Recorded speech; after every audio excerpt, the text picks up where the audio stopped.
The 2025 World Surf League Championship Tour continues in Australia, where surfing is a cultural touchstone woven into the coastal fabric of the continent.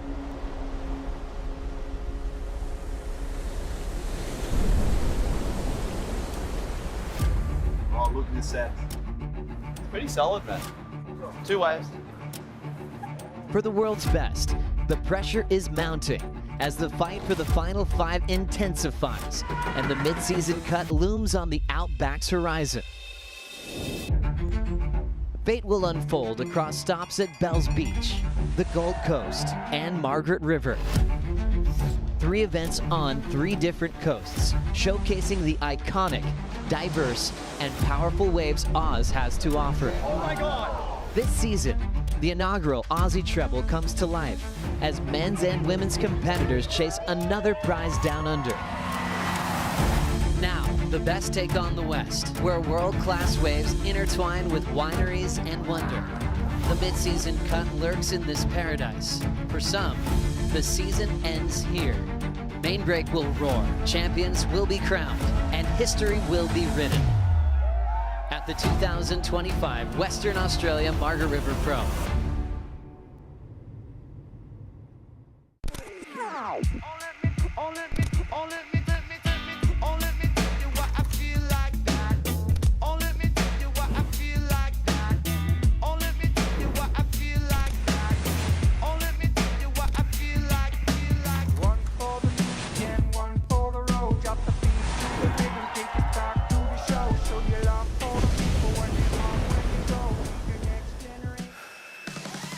It is a beautiful Saturday morning, and it's time for Dawn Patrol for the Western Australia Margaret River Pro. Hi, Molly. Good morning.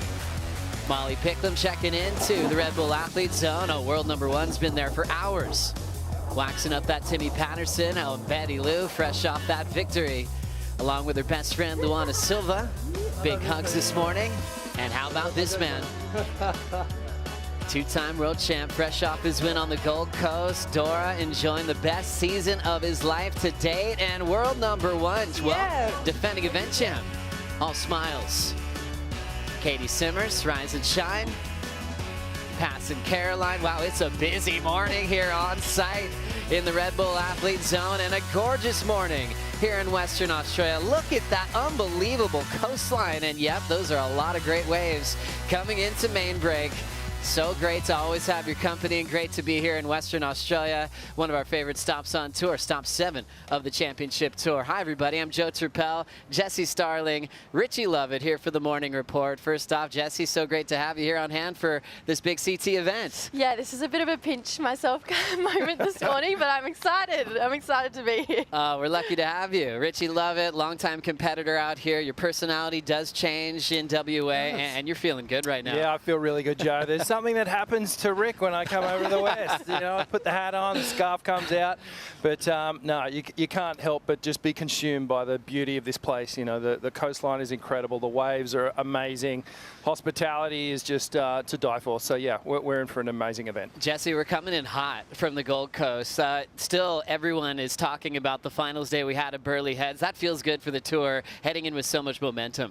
When you bring the tour to Australia, Australia provides. I mean, Burleigh was just this almost party atmosphere. It just felt like everyone was on another planet. Just the energy on the beach, the crowd. Then coming into Margs, the energy's still high. A little bit more pressure at this event, but definitely it's still in for a good time here. Very true. Well, we flew across this wonderful country, this beautiful island continent of Australia, about a 5-hour flight, about a 4-hour drive from Perth down to the southwest in this beautiful wine region of Margaret River, and it's just so exposed to swell coming from the roaring 40s, Jesse. Yeah, so all this swell does come from the bottom of South Africa, and then we hit this awesome part of Margaret River, which is just this perfect part of the reef that makes this beautiful A-frame that we call main break.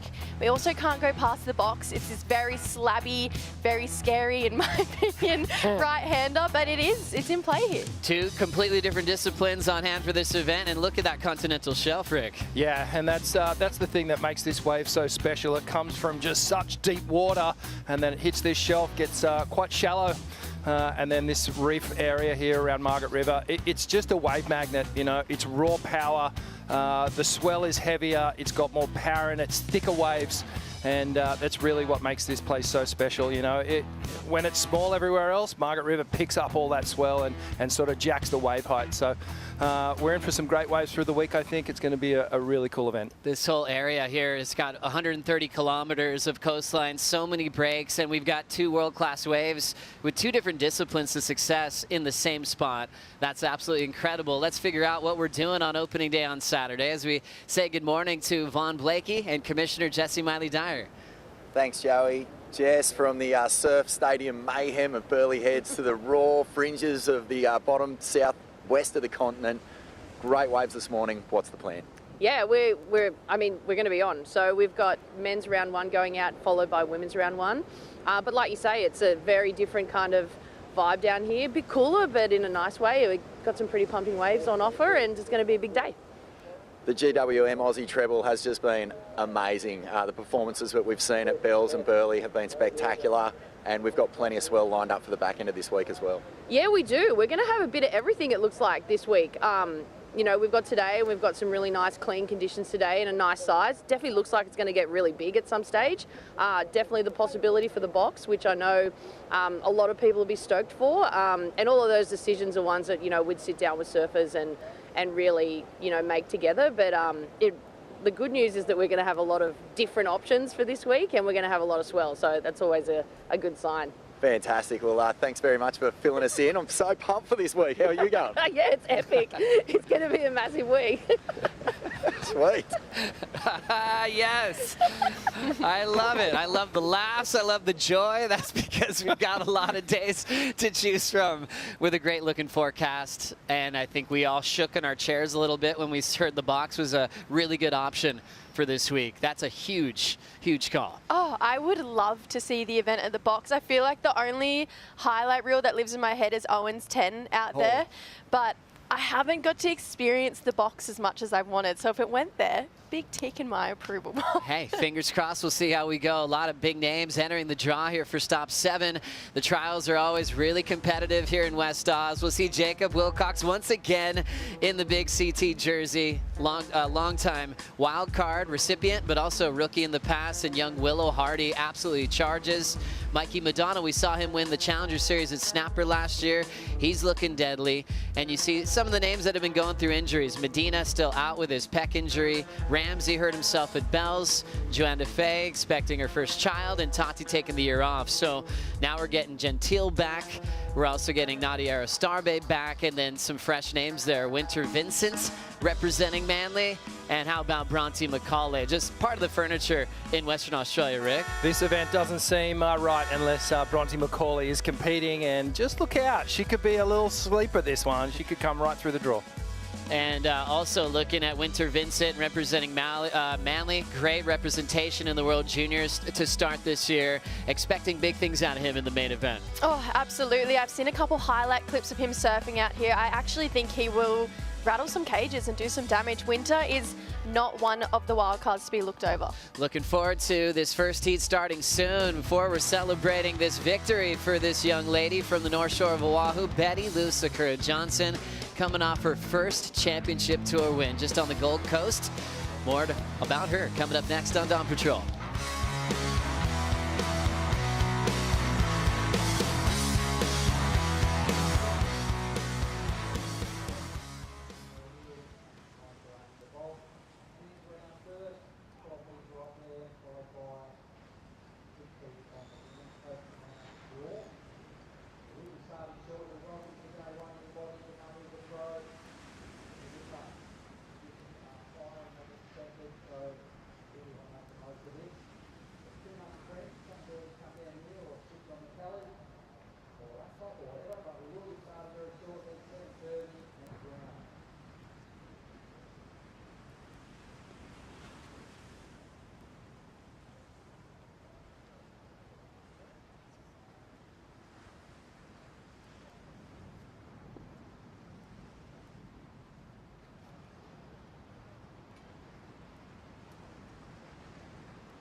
Last event is a memorable one for Betty Lou Sakura Johnson. The 20-year-old from the North Shore of Oahu clinches her very first win on one of the most exciting finals days we've seen on the Gold Coast, Jessie.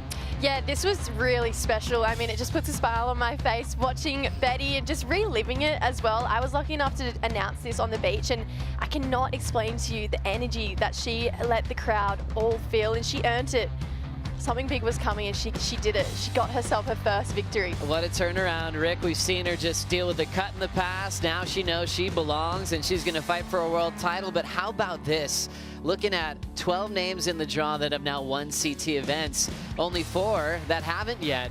The depth of the tour is wild this year. Yeah, it's incredible. It just goes to show you just how much talent is in this women's field. The wins getting really spread around there between everyone. Only 4 names there. Soya Luana, Bella Kentworthy, and Nadia Eristabe are the only ones without an event win at the moment. And, well, who knows? This could be the event where they get the win. You always say, okay, this is the best talent we've had on tour ever, and that just speaks to it. You know, when anyone could win at any given day, at any venue, that's wild. Sawyer's finaled here before. Lulu finaled at Bells. It's a wild tour this season. Amazing to see this title race continue. Focusing on that, though, in the top 10 and who will continue throughout this year. We're at stop 7. This is the cut. And if you want to be at Cloudbreak, you need to be at least in the top 10 at this point moving forward, Jessie. Yeah, it's definitely pressure time. It's the time where you do have to perform, and, you know, taking a look at what we're going to see, the top 10, I really can't go past Gabby Bryan if we're talking about pressure. She's in that top spot. So many people get that yellow jersey on their back and they crumble.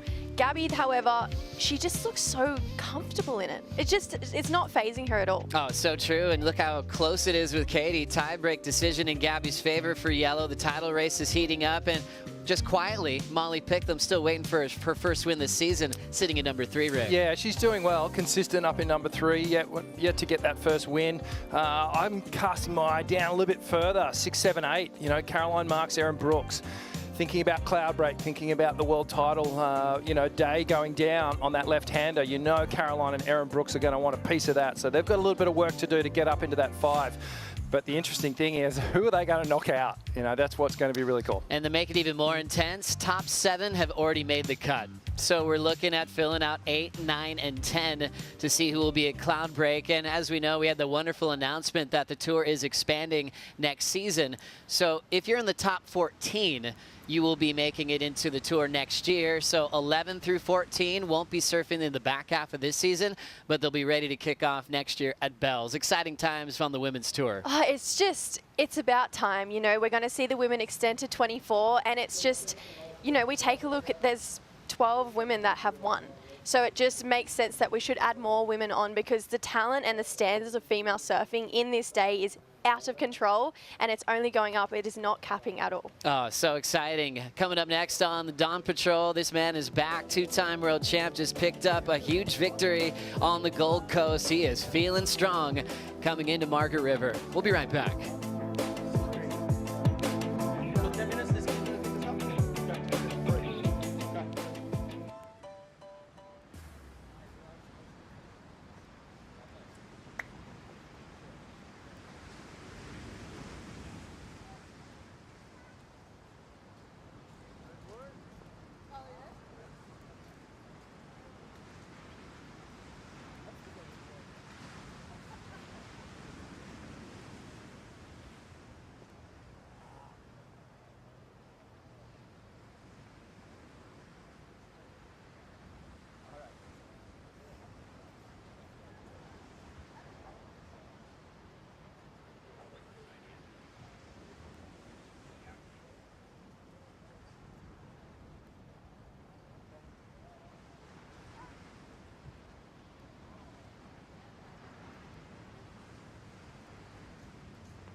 The Gold Coast saw the rise of Felipe Toledo picking up his 16th championship tour win. The legend from Ubatuba, Sao Paulo, Brazil, even created one of the biggest high-performance moments with this 10-point ride. This is a final we're going to be talking about for a long time. It felt like I was watching a video game, watching Felipe surf. He is so out of control how good he is at surfing, and anytime you thought he wasn't going to come back, he did. And he just had the beach just roaring.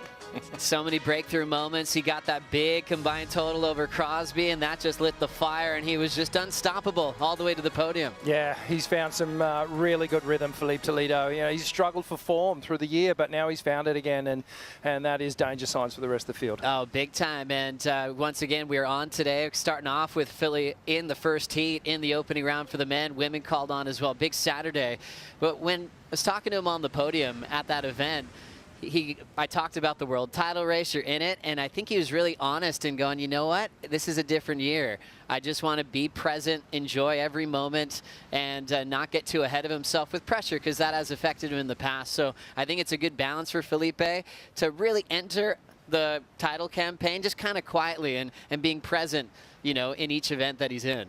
I feel like that's a little bit scary to hear if you're a different competitor, to know that all he wants to do is be present. And considering he's taking that attitude with his performance at Burleigh, I think he's definitely a threat to the rest of the tour. Let's focus on the rankings coming into stop number 7. Remember, we got the cut to talk about here. That's top 22, but focusing on the top 10 here. Pretty exciting look at this list, Rick. Wow, the top 5 in particular looks very, very healthy. And look out, there's Felipe Toledo just sitting in number 6. Right, ready to pounce into that top 5, and Jack Robinson at number 7. This is his event. You know, this is he's a champion out here. He's at home. He's feeling comfortable. Love all those names on the front page there. Yeah, great list on that front page, Jesse. Yeah, my eye can't go past Geordie Smith. I just think this year he just seems to be so in tune with himself. Had a look at his results. The worst he's had this year is a 17th. Other than that, he's had 9th, 5th, a first. His first win since 2017 this year. I just think he's just looking like he's ready to roll. Oh, great call, Jesse. And then we'll flip the page. This is going to get intense, especially the ones that are close to that 20 range. 22 is the cut. Richie, what are you seeing here? Yeah, bottom of the page is dodgy territory. We know the front page, they're all safe. So these guys just want to consolidate and really start making a move. And perhaps we'll see one of these guys on page number 2 start to make a move. Obviously, the name that stands out to me here is Griffin Colapinto being in number 15. You know, we're not used to seeing him down here. So Griff is going to want to keep chipping away and get up into that world title conversation. Great call. And just to note, 1 through 11 on those rankings have made the cut, so that stops at Rio Waida. We'll wait to make everyone else official here at stop 7. Last page is a scary one to be on coming into the cut event. Yeah, taking a look, I did my own little ratings research before coming in. It all does really rely on Al and Jow, how well they do to make it possible for 23 down. It's really weird for me to see someone like Lobby, Liam O'Brien in 23rd. And George as well, I mean, he's going to be a massive threat considering he got a 3rd place here last year. Great call. Yeah, Joao Chianca finds himself in such an interesting spot. Obviously, Crosby coming in late after that elbow injury, so there'll be a lot of drama, like always, here at stop 7 of the season.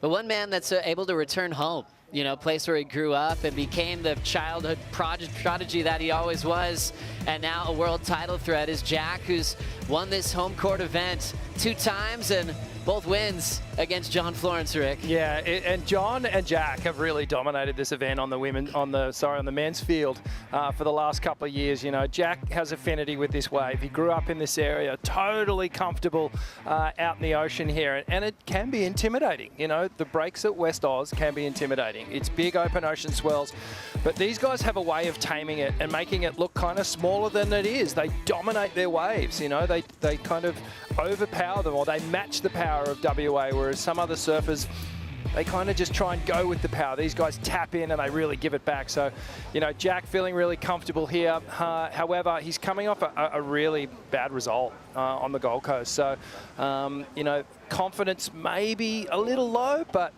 from all reports, you know, he was pretty steely-eyed yesterday. You said in the press conference he was just laser focused. So you'd expect that from Jack to really bounce back. Yeah, really focused, and he's really focusing on bouncing back off that 33rd. His first 33rd he's had on tour since he's been full-time on the top 34. Thinking about Jack, though, and his momentum, Jesse, I mean, who pops out as someone that might spoil his run on his home break? I mentioned him before. I have to mention him again. Jordy Smith. I just think he just seems to be so encompassed with himself.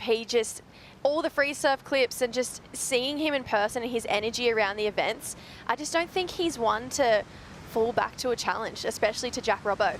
And he's found that magic, his source of joy, and just saying, I just love surfing. That's kind of been his whole motto this year. Yeah, I feel like we're seeing almost rookie Jordy Smith energy in his however many year on tour for Jordy Smith. And although he is a veteran, he just looks refreshed and renewed, and he's coming to this year with a brand new energy. And honestly, I would love to see him go for the world title this year. Like that call, Rick. Where do you think? And potential spoiler for Jack Robinson? A few names pop into mind. Obviously, Ethan, you know, Griffin, Kanoa. But for me, you know, Philippe's found something.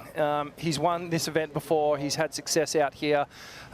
These right-handers really suit his attack. So I'm going to say Philippe's on a roll at the moment. Yeah, great call. He's such a momentum guy as well. Once he gets a taste of that winning feeling, he often backs it up again. Totally, yeah. He's one of those guys that really goes on feeling, and he's feeling it at the moment. Getting very close to the start of opening day of competition. Toledo in the water to take on Connor O'Leary and Imai Kalani Duvall. We'll take a short break. Back in the West after this.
Look how gorgeous this is. It's on. 30-minute heats. Red Bull skis will be activated for the assist, so we see more wave riding. Everybody's called on today, men and women, enjoying Saturday morning and through Saturday afternoon to set up the next rounds of competition. Always a great sign when we walk into great waves. They're really warmed up and ready to go. It was pumping at main break and the box the last couple of days, so they are more than ready to perform for us today.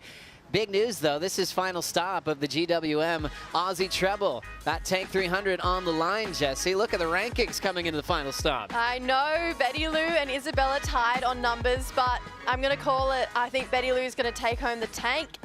There it is. Big call, Rick. Agree or disagree? No, I'll go with Sally. She's sponsored by GWM. I think she'll get the keys, and then they'll just do some little fix-up to a contract. I love that. Sally has won here before, made the final on the Gold Coast. She's feeling great. She's also on equal points with Luana Silva. We'll keep you posted heat by heat and see who gets that Tank 300, men's side. Kanoa out in front. Kanoa, he always knows how to finish a heat. Can he finish the leaderboard rankings? I'm going to say no. I think Felipe is going to come and get it. Look at that, Rick. I'll go with the local lad there, and I'll go with Jack Robinson. He could use a tank around here. Yeah, he's probably pretty rugged. There's some big trails you got to drive down to get down to the surf breaks here. What a fun race. First time ever giving away a GWM Tank 300, 3 events in Oz. How good are you on this leg of the tour? We're going to find out who's the best as we focus in on the water now. Looking at this beautiful ocean and set up here for the first heat of the event. Two-time world champ getting his 16th win on the Gold Coast. Felipe Toledo's the headliner as he takes on Connor O'Leary and Imai. They're counting him into the start, and we are officially on. 30-minute heat scored on their top two. Water Patrol on the assist today. And it's a beautiful Saturday morning. Weather's great. Light offshore winds. A lot to look forward to. Joe Turpel, Jesse Starling, and Richie Lovett here to kick things off for us. Starting with Felipe with the momentum that he's feeling so far.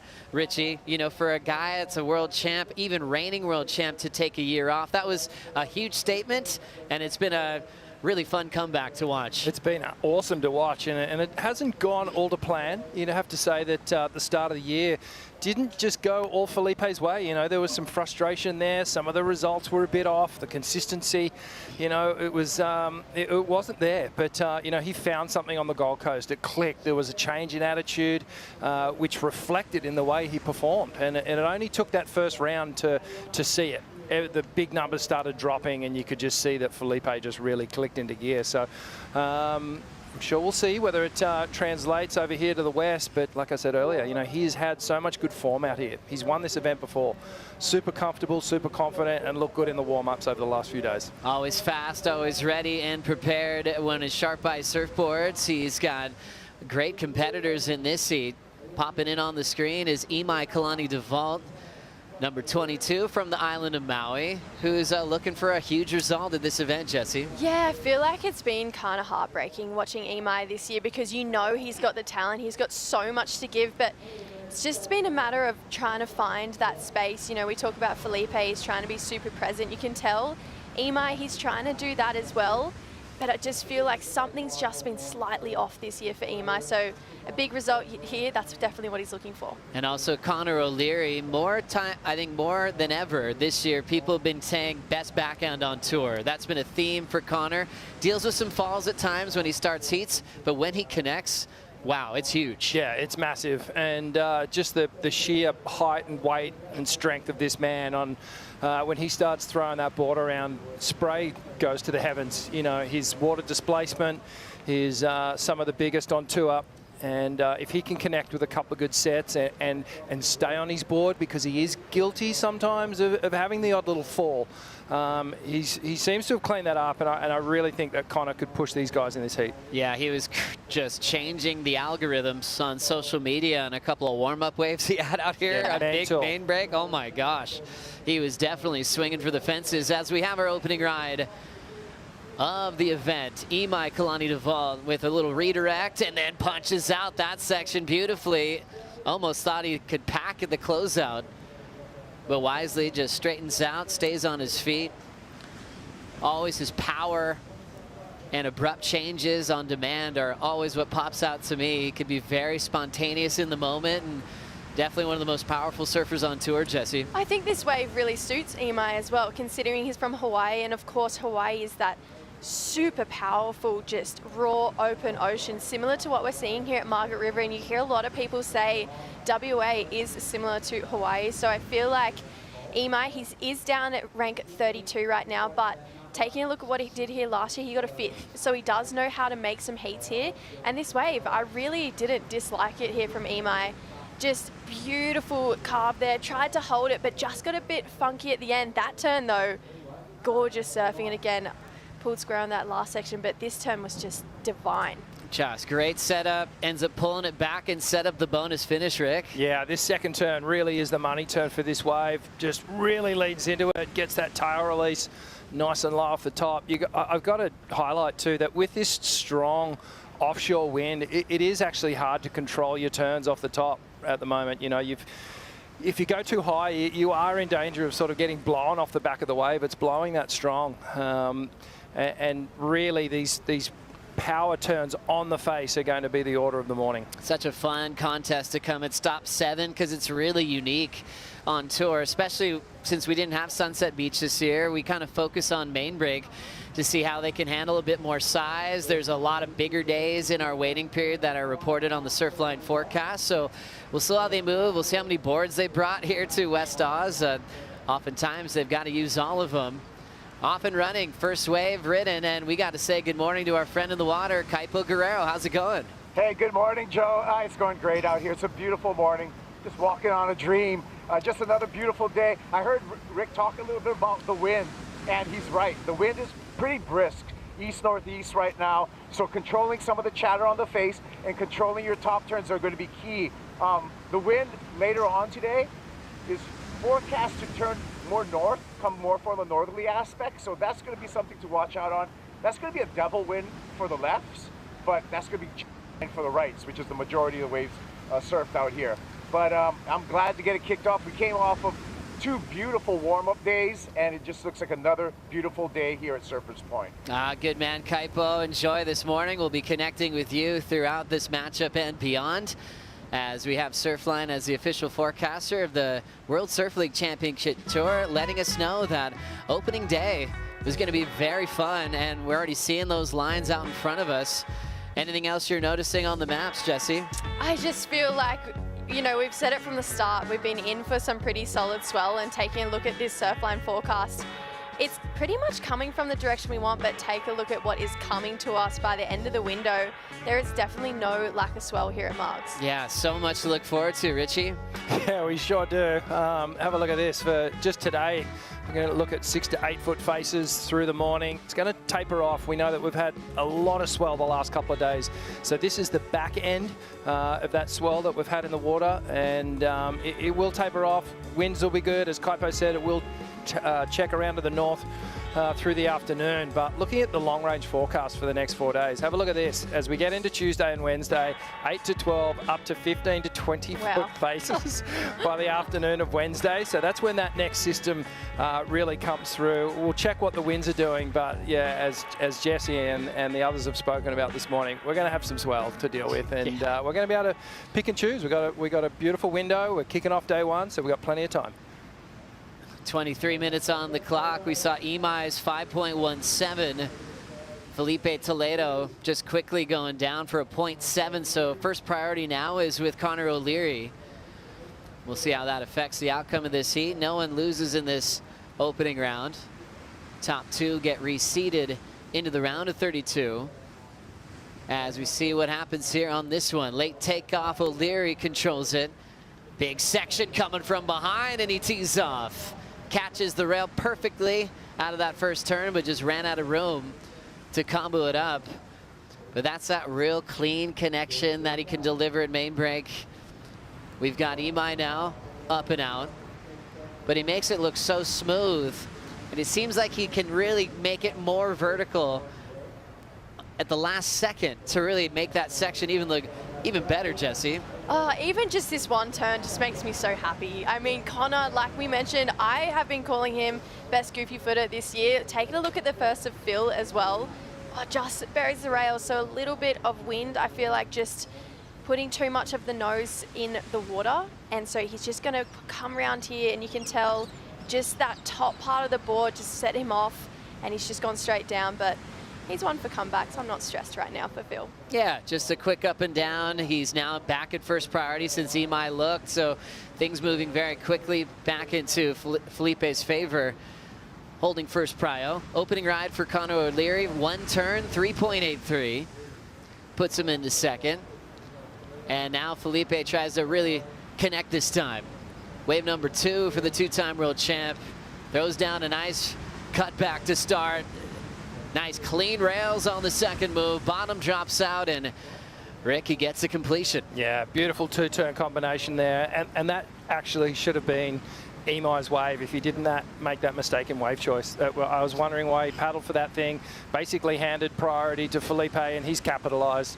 I feel like this will be the best score of the heat so far. We're still in the early stages, still 20 minutes to go, but Felipe cleaning that one up. And some beautiful rail work. That's exactly what we're used to seeing from this guy. Yeah, looking really comfortable.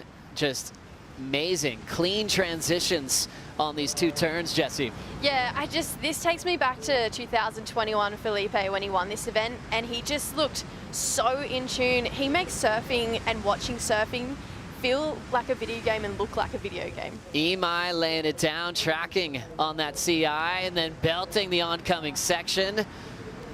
Nice read for the Hawaiian, and now looking to just tap it shut. The end section is always dramatic here at main break on the rights, where you know you're running out of water. You want to time it well. You don't want to kick out early. If you're free surfing, you're kicking out all day, right? You're not going to land on a tabletop shelf and break your board or yourself, and that's always the drama, but the excitement to see how they handle that end section of main break. Yeah, absolutely. The surgeon's table, that exposed reef at the end of the wave, it's challenging to say the least, knowing that you have to execute that final maneuver, knowing that you're going to run out of water. But let's have a look at what happens here. This is a better wave for Imai. A bit of a two-stage carve, connects with the lip, gets more vertical. And this is the first wave where we've seen a three-turn combination here. So just gets that little final finishing floater. And really putting a good wave together here as we look at the slow-mo, just sitting on that toe side rail. A beautiful carve here, extends through it, compresses, really flowing with the wave face there. There's some bumps on the wave, and these guys are just negotiating these tricky conditions really, really well at the moment. Up and through the lip on that one again. Difficult landing. And then he just gets to this final moment here. And this end section really drops out. So Imai just hits the lip, glides out, projects off it, and gets that nice finish. Well done to Imai Kalani, one of our favorite surfers on tour, just style-wise. He surfs big. Just had a tough time getting the results on his comeback to the championship tour. He's kind of a guy you're not worrying about too much on the Challenger Series. You always just feel like he could always make a comeback. Feeling calm, seeming happy this year on tour, and just really going for personal success at this event before preparing for the Challenger Series. Last wave for Imai is a 6.5, best score of the morning so far, along with his 5.17. Nice reads, even good recoveries from that priority mistake. Jesse, he's finding his flow this morning. Yeah, I feel like this is the most confident we've seen Imai look all year, especially, you know, you come into these situations, especially with that cut looming, and you're at Margaret River, and it can be a hard wave to surf, but he's looking super confident and backing his ability. And taking a look at that 6.5, that end section was by no means easy, but you can tell that Hawaiian surfer, big wave, heavy water side of him came out, and he doesn't look like he's surfing for the cut. He looks like he's surfing to perform, and that's when Imai usually gets his best results. I reckon this is the difference between someone who's gone, I've got nothing to lose, and is surfing open and free now, as opposed to someone who kind of at the start of the year was thinking, I've got to get a result, you know, and was putting pressure on himself. He looks totally pressure-free so far in this heat, even though he has like two really formidable opponents here. So great to see Imai tapping into some form. If he could get a win here, it'd be great for his confidence. Great for his confidence, and even though it looks kind of impossible to make the cut from where he's standing on tour, it would just feel good using all that momentum into the Challenger Series. Number 22 out in front, Felipe in second when Felipe won on the Gold Coast. He moved to 16 event wins, going to the top 10 on the all-time win list. Now tracking down Gabriel Medina, who has 17. That happened fast, didn't it? Where he was able to catch up to one of his good friends and rivals and a three-time world champ, Gabriel Medina, during his injury at the moment. So Felipe could tie things up or even pass Medina on that list before Gabe comes back. I know Gabriel's watching. I had a text from him this morning, so he's tuning in, obviously, and you know, really wanting to tune in and watch what's going on over here at the West. We know he's had some incredible performances over here as well, and you know, hurry up and come back, Gabriel. We want you back. We can't wait. It was great to see him surfing in a pool at home and look like he's finding his feet again. Paddling through that wind can be really hard, as you can see that offshore in your face, and that affects your paddle in. Priority still with Connor, and he'll take this wave. Second wave for the new dad. Nice clean backhand jam and belts it. That's the combination that we're hoping for from Connor O'Leary. Timing brilliant, two different types of turns. Such a great read. He'll be moving up into the top two. Oh, I just love watching Connor O'Leary surf. I mean, when I was doing my Grom comp days, Connor actually worked at Surfing New South Wales. So I feel like I've been invested in his career while he was still doing the QEs before he got on the CT. But to see him get here and perform the way he does, he just is so good at surfing and he's so fun to watch. As we look now at Felipe Toledo, moving into a nice paced ramp.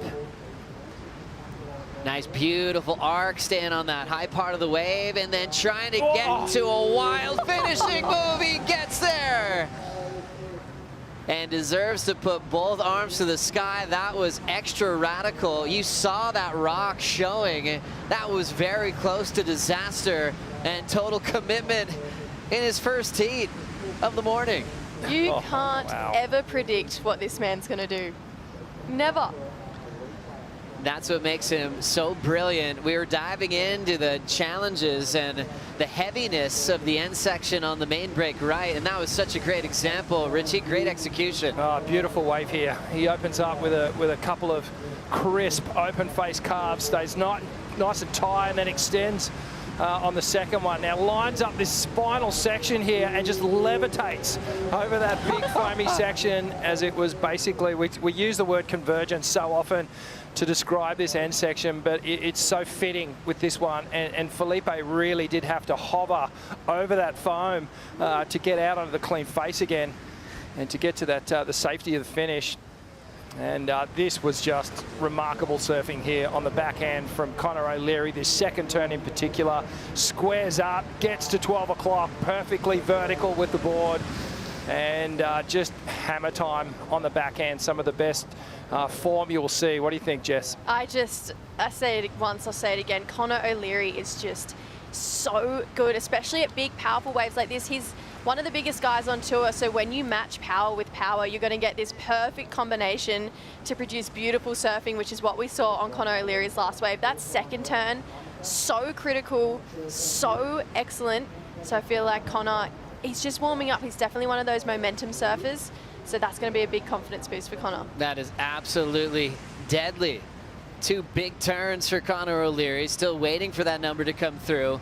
And it's interesting the difference the scores are, and I guess maneuvers that you think about. You look at Connor's turns and Imai's turns even, and you're kind of thinking that's what you might want to lay down. And then you have the drama of the Felipe move where it's unplanned, it's reaction.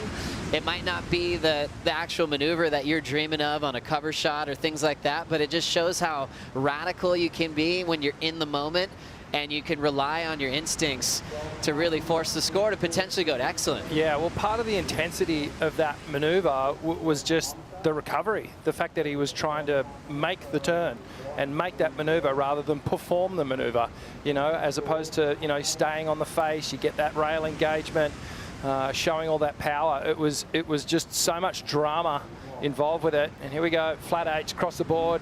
So Felipe, the first excellent ride of the event.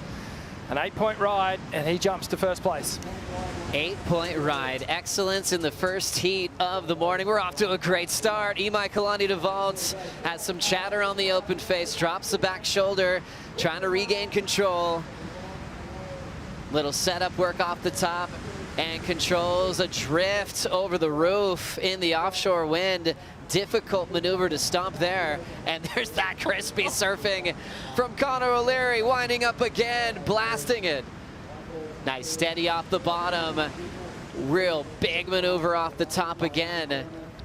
He's got a real cool balance right now of a lot of different types of surfing personalities. I'm seeing his control and lines almost Aki-esque, and then his attack off the lip with all that power and control, a bit of Luke Egan as well. He's got everything going for him. As we see Imai's wave first, Jesse. Yeah, this was just beautiful. I feel like Imai really trying to channel John Florence on that carve there, especially what he did here at Marks. He just does a bit of a check turn back, but this turn knows he has to push, fins out the back, hard section to come down out of, but like you mentioned earlier, Rich, he's surfing free, doesn't look like he's surfing with any pressure at all. There's a look from Connor O'Leary. How about that big turn, Ricky? Oh, I love it. So committed on the first turn. The second one, timing was just pinpoint accuracy. This third one, he just waits off the bottom and just stays there until that, right until that perfect moment to hit that final section. 3-turn combo. He already dropped the 7 for the 2-turn combination. I think this one will perhaps go a little higher. How are we just kicking off with a banger like this? Big scores coming through for all 3 surfers. Felipe Toledo trying to control this one with a big 8.0. And Ethan Ewing checking in, grabbing his Apple Watch. He's coming up in Heat 2 with Matthew and Ryan Callanan.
Kai, everybody. That means hello. The WSL acknowledges the Wadandi people as the traditional owners of the Margaret River region and thank them for welcoming us to their buja, or their country. We pay our respects to the Wadandi community and their elders past and present. The WSL is committed to ongoing learning about local history, culture, and language of Wadandi Buja, saltwater people's country.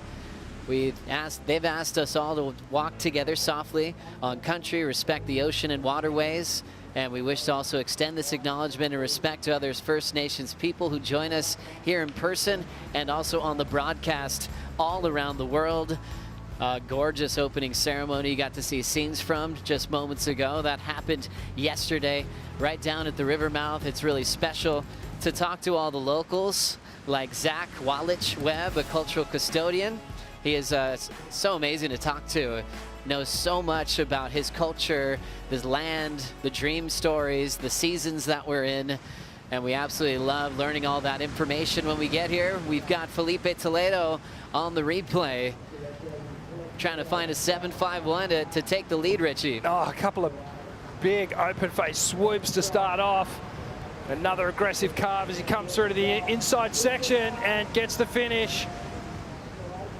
And Felipe looking in form, looking stoked. And board change as well. Yeah, Rick. So after that wave, made a decision to swap boards. The first board already gave him an 8 and a 7.10. So we'll find out if it was a feel thing or if it was something that actually buckled in his equipment. But with the Water Patrol assist on the Red Bull skis, he had the time and wherewithal to grab the backup board from Sharp Eye Surfboards. He's got a great crew, Marcio Zuvi, the head shaper, great guys like Yufu Penrose that he works with all the time to make sure his signature models are solid. He's really the team captain of Sharp Eye, coming off a big win. But checking out the numbers, look at what we have. 15 plus totals in the first heat of the day, and Connor O'Leary has taken the lead, a 7 and then an 8.5. Yeah, that 8.5, so 3 massive turns from Connor on his last wave. I feel like Connor has kind of hit this like dad zone where he's surfing for more than himself now. So I just think he's almost looking like he's got another reason to make heats and to win and get more points and make the cut, because he is down there. So I feel like Connor just looking a lot more lived up because he's got baby girl Romy to surf for as well now too. Such a great point. Let's slow this one down with the Stone and Wood slow-mo. Connor's backhand form, Rick. It is rock solid, and just watch this here. Sits on this heel side rail and just sits there for as long as he needs to. And right at that moment, look how much that board is tilting. That is just power, completely harnessed in the body and the board. Now he gets up high, gets that release off the tail, and then turns it off right at the right moment to come out in front of the wave. Just note too, just how far back his foot was on that tail pad, right up against the kick. That is just a perfect control position when you're a surfer, to be that far back on your tail pad. That is where you really can control the board from. What a fun way to kick off this heat. Great event here in Western Australia, Margaret River Pro, and it keeps getting better because we've got AJ McCord standing by. Joey, I am so excited to be here, my first time in Margaret River, and I tell you, I've watched this event on TV so many times, and it really does hit you how special this place is. The surfers feeling that as well. I was catching up with a few of them when they came out from the free surf today. Isabella Nichols telling me one thing that we've already seen play out, which is do not baby the end section, because there's a lot of opportunity there. Snake Patterson telling me the same thing. We were watching the surfers this morning, and he said you want to find the waves that have a lot more wall on them, because as we've seen in Felipe's and Connor's wave, there's a lot of reward when you hit that end section with a lot of consequence. So Snake, I caught up with him after those Felipe and Connor scores dropped, and he said, see, what I tell you. So the vibe from the free surf carrying over into this first heat this morning. We love it. Great report, and we're loving that you're here with us on hand for this event here in Margaret River. Thank you so much. AJ will be checking in with her throughout this entire contest. And it's fun to look through the eyes of someone coming here for the first time, seeing new things. It's just glorious every time you see this coastline, especially when it's pumping like this. Watching this now, Imai trying to come out of third here. Big snap dog tail blow. Getting really loose in the pocket there. Knifes the next cutty, flowing over the top of that section, and winds up for a tidy finishing move. And just the tough part for Imai, he's just involved in a super heat right now with 2 surfers throwing in 15 plus totals. So his 6.5s, 5.6 were great, and now he just has to reach for more. And you can see that was his intention, trying to surf that first turn up, trying to force the tail blow out to show the judges something different. He really hasn't set a foot wrong in this heat. I mean, Imai, like we mentioned at the start, he's looking loose, he's looking more confident. It's just unfortunately, he's hit a crossroad with a very informed Connor and Felipe. Now Connor O'Leary trying to hang on to his lead, using prio on this one. Oh, and he just looks tack sharp, just gripping the wall. And then a big sweep off the lip. He's putting together a backhand masterclass in his first heat here in the opening round of competition, pushing Toledo for the victory as early as round 1. Let's see Connor keep this pace all the way through this event. Back to Imai's wave, Rick. Yeah, as you said, Joe, he puts a bit of risk into the first maneuver, kicks the tail out, adds some flair, and then this second carve, nice and spicy, keeps it tight. Little foam climb here, and then gets to this final finishing turn and just pounds that end section. Again, throws a little backhand flair, and this one again of Connor, just such crisp backhand surfing, extends out of that first turn, sits on the bottom turn, goes past vertical on that second maneuver, and then a cute little hit on the inside to get to the finish. And I think that will at least secure Connor's progression through this heat. He may even eclipse that 7-point ride. Wow, what a roll for Connor O'Leary. Imai back in the water now with a minute to go. Like Jesse was mentioning earlier, Connor not safe. He's really got to focus on at least a semifinal or better to do it on his own and make the cut. There's different situations that can unfold, and we'll keep you posted. But right now he's got a semifinal at least in his mind.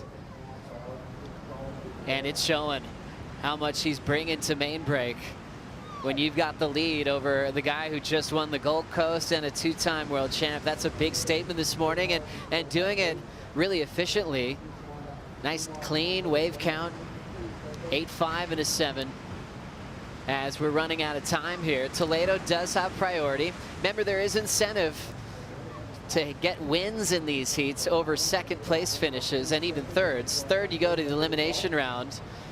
But even with second, your seed can change in your bracket for a different matchup in the later rounds.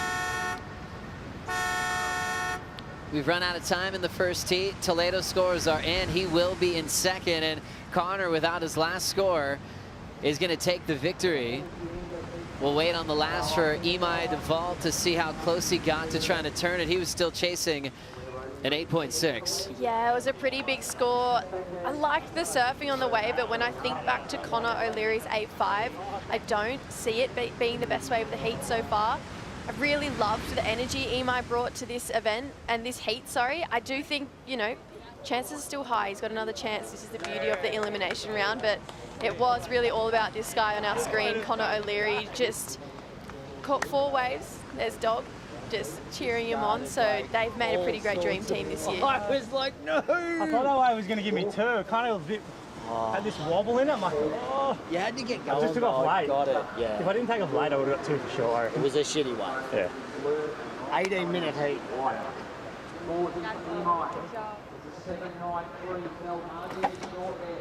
Connor O'Leary feeling great, 7 and an 8.5. And when your peers on tour are clapping you up the stairs, that's how much it meant for just the tour to feel that energy from O'Leary. Because I was like, oh, maybe they cook it because it's a huge score line. 15.80 to kick things off, and a little mini victory within the victory ahead of Toledo. Puts it together well. Just an amazing performance here from Connor O'Leary on the backhand. Really just utilizing that vertical backhand attack so well and giving us different variations of it. He is just so informed. To take down what looks like a very informed Felipe Toledo as well is quite an accomplishment, because we can't go past this turn. He free fell out of that. His tail dropped down, still managed to stay on top, but Connor just looked so alive with this wave. Gosh, so controlled, just kept getting better and better, like his coach said, an 18-minute heat, and just went blow for blow, big change-ups with variety, and just so much power and precision. He is on fire. You know, the cut is right on him. Oh, you're the best. But look how happy he is as he moves on into the round of 32. Coming up next, it will be Ethan Ewing, Matthew McGillivray, and Ryan Callanan.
The Western Australia Margaret River Pro is brought to you by Tourism Western Australia, official tourism partner of the Western Australia Margaret River Pro. By Yeti, built for the wild. By Bonsoy, the official milk of the World Surf League. And by Shire of Augusta Margaret River, the Western Australia Margaret River Pro, where local surfing culture is celebrated and legends rise. What a great place to be. Waves are pumping. So good to be in the West. Margaret River, Australia's most premium wine region, nestled amongst beautiful beaches like this, ancient caves, tall timber forests. That's why these guys love it so much. Ethan Ewing, Matthew McGillivray, Ryan Callanan in the water now. Bunch of storylines here. Ethan, number 5 in the world now, still waiting for a breakthrough win this season. Well, looks like we got to get going here. Look at this. We get to see a left. Goofy foot, Ryan Callanan just wanted to take a look just in case. Every once in a while you see a keeper on the left out there. Sometimes it provides a nice lip line early. Never ends in like a big dramatic finish like you see on the right. And I think that's why sometimes it's avoided these days. Judges always reward a high impact finishing move where it's going dry, where the left's going to go into full water. However, I think sometimes it is worth a look. I think it's a really great tell when the goofy footers are going right instead of left, that the rights are probably better. So when I saw Connor not even look at the lefts this morning, it told me that they probably went into play. And then Ryan, just a bit of a mistake there, but I actually think it was probably more of a blocking move. He was on the inside of Ethan, probably realized he was too deep, but kept that opportunity from Ethan, because we all know what Ethan Ewing can do when he's up on his feet. Yeah, one of the best ever when it comes to just turning in right at main break into a beautiful canvas, like an artist that he is, with the best modern day rail work that we've seen on tour, backed with one of the best styles on tour, Rick. Yeah, it's he's incredible to watch when it all clicks together, and Ethan's definitely one of the favorites out here. When you think of these big open-faced right-handers, his style, his power, everything just kind of fits together. It's a match made in heaven. And I think Ethan, one thing he does well is wave choice. He'll sit, he'll be patient. He knows exactly the type of wave that he wants out here. Got a ton of experience. So we'll see him click into gear here and lay down some of the best power cards that you're ever going to see. Yeah, kind of wild that he didn't pick up a win last season.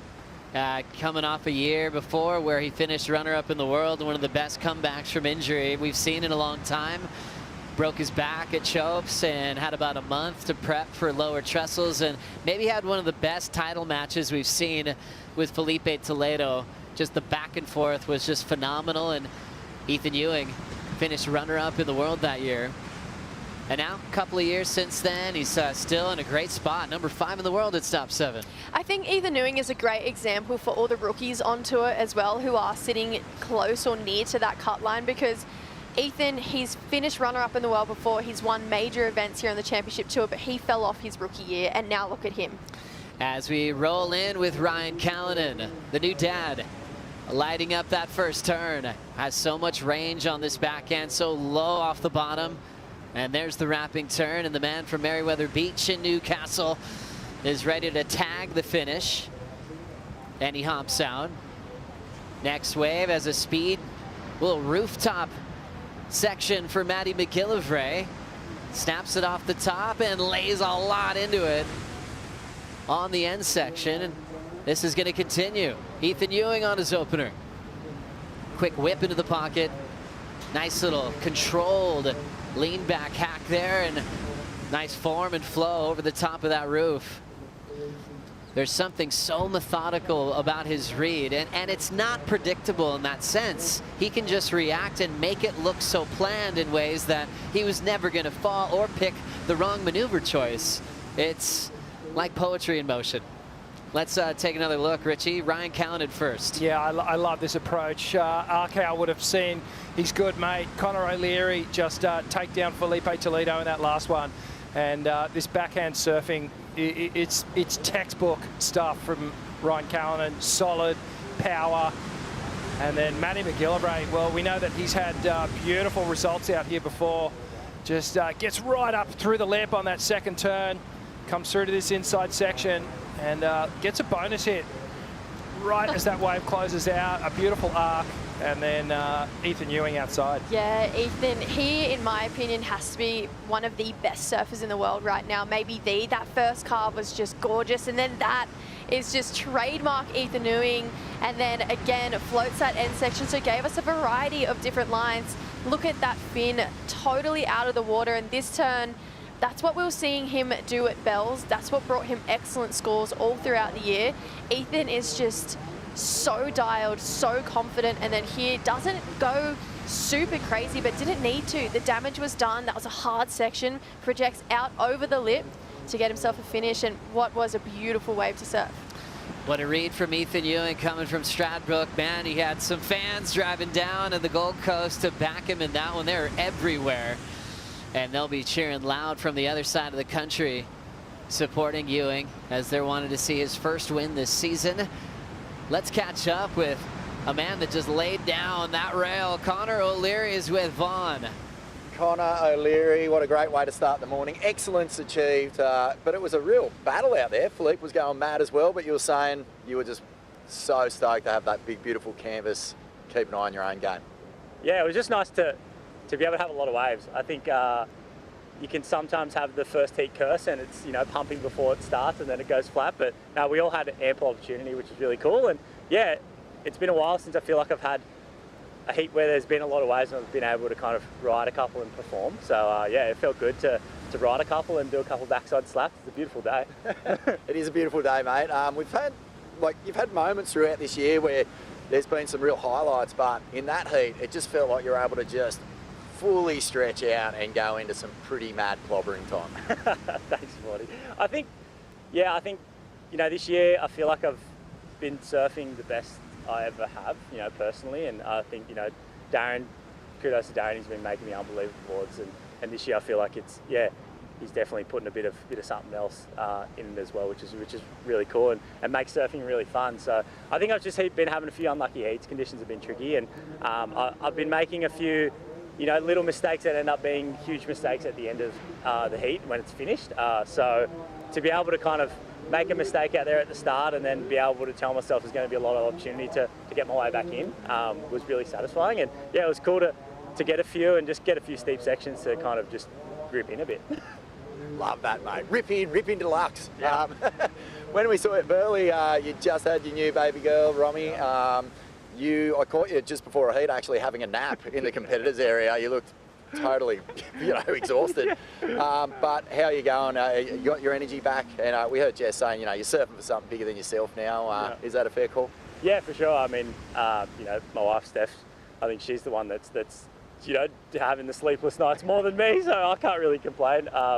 Yeah, it's hard to leave them and kind of come over here, but I guess I got a job to do, and Steph's, you know, so supportive of that, and Romy, you know, she'll hang around. You'll be seeing her at a few events, you know, in the coming years. So yeah, doing it for them for sure, and yeah, I just really want to perform this event. You know, there's a lot of pressure and, you know, stress, anxiety, and this and that, the cut and all that. But I feel like for me, I know I'm surfing good, so if I'm just constantly attacking and telling myself to keep attacking and win or lose, if I'm attacking, I'm happy. So yeah, that's the game plan for this one. I love that, mate. Grit, and more grit. Attack away. Foot on the gas at all times, Morty. Good on you, mate. Thank you. Absolutely love that. Thank you so much, Vaughn. Thank you so much for ripping. Connor O'Leary, such a class act. Great family man. And doing it for his fam, making him proud, that's for sure. His wife absolutely rips as well. She competed for a long time as we get caught up with, well, Connor's best friend on tour, Ryan Callanan, going to town on this one. We were all cheering in the background. This is more like it for Arcow. Free fell out of that turn, straight back in, glides into a bottom turn, and then this end section vertical for Arcow. Big, chunky whitewater section to come out in front of, but this feels more like it for Ryan. Grabs that rail too. Wow, beautiful traditional surfing. I feel like, not to mention my hometown, a lot of Narrabeen people love that style, but he just is showing me really interesting kind of reminiscences of Owen in his stage, where he has that nose on the front of his board as he comes out of this turn. Makes it so easy to keep the nose up. Free falls out of this lib, not easy by any means. And then straight into it. So much speed coming out of these turns. That's when you know you've done a great maneuver when you come out with speed. And then this end turn section, I just love it. It lights me up. It makes me excited. This feels more like it for Arkell. Really similar. You know, Connor O'Leary and Ryan Callanan, they're almost little clones of each other, and I mean that in the best way possible because they are so strong on the backhand. This is live action with McGillivray. Laying down that rail. How about that front side carve into a snap and almost pulls off an unbelievable combination. The range he has on that front side arc reminds you of big performances that McGillivray's had out here. He's had 2 semifinal finishes in his first 2 starts at main break in the past. And now in a pressure situation to perform. Stone and Wood bringing us the slow-mo here, Jesse. How good is it when you watch a carve that's just one stage, holds the rail all the way down? Matty McGillivray making surfing just feel giddy and exciting by holding his rail all the way down. Came in so well into this turn, beautiful tight in the pocket, but as you can see, buried that nose, that back arm, holding a bit of momentum back, so it's going to bring him back.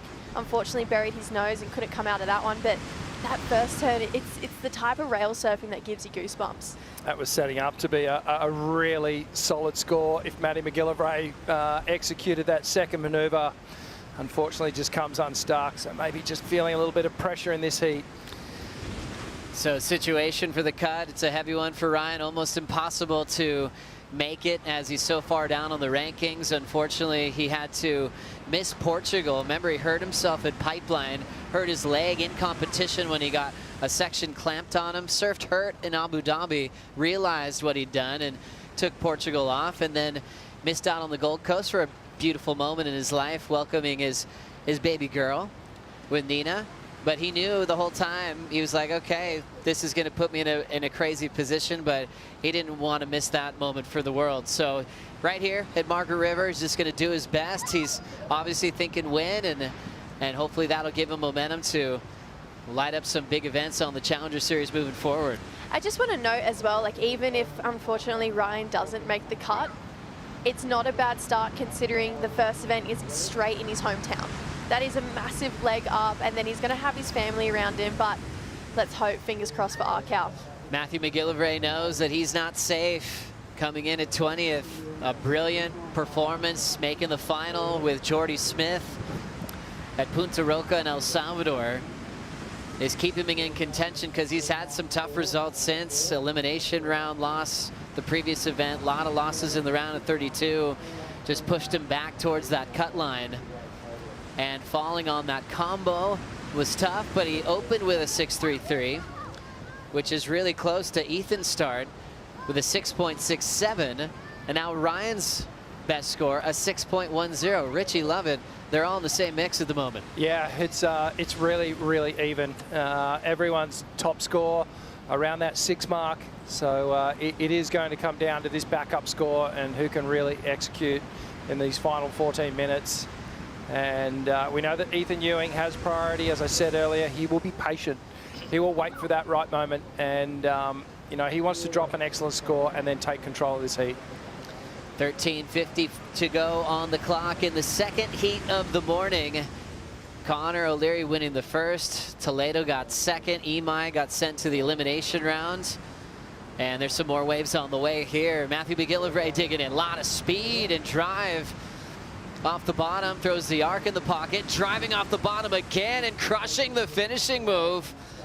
He gets so much momentum when he lays that rail over on the bottom turn. He could go anywhere he wants.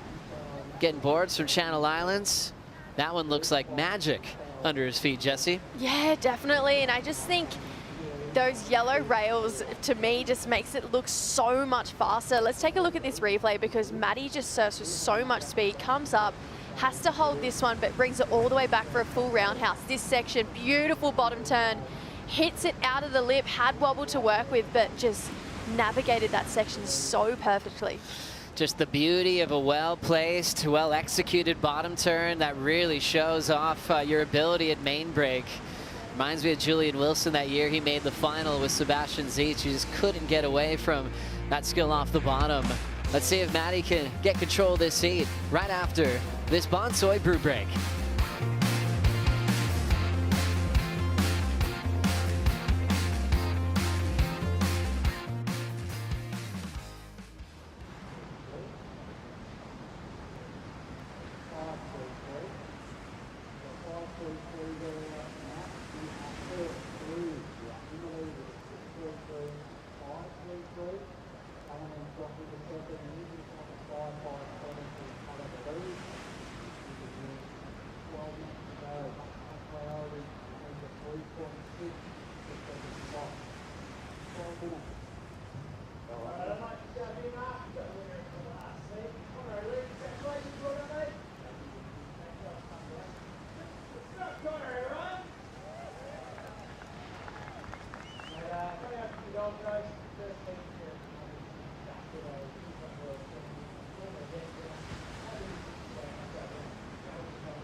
There's so much to love about Western Australia.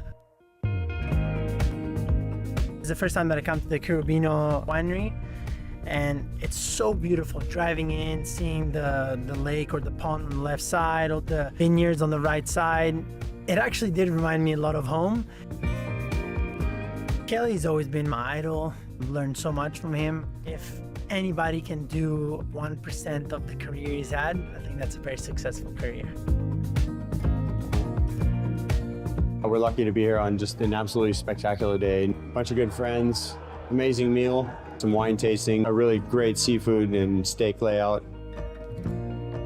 If there's no surf, there's plenty of other things to do. We've done helicopter tours here, plenty of friends who go fishing, do kayak tours, all sorts of stuff. Lifestyle-wise, it's great here. Can't really ask for much more. I gotta pinch myself sometimes. It truly feels like you're walking on a dream when you come to Western Australia. There's so many different things you can do by checking out these local wine producers here. Over 150 in the region, 100 cellar doors in Margaret River itself, where the forest meets the ocean, and a lot of friendly people, passionate locals welcome you here to Main Break each and every year. 9:30 on the clock here in the opening round, heat number 2. Matthew McGillivray has found himself in first after that last wave we saw. 5-3-3. Our cow drops to second. Ethan Ewing, just like he does, sits quietly, drops anchor, has priority, and is just waiting to strike. One of the most efficient surfers on tour when it comes to reading an ocean and never being off mark as far as focus is concerned. Sometimes you can sit a while and get distracted, but not Ethan Ewing. He's always ready to spring into action. I feel like there's a certain type of confidence you have to be that surfer, to just know that a wave is going to come. It never looks like he's going to second guess the ocean and his decision to stop and wait. So many people on tour, I feel like, not even just on tour, worldwide as well, it wouldn't have that confidence. It is a very unique talent to have, and it's very Ethan Ewing. It's traditional, trademark. Yes, he does the carves that we love, but drop and wait, it's Ethan Ewing. Oh, so true. He's good at it. And he came in at the right time, didn't he, Richie? When, you know, trying to fill the shoes of some big names. I mean, we had the retirements from Mick Fanning, from Joel Parkinson, from a Western Australia hero, Taj Burrow. There's so many Australian greats that sort of started disappearing at that time when they were just owning the tour. And now Ethan and Jack Robinson trying to fill that big story. Yeah, absolutely. And those two guys in particular have really been our world title chances in the last couple of years. You know, I don't think we've seen a world champ since Mick Fanning for Australia back in 2013, I think it was. So here we go, the man's up and riding as we speak. Talk about patience, perseverance, precision, and power from Ethan Ewing, packing a lot of turns down the stretch. Sat for a very long time, identified the wave to get out of third place, and he did it. Yeah, I feel like those first 2 turns, he really connected well. Looking a little bit into his body language, I feel like he probably would have wanted a little bit more oomph on that last turn, but Ethan, he's working with Jake Patterson here. He's been working with him all year. That has been a great combo for these two. Look at what they've achieved so far. He's trying to get back to the podium though. Like you mentioned, hasn't had a win since 2023. Let's look at this wave. That first turn is exactly what we expect from Ethan Ewing. Straight into another, carries so much speed out of it, but just gets a little bit caught up, almost loses speed on that end section. I feel like he wanted to connect a little bit more, but this turn, Rich, I just loved it. Yeah, beautiful. It was a savage cut, this first turn. And then some nice work down the line here, but I think at this point Ethan was just thinking, you know what, I only need a 3.6 to get out of third. Let's just jump into second at least, so I'm in that progression situation. This is live action of Ryan. Ryan Callanan deep off the bottom, really connects well. Spray still flying out the back, and the end section's already crumbled, so he'll climb it. And just showing the judges that he has got control over that rocky situation.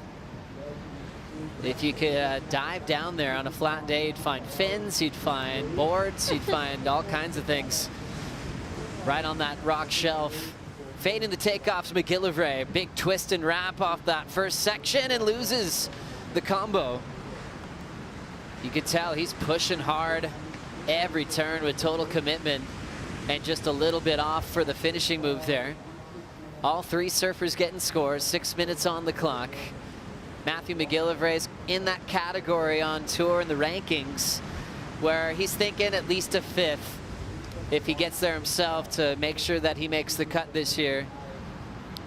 A lot of things can change as people start being eliminated. We'll keep you posted. But right now, McGillivray, if he gets to the quarters, he should be solid for the rest of the year. It's actually a task that he is capable of getting here. Matty has had 2/3 here. He knows exactly what it takes to get to that spot. He's also, his main rival that he's had here at Margs has been John John. So he's not in the draw this year. So that does open up a door. Looking at this replay though, this is Ryan. So beautiful second turn there, really tight in the pocket. You could tell he wanted a 3rd, knew he needed it, went up, but it was just kind of a late foam climb and then almost a mistake here for Matty because Ethan and Ryan are catching waves this second turn. Felt like he needed that to stay in this heat. Yeah, tough fall for Matty McGillivray. And you can tell Ryan's sections were a bit tough to control. There was a bit of wobble energy on that last ride, and the end section wasn't the cleanest to work with for Arcal. So could potentially see a couple of waves that aren't factoring in as Ethan Ewing is just steady out in front. 6.67, nice comfortable 6.27 on his last wave to go from 3rd all the way to 1st, Rick. Yeah, it's a good jump for Ethan Ewing out in front, and the plan worked perfectly. You know, he just pulled the trigger at the right moment. Perhaps was thinking, you know, this wave isn't excellent, but it's going to be enough to just control the heat at this point, which is important because that builds pressure to the other two guys. Matty McGillivray was never really going to be safe with that scoreline, and now he's in danger. We're still owed some scores here. I think we're still waiting for another score of Ryan Callanan, and he only needs that 5.57 to jump up into that 2nd place. That's right. That's the last wave we saw from Ryan Callanan. Did finish on his feet, even though it was a little end section climb. The second turn on that wave was strong. It was super powerful. So I feel like there's going to be some good numbers in that one, and we could potentially see a switch up. So Ryan Callanan hoping that it's enough so he can avoid the elimination round and see if he can get out a 3rd. Judges taking an extra look on the video replay. They always have the score written down first. They always get that gut reaction. They're never going to lose that, but they can also double check, make comparisons, pull up other scores in that similar range and make their decision. Numbers are all in that 6 kind of range at the moment as far as high scores are concerned. And now with 3 minutes on the clock, anticipating fireworks from Kanoe Igarashi, leading the rankings on the GWM Aussie Treble. He's taken on Al Cleland Jr., the rookie from Mexico, and the rookie from Santos, Brazil, Edgar Granja, in the next one. And like you felt, Rick, enough to turn the heat. Ryan Callanan's last, a 5.83, moves up to 2nd, and he's up again. He might not have got the message yet, so he's swinging for it, and a little off balance. He'll get out of there, but he'll look at his Apple Watch and realize that he did jump into 2nd place. Yeah, this is what I was mentioning when we took a look at Matty's last wave and he didn't make that 2nd turn. That's what I meant when I say I felt like he needed that, because that last wave of Ryan, that 2nd turn, like Rich mentioned, it did have that energy and that extra level of excellence that the judges are looking for to reward. It was just that one standout moment on that wave that the judges are wanting to reward to get those scores. So he is in at 2nd place now. Matty, he's going to need something not close to his 5.33, just ever so slightly better. 5.6 isn't a massive score for someone of his talent. Ethan Ewing on his 3rd wave, right in the matchup. Searing cut back, controls it back to the top of the wave, drives into a big hammer, and that just clobbers him down the line. 2 big committed hooks though. Matty McGillivray on the answer. Big driving cut back, holding that rail, leans into the open face. Now picking up that board with a nice drift. Messy end section. Rides out without the vision with his hair in his face. There's Callanan coiling up. Big backside connection, and then gets there enough time to ride away. Intense. Last couple of minutes here in heat number 2. All 3 surfers getting scores, and Ryan's not done yet with a minute to go. Wow, what a finish. We love it when everyone gets to surf a final wave, and it's going to be of consequence too. So I get the feeling Matty McGillivray is going to jump out of third place. A really well put together wave there from Matty McGillivray. He was only needing that 5.60. My gut feeling is that he got that and then some. So it'll come down to these last couple of waves, and let's see what happened with Ethan here. So starts off with a beautiful carve, accelerates up through the lip, and then this second turn just jams it in the pocket, but falters on that third. So that'll keep the score relatively conservative. But Matty McGillivray, a beautiful open face carve to start off. Gets nice and tight, cuts that carve short because he needed to get to this final finishing maneuver, gets some tail flare, some drama, and gets to the finish and the fist pump. Now let's see what happened with Ryan Callanan here. Square off the bottom, square off the top. Nice vertical hit, but this second turn just a little clunky. He does get to the finish. So looking to replace his second score of a 5.83. Feel like that'll be right on it, but perhaps we saw another ride here of Ethan Ewing as well. Ethan Ewing grabbing the last wave to come in. Let's see what he did from out the back, Jesse. Yeah, Ethan, as soon as he's on his feet, I just love watching him surf. Went up there in the pocket here. Oh, got a bit funky with it there. Gave us a reverse and brought this one back round. I feel like this was just Ethan just taking this one all the way through. He's got that last wave score to lock in too, previous to this wave. This one was probably one just to take him in over the reef, get him to shore. Nonetheless, beautiful surfing for Ethan Ewing. I do have to jump on the back of WA Rick's train because I actually agree. I think Matty, he's going to get that 5.6 and then some. Ryan needs to better on a 5.83, and I just don't know if those two turns are going to do it, considering that we were taking a look at the velocity of his 5.83. So I am in an alliance with WA Rick right now. Well done. Yeah, it's a great alliance to have throughout this event. There's the Red Bull ski taking Ryan in, and the numbers are still coming in from his last. Like you guys thought, big performance from Matty McGillivray, an 8-point ride to take him to first place. Wow. Ethan dropped to second, even though wave number 3 was a 7.10. Those big 2 frontside hooks where he accelerated through the first one.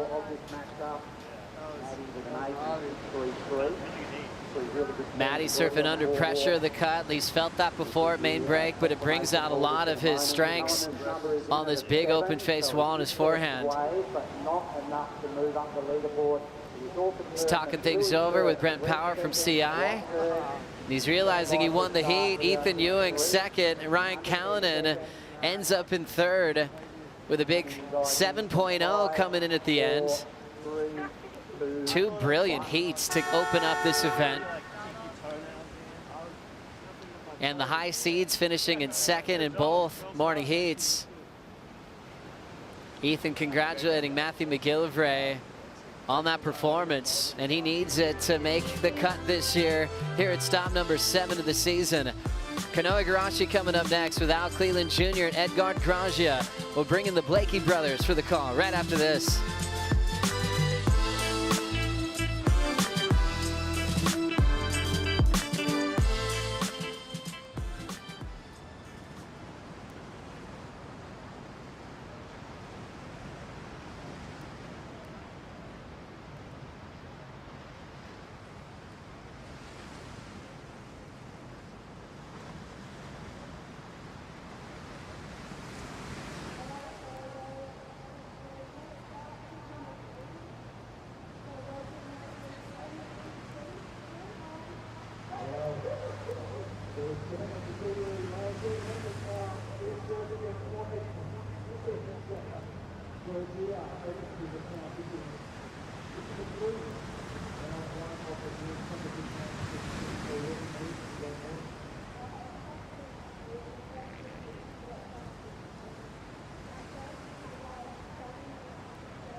Belts it off the lip again. The countdown is on for the all-new GWM Aussie Treble. Can you believe it? The crowd goes bananas. The world's top surfers will battle it out at 3 iconic events: Bells Beach, Gold Coast and Margaret River in a game-changing series. Who will rise to the top and drive away with a GWM Tank 300? Watch every wave, every moment live at worldsurfleague.com. Amazing to have your company for day one of the event window here at the Western Australia Margaret River Pro Heat 3. It is a beauty. Kanoa Igarashi up against Al Cleland Jr. of Mexico, who's up at the moment, and the Brazilian Edgar Gragia chasing a huge result also out there. Ronnie Blakey sitting alongside Vaughan, and we have Kanoa Igarashi up, who's just been in just peak performance mode through the last few events, smashing his way into the final 5 picture, into that position to challenge for a world title potentially. Great to have your company, as we said. Beautiful day here in the West, Vaughan. Good to be back. Magic. So stoked to be back. And yeah, waves are cooking. Got up in the dark this morning, got down here, sort of peered out. You could see little bits of whitewash off in the distance, and you're going, oh yeah, it's going to be a good day. And far out. First couple of heats have been incredible. Got excellence straight off the bat, and looks like we've got beautiful canvases today, Ron. Yeah, we do. And we do have a couple of waves to get caught up on here. This is Edgar chasing a huge result in his first big heat win of the year. Sitting way down the back end of the ratings, and he can really throw everything he's got at main break this year. Al Cleland, love this guy's surfing. You know, considering where he is on the yes, on the rankings at the moment, this is what you want to see, someone fighting hard for their position. Great start. Saw Kanoa as well get his ride, and beautiful surfing here. He has got a great record here at Margaret. So I believe he surfed 8 events and never made the quarters. So he's going to be looking to improve on that, particularly with the touch he's in. Magic form to kick off this Aussie treble, that's for sure. Yeah, he is leading the GWM treble, Aussie treble ratings at the moment.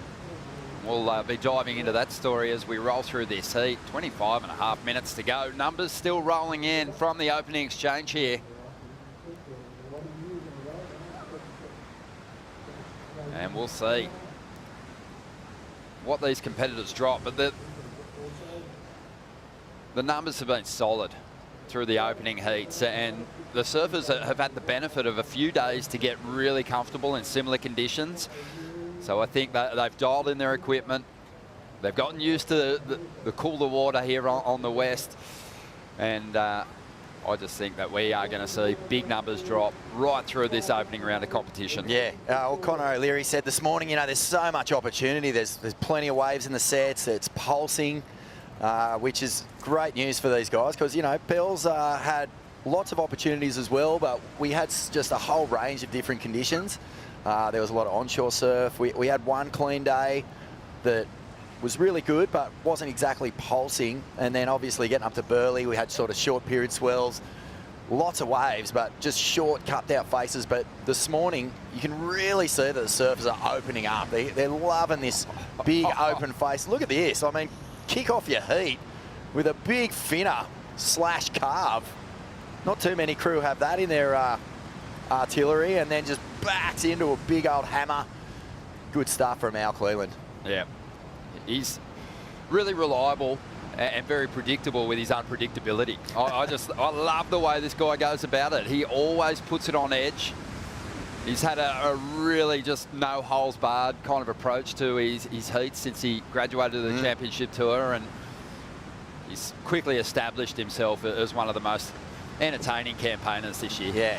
Yeah, I remember talking to our colleague Stace Galbraith about Al when he first qualified. He goes, you watch this guy, he'll just go at it. He will not hold back, and that's proven to be the case, because, you know, when Al first popped up on my radar, it was in Saturn and Repeater, a couple of Wade Carroll films for Quickie, and it was just like, wow, this guy's a beast. And it's always interesting to see how they're going to translate from that sort of free surfing, high-end, I don't know, just creative sort of approach to World Tour heats. And Al just hasn't really changed his act at all. If anything, he's turned the dial. Kanoa. Igarashi has looked unbelievable through the last 3 events. Meticulous in his approach, but really starting to tap into a bit of competitive fire. He'd had a gutful of putting together good performances and not finding himself in the finals, and that's changed. 2 events, a runner-up finish at Bells Beach, a 3rd place finish at Snapper. And a good opportunity here, Ron. A couple of rookies, so, you know, for a guy who hasn't really been able to put it together at Margaret's before, he's got the perfect weapon in his back corner, Snake, giving him the inside word on this joint. Even though he knows it well, he's got to try and figure out what's going wrong in his previous campaigns and put that to bed, because, you know, this is the heat where he can really find some rhythm out here. It's a world title year. He set himself up so beautifully. We're at that point in the season where you can really create some separation between yourself and the others knocking on the door of that final 5 picture. As we see another replay here of Kanoa, just diced his first wave to pieces, 7.43. This one's looking pretty good too. Yep, he's just taken off exactly where he left off in Burleigh. I think one of the great things about Kanoa's year is you can really isolate some memorable performances. It's not just that he's getting the results, it's that he's putting some of his best surfing, you know, like that heat up the coast where he did the big straight air. That was a real cool moment from Kanoa. He's got a lot of turns that he can turn to that are spectacular, but I would say his pinpoint accuracy combined with, you know, that willingness to go for it when a section presents itself with something a little different is a nice little point of difference in this year's campaign. Yeah, he's only one of 4 surfers on the tour as well that have a heat score average that's 13 points plus this year. And they're kind of littered through the top 10 at the moment. So even with a couple of early round exits at different stages throughout the year, the 17th at El Salvador even, you know, that was in a heat where he had an interference. So the form has been solid basically since the first event of the year. Al Cleland too, he's lost some heats with some big numbers, and he opened up this heat with a 7.5, looking to back it up now. The first Mexican to make the grade as a full-time campaigner on the championship tour, also getting that big win, which boosted him onto the championship tour over at the US Open last year. I was actually with Al at Burleigh watching the presentation of Philippe Toledo and Julian Wilson, Betty Lou and Sally on stage, and he was saying to me, you know, this is the pinch yourself stuff. Like, he goes, I know when I was on stage and Joey was, you know, announcing me as the champion, he said, I just couldn't believe it. It was like a dream come true. Take us through this one, Vaughan. Yeah, well, big slice to get going. Love the acceleration through the turn. He'll throw the fins every chance he gets. It wasn't as clean or as spectacular as some of his others, but it was still, the intent was there, and he'll get a nice clean finish. But there's the rail work. Beautiful, you know, right out of the top of the lip. Not a lot of the surfers will go that high in stiff offshore on a wave this size. You see some surfers sort of really tack just under the lip line, but Al, he always loves to push that feeling, you know, where he's right on the knife edge. Is he in control or is he on the edge of losing it? That's his happy space. Yeah, 6.67. That's really turned the heat up already on Edgard, who hasn't got a big number himself just yet, but there is a late hit and does well to keep his board under his feet and right out of that one. Yeah, so for Al and Edgard, you know, this is a dream come true, but work to be done. And this is the event where, you know, the dream can either continue on or it can end abruptly. And so for Al and Edgard, who have been, you know, living the dream this year, they've reached that point in their careers where they're at the very, very top. And, you know, they've got to get moving in this one. They know that. I saw Edgard this morning, though, Ron. He was coming in from a surf, and he was just so frothing. He's so stoked. I mean, he really is loving every minute. A big under the lip snap. Critical move. Wow, he did well to hold on to that. Yeah. Amazing, and you often see it here, don't you? It's one of the trickiest end sections to get a good read on, and it's really just a lottery. What's going to come your way when you reach that inside, just boiled out, cupped out section. He did well to stay on top of it, but you know the judges not really just rewarding survival. You've got to tee off on it as well. He had a 4.6, so still with work to go, and the 4.6 is really a throwaway at this point for Edgard, whose best wave is a 5.17 at the moment. Only needs a 7.76 at this stage to jump up in a second. But this one being led by Al Cleland. And Kanoa Igarashi not too far behind him, looking for a 6.75. Matty McGilvray, he's had some clutch moments here, saving his place on the tour before. It was an impressive heat win just moments ago. He's with AJ. Matt, fun way for you to start this event here at Margaret River. Got that 8-point ride as your final wave. What'd you see? I mean, the waves are cooking today, so everyone's really excited.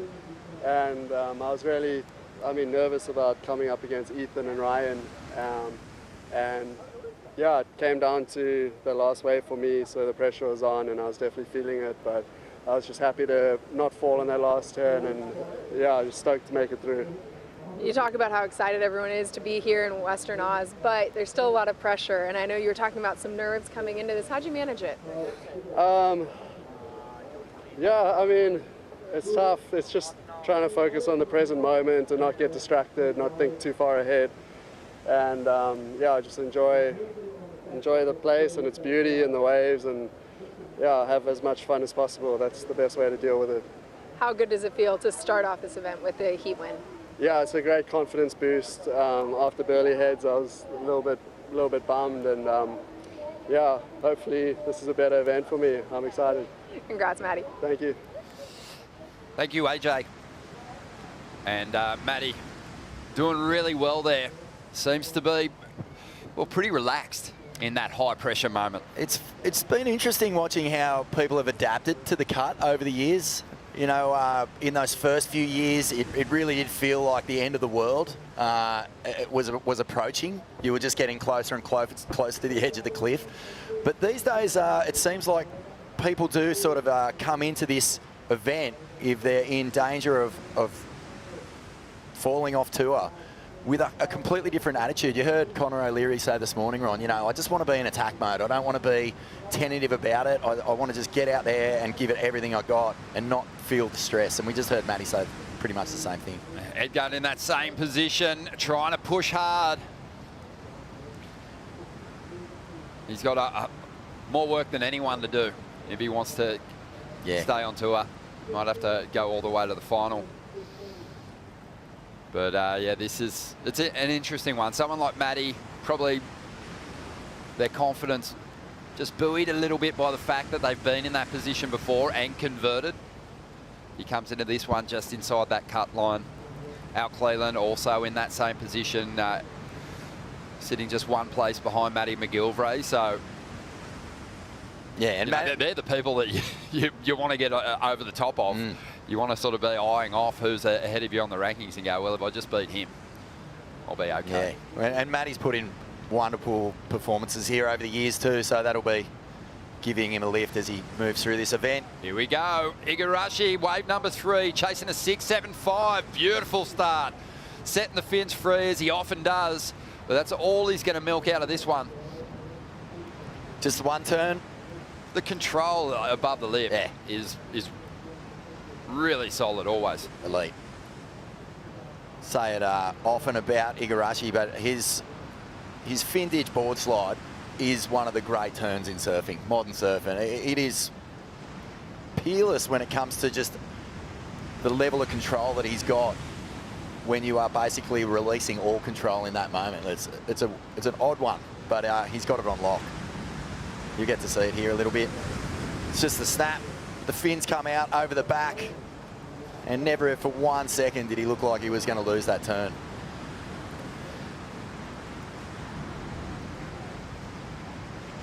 Far out. I love watching these guys come off the bottom at the moment. Like, the amount of speed, you can just see the board just getting the speed wobbles. Yeah. And it's like, yeah, there is a little bit of lump there that he's dealing with, but that's how hard they're pushing to get that drive.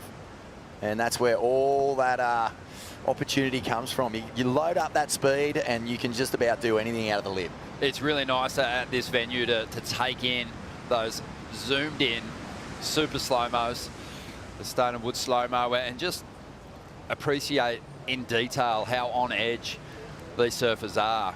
But you also got to remind yourself that the judges don't see it on that angle. So, you know, they're really looking for those. The big moves are accentuated for the panel by how much water you throw off the back of the wave. And with the offshore winds here in WA, sometimes those fans are, you know, 20 feet plus. And we saw it this morning, Connor O'Leary. I mean, that was excellent surfing on every level, but it looked big from the beach. And main break, it's so far off the coast that those big turns really do attract the big numbers. Igarashi up again, going after the lead here. This wave's not going to give him much. Just hunting on the inside. Well, he doesn't have that priority. Just under 12 minutes to go. Geordie Smith there on screen. He's hitting the line up next. He's been in fine touch. We'll see how he approaches Surfers Point.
Welcome back to the show. It's day one of the event window, and it is time to lock in your fantasy lineup. Vaughan, have you got your team together? I do.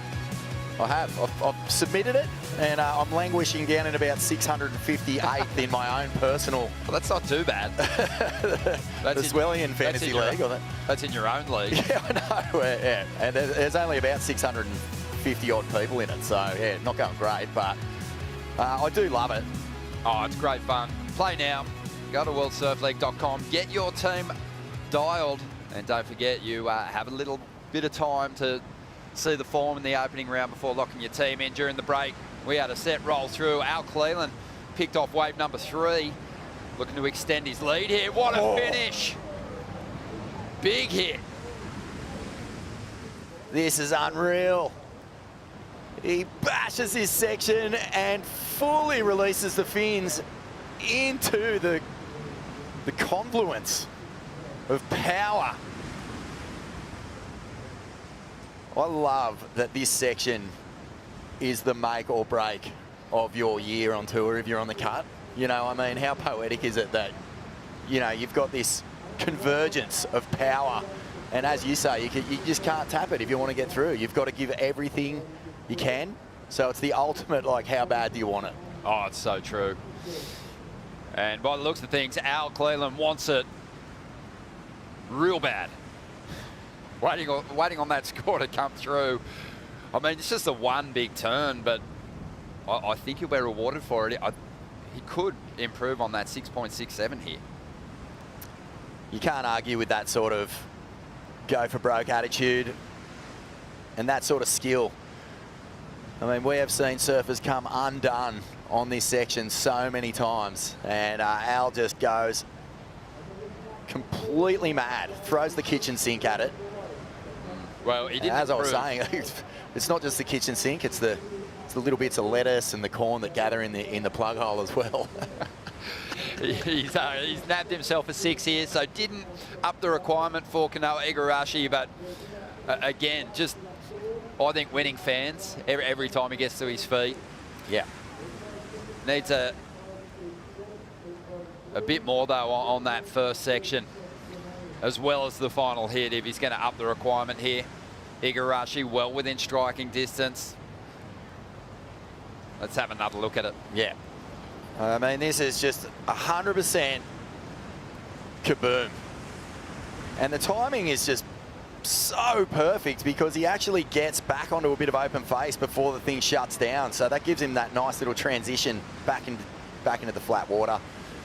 What a cool turn. Yes, Al. 22 years of age.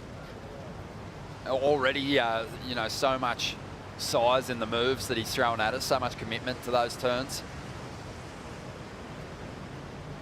I think once he gets that confidence of winning some of those clashes against the established guard, the big names on the CT, he'll be a force. Yeah, I wonder what the coaching strategy is with a guy like Al. Like, do you sort of try and harness it and rein him in and just sort of like, you know, structure him a little bit, or do you just let him off the leash and let him just be himself? Because we know from his free surfing parts that he's, you know, I think his go-to is just to let it all hang out at every opportunity. Yeah, he doesn't strike me as the kind of individual that's ever been on the leash. I think he's, you know, he's one of those big puppies that's allowed on the furniture. Well, not all puppies are allowed on the couch, Ron. No, I don't think it can be stopped, Forno. But we'll see. You know, I think realising the dream and breaking onto the CT is a huge accomplishment in itself. Maintaining a place here, I think, especially with the cut, is going to be another huge hurdle for Al Cleland.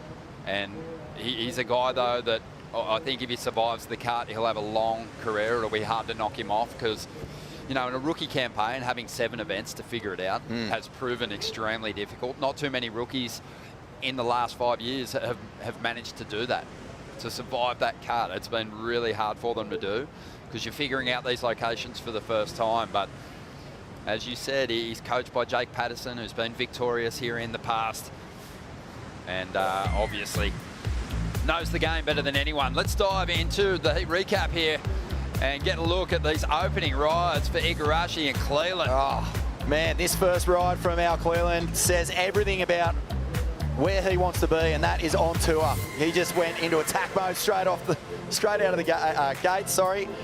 And then Kanoa, he fired up. Some nice surfing here as he tries to find his way into the deeper stages of a Margaret River Pro. Al backs up here. Nice little slice off the top. And a finner out the back. And this was a 6.67. We'll get a good finish here. Throws plenty of water. And yeah, in the mould of Matt Hoy, a guy who gets out there, lives the best life on tour, lets his surf and do the talking. Yeah. Yeah, he's kind of owning this heat at the moment. But in saying that, you know, he hasn't put it out of reach of his rivals just yet. Igarashi's still within reach. 6.75 is what he's after to get to the lead. Priority now with Edgar, though, and he's really yet to drop the big score. So if he's going to get ahead of Kanoa, he's got to ride the best wave of this opening round clash. Seen just I think a bit of that sort of desperation creep in. Edgar had probably his most impressive performance up there on the Gold Coast, but still only wrangled a 17th place Oh, he was unlucky too. He didn't get a ride out, a clean ride out on a really big air rev, which would have sent him deeper into the draw, possibly relieved a bit of pressure here. So it's right there for Edgard. I think he's going to learn a lot, as a lot of these rookies do. You know, if you go back onto the Challenger Series, here he goes. You're a different surfer. Let's see if he's got what it takes. He's going to have to go big. He knew that. And just unleashes and disconnects from the wall of the wave, just trying to ditch those fins. And we've got more set waves stacking up, so Edgard's really going to be up against it now, falling to the bottom of the priority order. I guess the benefit for him might be that looks like there's a few waves in this set. Might be able to pick something off, but turning this one around now without a score of substance is going to be very difficult. It will be, especially considering Kanoa Igarashi's only got a 5.5 that he's trying to replace. He's going to pull the trigger here. Driving up into this opening section, clean carve, brings it right back into the trough and drives up under the pocket again. Mixing things up, looking for a little finish here. Won't quite find the connection to the lip that he was after. But it's possibly going to help him grow that requirement for Edgard as Al Cleland looks to better his situation again, just to attacks that final section. Slams it. We get to the rusty 2-minute warning here. And Al just making sure he finishes that one off. Yeah, it's been a good performance here from Al Cleland. A lot to serve for, but it hasn't changed his game one bit. It's just business as usual for him. Let's just attack. Let's get into that lip line. Let's clobber that closeout. And this is an important wave for Kanoa with a minute and a half left, and now Edgard will have priority out the back, you'd assume, but you know, 2 major turns. The first carve was really easy on the eye, and that second turn, butter as well. Cleland comes onto the inside, and up and over, and Hammertown. Leadfoot really ripping into this final section again. Just the extension to reach it and just unload. You can see who's power. Yeah, you can see who's enjoying the power. And Edgard up now. This is live. Just looking to finish this one off on the inside. Tricky section to read there. He's going to go down, so it feels like he might have to fight his way out of that elimination round, just based on what we saw in that final exchange, as Al Cleland and Kanoa Igarashi make their way to the keyhole here at Surfers Point.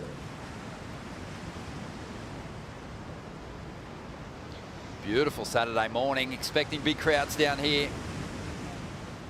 People will be finding their place in the Stone and Wood Beer Garden down here at Surfers Point, looking to reserve their position for what will be a huge day of competition, looking to get through the opening round for the men and the women.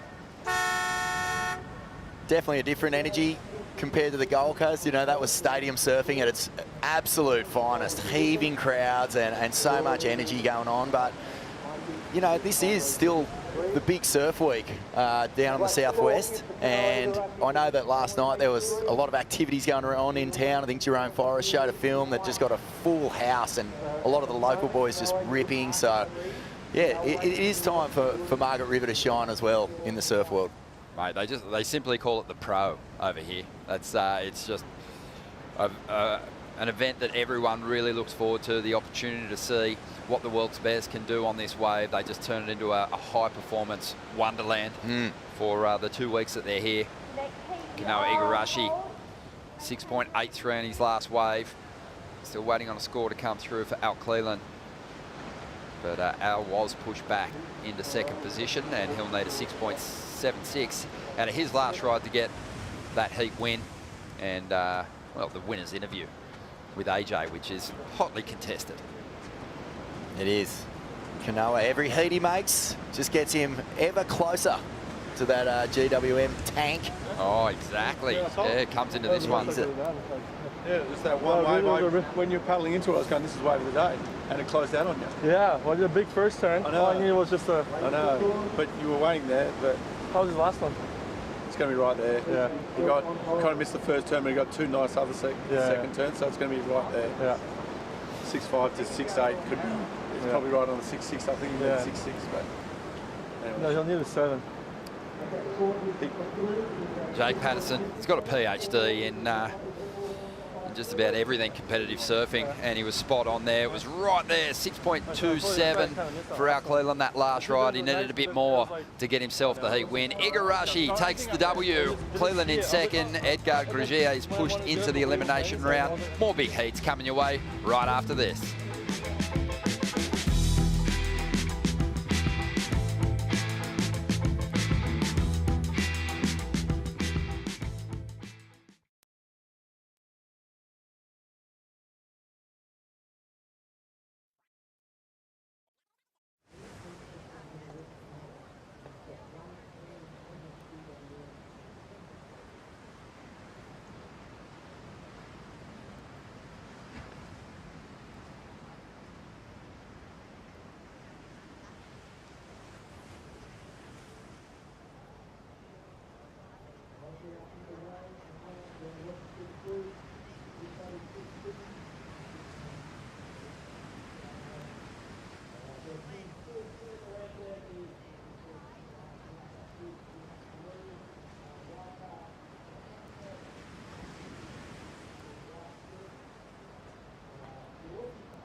The Western Australia Margaret River Pro is brought to you by BioGlen, official vitamin partner of the WSL Australia. By Oakberry, fuel yourself with the official acai of the World Surf League Australia. By GWM, official automotive partner of WSL Australia. And by Stone and Wood, the unofficial beer of the World Surf League Australia. Welcome back to the show, and it's going to be a good one. For heat number 4 of the opening round, Geordie Smith, the big South African, the longest serving member on the championship tour, will be out there in the red. Brazil's Joao Chianca, who's got all that raw energy to unload here at main break. He'll be in the blue. And the wild card, Mikey Madonna from Lennox Head, Australia. He'll be out there in the white. And should be a good clash. 3 regular footers, all with a lot to offer in the way of power. Meeting here in the opening round. Vaughan, how do you see this one playing out? Well, it's hard not to go past Geordie just with the form that he's in. A big body on these big open face walls. Heaps of juice in the ocean this morning. I think he was just going to revel in it. But, you know, Zhao's been a semi-finalist here before. He has got, you know, the rail game to really open up on these faces well. But Mikey McDonough is just custom built for this sort of surf. Like, big unit. Grew up at Lennox Head. Oh, look at this. Closeout set. Well, it's close to a closeout as you can get out there, but caught inside. Oh, you love to see it. Yeah, but yeah, Lennox Head, you know, it can hold big swells. And Mikey is always a standout out there. He'll be loving the opportunity to rip in, especially having sat on the sidelines and watched, you know, Morgan Siblick get his chance. Joycey, obviously, getting through the trials up there. I think he's been chomping at the bit to get this CT experience. Oh, he needs a real confidence-building performance too. He blew us away on the Challenger Series last year with a victory on the Gold Coast. But after the big win, barely made a heat through the rest of the Challenger Series schedule and ended up finishing 16th. You know, typically a win is almost sort of like a guarantee. Yeah, well, it happened a couple of times last year, so it was just so hard fought, that Challenger Series. And here he goes.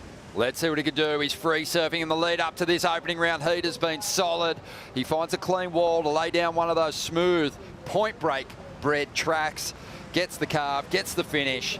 Not a bad start for the wild card. Nice start. Here goes Chianca now. always rips in as he climbs up onto that final section, hammers it, holding on for the finish. And that is the most explosive turn we've seen on the final section out here this morning. Blew his own mind by the looks of things. Yeah, we saw a pretty impressive turn from Toledo earlier today. Big floating re-entry where he kind of disconnected with the wall for a moment and somehow rode out. That was on another level, so expecting a good score for the man that finds himself sitting right on the bubble in 22nd position coming into this heat. This is a really impressive turn. I mean, we talk about it all the time. How hard are you going to hit this end bit? Well, that's about as hard as you can hit it. You can see the power coming from both directions, doing everything it can to buck him off. And he's just like, not on my watch. Jams that tail.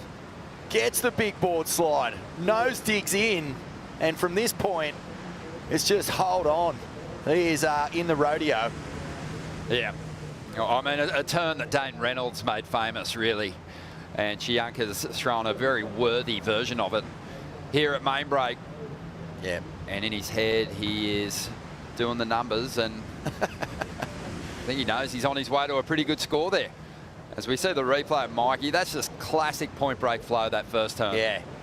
And he gets a nice finish too, which is more of a confidence boost than anything else. It's always good to just hit that end section, get it sorted early. But you can imagine, Ron, just how many crew would be watching this heat on the far north coast of New South Wales right now. Mikey's got a huge fan base, a support crew up there. They all got in the cars and drove up to Snapper when he was in the final of that Challenger Series, and you've never heard a racket anything like it. Well, Mikey's a real competitor. Oh, he's so passionate. And the head is down, just trying to get back to that takeoff zone. Chianca's kind of out paddling him here at the moment. We'll see what unfolds. The big dog, Geordie Smith, 37 years of age. He's just sitting out there with his priority, waiting for his chance to open up. And have a look at the number here for the Brazilian, an 8.83.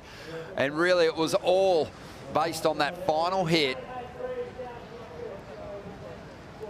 That's what you can do here. If you get the big section that stands up, you can really throw everything you got at it and be rewarded for it. We're getting a little window into what it's going to be like next year with no elimination round. You know, I'm sorry, it's just straight in, like no non-losers round. Like we're going straight in because the cut is basically the version of that. You've got to come here and everything has to be on right from the word go. And Joao has just decimated this end section with this turn. Intent completely on show. Yeah, I feel like this is always the event where you really get to see just how, you know, how much people want to be here. What are they willing to risk? 8.83 says a lot for Joao's attitude heading into this. 22 minutes to go here. Geordie Smith with priority, yet to see him take a wave. And with no sets approaching, it's a good time for us to say a huge WA good morning to Kevin Wallace from Surfline. How are you, Kevin? Hey, good morning, boys. Doing great. Good to see some waves. Oh, my goodness. What about that turn from Chianca then? Did you catch it? I did. My reaction was about the same as yours. Just kind of throw my hands in the air. I was like, I wish I could do a turn like that. Oh, unbelievable stuff. Mate, WA is producing once again here on the opening day. It's so reliable for the big swells. What are you seeing coming our way throughout the day and throughout the event window? Yeah, we've got tons of surf coming up. Just for the rest of the day today, this swell is slowly settling. It was actually really nice to see the amount of surf still sticking around this morning. Yes, expected good this morning. It was even a little bit better than I was anticipating. So that's always nice to see a little bit extra. The swell's slowly coming down through the day. It's been great the last couple of days, just pumping, perfect conditions, and we've got just kind of more of that this morning before winds turn northerly through the afternoon. as we go out the next couple of days here, smaller tomorrow, but probably have a look still tomorrow, see how much is left over, and clean again in the morning with offshore winds. Monday, not looking great. We've got probably the smallest day of the waiting period and onshore winds. So my guess is we're going to be off on Monday, but after that, just swell after swell after swell. More big surf coming up on Tuesday, and then potentially something like into the XL range on coming up like Wednesday afternoon. So tons of surf. The Southern Indian Ocean is alive and well, as it typically is this time of year.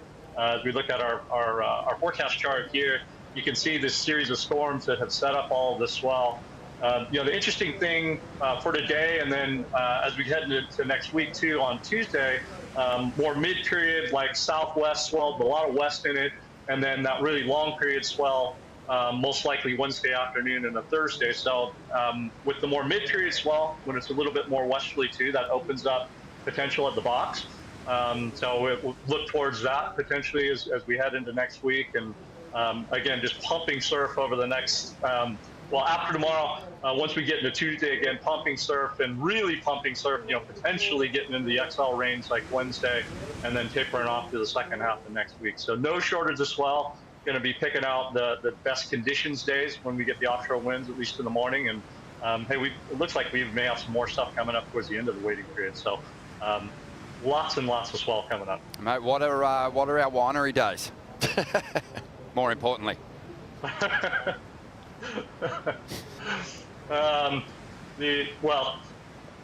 have a look at the replay here.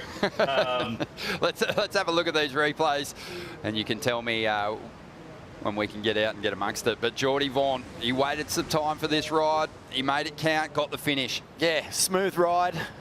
Not a whole lot of major fireworks on it like we saw from Joao, but look at this guy. He is really, on the back of that big score, just tearing in here.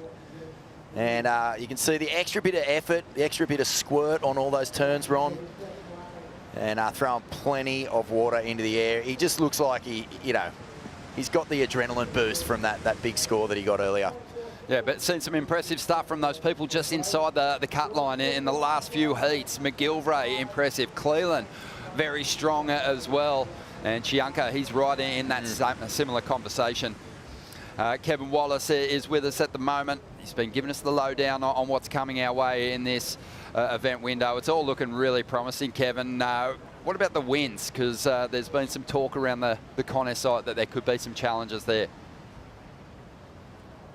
Yeah, I think for the most part, on the days that we have swell and we have surf, which is almost all of them, with the exception of maybe the next couple of days, will generally be in like a northerly wind pattern. So more northeast or east-northeast in the mornings, kind of moderate in strength, and we'll see a trend to northerly winds in the afternoon. That's going to be the case today.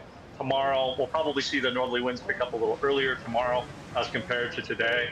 And then as we head into like Tuesday, Wednesday, and into Thursday, similar conditions where like looks great in the morning, good to great in the morning, and then some northerly winds in the afternoon. Yeah, the question in my mind right now is that Thursday next week, and how much of a window could we potentially get there? Because I think we'll probably have offshore wind in the morning on Thursday, but it could turn pretty quickly and not only go like cross shore, but actually onshore through Thursday afternoon ahead of that next front. So those are the questions. We'll dial in the details here over the next couple of days, but generally speaking, certainly in the mornings, looks like we have good to great wind conditions. Mate, you said the B word, the box. Obviously, we're always salivating to potentially get competition on over there. And we've got Geordie up at the moment. We might just have a look at this ride. He's going to get knocked off. But ideal conditions for the box. Are you seeing a potential day there? Yeah, I think Tuesday and maybe Wednesday morning as well. Like you'd like the swells to have a little bit more west in them.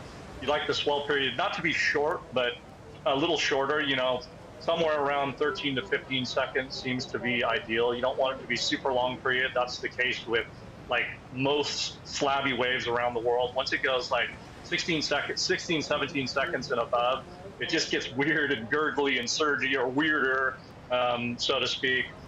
So the type of swell that we're seeing line up for the early part of next week, Tuesday in particular, seems to check a lot of boxes. You know, it's early on in that swell's development. It's coming from a storm that's coming all the way across the Indian Ocean. It's going right now, but I think we'll see the main push of swell develop a little bit later this weekend when it's quite a bit closer to Western Australia.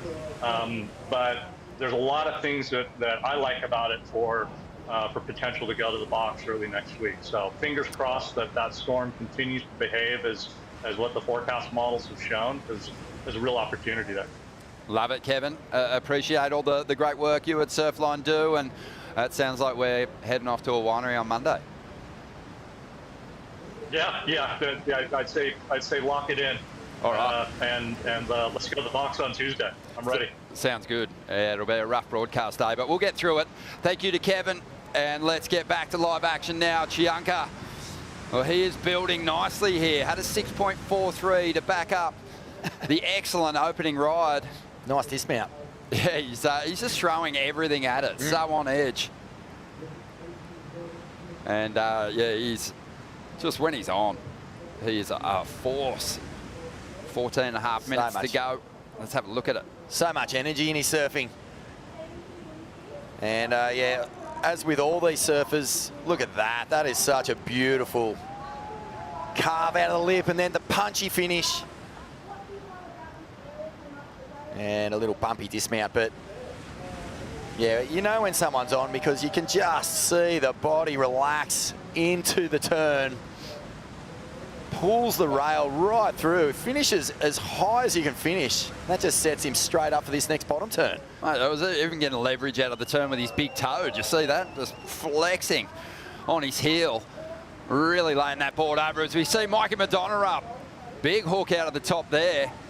Climbs up on the section again and gets slammed down, compressed awkwardly. Hopefully, he's all right. That looked uncomfortable. Shaking it off. So a 6.73 for Chianca. The requirement has grown for Geordie Smith in second place, out there with priority after a 9.06 now. And Mikey's got quite a bit of work to do, but we'll see where this score falls. Yeah, comes around the whitewash there. Puts all the body weight onto the heel. Oh, and just gets slapped on the end here. Cuts that one short. Throws this one just a touch late. You can see the impact. Oh, really compressed him.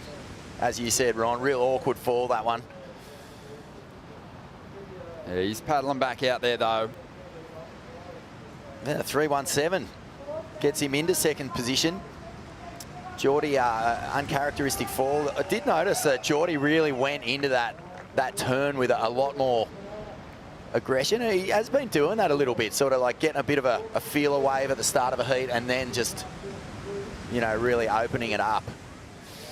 Well, Chianca's owning this heat at the moment. Strong start for him. Something standing up on the outside here. Geordie Smith's got the priority. Needs next to nothing to get himself back up into second place here. He's going to have a dig. The big man drives out on the open face. A silky smooth carve. Just going to get the two turns in. As this one shuts down, he'll get out of there. That should be enough to get him back up into second. And Chianca not holding back. And he's going to bank into a big bottom turn and get out of there. Wants to get back to toward the top end of that priority order. Stay ahead of Geordie Smith here. Yeah, it's been a hallmark of Geordie surfing this year. He doesn't look ruffled ever. You know, the days of looking stressed out in heats just seem to be so far beyond him. But we have seen moments of explosive emotion from Geordie as well. So, you know, the passion's there. It's just that he just keeps his cool so well. Iago Dora coming up in the next heat with Liam O'Brien and Winter Vincent. Should be a good one. Right now we're going to take a Bonsoy brew break. Back with Heat 4 in just a moment.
Have a look at the morning we've been greeted with. Day one of competition here for the Western Australia Margaret River Pro, taking a trip on the Western Australia flight camp.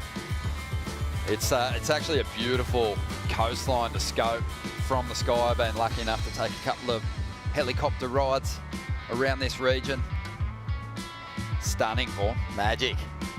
Love coming to the West. It's raw, it's open, it gets bombarded by the elements, and it is absolutely stunning. Yeah, all the surfers, you know. Mad dogs, every single one of them. So many of them say it's their favourite place to come visit. But I was talking about the local surfers. They're just a different breed. They love the juice. You paddle out here on 10-foot days, and there's little groms, there's ancient old crusties. Like, everyone's out there just loving the energy. Yeah, the local pub scene here is a little bit different. The locals here, they're dusty, they're crusty, and they absolutely charge. You know, everyone out there, when you paddle into the lineup here, it's just all big wave boards, and not unusual to get to some of those outer reef breaks. And you know, you paddle out in the dark and there's already a crew of locals out there. Yeah, it's interesting talking to Kevin before. You know, like this swell that's coming, the rumours that are swirling around town is that it's going to be really solid. And I was chatting to a few of the surfers this morning, Ron. Yep. And there's not a lot of big boards in the quivers. You know, the number I was heard, the biggest board I heard getting thrown around the most was 6.2s and 6.3s, which, I mean, we know that, you know, John can take that size board out there and rip a 10-foot wave to pieces, but we could be looking at a lot bigger than 10 foot. Love to see it. Love to see it. 7.5 minutes to go here. Geordie Smith, he's actually upped his heat score total, and the requirement for Mikey Madonna now is a 7.37 to get up into second place.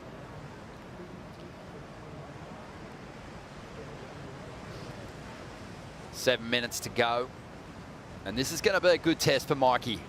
You know, we talked about it. Wants to reclaim a bit of the confidence that saw him go on and get himself a Challenger Series win against a heavily stacked field on the Gold Coast last year, and he needs to get some competitive fire burning before the Challenger Series ignites again. He's one of those competitors that feels it, like more so than others. You know, like separating the emotion from the process is a little bit of a tricky thing for Mikey, because he just lives for it so hard. Here we go. And here he goes. Let's see what he can do. Got some big turns on the forehand. He's going to throw one down to kick this one off. That's a bit more like it. Needs another move, though, to turn this into a decent score, and has to force one in. Can't stick it. How much credit will he get for that one move? It might be his best number. Might help him chip away at the requirement, as we see Chianca just refusing to back down here. And again, going wild as Luana Silva, his partner, watches on. Well, that's good signs from Mikey McDonough, though. That's the first time we've really seen him go at it in this heat. He's had some nice moments, some nice swoopy, smooth carves, couple of Larrys, but that's the turn he's capable of, and that will. Here we go. Oh, get it stuck into it, boys. Look at that. Oh, my goodness. The boys are going at it, shoulder to shoulder. Ferocious paddle battle here. Well, they are knocking elbows. Yeah. This is a physical confrontation between Mikey McDonough, Joao Chianca, and neither of these guys is going to take it backwards. Geordie's. Look at that. He's loving not being in the middle of it. Yeah, his magistrate sitting out the back, judging this one. Oh, come on, boys. Geordie's playing official. That's as good as it gets. Geordie Smith out there. Well, Mikey Madonna, he gets himself second priority, and Chianca applauding the effort. The boys having a bit of a chuckle about it. And Geordie, I think Geordie's just like taking all the the aggression out of the moment. I just had an image in my head just then of James Wood, who does a lot of coaching with Mikey, just shadow boxing in his lounge room, throwing uppercuts. That was as good a paddle battle as you will see in this day and age. In the old days, there would have been a fair bit more going on than just the collision of elbows. But here's the replay of Mikey's wave. And you can see why he had adrenaline in his blood, because that would have felt incredible. Big snap, pulls the board right through, doesn't get the finishing section because that was going to head into a really meaningful number for Mikey. Yeah, but it unfortunately only dropped as a 4.67. A lot of credit for the individual turn. Chianca, he threads together a couple of hits himself. But Kaibo watching that one, Vaughan calling it one of the best paddle battles we've seen. Don't we love a paddle battle, though? Oh, Don't yeah. we absolutely love that? Just elbow to elbow, shoulder to shoulder, bumping and grinding. I love it. Mikey getting the edge there. And what about Geordie Kaipo just fully playing the official role in judging that one? He is so good. Love it. Just over 3 minutes to go here. Numbers coming through for Chianca. He's about to up his heat score total. And that'll, you know, take the sting out of losing the paddle battle. 7.17. And the requirement for Geordie is a massive one now, 9.5. And Mikey's still looking for a 7.37 just to get the second place. Yeah, Chianca is going mad. And there were times in that last wave where his board was dead set, looked like it was trying to run away from him. And he was just throwing the lasso around and going, no, you don't. Come back here. And it was a real knife edge wave from Chianca. The judges are loving what he's putting forward out there. 2.5 minutes to go here. I'm still so stoked on Geordie Smith, just front row seat to that paddle battle. He is loving it. Looking like John Dutton out there in the Wild West with a couple of his cowboys going at it. Here we go. Big Geordie Smith with a big roundhouse cutback. Smooth as you like, straight up into the pocket, jams it, almost loses the turn, but recovers for the finish here on the inside. And, you know, Geordie, that #1 position out of reach with that wave, but he can up the requirement for Mikey if he can better a 6.37 with that wave. I always have this gut feeling that when a surfer does a roundhouse cutback, they're on. You know, we haven't seen Geordie completely go mad in this heat, but at no point has he looked worried. No. He's been sitting out there having a ball. His surfing looks beautiful. Like, the rail-to-rail transitions are just a thing of real beauty. And you can just see there, you know, the flow state is on. Bashes the section and comes through for a nice little combo on the end. But yeah, I feel like the roundhouse is such a telltale sign of a surfer having a real ball. Yeah. No, and, you know, Geordie's in a great position to capitalise on this event with the forecast. You know, he's got a lot of meat in his equipment and he's used to throwing that much foam around. There's some competitors in this draw that, you know, could get a sup paddle and work their way around the lineup here on one of Geordie's boards. That's how big they are. As we see Mikey up again. Going after a 7.37, might need a little bit more after Geordie's last ride. That's a quality section, and he makes the most of it. He hasn't really been able to finish his wave off with a move that puts the ultimate exclamation on his finish, and he kind of finds that again there, but there was a CT level turn in that ride, and that's going to be his best wave. He's having a blast. Geordie didn't up the requirement. It's still a 7.37. And Mikey needs there to be a lot of credit for the turn midway through that ride.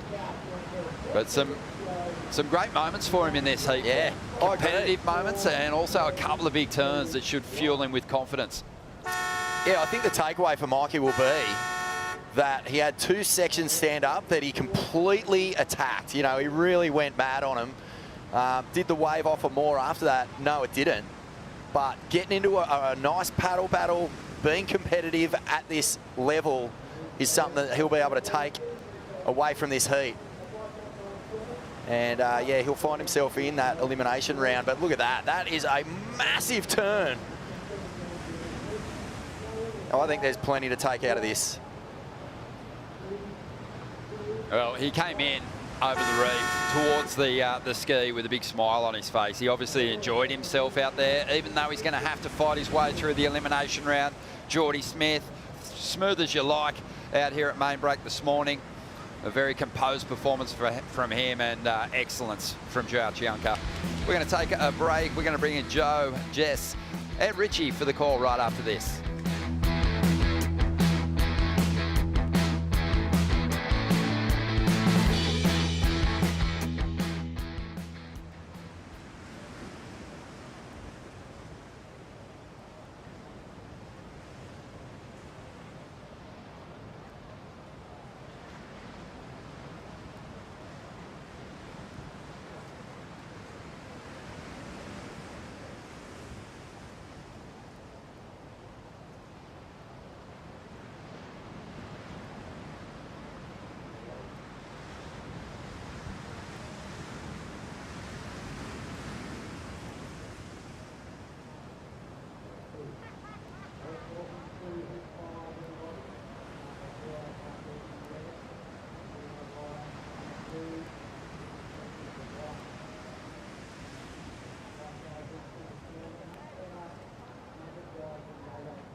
It's hard to pinpoint just one thing that makes Western Australia so special. As a surfer, it's an incredible destination because there's world-class waves. And if you're a foodie or a wine connoisseur, no other better place in the world.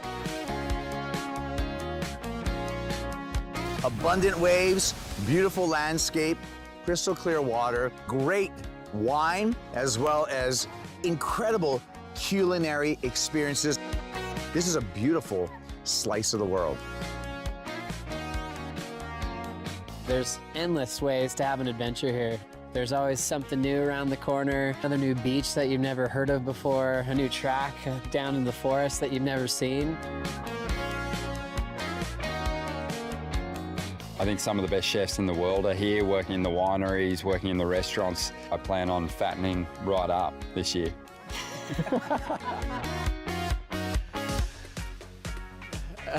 Oh, wow, what a good time in Western Australia. We absolutely love it.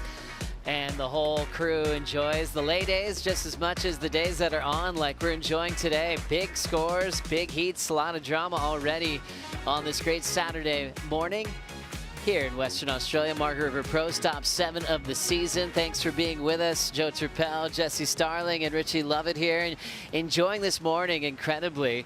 I know there's a lot invested with Winter Vincent getting the CT jersey on and coming from the same stretch of beach as Richie Lovett. You've seen this guy grow up, Winter, and look, he's a man now, ready to take on the world. Yeah, I think it's all happening at the right time, and what an opportunity to go against the world's best. We saw George do it. You know, George Pitter got the opportunity to come here as a wild card, and he really stood up. Made it all the way through to the semi-finals, I think it was. And, you know, so if Winter can kind of tap into that same form, he's got a similar weapon to George as well, this big open face carve. He's silky smooth. This guy never, ever looks like he gets rattled. You know, he's got this very calm demeanor, and I don't think he'll be fazed about this heat. He's got a crazy heat ahead of him, though. Have a look at his opponents here. Gosh, big opponents for Winter Vincent, Liam O'Brien and Yago Dora. Liam coming off that home court advantage at Burleigh Heads. The crowd was lighting up Liam's performances, and he wanted to go further, but man, he had some excellent scores and really looked really comfortable under hometown pressure. It wasn't at all, it fueled him. There's something about that you know, hometown storyline where you get, you know, everyone's favorite surfer down there on the beach with the win. I think about, you know, whether it was Mick and Parko at Snapper, whether it's Geordie Lawler at Narrabeen, it's Geordie Smith at J-Bay. So that was the storyline that Burley was hoping for Liam O'Brien. It felt like if we finally saw Liam kick into gear there too, I feel like we haven't seen him really take those steps to meet those standards that Liam has set for himself in those past years, where he has been a very top end of the rankings type of surfer. This year he is in that awkward zone where you're looking behind yourself at the cut line. Oh, actually no, I correct myself. He's currently below the cut line. So he needs to get some work done here.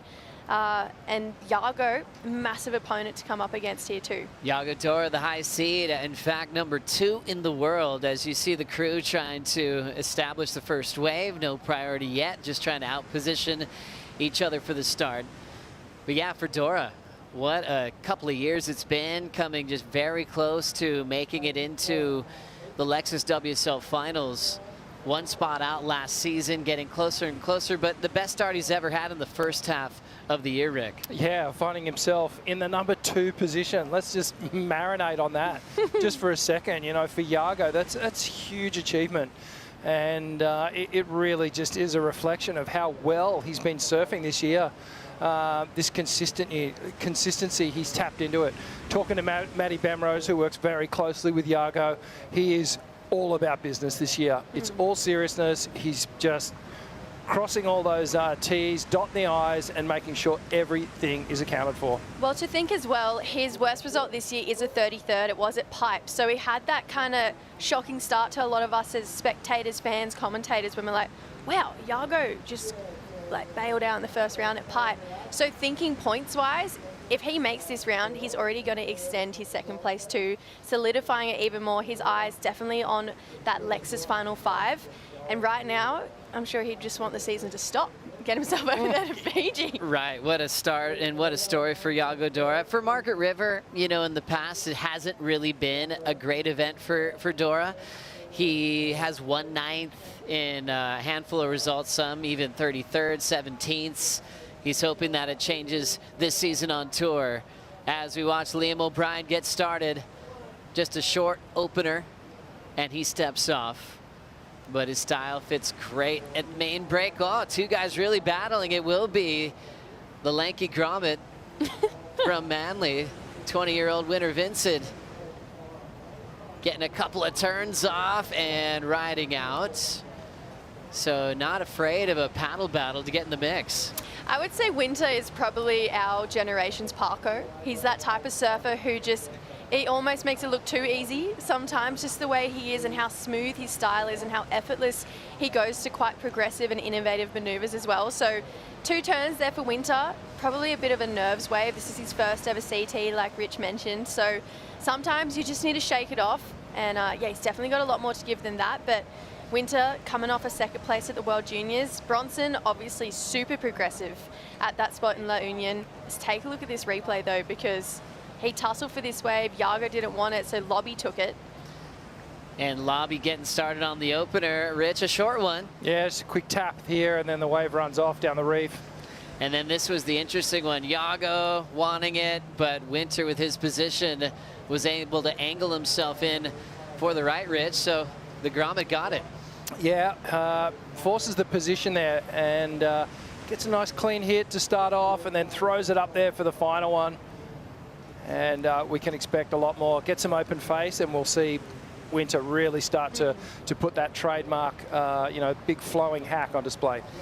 We've got Kaipo Guerrero in the water. How did you see that opening exchange, Kipes? I think that Iago Dora actually just kind of let them go. And I think it's a master plan by Iago, because he's comfortable enough to know that his skill can overcome. He's sitting on priority right now and got plenty of time, 20 minutes.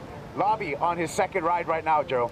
Thank you, Kaipo. There's Liam O'Brien coming off the top of that section, and he will redirect over that shallow part, over the flat rocks there, and get back to business. Way before was the 2-point ride for the single maneuver for Liam, as he gets back on the sled for the Water Patrol by Perry Hatchett. Longtime member of the Water Patrol here in the West, former head judge of the championship tour. Liam O'Brien chasing Winter Vincent just quietly because Winter got the 3, so just a couple of warm-up scores. But yeah, Kaipo's breakdown there's showing clear in the scores right there. Yago's not too worried about 2s and 3s at the moment. He's probably feeling pretty comfortable with first priority. Replay from Liam O'Brien. Rich, what'd you see? Yeah, it's a better wave for Liam. You can see a more steady bottom turn, cleaner carve off the top again. Beautiful bottom turn into a bit of a tail flare for the second turn. And the wave just closes down, doesn't manage to get the third hit in, but this is really the first decent score of the heat so far. 19:40 on the clock. AJ McCord's been busy catching up with heat winners. She caught up with Kanoa Igarashi earlier this morning. Kanoa, we've talked before. You said, I'm not going to wait until the final minutes to get the score that I need. But yet again, you get it done on that last score. How did you identify that wave and know it was what you needed?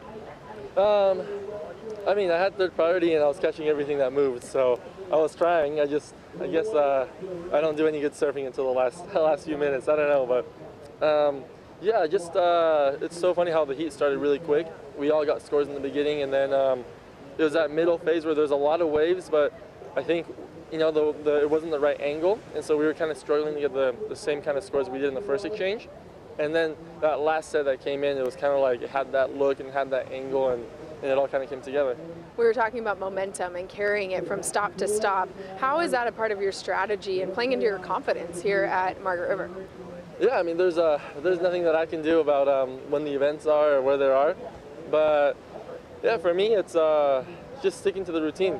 Not that I'm doing anything unique or special, but I just have a good routine, have a really good team around me, and just doing normal stuff. I think that's the most important thing. Lay days, switch off, contest days, turn on, and everything in between. So it's been a really good, really fun Australian lay, and looking forward to going home afterwards as well. Well done, Kanoa. Do you have anything you want to say to friends and fans back in Japan? Yeah, I want to say hi to all my friends around the world. Especially back home in Huntington, and みんな日本人のファンいろいろいつも応援ありがとうございます。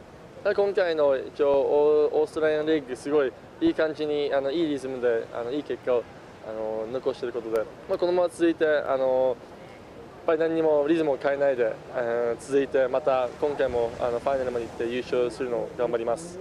Congratulations, Omedetou. See you in the next one. Thank you so much. Thank you, AJ. Great to hear from Kanoa Igarashi. And now we go back into live action. Liam O'Brien crushing a couple sections as he's trying to build on his score line. Last wave was a 5-6. As he's heading the right direction, Jesse. Yeah, Lobby, I feel like he's looking for a little bit of redemption. I just wanted to note, last year, Lobby lost out to George Pitter, who is a Manly boy and event wildcard. This year, first round heat, Winter Vincent, Manly boy, event wildcard. So I feel like he's got a little bit of redemption to do with our mate Rich's hometown. But right now, I feel like he's just trying to stay busy. Sitting and waiting has definitely been Liam's enemy this year. It hasn't been the plan that has worked for him at multiple stops throughout the season. So I like seeing this version of Liam O'Brien where he's catching a lot of waves. He's got himself a 5-6-7. He got 2 nice turns. He's going to better again and just apply more pressure on the rest of the field with 16.5 to go. Great call. Doing more surfing is always the best call for Liam O'Brien as we check out the replay, Richie. Yeah, as we see the sky vision here, a couple of ridges on the face, but Liam just managing to find that perfect little pathway through these waves. And love that finishing turn, bit more flair and aggression. Big paddle to get involved in this one and then fading, Jesse. Yeah, Lobby just staying busy, like I said, carves it back to start here. Feels like we're seeing a lot more confidence in him after Burley. That second turn, just jamming it in the pocket, drifting the fins and regaining it. So Lobby, that one, 5-point ride. He's got himself up in the lead right now, but I feel like Liam's got a lot more to give in the next 15 or minutes or so. So a few waves there being ridden. Yaga losing priority. Kaipo with an update from the water. Yeah, that was a tough one, Joe. When a plan goes wrong, I felt like Yago started this, allowed the priority cue to go ahead, and he was holding that priority, got caught up. offshore wind, the wave backed off. That's how Lavi got that wave, lost priority. So that the plan has gone wrong for Yago Dora. And now I just see him scratching for some real medium-sized waves. So hopefully he's not in the panic zone yet, but he's got second priority on the Apple Watch and only 15 minutes to make it up. Oh, thank you, Kaipo. Yeah, interesting seeing world number 2 kind of off to just a slow start in this first heat here at Margaret River. Not one of his pet events in the last few seasons, but man, he's been consistent and he's been really good at shaking off losses. We mentioned the 33rd that he had at Pipeline. He didn't even flinch with that. He knew that wasn't a statement to his form at all, and he was ready to move on into a great position in the world title race. For Yago Dora, he knows he's going right a lot on tour, and he's really been focusing on watching a ton of tape, really improving his technique and making things smooth. And as we know, he's got that X factor of getting really radical at a moment's notice. Totally. We know he's got one of the best air games out of any of the competitors on tour, and super strong backhand too. I was watching some of the social clips over the last couple of days, and Yago's looking good, looking really good. It's, at this point of the game though, it's like readjust that initial plan. You know, it's okay, I've got 14 minutes on the clock, I'm going to be surfing a 14-minute heat here. The good news is that no one's really cracked this heat wide open yet. You know, Liam's surfed his way into it, he's got a couple of mid-range scores, but nothing excellent on the board yet. So he's well and truly in this heat, but this first wave of Yago is going to be super important. Very important as we look at 13:50 on the clock. Liam O'Brien out in front, but world number 1's preparing. Italo Ferreira's got Jacob Wilcox as a wild card coming up next, along with George Pitar.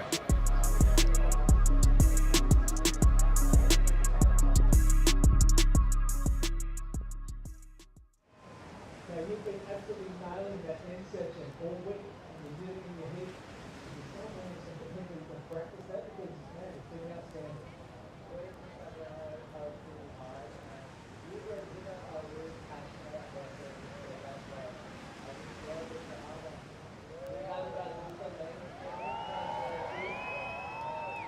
Well, I love it, and that paddle battle was super cool as well. Is there anything you want to say to you?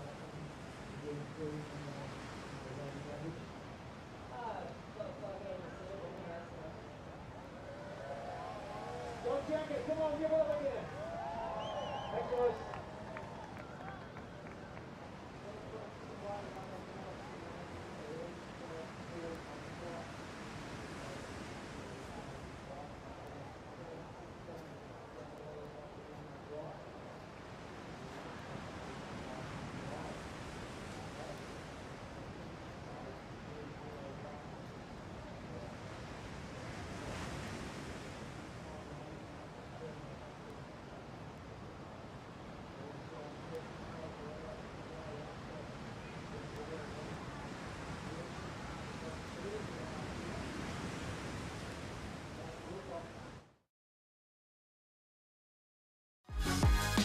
It's time for the Pulse. What a big opening day on Saturday. Big start for the 2-time world champ, fresh off the win on the Gold Coast.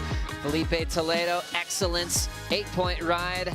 Ended up getting second in this heat because Connor O'Leary was swinging for the fences, Jesse. Yeah, Connor did not want to take no for an answer. He was looking so switched on this morning. Just this backhand attack. He has been on fire all year, called one of the best goofy footers on tour this year. I'm calling it. I think he is. That turn was insane from Connor. 8.5 and a 7.3 for O'Leary. The top two shake hands and move on.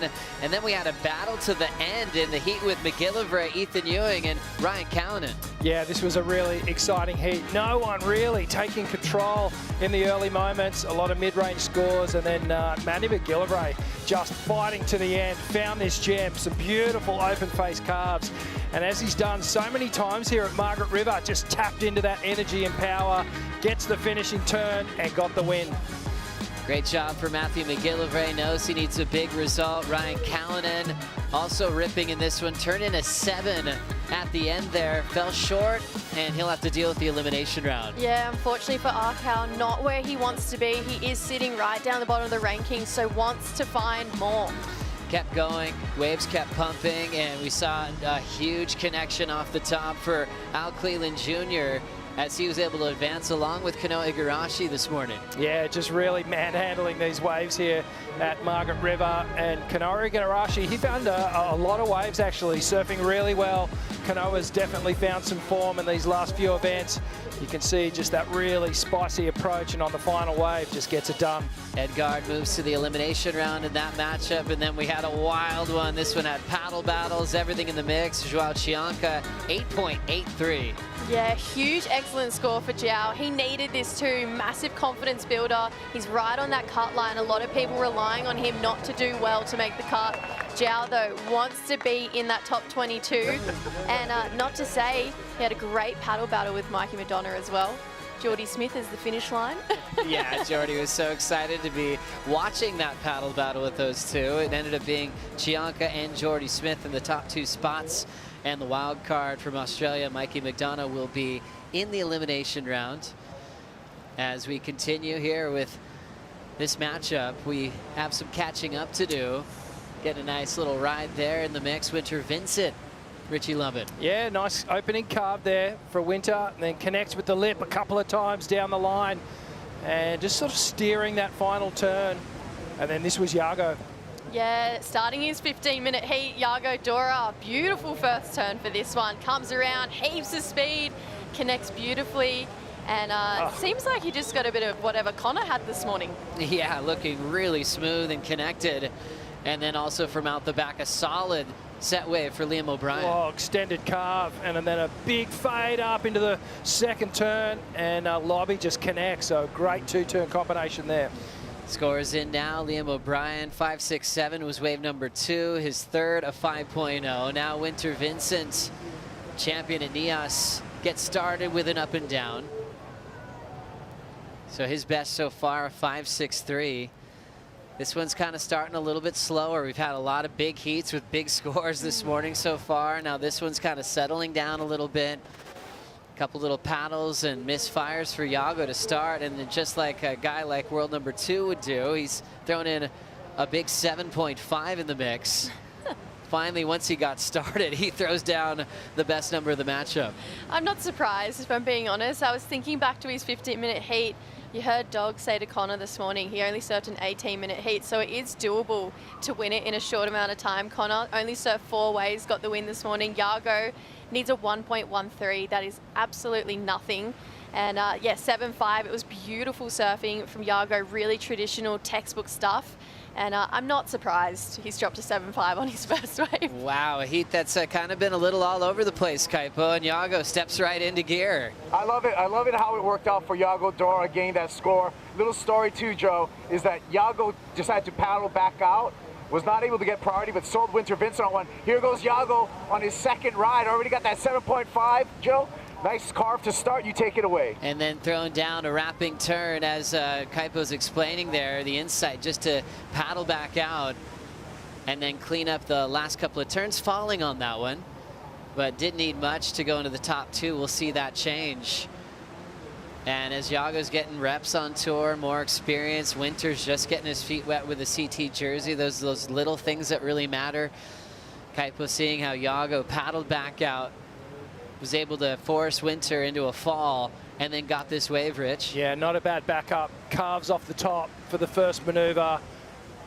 Another cutty just to stay in that power source. Now he starts to wind up, gets some cleaner action through the inside, and unfortunately just was faced with dry reef in front of him. So I almost feel like he hit the eject button after that final turn, rather than really trying to dig in and make that wave. But some good turns on that one, and he'll definitely shift up the leaderboard here. Liam O'Brien on the wind-up and connects well under the lip. He's flying into his second move, drills it with a cool read off the lip line. Liam O'Brien shuts it down beautifully.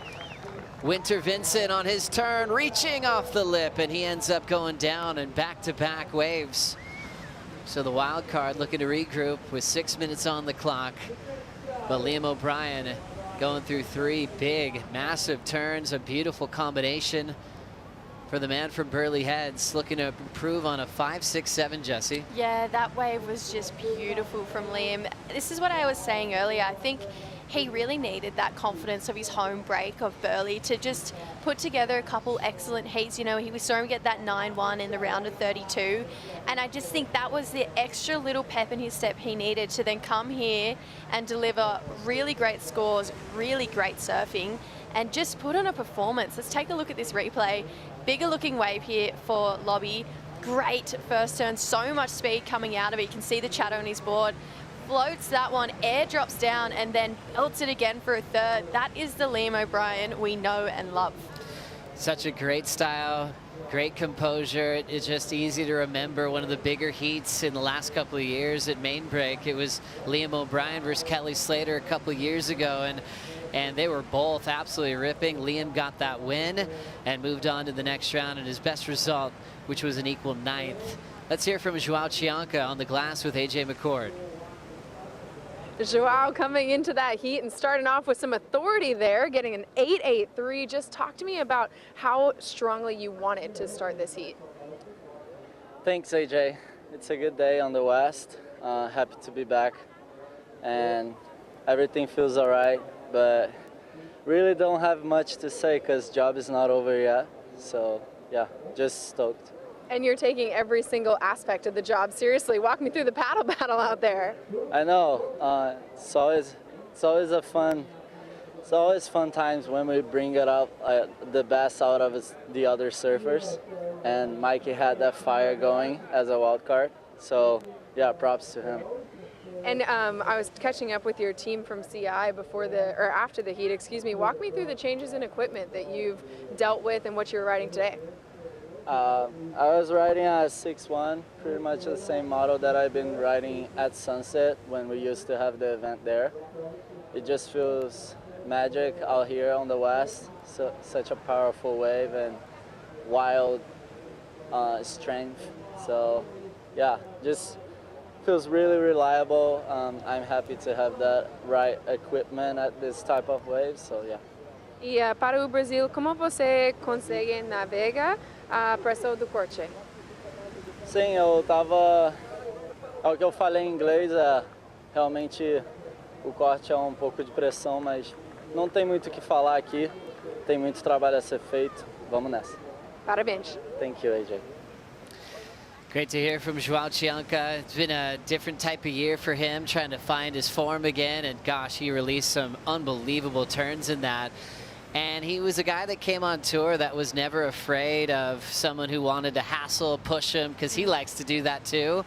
So he really appreciated the fire out of Mikey McDonough. They had a smile together when it was all said and done. And it's those types of rivalries that you look forward to seeing how they'd push each other again if we get the chance on another matchup. I remember talking to Chelsea Hedges, and she's obviously a world champion, an incredible surfer, and I was talking to her about what's the 1%ers that make a world champion. She said it all comes down to rivalries and having someone that pushes you and lifts your game. And you know, when we think of rivalries, I think of Steph and Carissa, Mick and Parko. There's so many people, Andy and Kelly, that push each other, that create these almost monsters that turn into these incredible performers and eventually world champions. And that seemed like the fire that Joao needed to really bring home the performance there.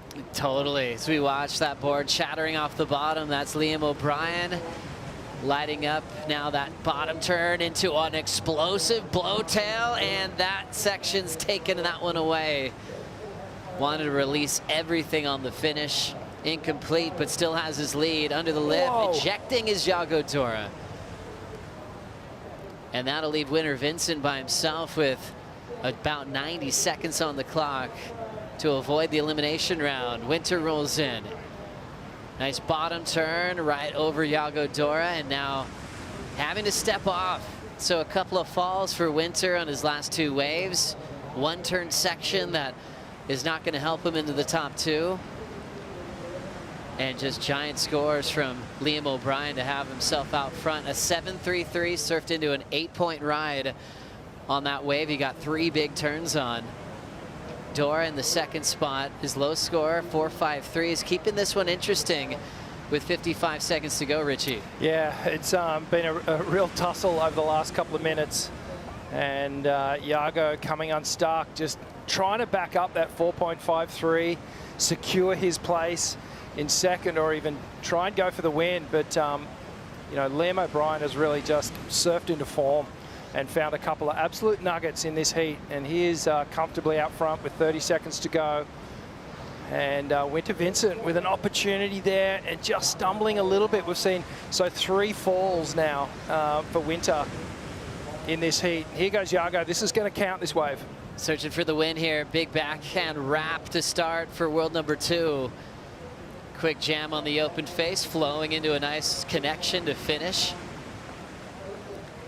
And now riding away his last wave for the morning.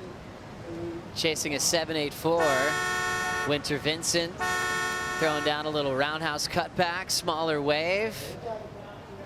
And we'll call it a heat. Was chasing a 6.41 there on the tail end of the ride. And Jesse, you were there on call for his runner-up finish in the World Junior Champs. Obviously, Richie's close to home at Manly, but you're right up the road on the northern beaches, so you've seen a lot of Winter from those Grommet Hood days. How are you feeling about him having to bounce back if he does end up in the elimination round? Look, I'm not worried. That performance we saw from Winter, I would say, is nowhere near his A-grade performance. It's probably more down towards the low Bs, early Cs. Winter has grown so much over the last few years, and I think he'll be not stoked with that performance, but he's one of those guys who's super resilient and definitely knows how to bounce back. So Winter Vincent will in fact be dealing with the elimination round. Dora, the high seed, is in second, moving on to the round of 32, and the heat winner, Liam O'Brien, looking comfortable here at main break. We've seen this happen a lot throughout this morning, where that mid-seed, the one who's really worried about the cut, is getting the wins this morning, just like his good friend Matthew McGillivray. As we enjoy the Stone and Wood slow-mo and prepare for fireworks. World number 1 coming up next. Italo has George Pitar and Jacob Wilcox.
The Western Australia Margaret River Pro is brought to you by Boost Mobile, official telecommunication partner of WSL Australia. By Bond University, your ambition belongs here.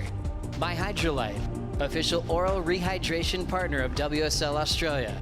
And by Rusty, official apparel of the Western Australia Margaret River Pro. What a brilliant opening day here at main break. Competition has been unbelievable. So many big names in the draw, but let's focus on the Hydrolite heat to watch in the round. Heat number 10 coming up later on today features the brothers, Griffin and Crosby Colapinto, matched up in the opening round along with Italy's Leo Fioravanti, who's been surfing like he's in a world title race all season, Jess. Oh yeah, I was going to call him Italy. Leo has been looking so switched on, and he's going to have to be considering he's coming out against the brothers. And then this one, also a Hydrolite heat to watch. World number 1, Italo Ferreira, the headliner here, taking on the brilliance of George Pitar that he brought to main break as a wild card last year, and one of the most deadly wild cards in surfing history, especially in the West. Jacob Wilcox, another call-up to the main event. Yeah, well, Jacob's obviously had a year on tour, unfortunately falling off, but had so many reps out here at Margaret River as a wild card, but he's up against it. Italo Ferreira is in just sizzling form this year. In front, the yellow jersey, and this is a replay. Italo's first ride here, kind of a swooping cutback to start things off. Now he starts to wind up on the inside. A couple of little snapping calves, and then comes unstuck on that final section. Real bumpy, tricky section to get through. So it'd be a quick start for Italo. He had a 0.5, surfed his way into what we just saw as a 2.67. So now it's up to George versus Jacob as far as establishing position on the next opportunity. George representing Manly Beach, growing up in Vanuatu, as Leo's looking back at the stair, or excuse me, Italo's looking back at the staircase. Board change, perhaps. Yeah, he might already be signaling that he might want to come in. Yep. Yeah, I think we're going to look at, see a little board switch out here for Italo. Perhaps just not quite comfortable. Conditions have dropped a little bit this morning, and these guys have been riding, you know, boards that are potentially an inch or two bigger over the last few days because there has been so much energy in the water. So just sort of adjusting on the fly here. Going back to sort of a regular shortboard, I think, is the pick of the day. It's such an interesting thing in the sport of surfing, isn't it? You get here and it's pumping considerably bigger the last 2 days than what you will be surfing in your heat. And so you can feel a lot of your equipment, and sometimes it's a completely different board that you might actually want to be on game day. I don't think it's been a bad thing that we've seen bigger swell the last few days, and everyone's been riding their step-ups and their bigger boards. Now that has tapered off a little bit. Getting on those shorter boards are probably going to feel a lot looser, a lot more freed up, and a lot more lively than those step-ups. But Italo, live right now. Italo whipping that first stern off the lip, little open face, backhand hook. And then just kind of forcing it as he's got a little downtime, swinging into the finishing move. Well-timed maneuver there with a kind of bowled out for him. He got so much speed to finish, and we'll see if he makes a decision to come in here. Reynos had a couple of Timmy Patterson standing by. More action though out the back here, getting started. Opening ride for George Pitar. Coming off the lip line, throwing a little wrap into the pocket. Filling in that space well with the wrapping turn, and then a little punch out on the oncoming section for George. And sometimes that wedge helps you avoid that rock shelf. That one pushed him into a nice safe place to ride away clean. I just think, like, as you're going for that last section in a heat, I'm sure these guys are like, I've got to hit it, because everyone knows you have to make most of that end section, but in the back of their minds, surely they're just going rock, rock, rock, like in the back of your mind. Totally, it's always coming. Reynos already jumping down the stairs, and he's actually going to bring two options for Italo to make a decision on the swap. As they're making the swap, let's check in with Kaipo. Yeah, Joe, I just saw that out here, the contemplation with Italo Ferreira, taking a look at his board and, you know, deciding, hey, just catch an inside one, try to get a score on the way in. Obviously, there was something, either the board was damaged or he wants a different feeling from that Patterson surfboard. You can tell also with that Patterson surfboard, a little bit of a purple hue to the foam. And so I believe those are stringered EPS boards that Italo's riding under his feet. But remember, just the last event, Joe, we saw Italo Ferreira damage his board at the beginning with his matchup against Julian Wilson, and it rattled him. So let's see how this affects Italo in this heat. Yeah, thank you so much, Kaipo. Great insight. And yes, remembering back to that board change that did slow down his form at the previous event. And like Kaipo was thinking there with epoxies, I think Italo rides more epoxy surfboards than anybody on tour, even in big conditions at Pipe and in Tahiti. He'll often be on that expanded polystyrene. As we see that late hit there from Jacob Wilcox, he ends up letting go of his start, incomplete there. But a hero around these parts of the world, a local here to Margaret River main break. He could ride his bike here and get here in just a couple of minutes. A guy that's been around for a long time, and when he did have his rookie start, we're going, man, I don't know if a rookie could have been more prepared, because he had wild cards at Portugal multiple times, multiple time call up to Bells, multiple times to his home break here in Margaret River and other events on the calendar. And that rookie year just went by way too fast. Thrilled to have him back in the main event. Oh, definitely. It's definitely where Jacob belongs. I think looking at the Australian Challenger Series side of things, when you take a look at people like Jacob Wilcox and Morgan Siblick, they're probably the two best surfers from our region not to be on the tour.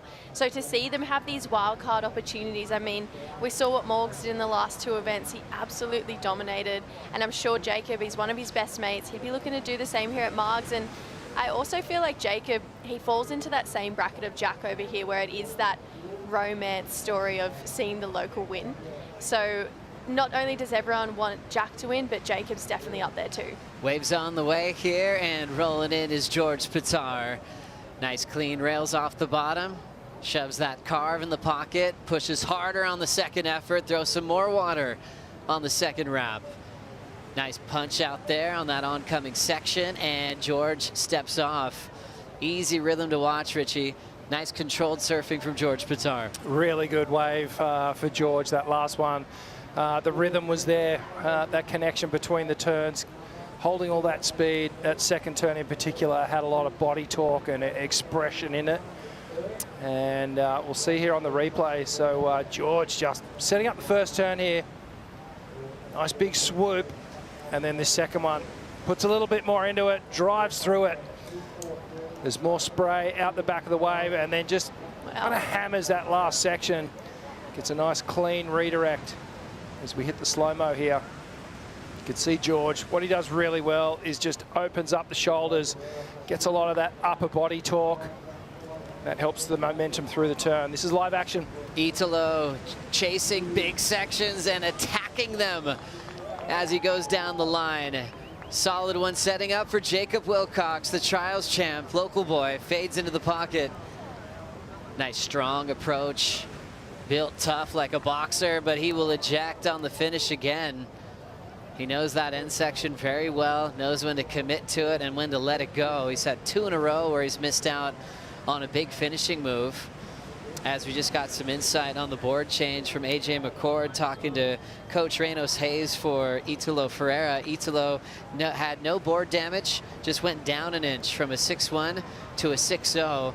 He felt that longer board on his first couple waves and made the switch, and then stepped into a much bigger wave though on the shorter board on this last one. Jesse, what'd you see? Oh, just textbook Italo. That first turn, this one was the one I really wanted to talk about. That second turn had shades of Felipe Toledo of what we saw from him this morning. Gets up to this section pretty late, projects out over the lip, air drops down. He's super over his front toes there, so makes it even harder to react, to come back onto that hillside rail and get the rind out. So just showing how good Italo is at reacting to waves. And Jacob, two really uncharacteristic starts for him. So he carves this one back. He definitely, you could see, has had a lot more lower center of gravity on this one compared to his last.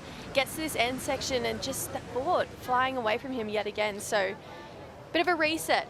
He's going to have to do a Conor O'Leary and surf an 18-minute heat. So Jacob Wilcox knows he's got a lot of time to manage when it's a top two scoring system. When the waves are pumping, he's got a couple of twos he could already move on from. And he's out there with second priority. George Pitar, a 6.0 on his last. The world number one gets a 7.33 on his last wave.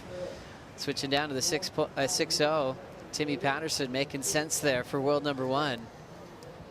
And he's happened to be in the driver's seat of heat number 6 at the moment. And George hanging on to second.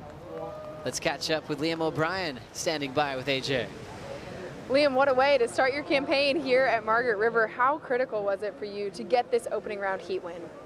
Yeah, I mean, these heats are all pretty important, as everyone knows. So, yeah, any win I can get is a good one. But, yeah, it's always nerve-wracking first heat of the comp. You don't want to sort of stumble early, but no, I'm stoked to get that one out of the way. You shared on Instagram just how special it was to get a chance to compete at home in Burleigh Heads. How does having an event like that really buoy your confidence, and how do you bring that west for a critical event? Yeah, that was awesome to have all my friends and family at home watching and supporting on the beach. That was like first time ever, so it's pretty cool to experience that. And yeah, I don't know, I had a bit of a decent performance over there, which was cool. So yeah, I'm just trying to carry that over here, and yeah, the West is somewhere I've always loved, and got a lot of good friends over here, and it's one of my favourite stops on tour for sure, so stoked to be back. Take us inside the process. How do you carry that momentum coast to coast? Well, I pretty much just got real sick after that event, and then I've had shockers out here every free surf, so I actually didn't feel like I had much momentum going into that heat. I wasn't sure what was going to happen, so yeah, I was just trying to do the best with what I had pretty much, and yeah, luckily it all worked out, and ended up on a few fun waves, and actually put together a wave for the first time this trip, so it was good. What a time to do it. Congratulations, Liam. Thank you. Cheers.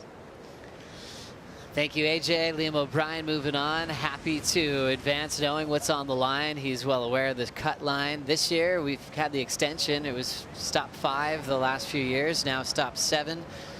So everyone got a bit more time to try to move into the top 22, but it's the best surfers in the world. It's always going to be wild to see who doesn't move on after this event. Tough for him to be under the weather. Hope he feels stronger in the next round. But it didn't affect that performance. 15.33 combined total moving on. Just looking at all these Aussies coming in hot, like Jacob Wilcox, back again in the jersey, seeing George Pitar, still a rookie on tour, getting to see Mikey McDonough earlier, Morgan Siblick, you know, in the last couple of events. Richie, you kind of think about the Challenger Series and this energy and this pack coming in strong from Australia. It's really reminiscent of what we had recently with the San Clemente charge, you know, when they got Hauschie, Crosby, Cade Madsen, even Eli Hanneman, an adopted part of that crew from Maui. They're kind of owning the spotlight now on that narrative, coming in hot on that Challenger Series. Yeah, it's nice to have a nice, healthy talent pool of good Aussies coming through. You know, some of them have already had a spell on the championship tour, so they've had a taste of it and they want to get back to it.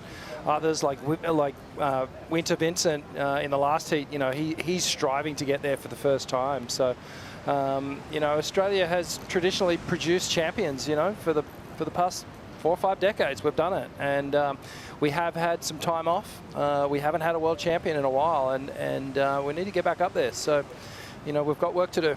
Those support crews are huge in such an individual sport, and I really do think Australia is doing a great job of building that camaraderie, backing each other. Siblick, great results in the last 2 events as a wild card. Julian Wilson as a veteran, getting a huge final appearance, and George got to live that before he qualified full-time this year of celebrating a finals day appearance here at Main Break, even after his loss to Ethan Ewing at Bells. So he's still got so much in his career, but making a statement right away. Oh, I mean, it was pretty crazy for all of us, actually, if I'm being super honest, because when we all heard George got the wild card into Margs, typically when we thought of George, we think long right-hand point break. So for him to get a major result here, just a testament of how good his surfing is. Jacob Wilcox on the wind-up, throwing down a nice arc off the top. He's been losing the finishing move. Let's see if he can get one here, but he gets dismantled on that backhand re-entry attempt.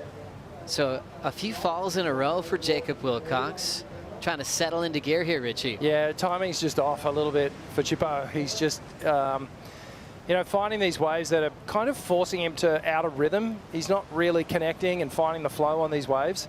So perhaps just it's a quick reset, and he's going to have to do it quite fast. And maybe just get into this priority order, find a decent wave where he can just slow things down a fraction and really tap into the form that we know he's capable of. You know, he's such a good surfer.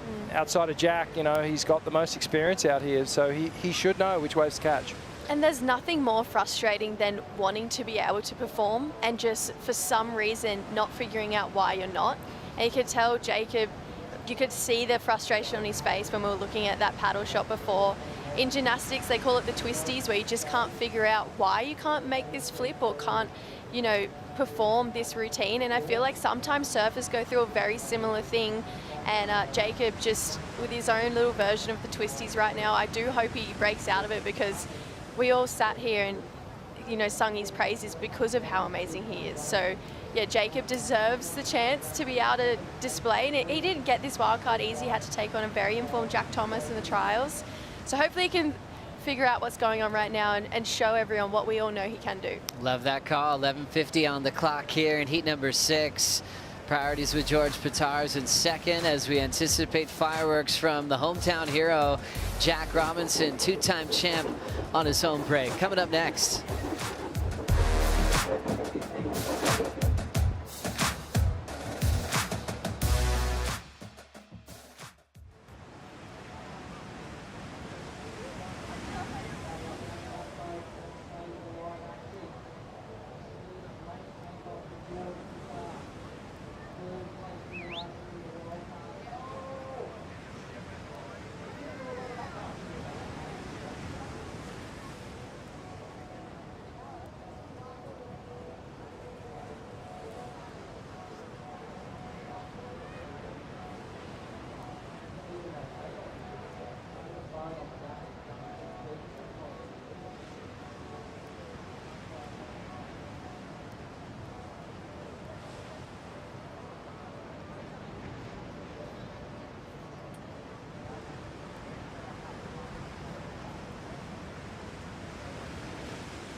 Take a look at one of our most favorite places on tour and in the world. It's gorgeous on this Saturday morning. Can you imagine what it would be like to be a grommet growing up in this region? Well, Vaughn Blakey's with a lot of groms right now. Where are you at, Vaughn? Well, the Margaret River Pro is pumping, and you would think that the most important job on this site might be head judge, but it's not. It's the Western Australian board caddies, and with me here is Spencer, Flynn and Oscar. And boys, how are you going? Have you met a heap of pro surfers? Yeah, we've met Philippe, Edelo, Jack and a few more. Wow, that's pretty cool. And tell me, do they give you any tips or warnings about how to carry their boards? Basically just don't drop the board. Pretty easy, isn't it? Do you get nervous when you're holding a world champion surfboard? Sometimes, yeah, because there's quite a bit of crowd down there as you're walking past, it gets a bit nervous. Oh yeah, everyone's staring at you, you're holding that board, oh you can't drop it. Yeah, Tell me, who's your favourite surfer and who's going to win the Margaret River Pro this year? Jack Robinson. Jack Robinson. Jack Robinson. Oh, I might be a little bit biased, but I think you might be right. That'd be the 3rd time in winner. That'd be pretty amazing, wouldn't it? Yeah. And what about the women's? Who do you think's going to take out the women's? Maybe Caitlin Simmons? Yeah, I agree with that. Yeah. Katie and Jack, you heard it right here from the Margaret River. Walking on a dream, board caddies. These guys know their stuff. They certainly do, Vaughn. Vaughn's one of the groms, but look at that, unanimous in supporting their local hero. Jack Robinson coming up next against Marco Mignot and Ian Gentile.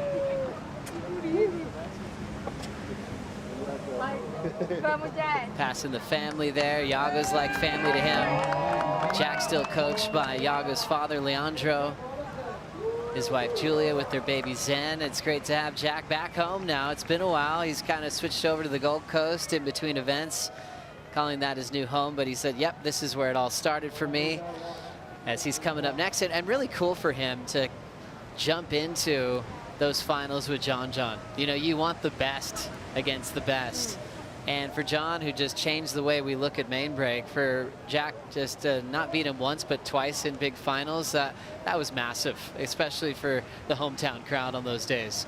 It's no easy task to draw John anywhere, but especially I feel like Pipe and Margaret River seem to be two pretty scary places to draw John Florence, and Jack to get him at his home break after that incredible performance that he put on for us, and then to win against him twice, like, there had to be something more going on. And I think the fact that his local community, his hometown, were right there on the beach. It's similar to Connor feel like when it's you at your home, you do surf for something more. And to have that tall task of John Florence, not once but twice, you want to do it for your town. And I really do feel like that's what Jack did. And to become the third person to ever win, the first person to ever win 3 CTs here at Margaret River is pretty incredible. He would, if he won this year, he'd actually become the second person to ever go back-to-back.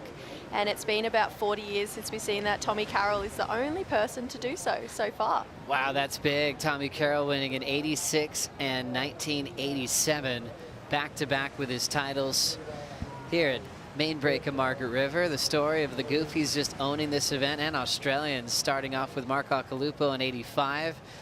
Tommy Carroll 2 in a row. Dave McCauley, Bronte's dad, winning in 89.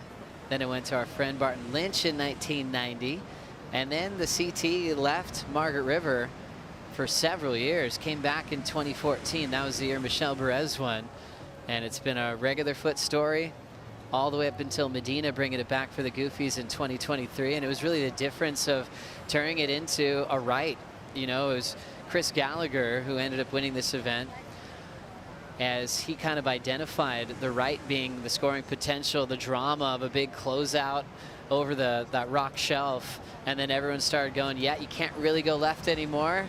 You've got to really focus on the right for the majority of your points. Yeah, well, I just think as the tour shifted with more focus on the intensity of the maneuvers, and it wasn't about length of ride, it wasn't about the biggest waves, it was about how big the turn was, how critical the turn was, and the right here definitely offers up that opportunity more so than the left. You know, you can get a nice barrel on the left, and there's that kind of tricky table section through the middle, but really the right-hander has all the drama of that end section, and that's where all the points are. So what a start to this heat. We saw Italo paddle out on a 6-1, ended up realizing he wanted a 6-0, and the scores started to grow. 4-8-3 and a 7-3-3 as we enjoy the GWM recap, Jesse. Yeah, Italo's got himself in that first place. This was that 4-8-3 to kick off his heat.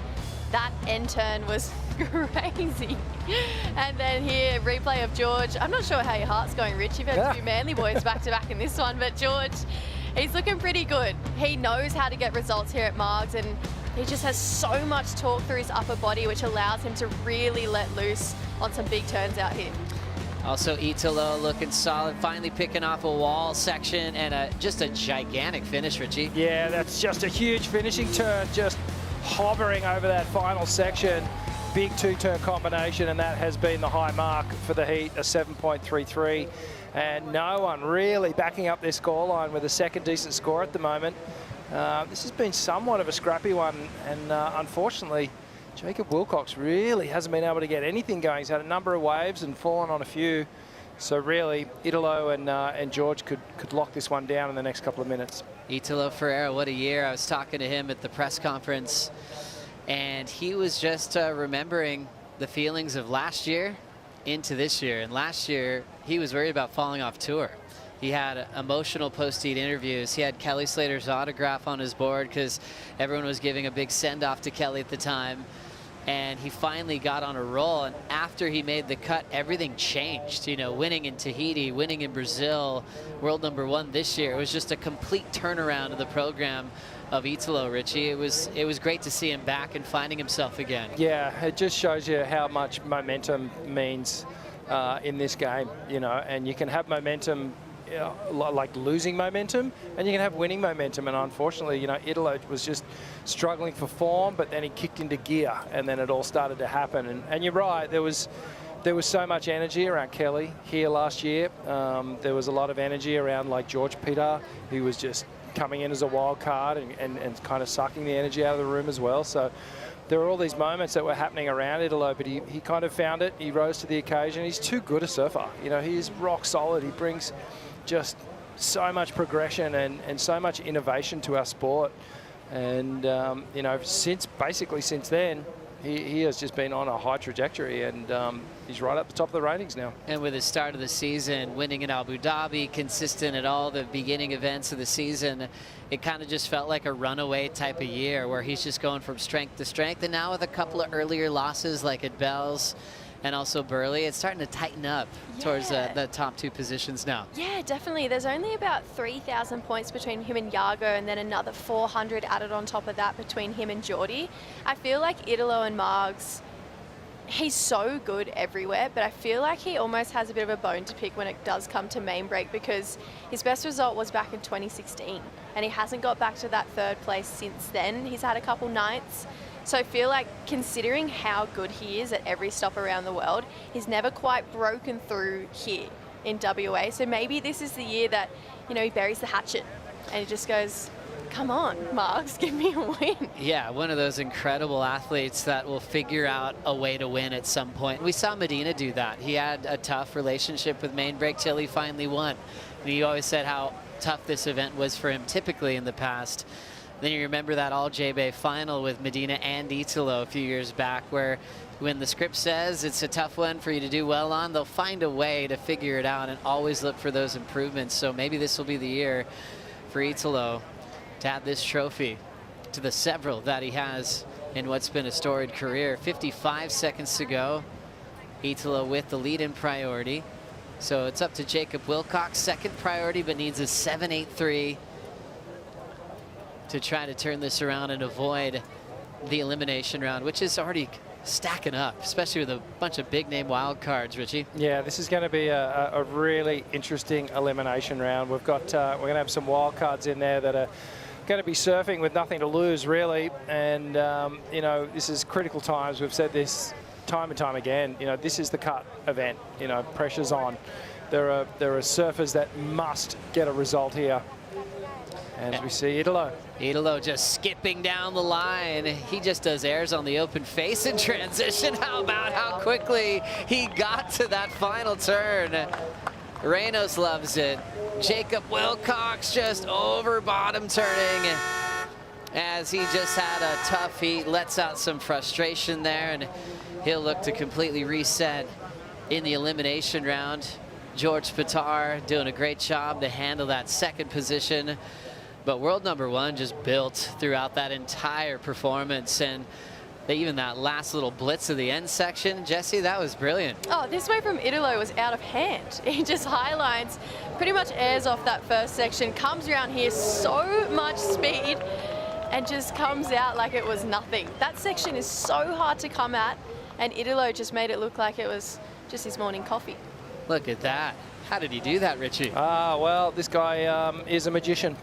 He does magic on the waves, and you know, in what was, I guess, a bit of a scrappy affair. This heat was kind of a bit of a scrappy one, but Italo, as you said, Joe, he's a champion. He finds a way to win, comes in, gives a little spin, a little shove it, finish off, and yeah, gets the victory over George and Jacob Wilcox. He is happy. He is leading the world as world number 1, and he loves that yellow jersey, gives him confidence to perform as the best entertainer on tour. Up next, it's Jack Robinson, Marco Mignot, and Ian Gentile. We'll bring in the Blakey brothers for the call.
We're gonna go on the Southern Hemisphere's longest jetty. It's so long that we take a train out there.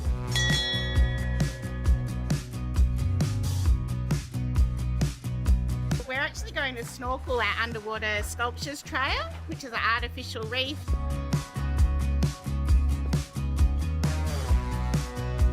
Beautiful. So amazing swimming between all the pylons and seeing all the fish. Today we're serving some local fresh produce. We've got Hiramassa kingfish, char-grilled octopus, the romesco, scallops from the Abrolhos Islands, basically everything local from Western Australia. Western Australia is the type of place where you really come and connect with nature, and I don't think you feel it anywhere else in the world. Good times in the west, good times here at Surfers Point. Stop number 7, it's the big one. We're going to have the cut at the completion of this contest, and there is going to be quite a few surfers having a stressful morning out here today, chasing big results, including Ian Gentile, who's going to be out there in the white. Marco Mignot's been impressive, the rookie, above the cut line at the moment. He's in the blue, and Jack Robinson chasing a 3rd victory here this year. He'll be out there in the red, should be a good clash. Ronnie and Vaughan for the call. And Vaughno, Jack Robinson, I mean, he has stopped the unstoppable man here in the West a couple of times in finals now, John Florence, and he's the man to beat here. Yeah, he sure is, as we have a look at some replays coming straight out of the break. Gentile and Ian swooping here. Oh, nice off the top. And bashes that inside section. But yeah, we know that people have started to build on this Surfers Point to watch Jack Robinson. He is the local hero for a really good reason. A 2-time winner, looking for a 3rd. And this guy's going to be trying to stop him. It's a nice start here from Gentile. Yeah, the major draw card coming midway through the round here. As we see Ian just unloading on that final section. Sick, yeah. He's a guy that's down the back end of the ratings that's had some really solid moments through the GWM Aussie Treble. He's looked sharp, but you know, yet to wrestle a good result from the last couple of stops. Counts a 9th place at Bells as his best finish this year, and he's continued to get the call up with Gabriel Medina still recovering from that torn pec. So Ian hasn't really been able to capitalise with those replacement opportunities here, but he's got off to a good start in this one. 6.5 for that opening ride. Yeah, whenever the local hero hits the water, Ron, you can start to feel the energy building. The whole town is excited to see Jack try and get 3 wins. It's never been done, so it's a good one. But, you know, as you said at the very start of this, he had to take down John, who has been so unbelievable at this break. Redefined power surfing as we know it right here. And Jack just wasn't having all that noise about John being the best ever out here, and he's put him to it twice. Yeah, he's been impressive since he joined the tour ranks in 2021. He's been one of the most dominant surfers on the championship tour as far as racking up the victories on the CT. He and Felipe since 2021 have both had 8 championship tour wins, as we see Gentile just taking a fall, trying to exit out of that wave. But yeah, didn't take him long to figure out the winning formula, and this has been his best hunting ground. Couple of victories here. 23.5 minutes to go. Yet to see Jack take a wave. We've had a couple of throwaways here for Marco Mignot. And Marco, he's done pretty well this year to get himself up above that cut line. Comes into this one in 18th position, so you know, needs to maintain the solid performances and that go for it attitude. He has been a real standout in the heats that he's surfed. The one in Burleigh against Julian Wilson was one of the real standout moments of this year. Two guys absolutely going berserk, taken to the air. Yeah, and Julian, you know, he was just on another level, unfortunately for Marco, because Marco's numbers, I think he had sort of mid-range to high 7s, but just on the back of Julian's big straight slob and a couple of other big full front side slob air revs. Yeah, let's get to... It was a mountain too high. Let's get to Italo Fiera. What we can is with AJ. Italo coming in here with the opening round heat win at West Oz. Just talk to me about your mentality coming into this event. On the last two events, I didn't have like the score the result that I want, you know, and then that was like kind of, I was kind of sad with my, not my performance, but with those two heats, you know, that was like no opportunity to perform. And then, yeah, I'm just looking like to reset everything on this moment and try to push myself, you know. And then, and this hit was pretty like slow, and I was like looking for more like waves, more quality, but I did my best, you know, and those last two waves, and I tried to change the boards on the mid of the heat, because the other one, that was a little bit bigger than the last one, so the 6-0, it's a little bit more like fast, and then I can hit a little bit more like hard, you know, and that was they're looking for. And then, yeah, it was a fun hit. How did you feel like that board change helped you, not just within the waves, but maybe to switch up the rhythm of that heat? Today was a little bit better than the last time, you know, because the last time I was on a beach waiting for my board, because I broke in my first wave, and then this time we talked last night, I was like, bro, just leave the board on the beach and then try. And then I think Reno saw me at the water, like trying to like change the board, and then yeah, this one is pretty good. So I just like to enjoy myself and then try to have like good result here. Para o Brasil, como você ganhou melhores resultados na última etapa aqui em Austrália? Realmente eu tenho bons resultados aqui em Margaret, sempre tenho bons momentos. Ano passado eu estava quase sendo cortado, esse ano eu estou na liderança do ranking. Então é muito louco o quanto as coisas mudam e acontecem rápido na nossa vida, né? Então assim, estou tentando aproveitar o meu momento, né? Aproveitar o lugar, né? Que é incrível, tem altas ondas com a minha namorada, que está sendo minha parceira durante toda essa temporada e nos últimos dias também, principalmente, né? Porque eu não tenho feito bons resultados, então uma pessoa que pode te ajudar mentalmente ali, te colocar no lugar, né? Então assim, e tem uma equipe muito boa, né? Então acho que as coisas estão acontecendo devagar. Realmente, eu acho que o que aconteceu no passado foi ali nas últimas etapas foi positivo até para resetar a mente, e aí começa quase que tudo de novo, porque o ano é muito longo, então tem muita coisa para acontecer até o final. Então é só se manter firme, feliz, confiante, né? Que é o que eu estou fazendo, né? Nos free surf que eu venho fazendo, realmente tenho apresentado boas performances, né? Isso tem me deixado super feliz, né? Então acho que é só esperar o momento de fazer isso na hora da bateria, e saber trabalhar ali todos os detalhes para poder vencer uma a uma. Parabéns. Obrigado, galera. Thank you, AJ. Yeah, Italo still in that yellow jersey. The gap has been narrowed somewhat through the Australian leg, the GWM Aussie Treble, but he's hanging in there and looking to reconnect with the form that saw him take a huge leap ahead of the pack just a couple of events ago. We'll see if he can convert here out there in the lineup. We've got Jack Robinson up, his first ride. Nice big float there. Rolls through to the inside. Can't get on top of that final section, but making his move. And Gentile's going to still be hanging on to the lead here. A couple of reasonable numbers for him. But this is an important heat and an important event for Jack, because he fell into the elimination round at the last stop and was bumped out with the 33rd. It was a big surprise to him and everyone else. Here's a replay of Gentile's last ride. Nice from Gentile. Good attack into that final section. And then this is Jack kicking off his campaign. In all the free surfs leading up to this, he has looked spectacular. He's looked like a guy who's just gotten home, you know, and just collapsed onto his couch. He's that relaxed. He's like, yes, nice finish there from Robbo. And Marco Migno has been a real surprise package, really. Just smashes out of the top here.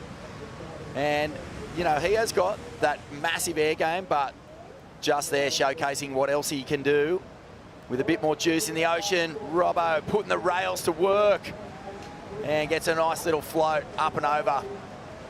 And he'll bash that end section. Plenty left on the bone here for all three surfers. 17 minutes, 40 seconds to go. Yeah, Jack looking really sharp on that last ride, Kaipo. The equipment in particular looking great under his feet. Yeah, Jack's back. You can see it in the hack right there, and that Arakawa he's riding, cutting through the water. There's a little bit of ripples out here, so he's cutting through the water.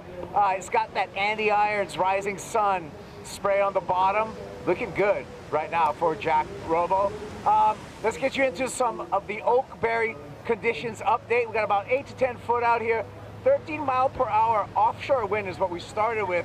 Wind clocking around a little bit more to the north right now. We already hit the high tide mark. The high tide mark is right now. We're gonna have a draining tide throughout the entire afternoon. So this back half of the day is just gonna get shallower and shallower and shallower on this inside section. Sounds good. Sounds really good. So 16 and a half minutes to go here. Ian Gentile still hanging on to the lead, but Jack Robinson, he's got a score on the way. And Marco, we saw him in just attack mode, and there's been a lot of celebration about the approach of Al Cleland and just, you know, how forward he is in his performances. And Marco's been much the same way, really throwing some big individual turns at us, but that was a massive combination, and the score came through, was solid as well. 7.83. Jack Robinson's made his move. Couple of 6-point rides for him, puts him in front. But Marco, with the best number in this heat, is in a fantastic position to really capitalise. And, you know, all those surfers hovering around that cut line, they want to save themselves the stress of the elimination round, and Marco will attempt to do that here. He's looking to back up that solid score. Doesn't need a whole lot to climb from third place into the lead here. And he's going to kick out of that one, paddle back out. And that should be enough to see him at least in the second place, maybe up into the lead. It's cool for Marco, a 7.83. You know, I think he is a surfer who's quite happy to play to his strengths. We've seen that air reverse unleashed in a lot of events, but this one, as we look at this replay, little airdrop floater, the wave doesn't deliver a whole lot for him, but just on that 7.83, Ron, you know, kept the airs in the back pocket, went to just some real attacking through the lip power surfing. And he seems like a surfer who's just growing, you know, like he's starting to back himself in that particular space with his surfing now. Maybe he can kind of shelve the air reverses and start getting stuck into the attack that we know he's capable of. We saw that throughout the Burleigh event. There were some really good heats where he wasn't just throwing the big airs, and it worked for him. It sure did. He just got a 4. He's jumped up into second place. Marco comes into the event, his first trip to WA competing, and we caught up with him earlier in the season to talk about where the challenges might be on the schedule. My biggest challenge, I think, I feel like when I see Margaret River, I feel like those type of waves like Sunset, you know? I spent a lot of time last year in Sunset. I probably did like in a month and a half, I did like 60 sessions. I pretty much surfed only Sunset. So because I feel like if you know how to surf Sunset, you can surf anywhere. But yeah, Margaret, I think it's a place that I'm actually looking forward, because I feel like you never know. I feel it looks like a challenging wave. I would say that would be the most challenging wave. Well, interesting to hear Marco say that. He's had the opportunity over a couple of days to get familiar with this lineup, but no one's going to be able to match the experience of Jack Robinson, who grew up here at Margaret River, used to fly a drone from his bedroom out to the box to check the surf. He is just so comfortable out here, and he's just tapped right back into the form that's seen him win this event a couple of times. Very consistent so far in this heat, but still has other gears that he can go to, probably around 5 of the things. And let's have another look at that wave. Yeah, he's picked a gem here. Flies off the bottom, Beautiful double arm dragging Cuddy to the source. He'll fly through again. Is there a little tail release for the slide? And a strong finish up and over, straight onto the back of the ski. Just another little element of flow he likes to get. Saw him do that many times, straight off the whitewash, straight up onto the back of the ski and straight back out there. But this is beautiful surfing.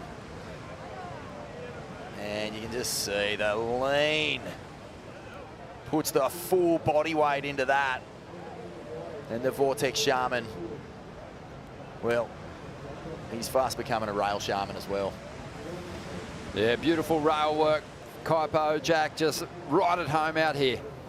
He sure is. And I don't know if you guys are noticing also the local knowledge of Jack Robinson. He's choosing the second wave of the set. Those waves have a smoother face that he can really dig into. He's done that 3 times so far out here.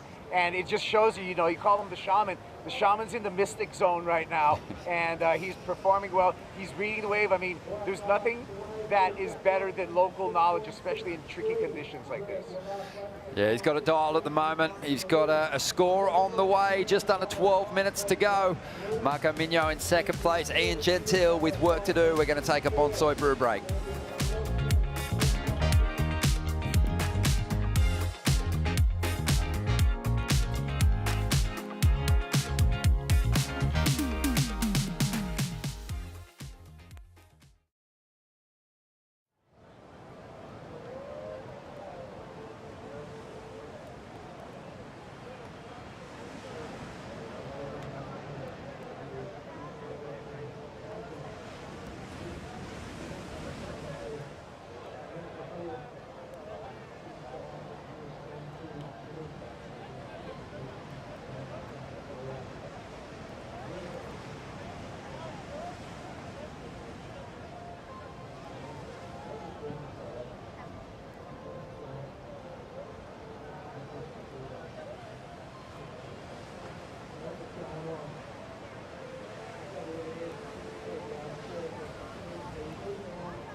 Always heard about this kid from WA named Jack Robinson, and at the time I think he was 11 years of age, and I remember surfing that afternoon and it was almost pitch black, and this kid came screaming past me and did the biggest backside air reverse over my head, and I just went, holy shit.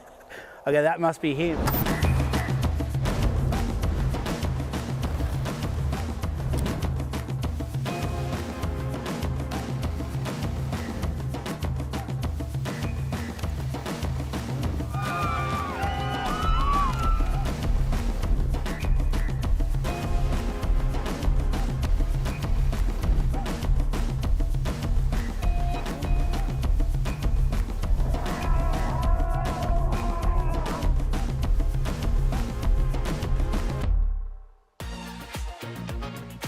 As told by Check It Out Season 3, now playing on worldsurfleague.com. Jack Robinson featured there, and Matty Bemrose just giving some insights into the time that he discovered Jack Robinson and got eyes on the phenom. God, it was just amazing coming over here back in the day, Vaughan, and seeing some of these outer reefs come to life, and this little bowl-cutted blonde kid just throwing himself over the ledge. And he has just gone on to become a dominant force on the championship tour. I mentioned it earlier, you know, in the last couple of seasons since he joined the ranks, up to this point, there's been 42 events that Jack's been part of. He's won 8 contests. Remarkable. The only person that's had that many CT victories since 2021 is Felipe Toledo, and he's also had obviously those world title winning performances as well, but Yeah, one of the most dominant forces since he joined the CT in 2021. Yeah, the remarkable aspect about that too is just he's such a good closer. I think he'd have to be almost #1 because he's made 10 finals, won 8. That's crazy. And in this event, you know, if he's made the quarters, he's won the event. So if he gets deep into the draw, watch out. Here's Marco. He's just staying light and lively here. Yeah, this one during the break, 4.53. Still not enough to get him up into the lead here. But Ian Gentile's requirement just upped a little bit there. He's after a 5.87. He's out there with priority. He's got the benefit of that lanky frame. He's a strong surfer, Ian Gentile. Let's see if the 28-year-old can muster a solid score here and get himself back in this heat. Yeah, there was a time when Jack was a Grom. You know, everyone knew from a very young age that he had a deep understanding of heavy water. Like, he was getting barreled on waves that he had no right to even be out in. He looked like a cork just floating around in a washing machine out there at times. But he was always in the right spot. You know, there were sessions from Chopuba in the early days where he was just free-falling into these big caverns. But the competitive side of things, he really had to go to work. You know, he did spend a bit of time in purgatory there on the QS. And you're kind of thinking, man, where is the joy going to come from for this guy? Is it going to come from winning heats, or is it going to come from just standing in the orbs of mortal consequence? And he found the way, and he learned to love competing in a way that I think surprised some people. Sorry, dog. Marco on another wave. Marco on another one. Yeah, unable to generate the number to get himself into the lead here. He's got to be careful not to put himself out of the mix for those bigger set waves. That's kind of what's the only thing holding him back in bettering that 4.53 and really making life difficult for Ian Gentile and even Jack Robinson here. Wouldn't it be a massive upset just for Jack even to get overcome in the earlier rounds? I mean, you can't win the event here, but give yourself a whole lot of confidence moving through the contest with a win over the two-time champ. Yeah, well, we saw Connor O'Leary, you know, basically put a little bit of, what would you call it, just a break on Felipe Toledo's momentum. He had surfed his way from, like, you could see it simmering at bells. He went to Burleigh, he won, he came here feeling great. It's a wave where he's won before as well. And Connor just gets that extra confidence boost for his campaign by getting over the top of him. It means something. Fantastic to have AJ down here for the first time in the West and also feeling the buzz from the hometown crowd getting right behind Jack. They really are, and it is so cool to see how they really show up for the hometown kids. So the surfers come out of the water, and then they come along here, and as you can see, they come all the way up, and all of these kids looking for signatures and pictures. I was talking with Jack Robinson after he came out from his free surf, because that man stopped for every single Grom who wanted a picture, who wanted a Sharpie, and I asked, why is it so important for you to be a part of this community, to give back in this way? And he said, because these kinds of interactions can change the trajectory of somebody's life. He used to be one of these kids inspired by the professional surfers here at Margaret River, and now he's the one doing the inspiring. Oh, that is awesome, man. You know that Jack is someone who's just going to feed off the energy of this crowd. He's doing it right now. And listen to them come to life for their hero. Yeah, well, they've come to life because Jack's come to life. That first turn was searing through the lip carve. And there was no way he was going to let that second turn go. He hit it. He has a little stumble getting on the ski that time. But that was a beautiful opening turn. And as AJ said, you know, the crowd's starting to get louder and louder. He can sense it. He's an energy creature, this guy. Big, open-faced hack. And as this thing just bowls out on the inside, Jack steps up, pulls it from a tricky little angle. Yeah, he's ripped through this wave. Jack Robinson, he's got some meaty hindquarters on him, Vaughan. He's strong and obviously put in a lot of work to get himself in condition so he can attack sections like this. Not holding back at all there. Yeah, well, to my point before, Ron, when you know, people were wondering whether Jack could find the same love for competing as he did for just this heavy water. Well, when the two combine, so he did find that. He found the love of competing. He became absolutely elite at it. And now when those two forces combine, you know, heavy water, open ocean, and a situation like this where he's, you know, a defending champion wanting to make a statement in the early rounds, then that's when he's in his happy place. Wow, 8.93. Drops for Jack, and the crowd just explode in applause there. And this is unlike Burleigh, you know, the crowd has to be in full unison for the competitors to hear those applause from out in the lineup. And I think Jack would have heard that one. That was a big cheer that went up. 8.93 in front now. Marco after a 7.74. If you want to see how much of a, you know, just a sponge Jack is for energy, just as soon as that score got read out and he heard the crowd, he was just in a paddle battle with himself to get back into position, put on another show. Yeah, Ian Gentile and Marco at this stage kind of locked in a battle for that second place, but Ian's got some work to do here because Marco's still hanging on to a, you know, a near excellent 7.83.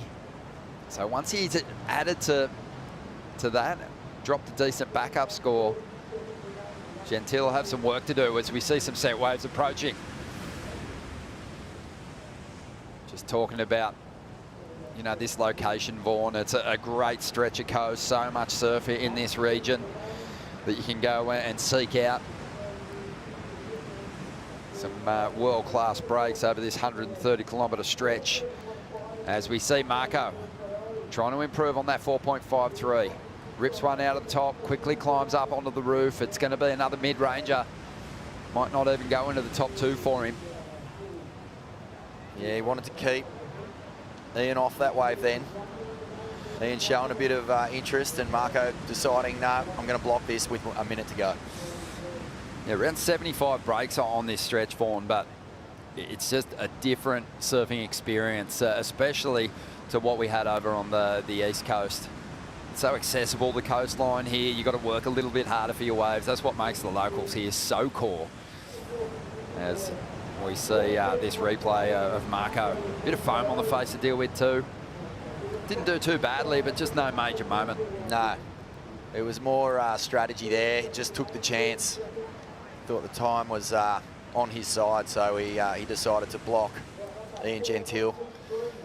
Yeah, you're so right. Like, surfing over here, it's all about the elements, and like, it's just big, broad, and everything everywhere all at once. Like, you know, the ocean looks wider, the land is huge, it's just so sparse. Big paddle outs, but on the plus side, as the heat comes to an end, you know, like the ocean is a little more settled. Like big storms, big swells on the East Coast, they move a lot of water. Over here, the water, you know, the swells come in and you've got a lot of time to sort of get in position, and the setups are a lot friendlier. There's not that giant sweep always running through. Well, the heat comes to a close with Jack Robinson getting it done for himself, but also for the big crowd that turned out to watch him perform. 8.93, 6.63, a healthy heat score total. Marco's going to hang on to second place and avoid the elimination round. Ian Gentile, the fight is on to maintain a position on this championship tour. We got another big clash coming up next with Barron Mamiya, Cole Houshman and Samuel Pupo hitting the lineup.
The Western Australia Margaret River Pro is brought to you by Tourism Western Australia, official tourism partner of the Western Australia Margaret River Pro. By Apple Watch, official wearable technology of the WSL. And by Shire of Augusta Margaret River, the Western Australia Margaret River Pro, where local surfing culture is celebrated and legends rise. Dreamlike conditions out here on day one of the event window, and right now we've got Samuel Pupo, who's fighting hard, the young Brazilian. Been doing some great surfing through the GWM Aussie Treble. Didn't wrestle the result that he wanted from the Gold Coast. But he's got it done here before. He's also suffered in the event as well. He's got a tough draw. Cole Hauschman, his power will be right at home on these big tall walls at main break. He'll be out there in the blue. And then Baron Mamiya, who won the opening event of the season. He went back to back at the Pipe Pro. He's going to be out there in the red. Good heat. Yeah, this is interesting. Not a whole lot of experience at Margaret River in this heat. There's, I think, Baron and Sammy have surfed in this event 3 times each. They've both managed a quarterfinal out of those 3 starts. But that turn is just, you loved it. That's actually the first time I've really seen just Sammy have a nice tall wave like this and give it everything. Oh, that is just a perfect turn. Look how searing the speed he flies out of it. Almost catches a little bit of a rail there, but in real time, it was really smooth. And then it comes off the bottom, gets another jam. That's one of the best turns I've seen this year from Sammy Pupo. Yeah, he's so capable of giving you performances like this on the regular. It was a brilliant start. Excellent. And the number will reflect it. But that first turn was money. You know, when someone's moving with enough speed to get inverted on their approach to the bowl, it always scores well with the panel. It's an excellent number for Sammy Pupo here. 8 points. It's the dream start. Yeah. Speed is power. And you look at who he's up against in this heat, and he really does have to match, you know, 2 very capable surfers with some power here, because Baron Mamiya, much like Jack Robinson, has had a victory at Sunset before and is right at home in this kind of power. Probably more so than every other venue since he got the victory at Pipe. And Cole Hauschman, well, we know with his size and this exceptional backhand that he's going to be able to throw some big hits down as well, and he's going to do it on this wave. Nice section standing up, great connection to the lip, likes the feel of it, doesn't know what to do with his hands, but celebrates. Only been here once before, didn't get the result that he was after. It was an early elimination. I think that was on the back of, you know, all the thrill of a Big Bells win. But Cole, far out. Yeah, he's a big body, big turns, lots of power. He's going to suit this lineup. And yeah, well, you can see why Sammy wanted a really strong start. Look at that hook under the lip, the big plumage. He throws so much water around. I mean, that's what led to his breakthrough win at Bells, and it is a similar kind of experience in some ways. But you'd have to say this is a steeper canvas, and look at this. Just hooks it into the lip, and it just leads to spectacular spray, doesn't it? So much water. As you were saying, you know, we're so far from the peak here, and those turns would look big even from land. Yeah, really solid stuff. Great timing on the finish. Projected out, stayed connected to that lip, really clean. And he might go a little better than Sammy Pupo. He does. An 8.5 drops for Cole. And can't wait to see what Baron Mamiya throws at us on this opening exchange. Super impressive stuff. 3 surfers sitting in very different places on the WSL rankings at the moment. But the big story for these 3 is after stop 6, all of them went backwards. Baron Mamiya dropped a spot from 7th to 8th place. Cole Hauschman, he dropped a couple of places, so the pressure's starting to build for him. coming into stop number 7 just above the cut. Let's bring up the rankings and have a look for him. So Cole dropping 2 places down to 17th. Just a horrible time to be moving backwards, to be finding the snakes on the season's snakes and ladders game. And yeah, let's see if he can make a climb here at this venue. But the big story in this heat is definitely Samuel Pupo, who's been cut the last 2 years on the championship tour at this venue, so he doesn't want to suffer that same fate again. He's got some work to do. Yeah, that's a heavy position for Sammy to be in. He's been here before. We've seen the emotion. Miguel and Sammy have both had to deal with a lot of feelings at this event, not good ones. And, a big result here is what he needs. He's actually come out of the gates in attack mode. And like I was saying earlier, Connor O'Leary mentioned in his post-heat interview, it's like, once you've been here and you've been in this position a few times, you understand that the best defense is attack. Like, get out there and rip into it as hard as you can, because you're not going to get anywhere stressing out. And that's what we saw on that opening exchange, Kaipo. Barron yet to get in on it, but Cole Houshman an 8.5 to kick things off. 8.5 on the Apple Watch for Cole Houshman. 6'10", 325 pounds. Cole, well, he's not that big, but that was some big surfing out there, and it was so impressive from the water angle, just how low he is on those bottom turns, aiming up, picking his spot on the lip, hammering the lip, hatchets to the lip. I'm a big fan of the goofy foot Cole Houshman, and I like the way he started off, Ron. Most definitely. We're watching the slow-mo replay at the moment. He wears the 91 on his back, but he'd have an 8 or a 10 on his back if he was playing rugby league in Australia, Vaughan. Just a big front rower. And that was impressive stuff. I mean, Samuel Pupo set the pace early, banking the 8. It almost overcame him. It almost feels like the big mans, the big bodies are just sort of relieved. You can almost sense it. This tour so far hasn't really offered up a whole lot of space for just big bodies to get moving on big faces. As you said, Ron, Bell's had moments where that was possible, but this day that Margaret River main break is serving up for us is really allowing these guys to cut loose. Here we go again. Houshman ditches the fins. Just a nice little burnout to finish this one off. Heaps mad skid. Yeah. We'll see where that number falls. But Barron Mamiya is a big story as well. We didn't see him on the ratings, but mentioned that he'd gone backwards. Just a spot. And Barron wants to get back in that 5 picture. Here he is now. Let's see what he can do. Draws off the bottom, straight into the pocket. A vicious hook. Bit of foam on the face. He's going to kick the tail, rolls through to the final section. Pokes the tail of the board through the lip, but can't complete, unfortunately. That was on his way to being a pretty decent score. What a bummer. Finish just goes begging. He looks like he might have done a bit of reef rolling here. Checking the equipment out. But he looked so good on that wave. Yeah, well, I mean, it's his barrel riding that's helped him collect a couple of pipe titles the last couple of years, but the Sunset performance-wise, high performance-wise, was so strong, and he gave us a little window into what he can actually achieve with a big open face here. Whacks that section, full power, everything thrown into it. Gets the fins out on the second turn, and at this point I was just thinking, wow, he's on his way here.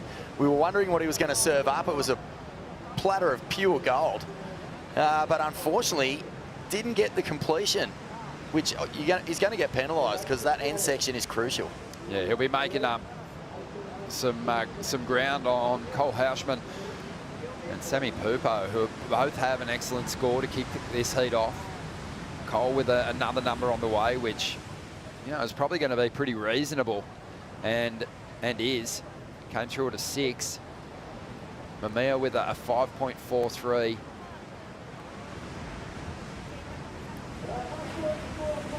It seemed just sort of really making sure his equipment's still intact. He's obviously come into contact with the rock shelf there on the inside. Some set waves are approaching here.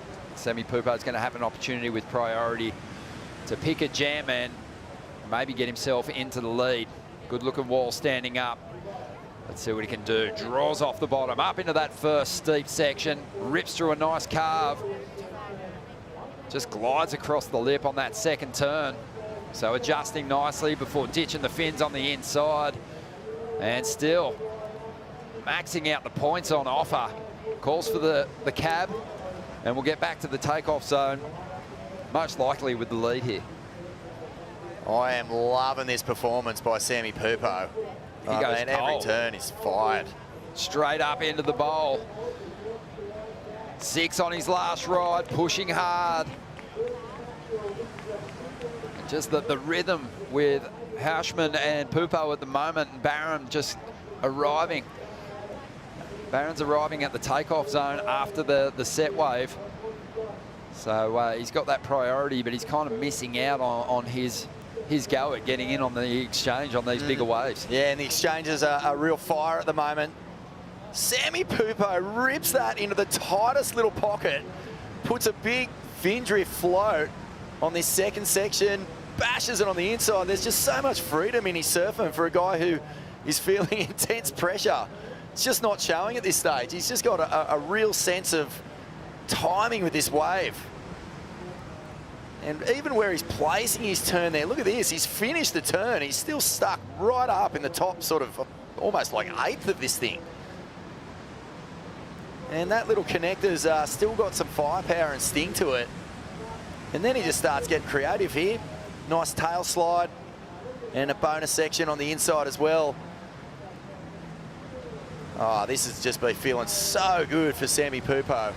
Great start, 2 really strong rides put on the board. Solid variety. And we'll see where Cole's number comes through, because he bashed the pocket a couple of times himself. Yeah, meat axe here. The butcher goes to work. Slabs of meat flying everywhere. And he's just got so much power out of the lip. I mean, it all comes from that bottom turn. You can see sheets of spray flying off the rail. There's nothing better. I mean, you pause that. There's a big exchange here. Sammy Pupo rewarded for his variety. 8.23. He's gone excellent again.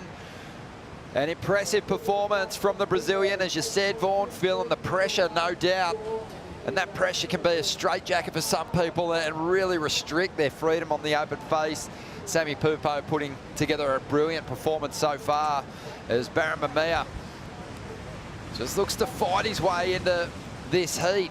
He's got a lot of work to do now. Still got a number to come through for Cole, and we're expecting it to be a pretty decent one as well. It kind of feels like Barron might need a couple of scores to stay alive and avoid the elimination round here. You can almost see it in the body language. Just a little frustration on the face of the man. Let's have a look at this one from the top. Yeah, it doesn't offer the same steep face that we saw with Cole and Sammy's wave. On the inside here, he does get that one jam in. This one's a little late to the party. And this wave is just a touch out of time, isn't it? And that's why we're seeing that frustrated sort of body lingo. Yeah, he's making his way back out. It's a complete contrast to what we're seeing from Samuel Pupo, who's just put his best heat together all year when it counts, when the pressure's really on. Below that cut line, he's been excellent. 2 rides, 2 big scores, a healthy lead. Yeah, the straitjacket's off, Ron. It is. Yeah, Cole Hauschman, though, he's a chance at overtaking Sammy here. He needs a 7.73 out of that last wave with 2 big backhand blasts. And the early indication from the judges is it is going to be a great score. What a heat. We love it. We've seen it a couple of times.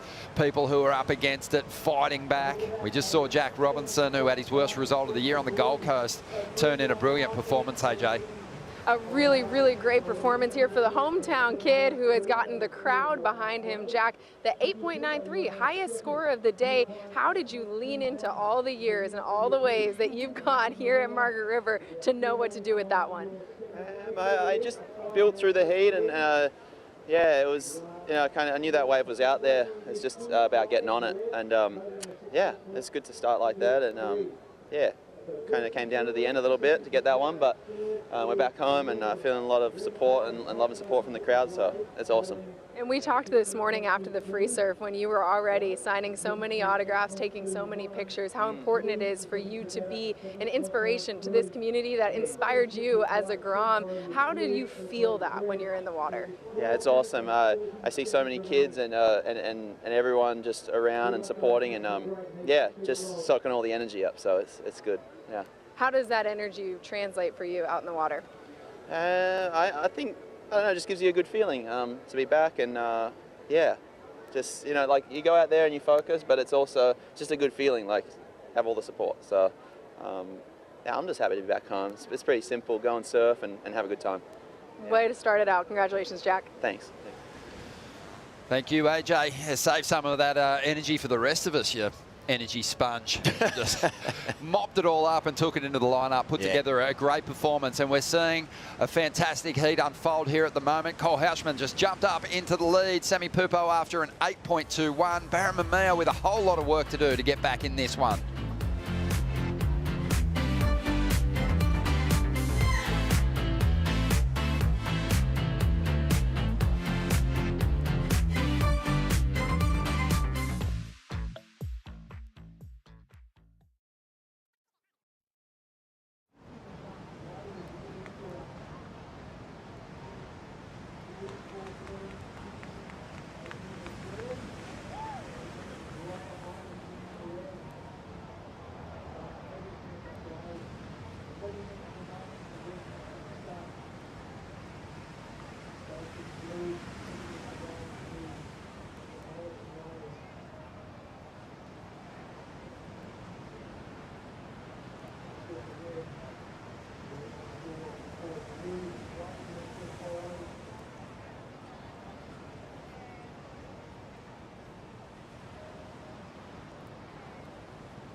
As part of our global WSL One Ocean initiative, we've partnered with last year's WSL Pure grantee Nature Conservation Margaret River region on a dune restoration project. A donation from WSL Pure will support Nature Conservation Margaret River region to lay native brush to protect the dunes and prevent erosion. Tell us what you're doing to protect the ocean by posting on social media with the hashtag WSL One Ocean and tagging at WSL One Ocean in your posts. Back to the lineup, 9 minutes, 20 seconds to go, and Cole Houshman and Sammy Pupo putting on a real show out here, Vaughan, a show of power, a show of variety, and it's left Barramamea chasing a two-wave total of 16.23. Yeah, and the point of difference here between Cole and Sammy is the power. Cole is in bash mode. He's just going fully to town on this lip. It's pretty square. He's squaring up. We had this one during the break, Vaughan. Yeah, and this is exactly what we're talking about. He's just, you know, finding a beautiful rhythm here and a nice up and over. He's getting really strong finishes as well, Cole.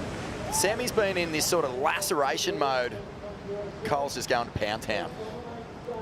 Yeah, Cole's rides are kind of standing up, aren't they, for the finish. Sammy's getting the great work done, and just found a couple of walls that have kind of tapered off, but undeniable the form that these two are bringing to main break has left Barramamea just bamboozled out there at the moment. As we see Pupo up again, great opening turn, finds the open face again. Look how much he's putting in to this performance. His best this year, and he's going after the lead now, chasing an 8.21. Yeah, it looks like that old Batman series, doesn't it? Just zap, zap, pow. He's really going mad. but he's in such good touch. Every single time he comes off the bottom, he just sort of reacts perfectly to what the lip's doing. And unlike just the thuggery that Cole's bringing, he's just bringing this sublime high-speed rail work to town. That was cool. Real tight pocket snap. Yeah, looking like a top-rated CT campaigner at the moment, not someone who's down in 29th position. Looks like one of the most informed competitors we've seen all day. Where's this been? Because to be fair, you know, Sammy's performances at the start of the year haven't looked that great. I don't know what was happening, but this is easily the best that he's looked. I thought he looked really strong through the last couple of events as well. He looked great at Bells. He got his best finish down there, quarterfinal. Start of the year was just a little off. And he was unlucky on the Gold Coast. At Burleigh, he looked brilliant, but just someone just found the edge, got the better of him. So, yeah, unlucky there not to wrestle away a good result where he's been successful in the past, but the pressure's on. Sorry, mate. He can take away from Philippe Toledo's performance this year too, because Philippe was, you know, surfing well enough, I guess, but by his standards, nowhere near where he wanted to be. But it was really at Bells that we started to see things turn around. Backs that up with a big win, and now he's, you know, come into some blinding form here. But Sammy could be flicking the same switch. Yeah, well, Sammy's surfing his way into form. Barron Mamia's looking to reclaim the kind of touch that he had in the opening stages of the season, AJ. It's cool. I was talking with the CI crew about the board under Barron's feet right now, and it's actually one he's had for the last few years, but riding it for the first time in competition today. You're taking a look at Barron's backup board, which is a bit of a different construction. So the one that he's riding specifically, it's a prototype that he's been working on with CI and originally developed for a wave like Sunset, which we've heard from the surfers and everybody who has experience out here at Margaret River. There are some similarities between Sunset and Margs, and so what Brent Powers of CI was telling me that this board under Barron's feet is an ECT construction. It's a polyurethane, so a carbon PU blend, and it's really designed to absorb some chatter, the shock, and the wind, so it stays stable under Barron's feet in a really raw wave like Margaret River. Love to get those insights. And here he is now, Barron, and he is looking like he's actually ready to click into gear here. This wave just fading away. It's really just been the wave selection that's killed him in this heat. Cole and Sammy, we mentioned it earlier, just they tapped into the rhythm in the opening exchange. Barron was chasing, took a medium-sized wave, didn't convert, put him at the bottom of the priority order, and just sort of been out of rhythm with the sets ever since. Yeah, there was one snap that Barron did in this heat that said he's on. The waves have not given him any chance to showcase, you know, what he's capable of out here. I go back to what you say a little bit, Ron. You know, when surfers are at the beginning of the year and they're earmarking sort of waves that they want to get a result at, you just know Barron looks at Margaret River main break and goes, yeah, I can do well out here for sure. I've had a quarter out here before. It plays to my strengths. This is frustrating, really, because he just hasn't had any opportunity to really let go.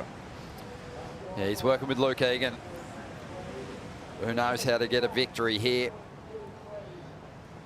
Luke won the contest back in 1999. I wonder if he went right at all in that event.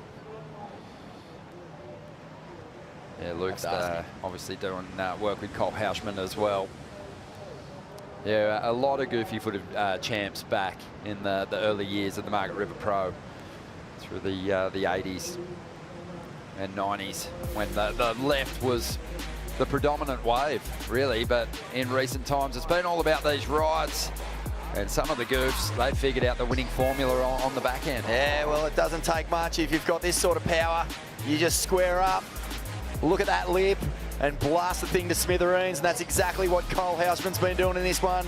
He got off to a flyer and he's feeling good.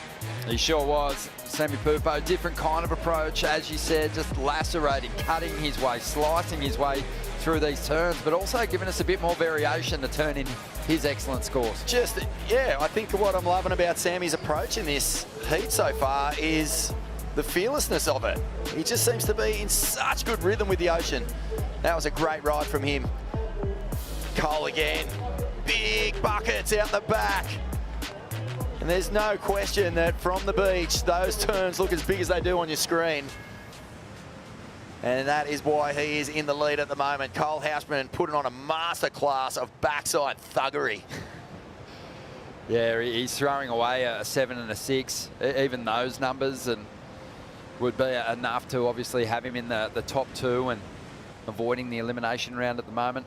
Sammy Pupo's holding a couple of 8-point rides, and he's throwing away a 7.8. So this is impressive stuff, as we see on replay there. Cole Houseman, you'll see a bit of that here at main break. It's easy to get yourself out of position.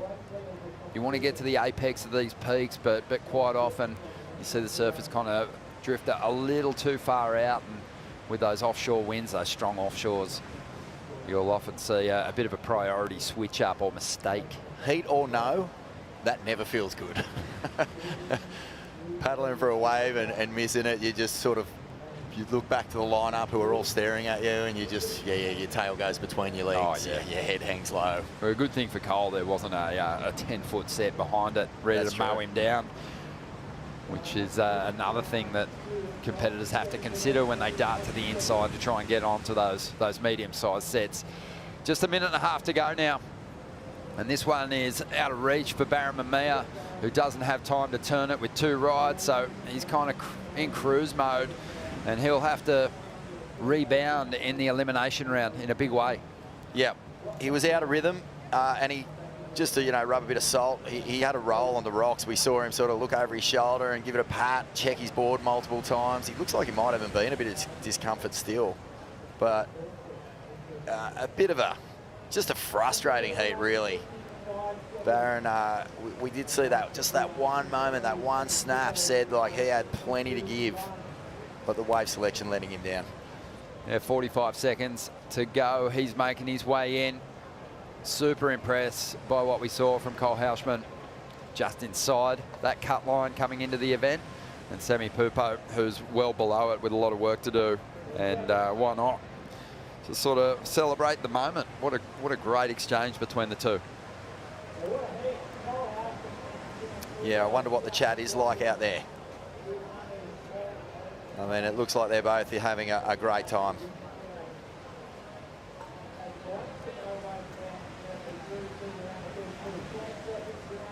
Yeah, this one winding down now. Impressive stuff.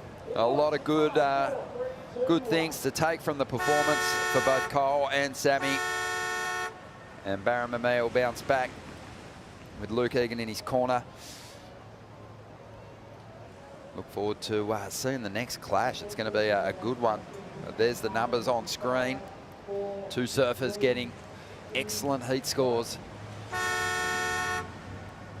And another really solid backhand performance, claiming a heat win in this opening round. Next up, we're going to see Miguel Pupo, Alejo Muniz and Ian Gouveia, an all-Brazilian affair with a couple of legends stepping in for the call, Joey Topel and Richie Lovett.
No matter how many times you come to Western Australia, there's endless ways to have an adventure here.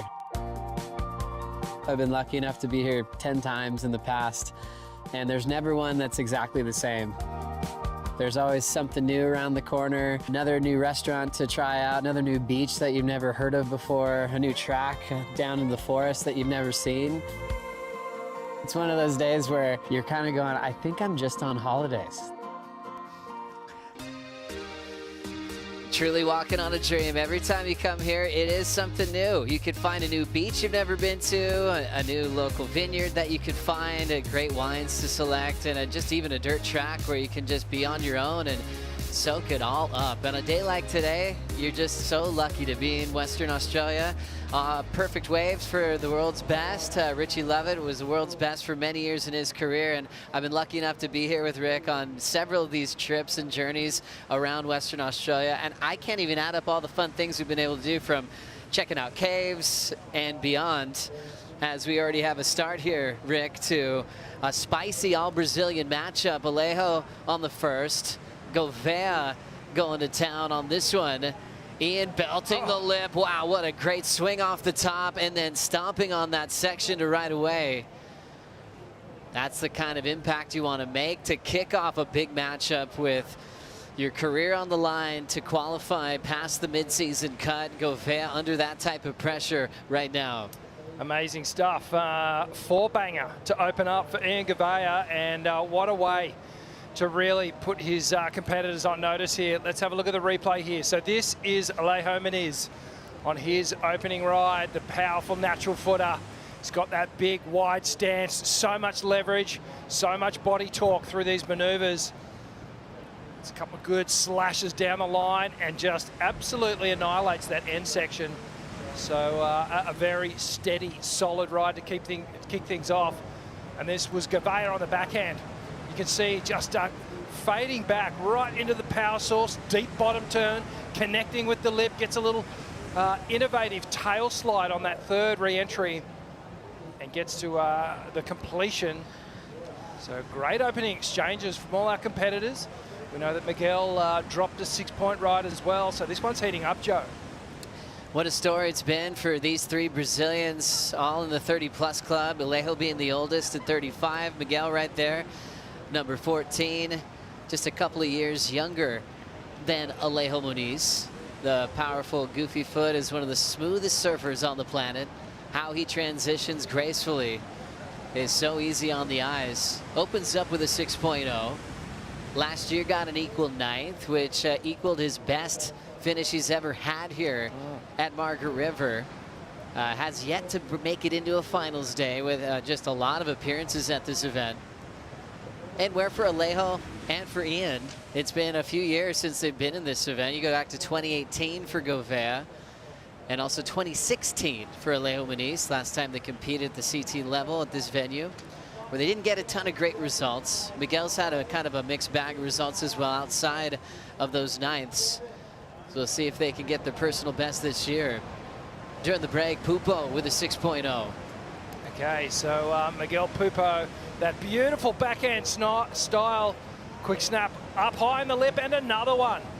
Just obliterating the sections here down the line. So the highest rated surfer in this heat with the the red jersey on. He's looking sharp to open things up. But it's Ian Gouveia who looks like he has dropped the biggest number of the opening exchange, a 7-point ride.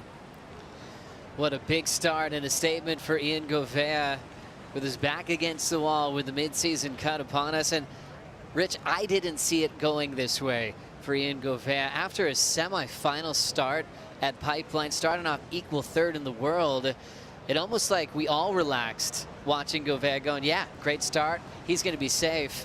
And since then, a couple elimination round losses. You only have one throwaway. He's got to keep one of those. And the slide's gone all the way from equal 3rd down to 28th in the world. Yeah, just lost a lot of momentum after that, the opening event of the season, and unfortunately for Ian, he's just come up against some really formidable opponents through the events, and he's been doing some great surfing. You know, he sort of reminds me a bit of David Silver as well. They've got this really strong backhand attack on them, and we have had a lot of right-handers in the opening part of the season. So just unfortunately the numbers haven't been dropping, but certainly through no lack of trying and through no lack of just laying down some good honest surfing as well. Big heat for the Brazilian Storm. Alejo and Miguel and Ian growing up with that new tagline that happened back when Miguel Pupo won lower trestles at the QS level in a very close decision over the local boy Tanner Gudauskas in San Clemente. We were looking at the round before the quarters, and it was severely dominated by the nation of Brazil, and that's when they started creating so many world title contenders. That was before Medina won the first for Brazil in 2014. Miguel's been a part of that story ever since. One of the headliners, one of the great veterans who, in my mind, has been aging so well on tour.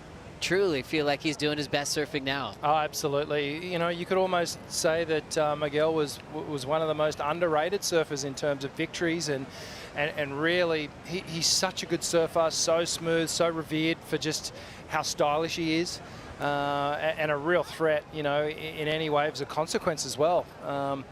So yeah, the Brazilian Storm, mate, they have just dominated so much over the last decade or so. You know, you think back to Adriano, obviously Italo, Gabriel, and those guys have just, they've stolen. They've really stolen all the world titles. They certainly have, as this one's got plenty of time. We had a lot of water moving off the tail of Cole Hausman's surfboard. Cole is hanging out with Jesse Starling.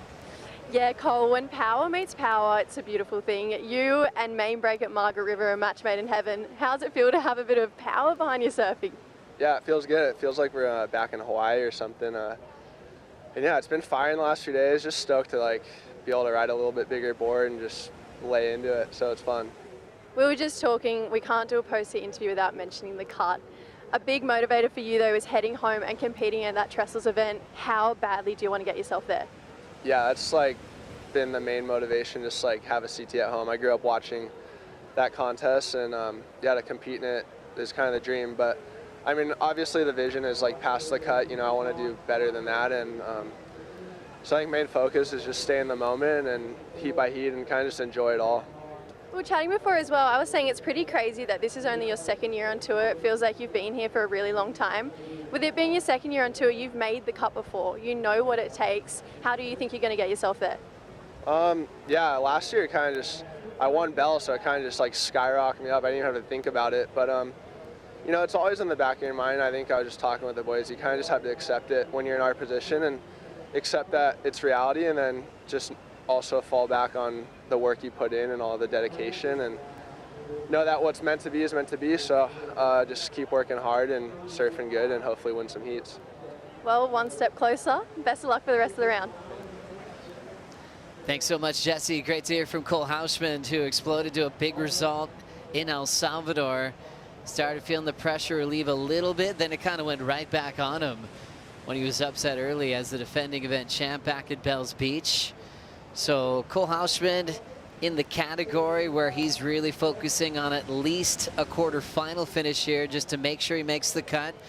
A lot of factors involved with that could help him out even before then. We'll keep you posted, but right now for Cole, he's thinking at least equal fifth to make sure he's certainly competing on his home break in lower trestles in San Clemente. And it just reminded me of the old mid-season cut a long time ago where that was a similar storyline where San Clemente local boys like Tanner Gudauskas, Nate Yeomans just missed out on their home court. It was a devastating feeling for those guys, working so hard, and the next stop was their home break, and they had to watch the tour head into town, and they weren't in the draw. Devastating.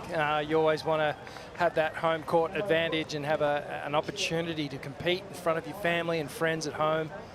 But I've got a feeling in the back of my mind that Cole's going to be okay. You know, when you think about this rating system and this event in particular, as surfers start to dip out of the event, the assignment to just secure your spot on the ratings can sometimes become a little bit easier depending on what other surfers do. So We'll see a bit of that unfold as the week sort of unfolds in front of us.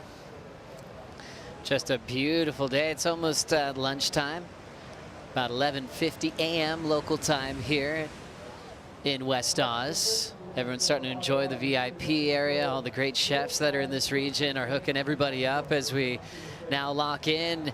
Quick little sweep off the top for Ian Gouveia, driving into that section, leaving the fins out the back and still riding away. So trying to get a little bit more out of that as he hung the fins out the back. Sometimes that tough section can pull you off the back and you miss the ride. He did well to complete it, and now he'll provide some backup to his 7.0. Yeah, just big, impactful turns, and this is live action of Alejo. Alejo Moniz up and out, who just came off a brilliant performance at Burley Heads. Really gave himself a chance to really consider making this cut this year. Yeah, absolutely. Really got himself out of a sticky situation, you know. Gave himself a chance. He's above the cut line at the moment. He just needs to maintain it now and put a couple of good events together. So we have a paddle. Miguel Pupo, nice pace, cool rhythm to just set up that first top turn. Puts a little bit of a quick twitch on that backhand snap, and he's incomplete. But the way he can flow through that first section, that's how clean he is on his decisions. Unfortunate fall for Miguel. So that'll be a throwaway backup. Last for Gouveia, 3.5 helping out his 7. As he's got his head down and really starting to move. But talk about the most emotional comeback to the jersey at Pipeline. That big celebration of making finals day and getting the semifinal. Back to these sequence of replays. Starting with Miguel Pupo. What happened here? Let's see. So Miguel just hits this first section, comes around. Beautiful bottom turn to set this turn up. Just cuts it and catches that inside edge. Unfortunately goes down. And Ian Gouveia, nice little tap off the first section, and then pounds the second one, gets caught up just a little bit, and I think that's why the judges kept that at around a 3.5. But still some nice impactful turns on that wave for Ian Gouveia. Thinking about that pipe performance, it's a huge one when you make the semifinals. He had done that in the past. That was when pipe was the season finale years ago. And he made the semifinals to keep his spot on tour. He said he didn't sleep for like a week. He just couldn't settle down. And when pipe was the season opener this year, he just kind of fell right into pace. Even beat John in the opening round where no one loses, but he kept that motivation going. Oh, I could do this. Beat Kelly in the quarterfinals. That's like a career maker right there. And he was just thriving off this energy of going, I'm back on tour and everything's working out. Yeah, and then, you know, all this positive energy and things start to flow, and then all of a sudden that flow gets interrupted somehow. And it can, more often than not, it's your mind that gets in the way. Because the performance, you know, you might go through a bit of a patch where, yeah, the boards aren't great. You're not just feeling in total sync with your equipment. You might be still feeling a bit off, but still the performance is there, like the ability's there, and it's often just the mind that gets in the way. Rolling in now, Miguel Pupo, the 33-year-old, fades that first section and just ends up stepping off. And Miguel was just down in third priority there, so really nothing lost there. He's just sniffing around, trying to find something to back up that 6. So just looking at the scoreline, best scores for each surfer. Gouveia out in front with the 7. Miguel has the 6. And then Alejo just under half a point behind with that 5, 6, 7. So really these backup scores are going to be super important. And Alejo in the box seat with priority, coming off some good energy, some good rhythm from the Gold Coast. And it's easy to buy into this guy. He's so likable. And really, his surfing has improved, Joe, over the last couple of seasons, do you think? I agree. It's just been really cool to see him dedicate himself. It was almost like a rededication when his younger brother was coming up. Sammy Pupo got on tour, and it was like he's always looked after him. You know, he's like, there's like a 9-year age gap, so he's always been just building up his younger brother. Not like a rivalry like some have, where they're close in age, fighting for the same toys and trying to get more of the cookies off the table. It was, you know, really just a lot of love and support there. Ian Govan motion. Kind of a wild section to start, but cleans it up with a nice over the top on the finish. Has some room to move with his low score being a 3.5. Yeah, so looking for an incremental increase here in the tally. Hoping to drop the 3.5. I think he'll do it. There might be another point in it. And with each one of those points, it sort of puts pressure on the other two competitors. But yeah, this is going to be an interesting one. The Brazilians, they'll go at it in the final sort of 13 minutes of this one. Really cool. But yeah, back to your statement about Miguel improving. It was like he relied on his talent alone in the beginning of his career. He was that good. And then once he actually started applying the workouts, he got even better as we look at the two-turn combo. Yeah, two-turn combination there from Ian Gouveia. Some sharp surfing, definitely. Looks to be super comfortable on the board at the moment. He's in attack mode. 4.67 ditches the 3.5. And even that just sounds like a small difference, it can be major when it comes down to a final exchange. Every point counts at this level. It's hard to get scores in the excellent range.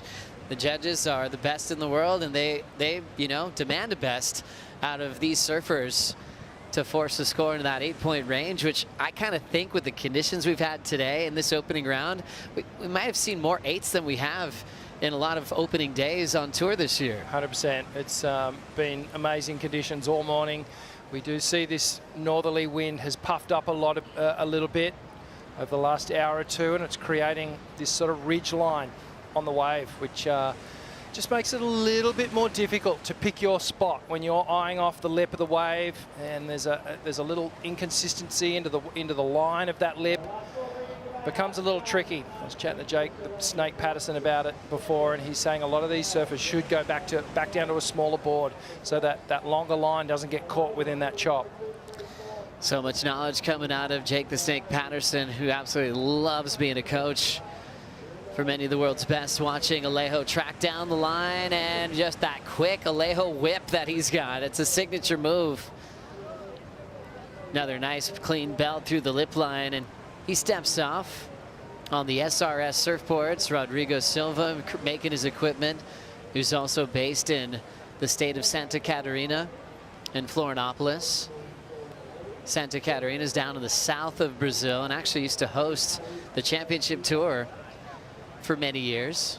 Place Richie Love got to go and compete. Before it moved to Rio, it would have been around Jadson Andre's win. That was down in Santa Catarina when he picked up that win over Kelly. Then things moved up north. So Alejo got to see a lot of big heats in his backyard. So an aggressive stab just to start this wave off for Alejo. Gets up on the lip, projects down the line, and then a beautiful finishing snap. So great three-turn combination. Each one of those maneuvers different from the previous one. So showing the variety, had flow between the sections. Real aggressive for that first turn. And feeling confident after a semi-final finish on the Gold Coast. Alejo Muniz moving big time on the rankings, and we're coming close to a hydrolite heat to watch. Two brothers in the same matchup with the same coach, Crosby and Griffin. Can't wait. There's no reason to think you're going to have a slow one. You always be prepared.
Time for the pause to catch up on what's been a stellar opening day of competition. Liam O'Brien under the weather after competing on his home court. Still provided excellent surfing, an 8 and a 7.33 for the win. Oh, he just built so well through this heat with each score.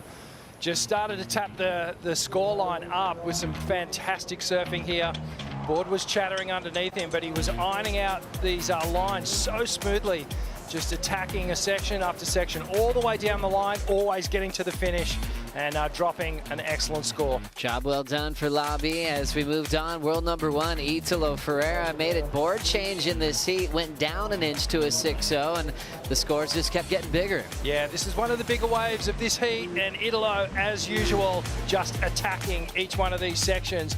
It was a little bit of a scrappy affair here, but as you said, Joe, the greats can get it done, and Italo moves through. How about the hometown hero lighting things up? Jack Robinson, 2-time champ, on his home break, looking comfortable once again. Oh, we're used to this, the feeling, the energy. Jack Robbo just in perfect sync with the Margaret River walls out here and just starting to light the crowd up. He was feeling it and marches through. Wife Julia loved that performance as well. And then we saw excellent numbers just dropping from not just Cole Hausman, but also Sammy Pupo in this one. Oh, 2 surfers that were just in perfect form.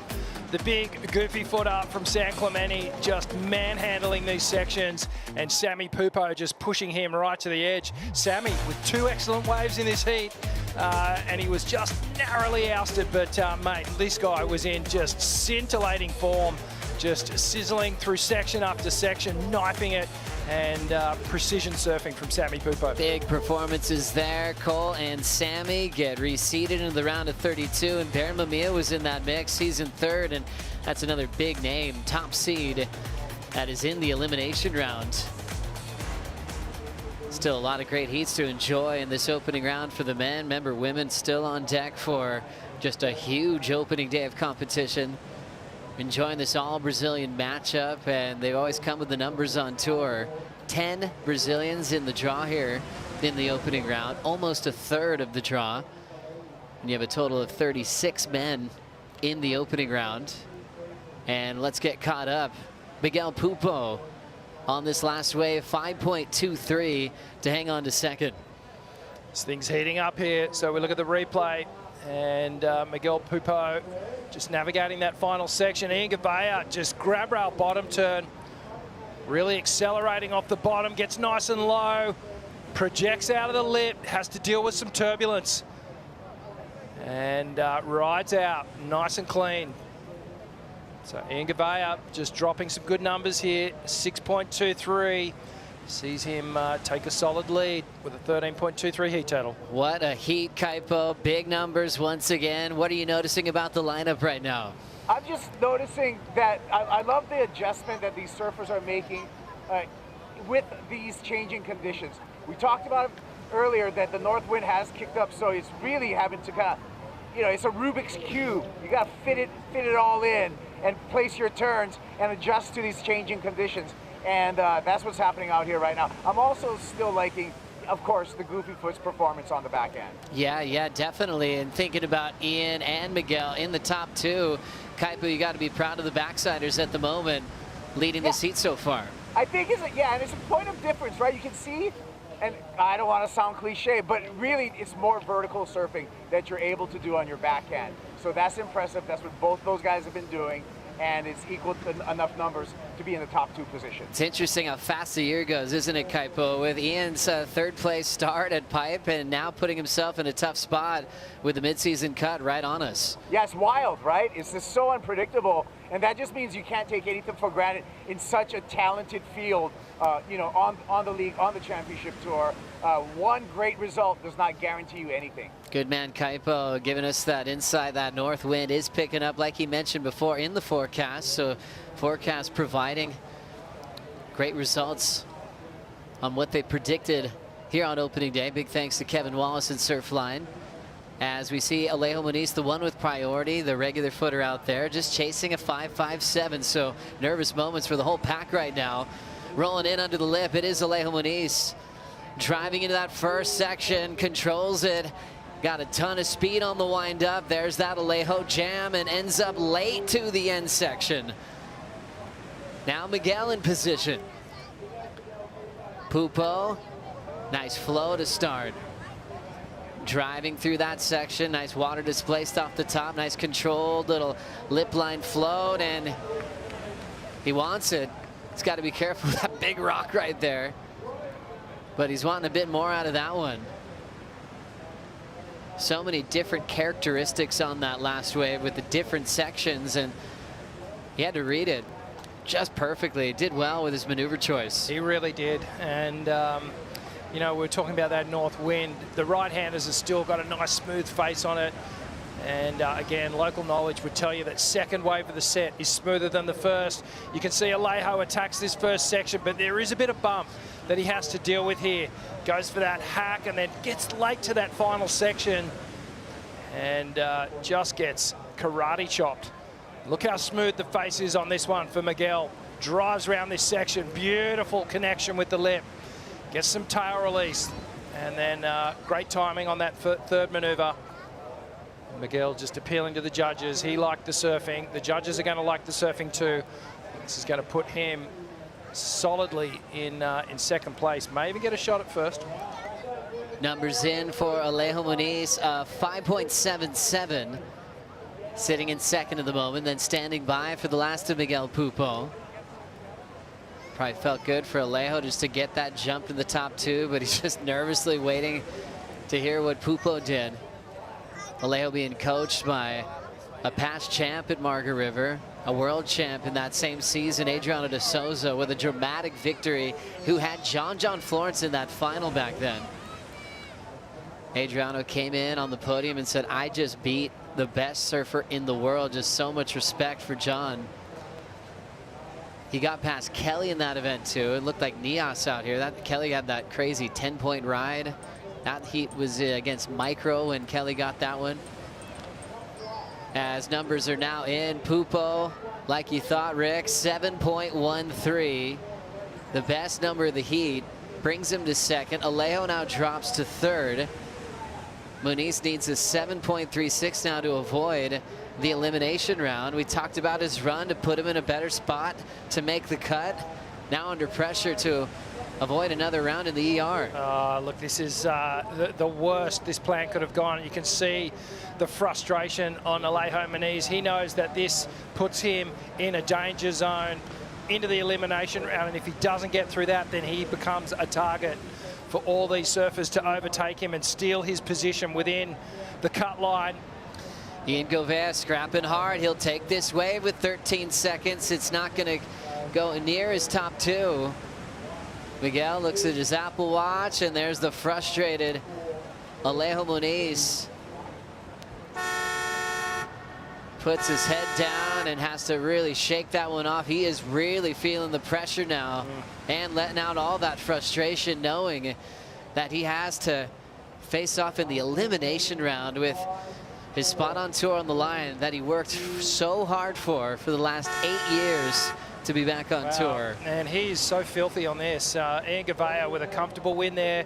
Miguel Pupo right there with him, 13-point heat totals, and Alejo Muniz will be going back to the elimination round and coming off all that momentum. I feel like that's why this is stinging so bad, because he just naturally felt like he was going to come into this event and bag another good result, secure his spot on tour. But unfortunately, the plan has... We'll see how he can fight back in the elimination round. Job well done for the Brazilian Goofies in this one, taking the top two spots. Coming up next, Griffin, Crosby, and Leo in Heat 10.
In the round of 32, Griffin was all smiles watching his little brother win. You ready for your little bro? Knowing they'd have a chance to duke it out in the next round. It's like two of my parents are here. Oh yeah, they've been talking about it ever since he qualified. That's always just been Crosby's biggest thing. I want to surf against Griffin, so it's a full dream heat right now. He's really excited. He just did it. Obviously, you know, Cros looks up to Griff and idolises him and wants to be him, but deep down they love battling each other. Whenever we surf together and kind of getting competitive with each other, it always brings the best out of both of us. And you can feel the fire just building. I already know Crosby's going to want the inside. The first head-to-head heat at the championship tour level for Griffin and Crosby Colapinto. It is on. Straight into it. It's Griff who makes the first move. And let's see what Crosby can do with this. They both look nervous. And a big turn here. Big brother's starting to throw some serious punches. It's Crosby now, loads up. Couldn't really get the pop. Griffin Colapinto moves on through the quarterfinals. It's not all butterflies, rainbows every time. Yeah. So it's pretty rad that Crosby and I ended up matching up. I think we just hyped it up too hard. I hope we can get some more because that one kind of left a weird taste in my mouth. What a great piece from Inside Pro Surfing. You can find all those great episodes on worldsurfleague.com that highlighted the moment that Griff and Crosby had the heat at Winky Pop.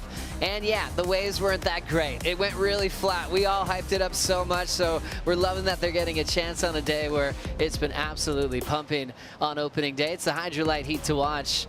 Griff, Crosby join Leo Fioravanti as we already go into the flow state with Griff. Looking clean, looking comfortable. You know, there's some extra fire in this with his younger brother in the water with him. And then with Leo, one of the toughest guys to compete with on tour. This is a classic, Rick. This is a real battle, this one. All natural foot affair. Leo Fioravanti is in career best form. You just see just a little out of position there. And the drone shot shows that wave just reeling down the line. There was points on that one to be had. Perhaps a little jockeying for position there. Now Crosby with the inside for the rights for this next wave. So still no priority between Leo and Cros. Griff with the opening ride. Big heat for San Clemente supporting Griff and Crosby Colapinto as we've got the replay now up here of Griffin's opener. Oh, a little airdrop to start things off. Griff comes round this section. Nice drifting snap. Beautiful swoop here, and then just doesn't quite time this end section. Runs out of wave and has to pull through. So really just a small score in the scheme of this heat. And for sure, we're not going to see that 3.83 in the tally. That's right, just a warm-up wave there. And as the Aussies always had the board riders battles for just decades and creating that just amazing connection with your home break and where you come from, but also those early competitions where you're supporting your hometown club. Today, the San Clemente team back at Lowers just went 4 in a row in the West Coast Board Riders battle. You know, Cole Hauschman years ago helped to get the victory for San Clemente going back to 2022, and Benji Severson and the crew are just so proud of not only their performance today at Lowers, but now proud to be supporting and watching this heat unfold right now with Griffin and Crosby growing up surfing T Street, Lowers, all the waves in between their whole life, and now representing that beautiful little surf town on the big stage. Oh, I love San Clemente. Got some dear friends there. Big shout out to the Kramer family, who I've been staying with for decades now, and it is just a real cool surf town. You know, it's so much energy, and obviously Matt Biolis and the Lost crew there. That's HQ, both Cros and Griff riding Matt Biolis's boards, and just so much talent coming out of their area. You know, you get into Lowers on any given day, and there's just a plethora of talent out in the water.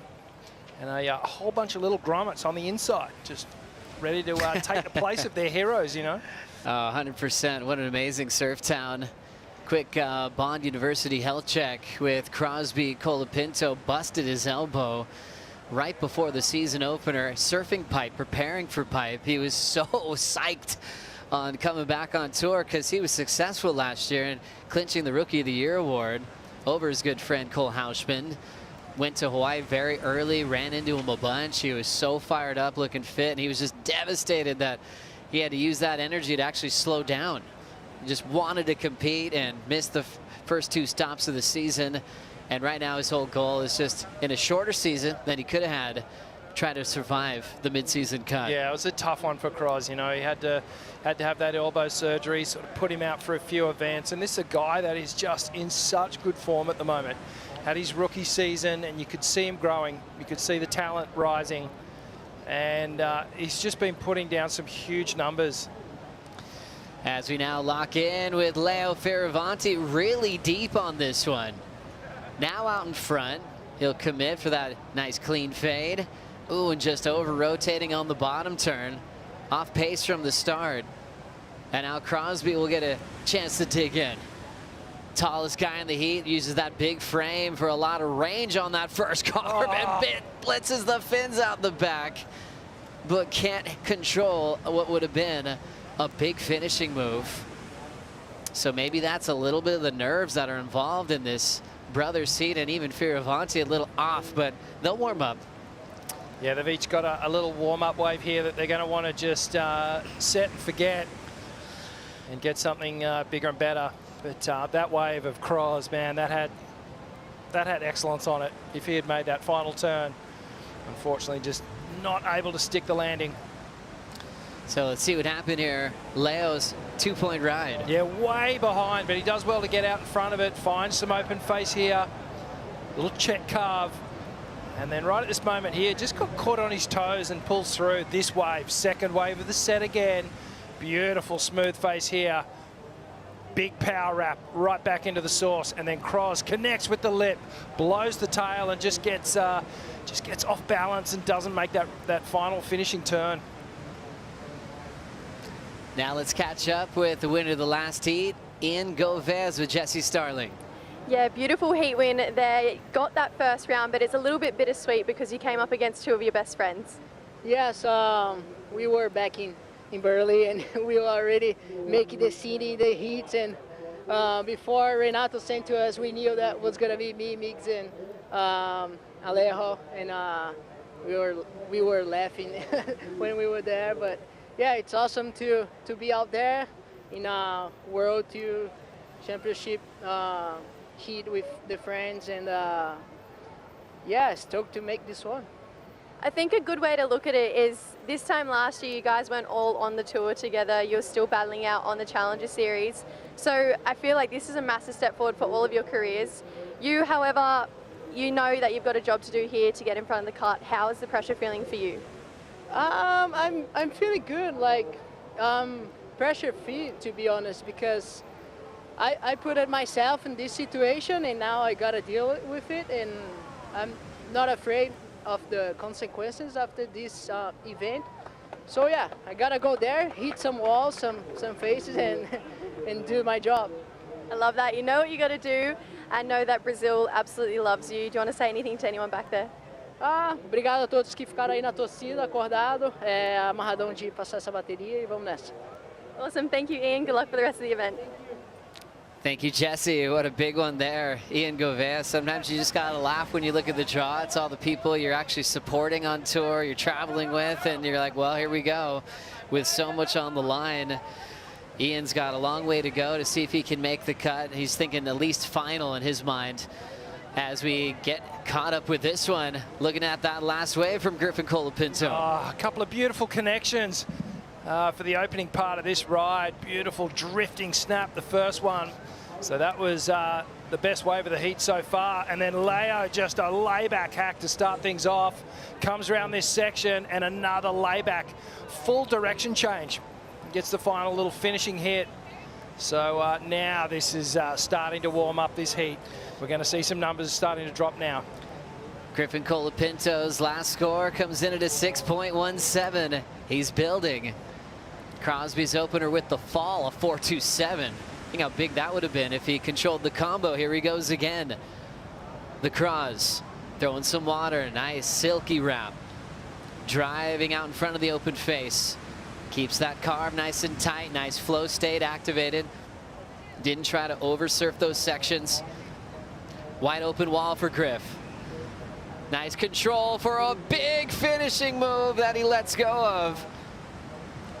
Had a nice carve to set up a giant end section. That's the dream type scenario for a big combo that they're going to eat up. And just like Crosby's before, Griffin can't quite hang on. Oh, that was begging to be a decent score there for Griffin Colapinto. I got to appreciate just how smooth the transition was. But first, let's check out Cros comes around this bumpy little section. Nice carving cutback, sets himself back into the power source, and again. So repeats that first turn, and then gets the finishing maneuver. And then a smoother, taller wall here for Griffin. And just so connected. Beautiful clean rail on the first turn. And you could see there was no pump, no anything. The transition between those first turns was so smooth and just was a millisecond off timing for that final hit. Seeing the importance of a bottom turn and holding your rail. It's like Griffin wanted to get there in time, and he actually made a severe change in his line off the bottom. You almost saw that chattering under his feet. Very close to a huge combination. Meanwhile, numbers dropping once again. Another heat turning in an excellent number. How good is today? 8-point ride from Leo Fioravanti. This is awesome, and a well-deserved, excellent ride there from Leo. He was committed to those first two turns, throwing everything in it. And this is the difference between Leo of previous years and Leo of 2025. The high-risk maneuvers are coming at the start of the wave. The commitment to those maneuvers are coming at the start of the wave. And he's really putting it on the line, and he's getting the dividends now. Leo Fioravanti, 10-point total out front. You can see Griffin's at a 10-point total as well, but he's waiting on a last score. You break ties in the top two scoring system on the high single score of the heat, which is Leo's 8-point ride up and out as Griffin's coasting. Different type of season for Griff, what he's kind of been used to the last few seasons on tour. He's had back-to-back finishes in the WSL Final 5, finishing third in the world in back-to-back seasons.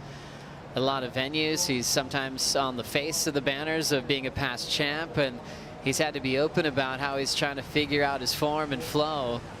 And we've seen him have some great bounce-back moments, especially going back to Bells Beach, which was really great to see. And even in Margaret River, he's got a great track record. The best out of these three in the water right now, where he finaled with Gabriel Medina. Had another semifinal before that. Two better results than Leo and Crosby in the past two.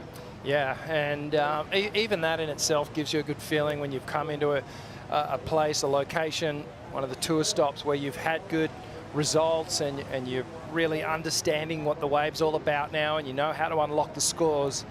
Griff certainly has that.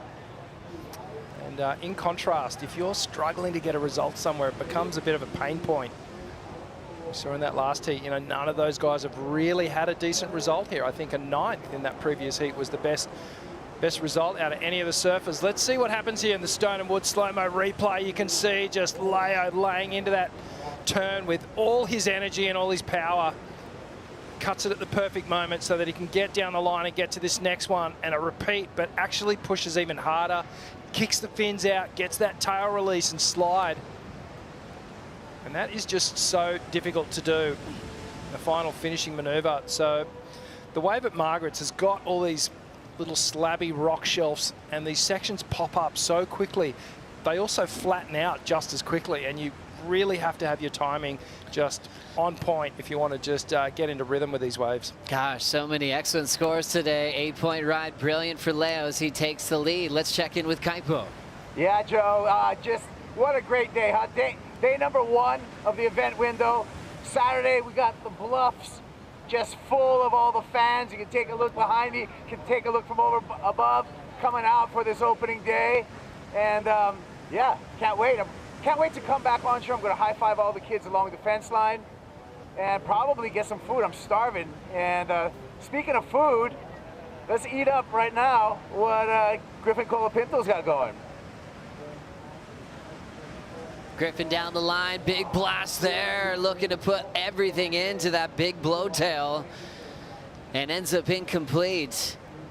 So a huge windup to eat that section up. Kaipo is hungry, like us all here in West Oz. When it's lunchtime, it's a big deal. People start getting distracted. You know, there's a top chef in the area that's setting everyone up, especially in the Red Bull Athlete Zone, upstairs on the VIP deck. Griffin could have been distracted by that as well. It smells good out here. But yeah, just trying to oversurf that section because it was a smaller wave. Griff still in a good spot. Second at the moment, just right behind Leo Fioravanti. Yeah, and still plenty of time on the clock, but you can see Griff just trying to make hay on that last wave. Just a smaller wave, and he knew that he had to just produce something special if he wanted to dig a score out of it. Let's have a look what happened. So medium-sized peak. Griffin takes off, connects with that first section, drives around hard off the bottom and throws everything at it. Just an incredible power move. Double layback hack. Just got away from him. Gosh, he's done a lot in his career.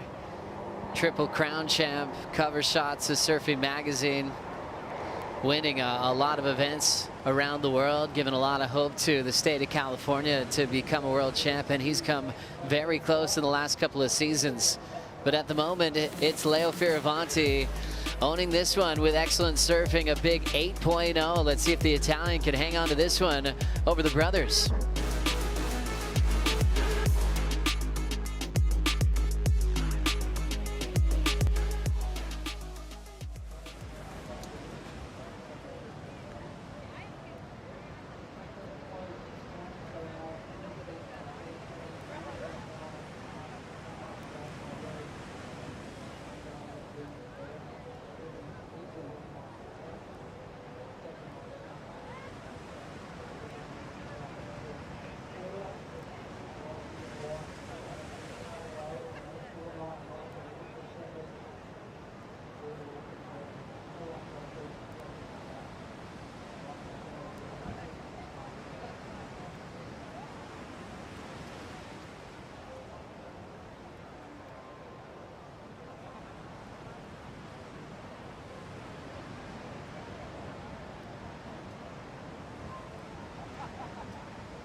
What a beautiful day. Some of the best waves in the world here in the West, and maybe a good argument for the best food in the world. We find that every single year, and I think AJ McCord has found herself in the right spot in the contest area. I am at the most popular spot in the Red Bull Athlete Zone. This is one of the Western Australia local chefs' kitchens, and look at this food, the lobster, the produce. It's all locally sourced from right here in WA in Margaret River, and as you can see, everybody's enjoying it. Connor, how's the food? You always get me at such a bad time. I even warned you this time. I said, hey, we're gonna come over here and talk about the food. Nah, sorry, spoiled you. How's it taste? Unbelievable. We have Mickey, he's Japanese chef here, making crazy stuff, sushi, crayfish sushi, steak. Yeah, we're very fortunate here. And how cool is it, Mickey's Open Kitchen, a local restaurant here in WA, to get a chance to experience some of the best that this region has to offer? Unbelievable. Like, there's not many chances where I'll get to eat really fresh crayfish, and to be able to have it in a sushi roll, it's very, you know, homely, feels homely to me. So this is great, you know, we need to keep this up. Keep this up, maybe every event. Keep up the world's best chefs, serving up the world's best surfers. Enjoy lunch, Connor. Thank you. These guys deserve it. Look at that. That is just for us. You get nervous, aren't you? 8 minutes left, Rick. We're out there. They're going to get that same type of service tomorrow, each and every year. The surf and turf It's the line goes quickly, you know, it just starts stacking up, and you start to get to meet a lot of these amazing chefs that work at a lot of the local restaurants and vineyards. Some of them have their own restaurant, and they actually sign up to be here to provide amazing food for the best in the world. It's a great place to check out. You got to put it on your list to come to Western Australia. It's a gigantic state with a big coastline, a lot of world-class waves like this one. Snap to start for Crosby. Wraps it in the pocket. He's trying to really work on a big finish. Nice clean surfing. Didn't have a giant section to work with. And he's chasing down just a 4.91 to put his big brother down to third. Yeah, it's going to be right on it. Some good surfing there. You took the words out of my mouth, Joe. It was nice, clean surfing.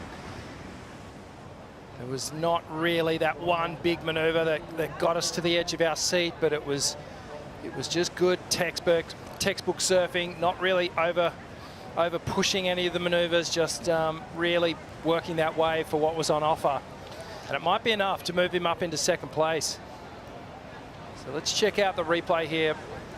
So Cross just connects with the lip on that first turn. Now he gets a nice wrap. Comes through to the final section, and this is where he started to push a little bit harder. Gets a little blowtail through that foamy end section. It just feels like the score won't go too much further than a 5 in my books. Crosby just taking a wave that didn't have that big bowly end section. Surfing well though, and he was really putting himself to be in a better position in Margaret River, because he was surfing unbelievably well on the Gold Coast. Just had Felipe early, who went on to win the event, but lost that with a 15+ combined total. So just kind of a victim of the draw, getting one of the all-time favorites so early in that contest. And like you thought, Rick, that last score, 4.53. Crosby stays in third, now to third priority, still needing a 4.91. Yeah, so back to the drawing board, and with just under 6 minutes to go, situation is becoming a little bit more difficult, especially with Leo in first priority and Griff in second priority. They really are in the box seat to try and close this one out. So Griff will be, Cross will be hoping for a wave, a multiple set waves to come through, so that it'll give him a shot. So a little mini battle between the Colapinto brothers, but Leo Fioravanti ready to pounce here and really take control. He's only carrying a 2 as his backup score. So he'll be looking to drop that and really bring this one home. Gosh, Leo's been unbelievable this year. Last year, I actually thought it was going to be his year. Early in the season, I was going, yep, final 5 for sure. He looked so determined, and he had a big, busy year at the Olympic Games. Here he's up again, trying to eliminate that 2. Quick check snap there. Flowing down the line, attack mode on the sharp eye, looking good there. Nice controlled surfing to better his lead out front. A real sharp competitor, always has a real thoughtful game plan with Richard Dog Marsh, but he's bounced around a little bit. He's got some knowledge from Snake, and we'll see what he did on this one. So the backup ride for Leo. Clean snap down the line, keeps all this speed going towards this end section. And a nice little closeout hit, so he definitely will replace the 2, but perhaps by only just a few points. It may be enough to just carry him through for this heat. Well, it's a treat to start with great waves on the opening day of the waiting period. It's another thing to have excellent scores just raining through the screen. That 8 from Leo Fioravanti is the 10th excellent score of the day, by far the best opening round of the season as far as excellent surfing is concerned. You know, Jack and Joao with the higher 8s, but there's been multiple and several heats throughout the day today, and Leo Fioravanti keeps that stat continuing to grow, and we're not even close to be done with the round yet. We've got 2 more heats to follow this one. Absolutely, and then we'll go into the women's opening round as well. It's on the docket. We'll keep you updated there. Looks like we've got a bit of action here. It's Griff. Nice calm roll in from Colapinto, the 26-year-old version of the brothers. The big bro trying to whip that section. Nice controlled surfing, staying on his feet, riding away. Griffin trying to improve on a 3.83, and it's an interesting situation when you both haven't been cleared for the cut. You know, you've got the top 11 in the world that have already made the cut, and that includes Leonardo Fioravanti. But for Griff and Crosby, they haven't had that announcement made. Even if they might be feeling okay like Griff in a better seed. As we check Griff's last wave. Yeah, nice peaky looking wave to start off, and Griff gets a beautiful carve to start off with. Connects with the lip, an aggressive snap. So two-turn combination. He will replace the 3.83. And then once we get a situation update, then Cros will know exactly what he needs to do on this final ride. You can think with brothers, having the same coach as well, you'd be going, okay, would you develop a formula where you're in the top two? And it's at this level, it's almost impossible to worry about someone else. You need to do your own thing to survive. You know, their dream scenario would have been top two in this heat, but with a guy as solid as Leo Fioravanti, you know that's a little bit out of their hands as a game plan's concerned. Totally, absolutely. Just concentrating on your own game and what you can do. Here goes Leo. Leo now, smaller wave. Connects with a little roundhouse. Got a better section to crush the lip quickly, but a tiny wave there compared to what he's had previous. And now down to 90 seconds. No one loses here. You're just sent to the elimination round if you're in third. But that's just adding the pressure to those qualification scenarios for what would be for Cros if he ends up there. Alejo, like we saw in the previous heat, in that third spot, a ton of heavy name wild cards like Jacob Wilcox, Mikey McDonough, Winter Vincent. Getting thirds throughout the day today. Can check all the reseeds that happen on worldsurfleague.com and then see how the bracket unfolds. Make adjustments to your fantasy team. Before we get to those one-on-one heats, that's when it locks in, but you can make a change right now if you like someone's performance from opening day. 45 to go. That 99 number on Griff's back reminds you of a great Western Australian surfer, one of the best of all time. Taj Burrow wore that number before Griff. Wow, so we got numbers in, Joe. The last wave of Griff. It's in, so now we know that Crosby now needs a 6.70. Waves approaching. Cros with priority, and we are going to get a rare split. Cros is on the right. Griff, nothing happening on the left. So he's just coasting in. We'll see what Crosby did on this wave to see if it was enough to turn the heat. And Griffin will be moving on. Leo's out the back with priority. The wave we're waiting for is this one. Chasing a 6.7. Cros just a little late tap down the line, and is at this moment here where he races the white flag and surrenders, and unfortunately Crosby Colapinto will be moving into the men's elimination round. Tough one for Crosby. Griffin Colapinto will be in the round of 30 with Leo Fioravanti, so the low seed, remember Crosby missing the first two events, will now be under big pressure to perform in that elimination round. And Fioravanti, the top seed, still looking really comfortable wearing that high-seeded jersey. Kicked off the year number 2 in the world after that just unbelievable tiebreak decision, not in his favor, to kick off the season. Cros frustrated, but he'll bounce back in the elimination round. Rio, Joel Vaughn, David Silva coming up next. We'll bring in Ronnie and Vaughn for the call.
Shall we?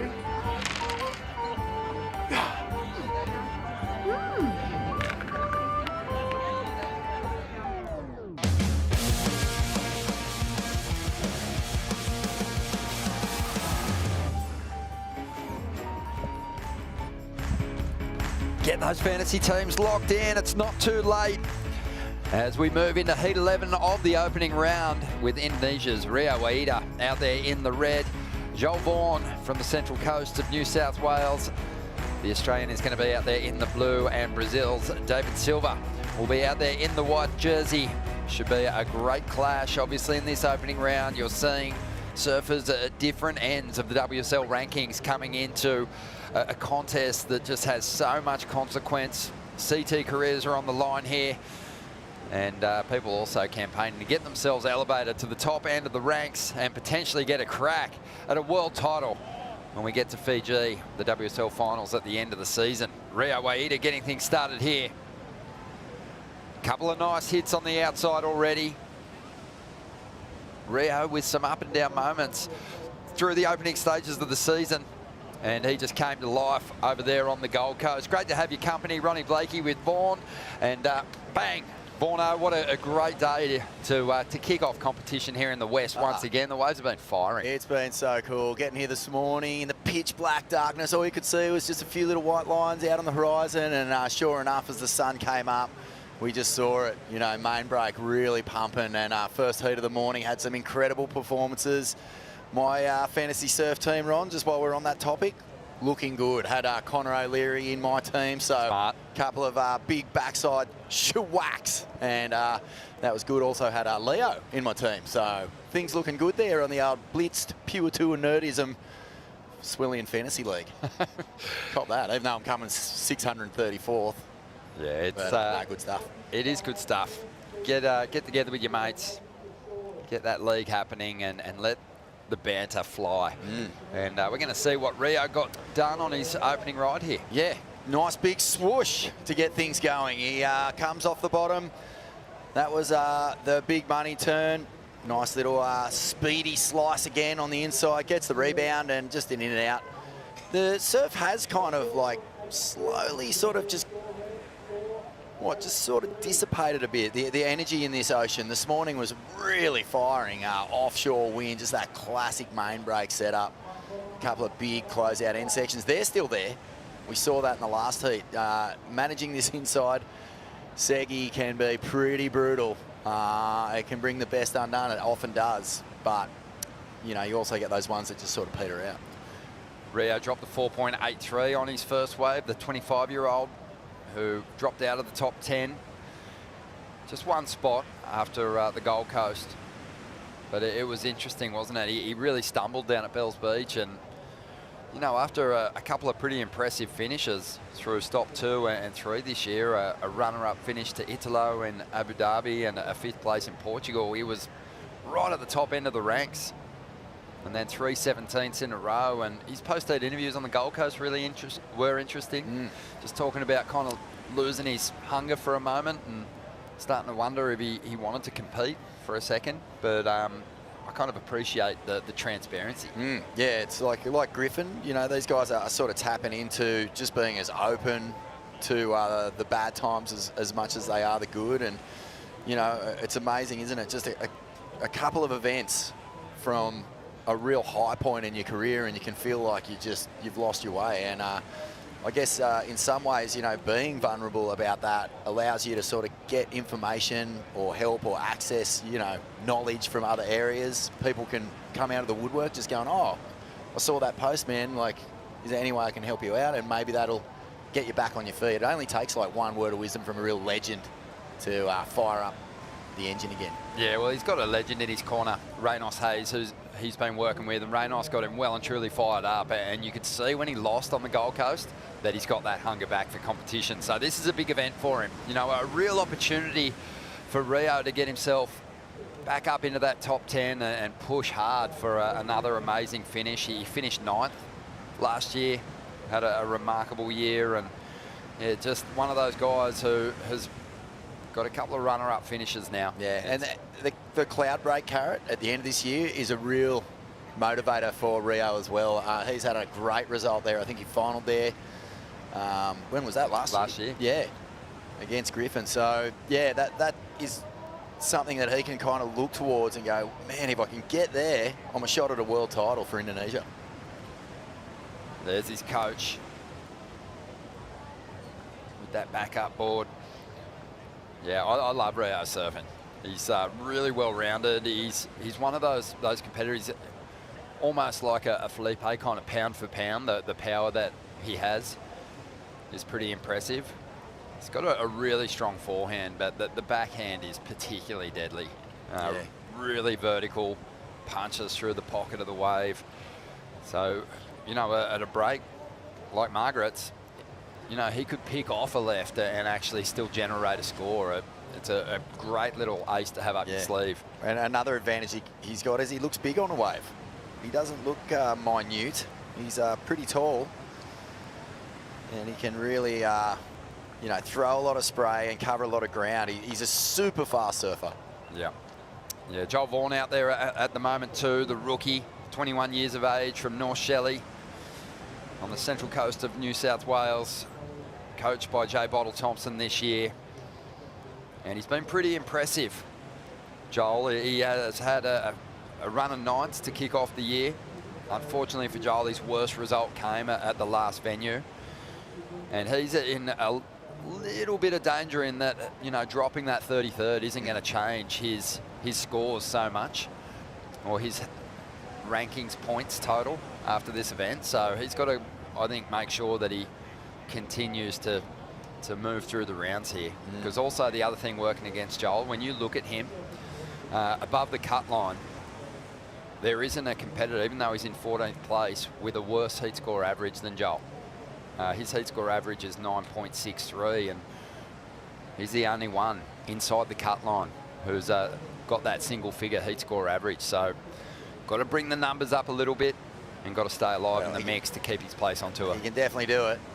He's one of those spectacular surfers. And yeah, well, you know, his Challenger Series runs, they weren't punctuated by a big victory, but they were certainly memorable for some standout performances in clutch situations. You know, if you look at the highlight reels from the last, let's say, 2 years on the Challenger Series, you know, he'd be number one. He'd be closing out the end section if the Challenger Series highlights were an old Taylor Steele film. He'd be locking in that last section because, you know, his air game is peerless. Like, he is so good in the air. He attacks the lip, throws tail. Yeah, I think it's just a matter of just getting his strategy down to a fine art, and the results will start coming in. Yeah. Yeah, well, Geordie Smith calls him Helicopter Boy. So, you know, that's a big tip of the cap from a great aerialist. Well, from the great flying stealth himself. All right, we've got 19.5 minutes to go. A bit quiet out there in the lineup at the moment. Let's hear from the winner of the last heat, Jesse. Leonardo Fioravanti's been on fire this year. Another strong performance. Yeah, he has. Leo, though, you were the Colapinto's worst nightmare out there just then, but the job had to be done no matter if there was 1 or 2 Colapintos in the heat. Yeah, 1 Colapinto is hard enough. You got to give me 2. I mean, they're amazing surfers, and that was a really fun heat. It's really funny, actually. About 4 days ago, the last day on the Gold Coast, we played golf together, me, Griffin, and Crosby, and we're pretty similar, so we did, you know, some betting on the golf course, and it was fun. And then, sure enough, the heat draw came out, and we're in the same heat, and we bet a box of Pro V1s to the winner, because, you know, the golf geeks, we love golfing, and we just said, let's just go for it. So I got some balls to lose for the next round. Take me to that moment where you did see that heat draw and you're like, oh, okay, great. I've got Crosby and Griffin in the heat. Was it a bit of nerves, or was it just like, all right, let's go, let's rip in?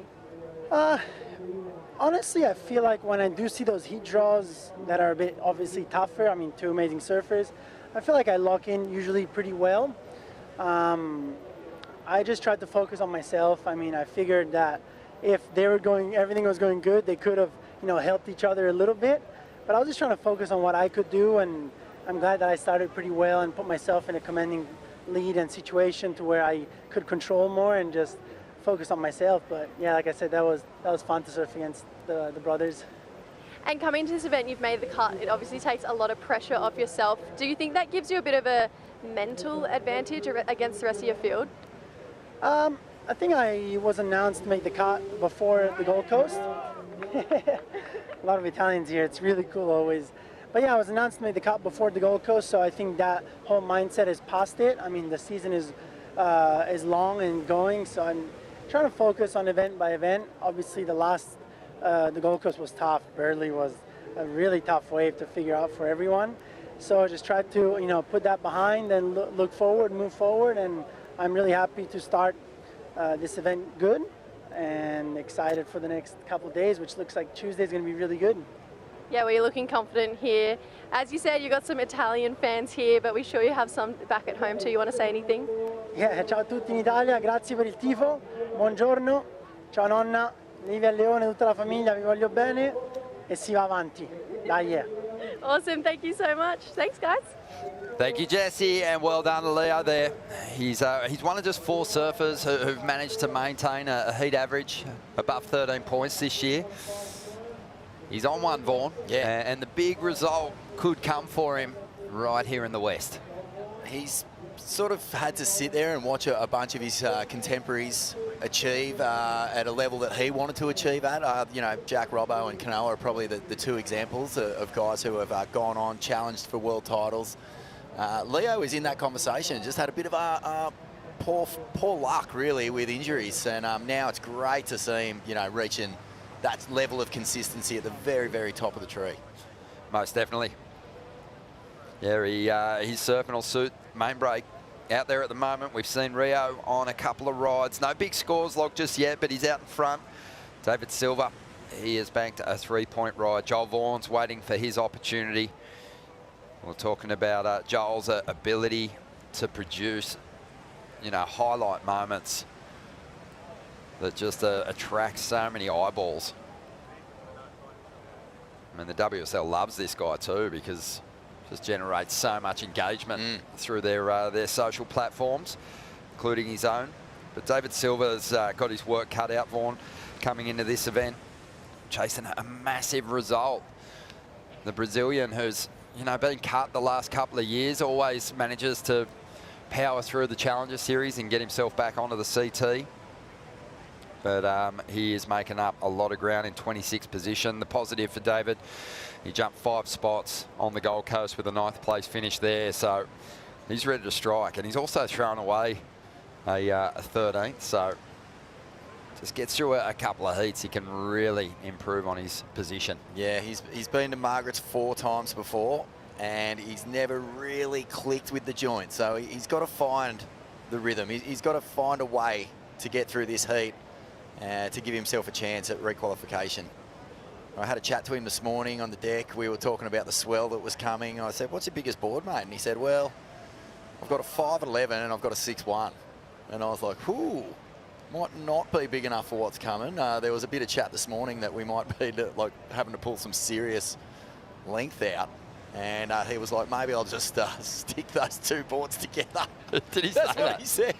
I'll just get some gaffer tape, stick them together and paddle out, see how it goes. Right, the good thing is he's a classic dude. There is, in just the Margaret River area, there is so many garages that the surfers could probably access. Yeah. But there's like a few key players. Jake Patterson is always a go-to for a lot of the competitors. He's got a garage full of big wave boards. His brother Paul Patterson as well. Yeah. Wonder how many of those local garages just find themselves locked up with missing keys if these guys draw Jack Robbo. True that. But that is, often an issue when you just have a huge swell pop up over here. Someone like Betty Lou Sakura Johnson, she's on the Mayhems this year, and Taj Barrow lives up at Yallingup, bit more volume in his boards, potentially can access TB's garage and get into that quiver. Yeah, well, the phones will be running hot if this swell hits and we get a nice, you know, the right winds for it as well, because, yeah, this place can get massive. You think back to 1990, I think it was, where Barton Lynch, the stoked bloke, took out a famous event. Saw Tom Curran in that event ride one from way out the peak all the way to the river. And, yeah, it can happen, mate. This place can hold huge surf. And wouldn't it be awesome to see a day like that on this year's tour, given what we've seen? You know, it's been such an exciting tour so far. I'd love to see that element thrown in the mix. And we've got an exciting afternoon coming our way as we take a trip on the Western Australia flight cam. We're going to take a Bonsai brew break.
Welcome back to the show. The opening round continues, but don't forget to get online, worldsurfleague.com, and shop the merch from the Margaret River Pro.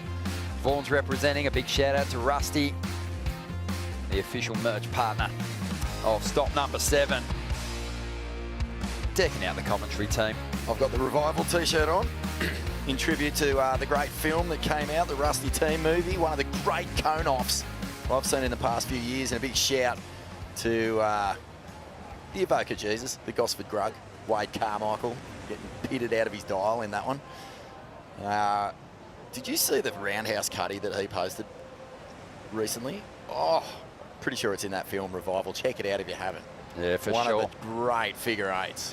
Yeah, Wade Carmichael, a former CT campaigner, now just chasing good waves over here in the West. He's in the zone and loving life. Been plenty of waves in the lead up to this event. And I think that's the reason we're seeing the surfers come out of the gate so strong in the opening round today. As far as excellent scores go, it's been one of the best opening days of competition we've had this year, if not the best. But during the break, you didn't miss a whole lot. The ocean, we know that that energy was going to be waning just a little bit throughout this day. And the adjustments need to be made. The competitors have to adapt to this stuff all the time. And at the moment, Rio's kind of the competitor that's gotten busy. And it's sort of probably put him in a good position here, Vaughan, because he's at the bottom of priority. He's not getting over selective, sitting a little deeper than his opponents out there at the moment. Have not seen a lot of heats like this. It's been plenty of opportunities. And as you say, you know, being able to adapt and just sort of get a feel for what the ocean's up to. Rio's been onto it. 4.83 and a 3.5 could be telling at the end of this heat. Set waves approaching at the moment. And this is the danger in a slow heat. You move to the inside to get yourself in a position to capitalise on some smaller waves, and maybe you miss the apex of these bigger sets, but it's not going to worry Joel Vaughan. He's going to swoop here.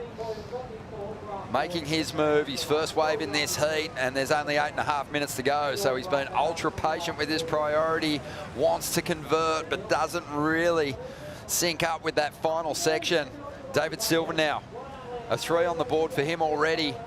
And he gets a big section here, throws himself into the lip, but just comes down on the hillside rail, can't ride out of that move.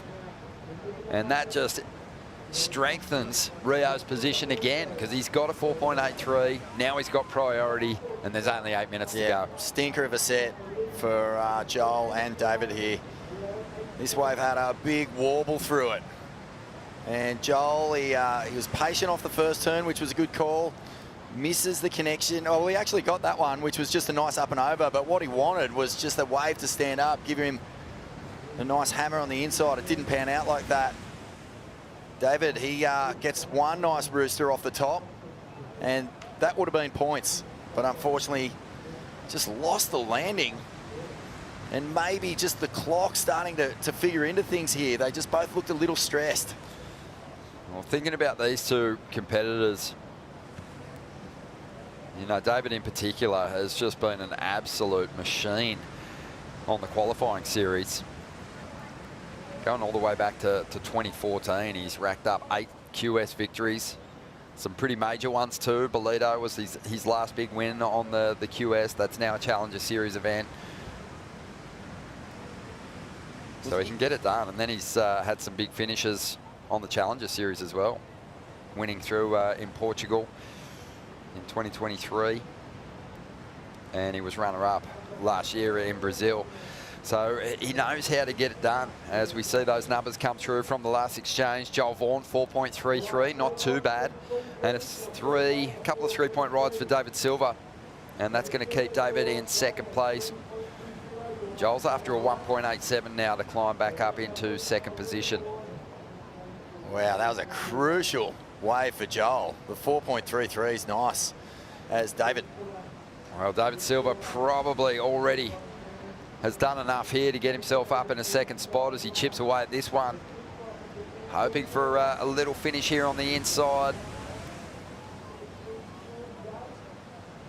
And knows it's not going to be a major score, but at this point he just wants to flip the order, put himself out of that dangerous position of potentially getting knocked into the elimination round when you finish third. And David, as well as the challenger in the queue, he made a CT final, right? Jack Robbo's first win. That's right, 2021, Mexico. He's got a mean backhand. But like you said before, this has been a hard event for him to manage a good result. I think the long-running right-hand point breaks suit his approach a little more, but he served this first section beautifully. Yeah, nice drivey bottom turn. That's 2 moves. This thing starts to peter out, offers not a whole lot on the inside, but he'll get the completion. And these little insiders, they're proving to be important waves in the context of this really slow heat. Yeah, it's a grindy one. And at the moment, you know, on the strength of his opening ride, Rio's holding down that #1 spot, but it's still anyone's. You know, you get these heats, these low-scoring heats, and it kind of appears as though Rio's in a really strong position because he's out in front with priority, but the heat can be turned on a single ride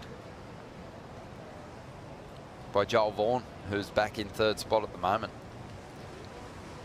Yeah, both these guys on screen right now have incredible firepower. And I think back to the Margaret River Pro that Josh Kerr won. You know, it was an air show. He went ballistic out here, and yeah, it was a different wind, different swell, but you know, it was the first time really that we saw major airs just completely dominate. And both Rio and Joel can look to that if the section presents and it's only a mid-sized wave. Yeah, 4.13 for Silva on the last ride. He needs a 4.21 to get ahead of Rio. It's a good little, I think, head check for Rio to see where he's at, how he handles this next ride. You know, to see if he's feeling it, if he's feeling confident, if he converts.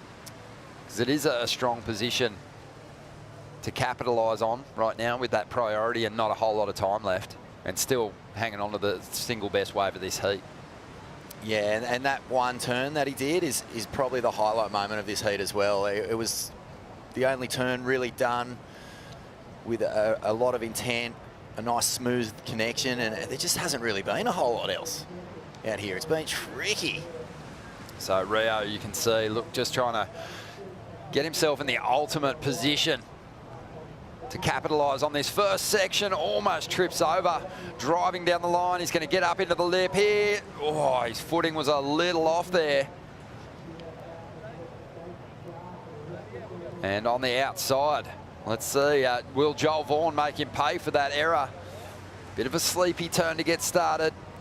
But Joel has, as you said, Vaughan, the fireworks, the firepower to make something of a big ramp on the inside. Set the fins free for a moment, gets up there again. That'll likely be enough to get him out of third position. 2.5 minutes to go. Interesting call you made just moments ago, saying, you know, what is Rio's next wave going to tell us? Well, it told us that there was a little bit of nervousness in his surfing, and Joel just catching a few little bumps here too. Never really got the opportunity to feel like he was clicking with this one. It was a nice little tail slide, a couple of sort of turns on the inside, but man, tricky surfing. Tricky surfing, I think, just conditions-wise, there's been a bit of a shift up. Looks a little more lumpy out there and just lacking a bit of the push that we saw earlier on. Even Rio, in trying to find the open face on that first section, it didn't look like the transition that he was trying to drive off was a steep section of water, so he was almost on flat, bumpy terrain. And it kind of threw him off a bit. That wave didn't even go into Rio's top two. So, you know, the door's now open. It's been swung open for David Silva and Joel Vaughan to potentially leapfrog Rio here. Joel on the back of the ski, number on the way. He really just sort of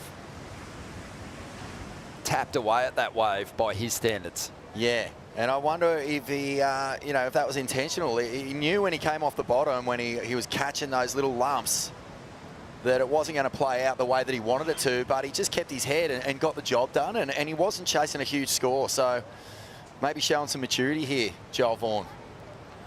You know, why go for the big air section, the low percentage make, if it's just tricky to even get a rail in the water. Still waiting on that number to come through. But it's going to be enough to get Joel Vaughan out of third position. 40 seconds to go. And strategically, might have played it very smart here. 4.83 matches Rio's best wave. And he's up into the lead. Rio now in second position with priority. David Silva, he's only looking for a 4.21.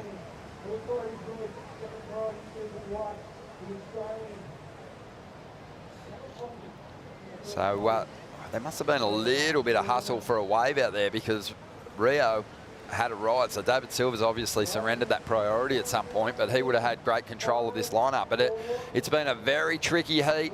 Joel Vaughan doing what he needed to do to get himself the victory. His heat score total kind of matches his average for the year, and it is enough to survive this opening round, get himself a much-needed confidence-boosting heat win. And Rio just hanging on for second position. David Silva for the second event in a row, and he's been there a couple of times. He's going to have to try and fight his way out of the elimination round. Wow, well, Joel Vaughan played a really good end to that heat. You know, he didn't get the wave that was going to give him the scores that he needed to go excellent, but he definitely got the wave to do enough, and he didn't panic. He just got to work on the thing. Been super consistent, and even though he's sitting in 14th, it's kind of a precarious situation because he doesn't have a huge result yet. Hasn't broken into the quarterfinals yet this season, but an important heat win for him. We've got one heat left, the opening round for the men. Jake Marshall, Seth Moniz, and Jackson Bunch are out there next.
It's hard to pinpoint just one thing that makes Western Australia so special. Abundant waves, beautiful landscape, incredible culinary experiences. Another new beach that you've never heard of before, a new track down in the forest that you've never seen. I think some of the best chefs in the world are here working in the restaurants. I plan on fattening right up this year.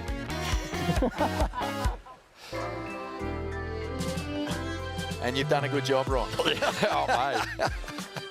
No, it's always a treat.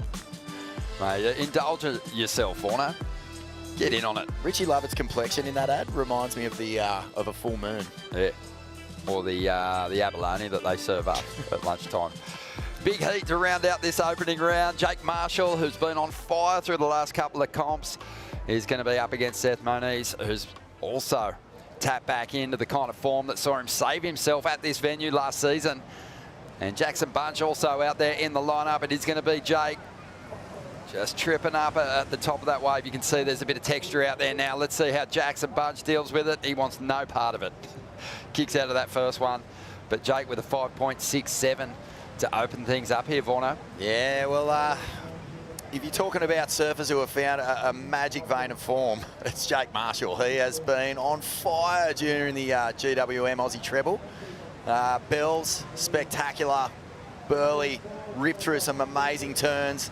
I mean, that says to me, just the tail release, the control, he's still feeling good. And even though that last turn bobbled out, I don't think he's got anything to worry about there. Bunch just exits there.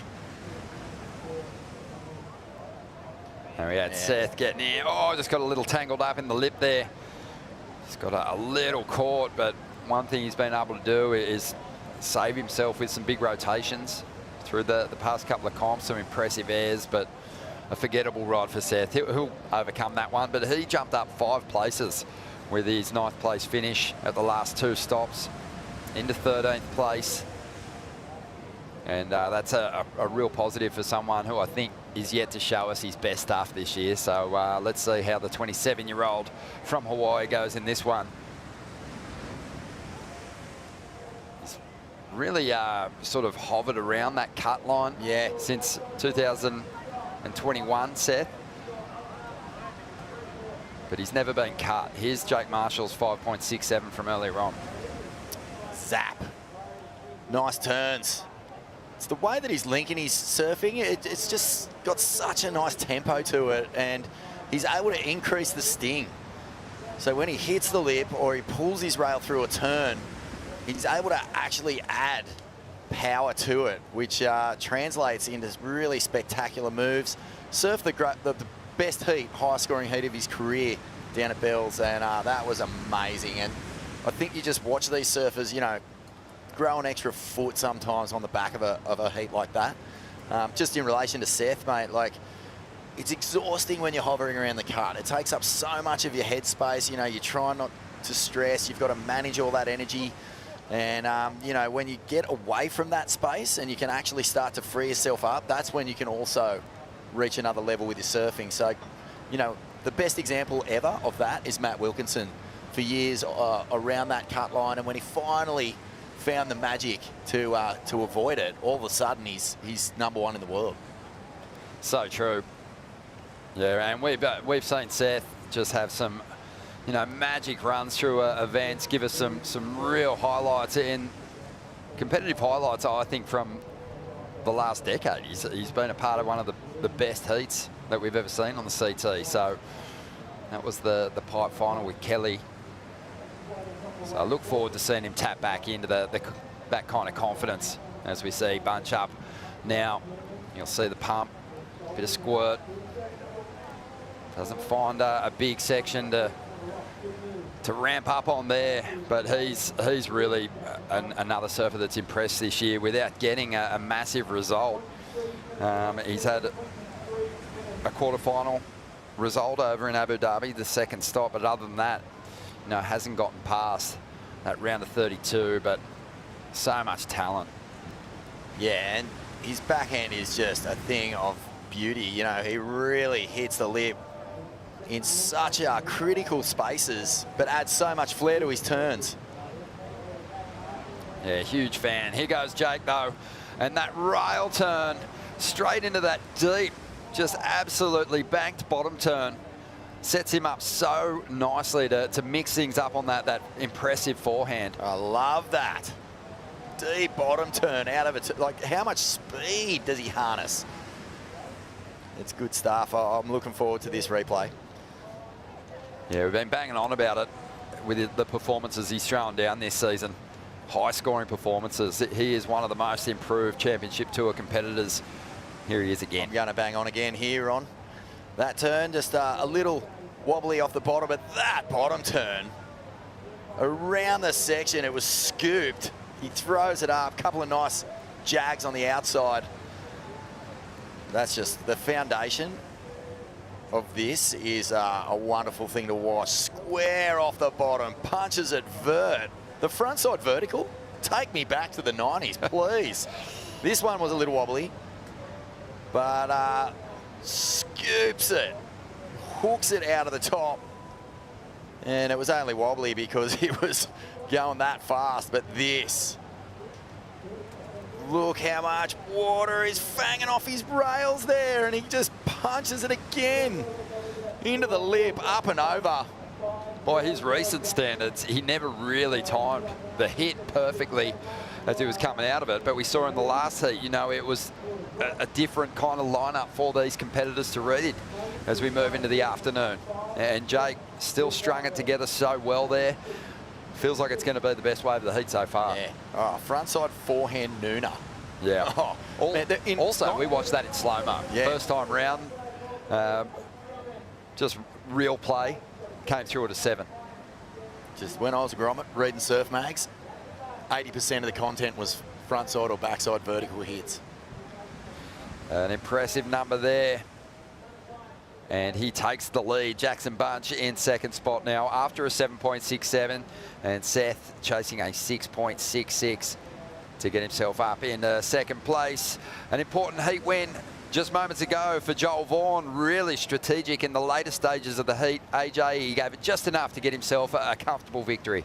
He may be a rookie, but the calmness of a veteran in that opening round heat, Joel, just what was going through your head as time was winding down, knowing you needed the score? Not too much. I was trying to just stay calm and just trust that the ocean will provide a decent wave. It was pretty slow, so yeah, I was just trying to stay patient and back some surfing, and had to adapt a bit because the waves changed throughout the day, but yeah, stoked to get through. You've had some cool moments here on your rookie season so far, but your first time winning an opening round heat, just how much does that set you up differently for this event than the previous events? Yeah, it feels cool to win a first round. Like, every single one is so hard, and it's always a little extra win just to get a first win for the event, and hopefully keep going. What kind of confidence does this give you moving forward as we wait for the rest of the window? Yeah, I'm pretty excited for the rest of the window. It should be fun, and yeah, good confidence. Waves kind of went a bit weird in that heat, but yeah, still feeling good and ready for the next one. Got it done. Well done, Joel. Sweet, thanks so much. Thank you, AJ. That is a happy man. Big result. Not in the context of where he finishes in the event, but just a confidence-building heat win in the early rounds. We know Joel's leading that Rookie of the Year charge at the moment. Marco Mignot is chasing him down, hot on his heels. So the battle is on, but you know, Joel is just so psyched to convert this performance into a decent result here and maintaining his spot on tour, and he's gotten one step closer there. On the outside, 18.5 minutes to go.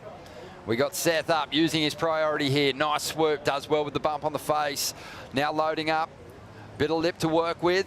Kicks the fins, nice little mix up in the variety, and again sets the tail free on the final section. Here comes the Hawaiian. There it is. The wave he's been waiting for. The Seth and Doug show pretty much ruled this event last year. They were on. It was just as entertaining on land as it was in the water, but that was a nice ride from the Hawaiian. Yeah, he's on one now. Yeah.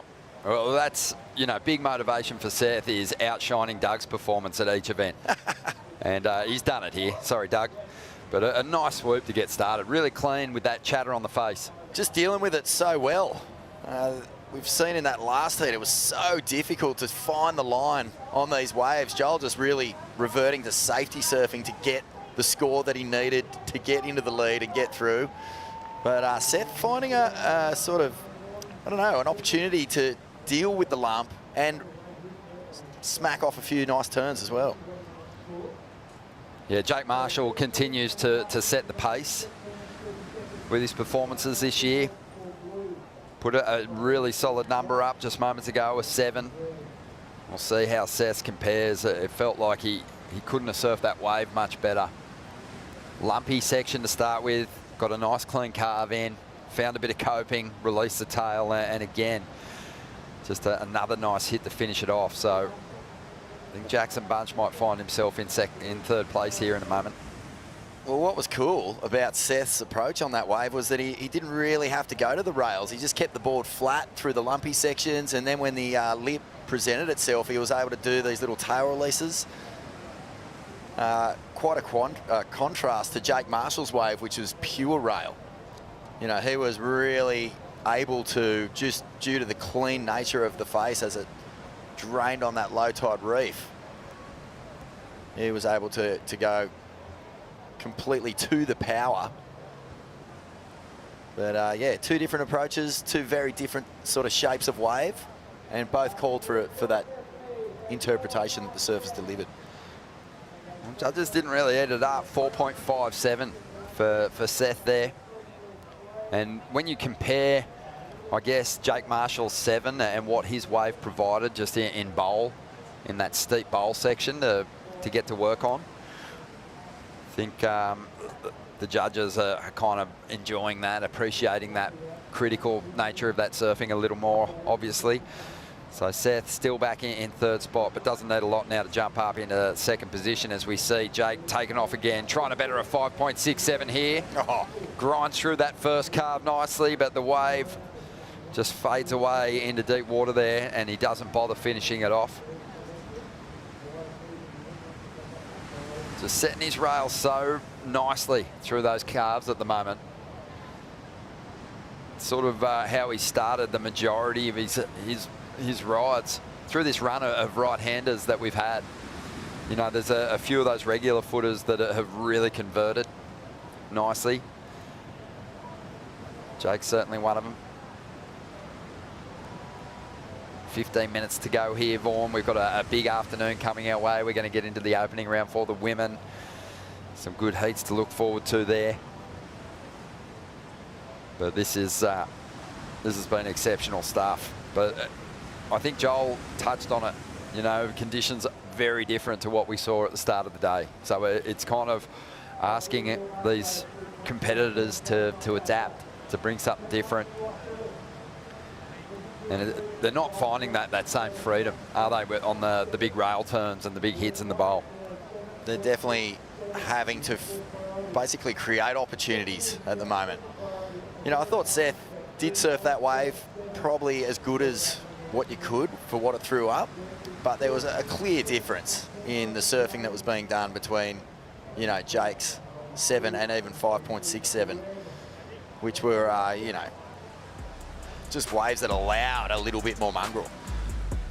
Well, let's have a look at the live rankings here, with plenty on the line for obviously Jackson Bunch at the moment, who's got some climbing to do. But Seth, he's sitting in 15th, but already with Joel Vaughan and Marco Mignot making a bit of a climb, surviving their heats.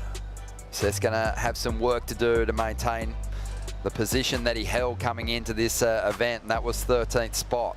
So that live rankings, I love going to it on worldsurfleague.com as the heats play out through each round.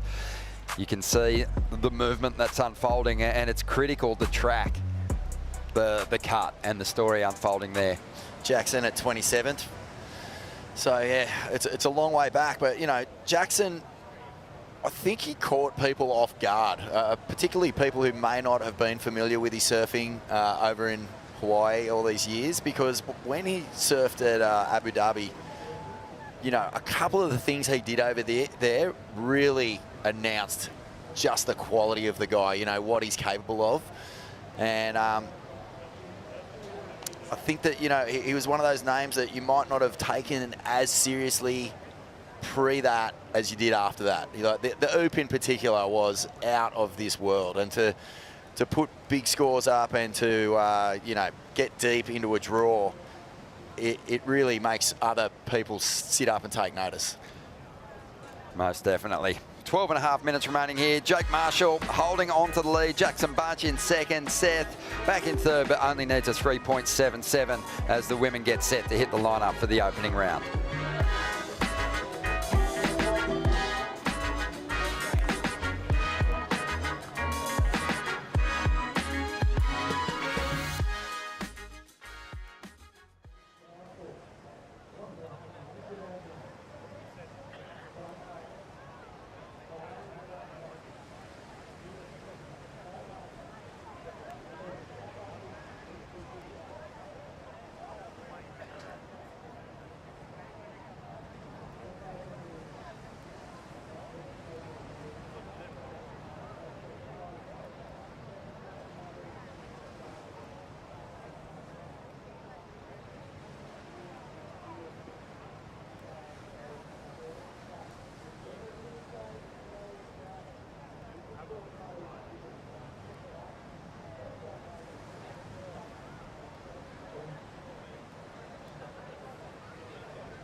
Seth Moniz looking to save his place on the championship tour with a big heat against Ethan Ewing to kick things off. The stage is yours. Okay, mate? Seth Moniz just outside the cut line. Ethan Ewing sitting number 2 on the rankings at the moment. I think there's going to be enough ways to just see something you like. If you don't, you can be picky. Yeah. Competing against Ethan is like a whole nother dimension. So I just really wanted them to put pressure on Ethan. We're here to win the event. You've got to think that Ethan Ewing here is going to tear into this sort of stuff. And gets a tidy finish here. On the outside, though, the hungry Seth Moniz. With a do-or-die situation in front of him, he is going to have to put it all on the line. And kicks the tail there, so that's a beautiful turn. Yeah, okay, Ethan Ewing, big open face carve. Big section ahead at the end of this one. Oh, yes, that was huge. Seth Moniz on the inside, big vicious turn. He's going to have to hammer this end section as well. Throws it up, rides out of that one, gives himself a little fist pump. Seth Moniz is going to drop a bomb, and he does, an 8.17. And Ewing now needs an 8.4. This might be his last opportunity to turn this heat. Oh, a nice finish there. Yes. Ethan needed 8.4 on that. The last way for Ethan Ewing, a 7.17. Seth Moniz has done it. He has saved his place on the CT. Oh, that's so gnarly. You had to make that easy.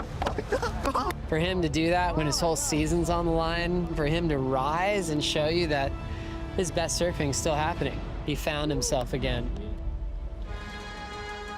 A great moment there from Inside Surfing. Seth's magic performance under pressure, showing grit, showing guts, and getting glory, making the quarterfinals, and avoiding losing his grip on a championship tour spot.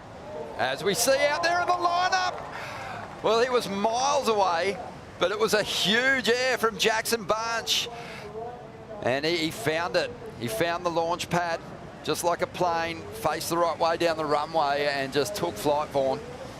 This is going to be a monster punt. He hit that section. First scoring left I think we've seen all day, and it was spectacular. Single turn. Let's have a look at this thing. I can't wait. Well, it's also a great little illustration of what we've been touching on with the judges. They're so far away from this takeoff zone. Jackson Bunch hits the left. The wind is perfect. He takes flight, bones it out, big straight air, and just absolutely greases the landing. The landing is butter. Absolute feather pillows, Vaughan. Yeah, and meanwhile on the right, this was Seth Moniz, and the first turn was nice. Gets back a warble through that top turn, but gets a really strong finish. And Seth on the split peak situation. And Jackson Bunch, though, that was a massive air. So much hang time. Tail goes high, and we know he's capable of this. He's spectacular in the air. One of the few surfers in the world who's pulled off a double rotation. So, you know, he is well schooled in that atmosphere. He sure is. Waiting on numbers to roll through for Seth. 6.43 for Bunch. And this heat is starting to get very interesting. Oh, here we go. Yeah, it's been a little tricky out here. You know, Jake Marshall had his run of the early stages of this heat. Now Jackson and Seth, maybe even based just on that little highlights reel. You know, you put Seth in a corner, he loves to scrap his way out of it. And this is exciting stuff now as the Hawaiian answers back. Both Hawaiians. One of the Hawaiians, yeah, both Hawaiians answering back. And Jackson Bunch, mate, you think the rights are a little wobbly? Think they've got a little bit of chop up the face? Caught the left. It's like grated cheese at the moment. It's a bumpy track, that's for sure. Seth gets a 5.77, so again, just falling under the new requirement. But he's after a 5.67 now. 6 minutes, you mentioned it. You know, really up against the ropes. Last year showed us how much fight that he's got. Has really come to life in the past couple of events. Ninth place finishes has seen him ascend the rankings, but on the live ladder, he's dropped a couple of places already, with a couple just behind him already progressing through to the round of 32. Jackson Bunch had a 6.43, and the air fetches him a 7.1. He's now in the lead. So a quick turnaround for the rookie. Impressive. And he's, you know, he finds himself in the same position at this venue to what Seth was in last year. Really does need to go a long way to keep his place on this tour. And yeah, I don't think Jackson's place on these ratings is really indicative of some of the surfing he's brought to this year's tour. You know, he has been spectacular, and when he's needed to, he's been able to turn on some massive performances. You know, again, it's that highlights reel thing. You look back at some of his surfing and go like, wow, how is this guy in 29th? It doesn't make sense. Yeah, there's no easy heats on the tour, and as a rookie, you're going to face those title contenders. And Jackson's done a great job throughout the season of avoiding losing out for a 33rds in the elimination round. But he's also found a big hurdle in that round of 32 that he's only been able to climb over the top of once this year. 4 minutes to go.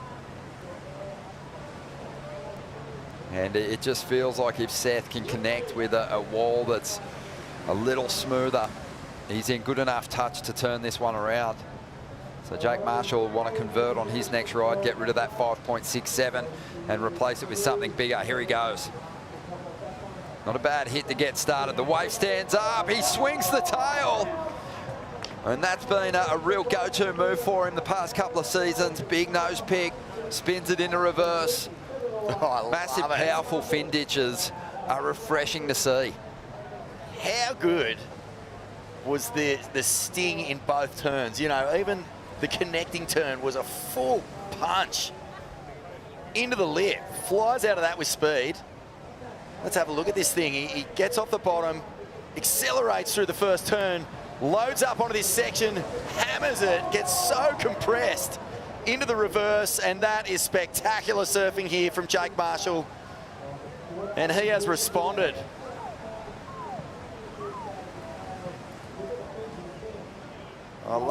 Even that turn had something about it. Lots of energy, lots of power. The compression there, that is Taj Burrow every day of the week. Yeah. And you see a lot of TB in this guy sometimes.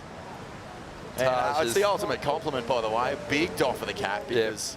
Just a doff, though. He's not taking it off. Just dipping the brim. Just dipping the brim, that's right. But that was impressive stuff from Jake. Great release, but done with power. That's what I love about it. Really dug in. Both turns. You know, he wasn't timid into that first lip schmack because he wanted to accelerate out of it. Such a great skill this guy has. And I think he really sensed that they were coming after him. Jackson Bunch already got himself to the top of the order. And then Jake Marshall is just showing just the kind of form that he's carried through the last 3 events. And he is going to drop the best number of the heat so far, 7.9. He's back in front. And Jackson Bunch is going to be trying to defend second position now. And there's a 7.81 to get to the lead. The requirement pretty hefty for Seth now after a 7.76. This is Jake's 4th start here at Margaret's. He's never troubled the quarters just yet, but he does seem to be identifying the waves that are going to work for him. You know, that little bit of experience is coming into play.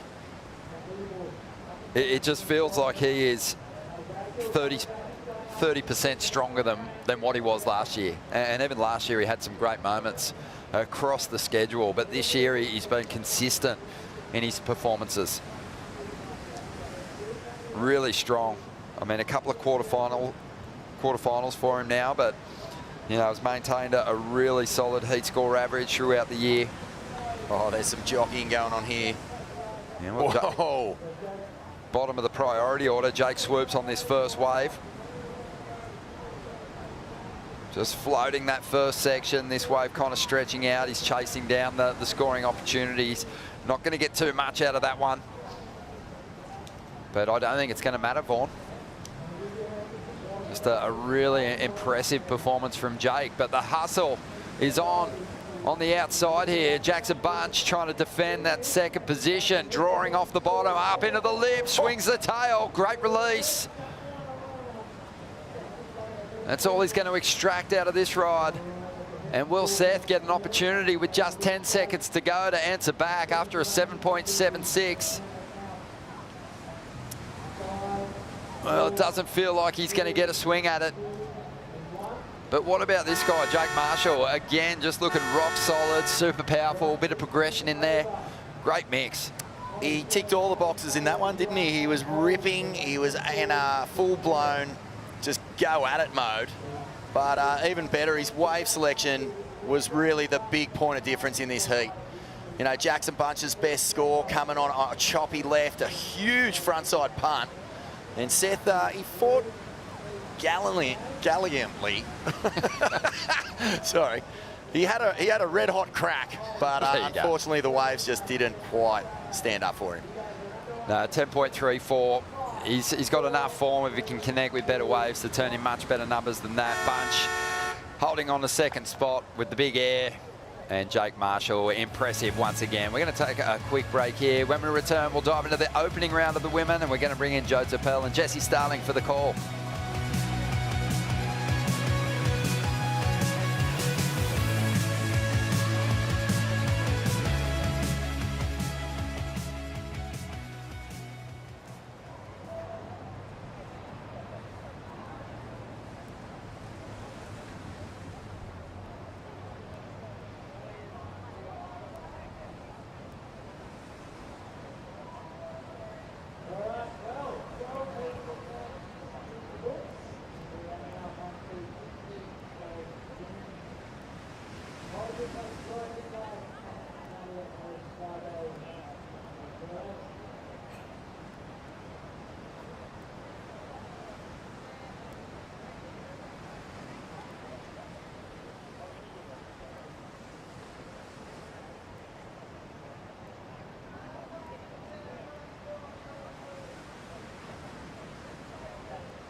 Western Australia, it's dreamy.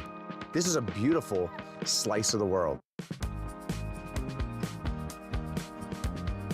Abundant waves, beautiful landscape, crystal clear water, great wine, as well as incredible culinary experiences.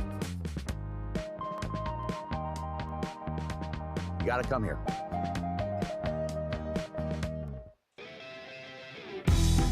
Opening day continues as we've moved on to the women's opening round. Heat number 1, you can see all 3 out there trying to get a quick start. Molly Picklum taking on Sawyer Lindblad and Nadia Arostarbe, who's been the first injury replacement surfer all season long and really just missed out on the events that Joanne Defay showed up in, which was in Abu Dhabi. She's been able to compete at every event on the calendar, so all the points count in her performance. Sawyer Lindblad, last year's Rookie of the Year, has a lot of highlights, specifically at Margaret River last year when she made the final to keep her spot on tour. Joe Turpel, Jesse Starling here for the call. Into the afternoon now, and we get to see how the women are ready to compete on main break. Tons of excellent scores, and really looking forward to see how Molly Picklum starts off this matchup. Yeah, definitely. I feel like Pickles, I was sitting with her just before we were watching Joel's heat, and she was just saying how fun it looks and how ready she is to be out there. And I mean, Molly, she's not in a place where she has to be worried. You know, she's made the cut, but hasn't quite made her peace with this wave yet and is still looking for her first maiden win of the year. Molly, she hasn't really gone a season except for a rookie year without a win. So she definitely wants to keep up that same pattern and theme that she's really brought to us as the audience. Yeah, and such a great rhythm with just big performances this year. She's sitting right next to Sawyer Lindblad, who relies on Jake Patterson for the coaching responsibilities. Molly kind of flipping the script with that whole story, working with Glenn Michael Hall for many years, long time. Just basically best friends.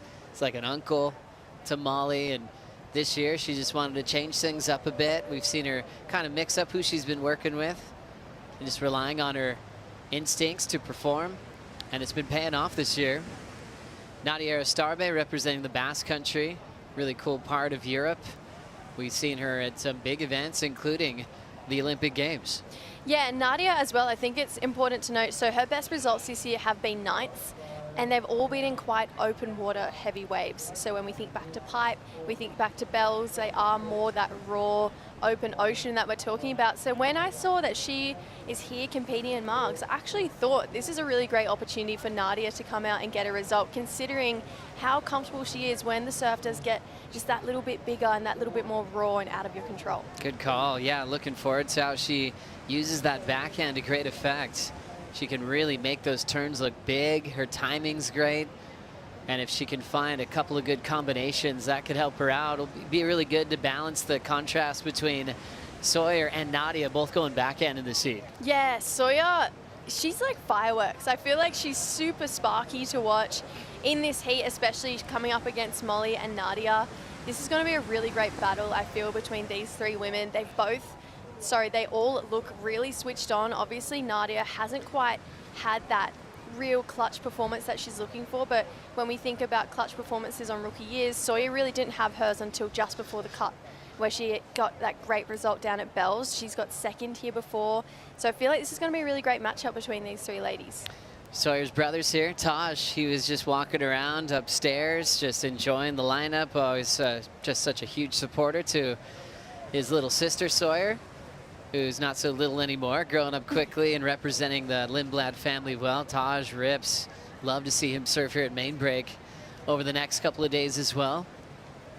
Would love to see another great brother-sister combo on tour as we look at a little connection there from Molly Picklum. And just one turn for Molly, which could end up being a throwaway. She picks herself back up, getting the surfboards from Darren Hanley. Very focused, representing North Shelley board riders, just like Joel Vaughn. So fun to see people from your same home break make the jump onto the championship tour. Yeah, definitely. And these two, they really support each other. They've been friends for a really long time. Molly, I'm going to fully out her right now from like Groms. We've been calling her Picky Picky Mole Mole. And she gets a floater to start this one off. And then unfortunately that wave did run off on her a bit. But Yeah. Hang on, say that again? Picky Picky Momo. It's the nickname we've given her since we were like 14. Is she like, no, don't call me that? Or is No, she like, she's fine with it? She's one of the more nonchalant humans I know. She's got so much energy and she cares so much about particular things, whether it's surfing heats, but nicknames like that one doesn't really bother her. Picky Picky Mama with the only wave so far in this heat, 383, as we'll catch up with Jake Marshall with AJ. Thanks, Joey. Jake, just walk me through your strategy for your heat today here in the opening round. Well, I mean, the waves were kind of starting to really slow up the last couple of heats before I paddled out, so I just wanted to make sure I was on the right waves out there. Even though it was slow, I didn't want to like ride too many bad waves. I kind of wanted to make sure I'd pick a couple good ones, and then yeah, my first like 2 waves I caught were actually really good, but I felt like I kind of like maybe didn't surf them up to their potential because I was like just like, oh, I want to complete a couple because the last heat was so slow. I think the guys made it with some like pretty low scores.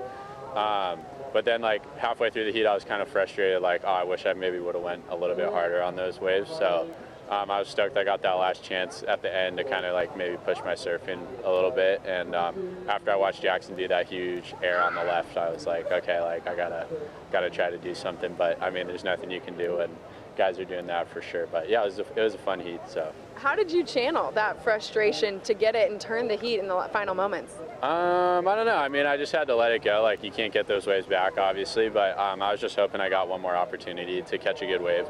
And honestly, the wave I caught, it wasn't even really that good, but luckily I kind of turned it into something. But it was almost, yeah, I don't know. I saw Seth looking at it, and he was pretty close to me at that point, so I was like, I'm just gonna take it and see what happens.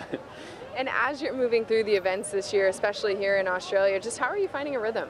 Yeah, Australia has been really good for me so far. Like, I was having a pretty frustrating year up until Bells, you know, and then I don't know, I'd been feeling really confident and I had good boards, like everything was there. It just seemed like heats just weren't really going my way, and I was getting a lot of really slow heats, I felt like. So, but yeah, over here I'm like just kind of feel like I'm in a good rhythm. I feel confident, and all these waves suit my surfing, so I love it over here, and I'm stoked to be making a couple heats. Congratulations. Right on, thank you. It was just a matter of time where the results would connect with the form of Jake Marshall. He's had great moments, you know, he's been in the top 5 outside of this year, but there's something just insane about his surfing right now and how connected he is. It obviously went another level at Bells when he had the gigantic heat total, the best of his career. Started eliminating favorites, but he's been consistent ever since that heat, just turning in brilliant numbers, and it's still flowing for him here at the final stop of the GWM Aussie Treble. Yeah, definitely. I mean, I understand why he would be frustrated if you were to compare this year to last year. This time last year was 6th in the world, but Jake, like you mentioned, he has great boards. I know he works with Marcio a lot, also works a lot with Taylor Clark. I actually got to do a pretty cool story with those two, and he didn't realize that Taylor was shaping his boards the year that he re-qualified for the World Tour. So he surfed the entire Challenger Series with no idea that his boards were made by Taylor. So yeah, just cool to know that your best mate can be your shaper as well. It's pretty funny, and that story is unbelievable. Taylor Clark, unbelievable goofy footer from North County, San Diego. He's known Jake his whole life. Starts working with Marcio Zubi in the Sharp Eye factory, starts making boards, and then Marcio is realizing his talent, so he's being able to take on CT talent like Jake. It's a big responsibility for the CT boards. And I think it was something too, I talked to Taylor about that a little bit. It's almost like you don't even want Jake to even think about that. Yeah. He was so supportive of Jake Marshall. He didn't even want to say, like, I made you this board. He was like, oh, it's about Jake and his performance, and a pretty fun moment when he realized one of his childhood buddies was helping him get some big results. I think as well, you know, when you look at the shapers, we have so many incredible shapers across the world, and obviously we have the Whistler Shapers ranking. But when we talk to like the future of surfboard shaping, Taylor is one of those few who is really leading the charge for that next generation. And I think Sharp Eye and Marcio have identified that and know that he's probably going to be the future of Sharp Eye as well, which I think is so incredible that he gets to experience all this right now. And yeah, who knows what he's going to do with it in the future. Yeah, good point. As you see a big paddle and just not catching up to that wave, Nadia Starbe in the back of the line for priority, so she took a chance there. And she'll have time to reset with 18:22 to go. It's been a really fun story on the Whistler CT Shaper rankings. It's been all about lost surfboards and Matt Biolis, and Like we mentioned, Taylor, with Marcio Zuvi, Lost has a giant stable as well of Glassers, Sanders, people that are making sure that his giant team is getting what they need, and it's really paid off. Matt actually brought up a ton of those people on the podium at the Lexus WSL Awards to thank everyone that works so hard in the office and behind the scenes. Sharp Eye right in the #2 spot, looking strong once again. Yeah, definitely. I mean, you got to think about their team, guys like Felipe, guys like Jake. There's no shortage of great results and great surfing when you have a team that strong. For me, DHD, they are one of the smaller teams on the tour, but they do have real quality surfers as well. So I just think, as invested as I am in the surfers, I'm almost just as invested in the Whistler Shapers ranking. Oh, it's so fun to follow that. And look at the Dolphins joining us. A whole pod is riding this wave on the left, splitting it up with Sawyer Lindblad. Full party wave of Dolphins. And that's what happens when you come to the West. We see that happen every year. The true locals getting a front row seat to this one. Molly Picklum going up and down. So conditions changing dramatically in front of our eyes. We had 2 heats ago on the men's second to last opening round heat where things got really slow and everyone was stuck in the 4 range. You can see the struggle just to complete a maneuver at the moment. Yeah, we've definitely seen some great one-turn maneuvers in this heat. What it says to me is with those rights starting to crumble a little bit, that maybe we're getting a bit more south in the swell this afternoon. But taking a look at this wave of Sawyer, love that turn, so critical, perfectly timed in the pocket there, but just couldn't get around. And you could tell she wanted another turn. She knew that if she got another one in, there was a good score. Molly almost looked like she wanted to pull off that wave and then got a great snap in the pocket. So it goes down there for Molly. But yeah, with those waves starting to get a little bit shorter on the right-hand side, maybe a little unpredicted extra degree of south coming in this afternoon, but still plenty of great sections on offer. Think about what Jake did in that last heat. Yeah, we've definitely still got some great surfing on the way. And then we got a keeper on the left. We're waiting to see that Jackson Bunch, just a giant frontside error to get a 7.0 and advance on in second to the round of 32. The elimination round is scary on the men's side. Includes big names like Seth Moniz. You can check all that out on worldsurfleague.com. Big heats to come in this one. Katie Simmers, Lakey Peterson, Bronte McCauley on deck for the next heat. Bronte back in the championship tour jersey. Was happy to get the call from the WSL. And fun to have a lot of local hero stories, you know, on the men's side and the women's side as well. It's not just Bronte representing the West, but also young Willow Hardy, the 18-year-old goofy foot, back in the draw. Yeah, can't say that I'm not excited to see both those girls competing. Bronte, to me, with the main break is like cheese and crackers. You know, they're supposed to go together. And Willow, I cannot wait for everyone to see what she can bring to the table. She's just qualified for the Challenger Series through our APAC region for the first time in her career. So she's got a lot to give. She's been really practicing a bit of backhand barrel riding as well. We might not see it here at this event, but yeah, she's really promising for our future. I love hearing that. 14:40 on the clock. Sometimes I can't find Vaughn, and like he doesn't have his phone on him. I'm not sure it is. So what I do, I just go to the Stone and Wood bar, and usually I find him. Vaughn, where are you at? That's a very good call, Joey, because that's exactly where I am, brother. And there's only one thing really that can make a beautiful Saturday here at the Margaret River Pro better than it already is, and that's sharing it with all your mates and a big bunch of local weapons who are also enjoying the action here. Yeah, team. I know it's only day one. These guys are going to fire up eventually, but I'm not just going to let them fire up themselves, because Stone and Wood, it's the unofficial beer of the WSL, and it's the unofficial beer of the Margaret River Pro. And it's the unofficial beer of what's going down my neck in about 3 seconds. You deserve it, Vaughno. Well done. What a place to be. Oh, Vaughno. Stone and Wood bringing it, making Vaughn smile even bigger. He's never not smiling, but it gets really big when he's with our friends at Stone and Wood. What a great scene there. What a special place to watch pro surfing, up on that bluff above the staircase. We mention that at Bell's all the time. The past winners are just draped on the staircase. You got a bunch of really big names on the staircase as well here at Margaret River. A lot of big names that have won big local events here for years. You'll see the last name Paul Mateer up there a few times. You know, a lot of the local legends come down here to watch, and Vaughn will be hanging out with all of them. in between heats? Oh, Vorno, he's here, there, and everywhere. And you hear him before you see him too. He's just got the best laugh ever. It's so contagious, his energy. And yeah, that Stone and Wood area looked very, very fun. And if it's anything like Burleigh, then I think they're going to have a great time. Oh, 100% as we look at this view. Look how gorgeous this is. Wide open space. It gets prettier each and every season. The colors, you mentioned that this morning, Jess. It's just, there's a different type of vibe here, and the watercolor is beautiful. The Indian Ocean, it's so clean. The dolphins are already joining us already in this heat. As you look down the other stretch, you're not seeing very many structures or buildings. It's wide open.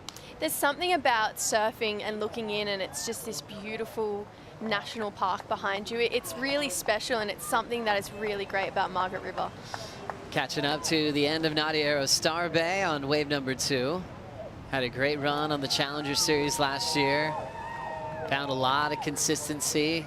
The reason she's getting the call up this year is because she was a spot out from qualifying. We saw that story open up for Luana Silva. She took it and ran with it when Steph Gilmore took the rest of the year off. We did see Steph at the last event. That was wonderful to welcome the GOAT back to the CT jersey. Oh, it was so good to see Steph back in the jersey. That just gives me goosebumps thinking about it. I just think Steph is just one of the benchmarks of our sport, the benchmark. I mean, she's got 8 world titles, but you know, she's taken a year off and then puts her rashi back on, but just watching the way she reads waves and how she surfs and how much style, grace and poise that comes with it, it's such a beautiful thing. It doesn't even feel like you're watching competitive surfing. So I loved seeing Steph back in the rashi. Not sure what's going to happen with her in the future, but I would definitely love to see her back here full time. Oh, can't wait. I'm hoping too. 11:10 on the clock. This heat still just getting going with numbers, but we're anticipating fireworks in heat number 2 because we have the reigning world champ, still a teenager by the way, preparing for main break. Katie Simmers coming out right after this. Take a Bonsoy brew break.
Let's open up the pulse, see the biggest moments, the biggest stories of what we've seen so far today. Let's go back to heat number 9. It was an all-Brazilian battle. The goofy footers were the standouts. Gouveia, Miguel Pupo taking the top 2 spots, and Alejo Muniz leaving this heat very frustrated. Yeah, these guys traveled all year last year on the Challenger Series just to get to this spot to compete against each other, but yeah, unfortunately, it was Alejo bowing out, but it was just surfing like this from Miguel Pupo and Ian Gouveia that was just too hard to resist. It was so good, but yeah, Alejo frustration because he knows he needs to convert here at this event. Exactly, and then things continued. Waves were pumping. This was the Hydrolite heat to watch. Fioravanti owning the heat with the Colapinto brothers. Yeah, I called him the Colapinto's worst nightmare in that. After this heat, you know, they would have had tactics, they would have had a plan to go 1 and 2, but Leo said, no, sorry, I'm going to take this one home. Great sports nonetheless between all of them. So Crosby in the elimination round there. Then things got really fun with the rookie turning the heat. Joel Vaughn moving on with a 9.16 combined total. Yeah, super small scoring heat. It was one of the slowest heats of the morning right now. Loved that Joel got through. It was a bit of a stressful heat to watch. Clicked off the end of that turn. Really similar results to Rio Wider, but it was David Silva moved to the elimination round. And then things got really fun. And how about a left? Yep, and a big punt. Jackson Bunch to the sky, showing that the left hasn't gone anywhere. I haven't watched that one yet. That was so sick from Jackson. It was this guy, Jake Marshall, taking it out. Great looking first turn here. He has been so switched on. And he answered Jackson's question. Jake Marshall, he's just on a roll at the moment. That power blowtail reverse was psycho. Oh, he said Jake it. Marshall. He said he heard about the air and he had to come back and convert. That was an amazing version of that turn. Here's Nadia. A couple of nice connections there. Nice and light on her feet. And she will try to make sure she's safe over the rocks there. Keep that board intact, keep the fins in line, and wow, perfect read from the whitewater straight to the sled. Well done, Nadia. Beautiful, that's a strike, that one. Yeah, paddle as least as possible. And now you can see these two paddling out the back instead of riding the ski, and we'll see who will get second priority here. Molly a bit out in front than Sawyer Lindblad as they're waiting for scores because they just got 2 waves. So you have a couple of options. You can paddle back out as well. Series of replays starting with Molly Picklum. Yeah, here we go. Picky Mole up and riding. Just a bit of a hook in the pocket there for Molly. Bit of bump on this wave to work with, but gets the finish up and over. Gets slow and gets the ride out. She's smart. She knows she just needs to keep adding to her scores. Cleaner wall here. Big turn from Sawyer. Airdrops out of that section. Hasn't been able to find the second turn yet, but that was a really critical maneuver. And then now to Nadia. Came round a lot of a cleaner wall as well in comparison to Molly's. Swoops to start this one off. She's carving back once it's steep section. Bit of an up and over there for Nadia. And then not much else happening until we saw that perfect timing onto the ski at the end of that one for Nadia. I'm interested to see how she goes being under pressure. As we know, the points for Nadia do count towards her qualifying. She obviously wants to be in the top 10, but she really only has to make the top 14. Yeah, good point. These two won't leave each other alone right now, Jess. I love it. They're just going, all right, let's go back to Jow and Mikey. Where's Geordie Smith with the arms out in the water? I kept looking. I'm like, yeah, priority's been established. Molly, second, Sawyer. And they just keep sitting down. Nope, sitting back up. Look at this. I love it. This is what competitive surfing should be. Just not giving each other an inch of space. And, you know, you'd think, okay, someone who doesn't have priority, maybe they just go, okay, fine, it's up to you. But they still want to be in their space. They still want to affect their decision-making. Well, the thing is, these guys are competitors. It's win at all costs. How's this open face setting up for Molly? Nice, clean start. Driving hard off the bottom and loses the finish. That was such a sweet little wave. And her lines are so clean. First turn, just so smooth. And that last section, she was waiting for a huge finish. Still waiting on her score previous to lock in, just like Sawyer, as the judges had to have full attention on that paddle battle.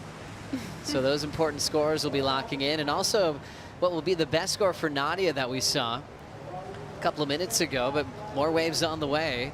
Numbers for Nadia in now, 4.57, still third, as they all got to punch through this one. Last for Sawyer Lindblad is her best so far, 4.83. Previous for Molly, not the one she just fell on, a 6.0, which is currently the best number of the matchup. Yeah, that 6 is really setting her apart from her competitors right now. To have that as her high score in the heat, it's definitely going to give her an edge in these last 4 minutes. Let's take a look at this replay though. That is a really nice first turn here from Molly. Comes up, big section to work with. Felt like she needed that one to really get rid of that 3.83. That first turn though, really crisp, like you said, beautiful lines Molly is drawing. Similar wave to Sunset. She's obviously been victorious twice there. Second woman ever to win back-to-back there, apart from Lane Beachley as well.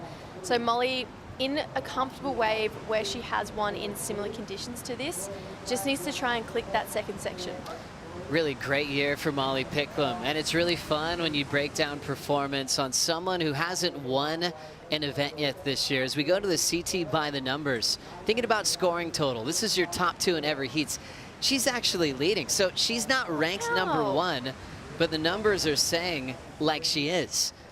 Surfing like a champ, ranked like a sleeper. I mean, and that's the warning shot to Katie and Gabby Bryan.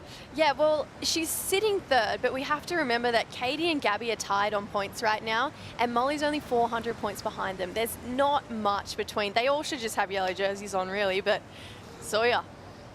Nice little move there for Sawyer Lindblad, and then putting a lot more into the finish. Gosh, she can frame that board up so well on the lip. Round of applause from Jake Patterson on the effort, as Sawyer Lindblad's chasing a 5.38 to take the lead off Picklum. Yeah, not a big score, and with a completed ride there, she's definitely going to ask the question to the judges. Breaking this one down, it was one of those medium-sized waves, but it did give her the pace she needed. Really nice first turn here for Sawyer. Comes back around and belts it in the pocket. She's been lacking that second turn on most of her waves, but this one gets the combo. That one a little down the line, but manages to get around in time to really just hammer in on this second section. And Jake, we saw, he absolutely loved it. And Sawyer, she is really crucial under pressure. She definitely doesn't crumble. Yeah, such a unique backhand. It's really cool how quickly she can get up there. There's Nadia tackling a big section. Yeah, kick the fins out there as well. I loved that bit of progressive we saw from Nadia. She's such a strong goofy footer. Just the one turn. So like I just touched on with Sawyer, she was really chasing a 2-turner because all of her scores have come from just single maneuvers so far in the heat. That last wave from her, with those two turns, definitely going to challenge that 5.38 she's looking for and put Molly on the line to better 4.2. What a big heat, and it started off slow and it just been building beautifully as they found rhythm. They got better sets to enjoy, adapting to the lineup really well. Sawyer Lindblad in her second season on tour turns in a 6.17, takes the lead off Molly Picklum. And this was the event we really saw what she was made of as far as big backhand sections. Got into the 9s on a big turn last year. Got in the final to make the cut and then to become Rookie of the Year. Was able to make a final again with Katie Simmers, her good friend from home. And a great crowd at Sakurema, which is really great to see. It was cool. Sawyer and Katie both posted a photo from their grommethood and a national title, and they're just little mini groms. And then they had the podium shot in Brazil, just kind of one of those pinch yourself type moments, both living the dream. I love that from the girls. I just think these guys are breeding better surfers out of each other. Even with that hassle we saw from Sawyer and Molly, I feel like that really revved Sawyer up to get the win and then converted on her next wave. So I love how much this generation of women on tour are pushing each other, and that's why we're seeing 12 of them with a win next to their name. That is a big stat there. 12 surfers in the women's draw have won at the CT level. Congrats to Snake, who is just chatting with Aaron Brooks there as well, as he'll get her prepared for a heat later on in the round. But a solid victory for Sawyer Lindblad. Molly Picklum advancing in second to the round of 16, and Nadia Arostarbe will be in the elimination round later on in this event. Solid backhand surfing from Sawyer. Learning a lot in a short period of time against the best in the world, as she is going from strength to strength. Coming up next, it will be the reigning world champ, Katie Simmers, taking on Lakey Peterson and Bronte McCauley.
We are in beautiful Margaret River, Western Australia.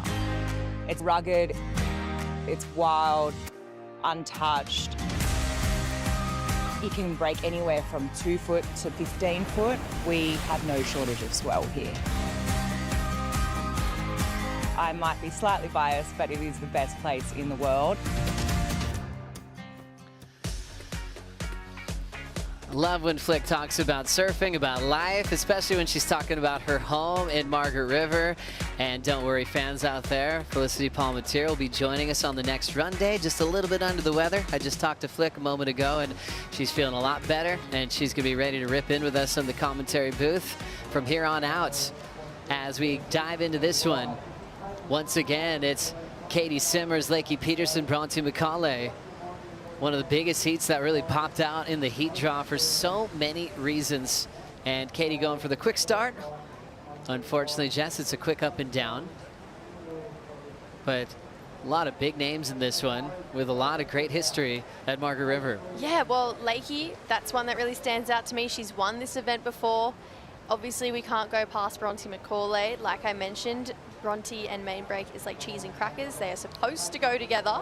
And Katie, she has been just this absolute storm that has hit the WSL, and she's just brought this new energy, and she's really made her mark. Just a few years on tour now, she's already won 6 events and a world title. She definitely is here to stay, and she has a point to prove. But I just wanted to mention, taking a look at Lakey Peterson, like I mentioned, she's won here before. There is only 2 other women that have ever won twice here before, and it's Wendy Botha and Pam Burridge. So she is one of 5 women in the draw who can potentially win for their 2nd time here at Margaret River. Pretty cool stat there with some great names in the sport of surfing. Any CT event is just unbelievable to have your name a part of. Lakey has worked so hard and in so many levels throughout her career. And for Lakey, when she was good at surfing, it kind of felt like overnight, just she's an athlete. You know, she was playing sports when she was young, basketball, skateboarding, you name it. And then surfing took over. She won the national title, being the first girl to do an air in the final. She did that again with an air reverse of the US champs as we watch Bronte McCauley get started. Nice clean rails on the back end. The local wild card showing her comfort factor as she packs in another big move on a steep section. And look at all those Bronte fans that have been waiting all day for this heat. One of the kindest souls you'll ever meet, has time for everybody, and is really proud of where she comes from here in the West. Oh, there's another big Bronte fan sitting right here next to you, Joe. I just think she is such a great role model, not just for surfers, but just people on how to be a good human. She is just so amazing in and out of the water. That was a really great first wave we saw from Bronte. That first turn made me put my hands up like, oh, okay, she's here and she means business. And if that's just the first wave we're going to see from Bronte McCauley, I'm looking forward to what we're going to get for the rest of the heat. 100%. Coming from the legendary McCauley family, Dave McCauley, a guy who finished 3rd in the world multiple times, is pumped on this start. What'd you see? This first turn really made me feel something. So much spray throughout the back on that one. Came back around, beautiful smooth lines between Bronte's turns, and then up in the pocket, hard section to ride out of, but she knows this wave, and she knows that if you're on the tour, you can't make mistakes. Like Jake says, not on this level. And that first turn, just so much speed accelerated out of it. Again on the second, this 3rd turn was just beautiful, steep section, navigated the reef. As Lakey Peterson is getting involved in this heat, drawing off the bottom, nice connection there on that front side snap, pushes hard, and she doesn't have water to ride away, but somehow she's skimming right over it. And sometimes it's just so cruel if they don't give you credit for those turns. Just don't really have a runway. She has to check the fin. She grinded that rock, and she's going for a switch. Total commitment to try to get credit for that finishing move, and she's calling for her caddy. I know her husband's here, Thomas, her coach, Leandro Dora. I think she's worried they haven't gotten the message yet. So by the time she gets on the Red Bull ski, she's hoping that backup Channel Island surfboard's waiting for her. Brent Power from CI's here as well. So there's quite a few people that should be ready when she gets to the beach. Oh, the stress levels are high watching these end section turns, but Lakey just tags this first section, comes around with a lot of speed here. Really nice second turn in the pocket and has to hit that end section. Great turn, by the way, but was on dry reef there for Lakey. Let's take a look a bit closer up. So she comes around this section and just kicks the fins out the back. This isn't the best turn on this wave. I truly believe it is this one. Comes up super vertical in the pocket. Fins would have gone out the back on that one. Comes around, generates more speed, kicks it and fins out the back. But this is where the reef really rears its head and comes to play. But she knows she has to be committed. Lakey, she's looking to get above the cut, but that is full body on the line attitude there from Lakey Peterson. So getting down to the beach, it is her husband, Thomas, with her backup board. Thomas from the Bells Beach region. Such a kind human as well. And a great surfer. Absolutely rips it. They're a great power couple, but end up being sparring partners in the water as well to get prepped for the big events. Let's hear from the winner of the last heat, Sawyer Lindblad's hanging out with AJ. Yeah, Joey and Sawyer, you were telling me that you were working so hard out there. It's actually quite warm in this 3-2. What was your strategy coming into this heat? Yeah, it is really hot out there. I came in sweating, but yeah, I just wanted to get waves that would allow me to do 2 turns. It was kind of hard on the back end. You had to like be really quick, and some of the waves were closing out. So yeah, I'm happy I got it done at the end. Speaking of doing it under pressure, something about you in this place. You just rise to the occasion last year, making it all the way to the final, which is what you needed to do to stay on tour. How does it feel to come back to this place? Yeah, it feels really good. I have lots of really happy memories from here, and I feel like this wave really suits my surfing. I love big rights, so yeah, I'm excited for my next heat. And you've got your brother who came in to be a part of the support squad. Just what kind of energy does that bring to you? Yeah, I was a little homesick after Burley, just being away from home for so long. I'm not used to it, so my brother ended up flying out to come support me, and it's been super fun just getting my mind off the comp and everything. And yeah, we're having a lot of fun here. The strategy's working out. Congratulations, Sawyer. Thank you. Love it. They're such a great little brother-sister combination. So much respect for each other. Growing up together in San Clemente, riding horses all the time, just inland to San Clemente. They've, their family's got a property where it's like a little ranch. So they like their country music. They like going surfing together. Yeah, it was fun running into Taj just moments ago. Super talented, and has always got his sister's back 100%. Great performance too, and just the way she got the win at the end, it was really brilliant. Yeah, like AJ mentioned, there's something about Sawyer and Margaret River. This time last year, you know, she finished 10th place. There was a lot of pressure on the line to make the cut. Coming into this one, she's in a very similar position, knows that she has to pretty much copy and paste what she did last year into this year's event. But I just think that is really, really sweet that you can call up your sibling at any time. They'll fly across the world to support you. And yeah, Taj just went miles up in my good books. I don't really know him, but oh, he's great. Up. Yeah, he only gets better. He's awesome. Their whole family's great. Parents are awesome. Fun to get to know them on tour. That's fun when someone qualifies. You get to meet the whole family. Yeah. As they travel around the world together. And some of them, they kind of tag people in for certain stops. From mom, dad to brother. It's all happening. In this one, it's Bronte with the big start, 6.83, who just loves being home. Paddling for this, though, is Katie Simmers, last year's world champ, the youngest of all time to get that trophy. Flowing out front, how smooth was that rail hook? Total control on that Chris Borst design. And she'll just stuff a couple turns in there, might as well. Didn't even have any wave left, but she kept on hunting down sections. Here's Bronte McCauley lighting up that section and hopping out. And Bronte back to business. McCauley, formerly full-time on the championship tour for several years. And maybe one of the best barrel riders that's in the mix when it comes to giant lefts. Her family makes a tradition of spending some time in the truck and driving to remote areas in Western Australia. And then she has a couple little video clip releases where you're going, I don't know who else could do that on the planet. Just her read and giant double overhead scary barrels is really insane.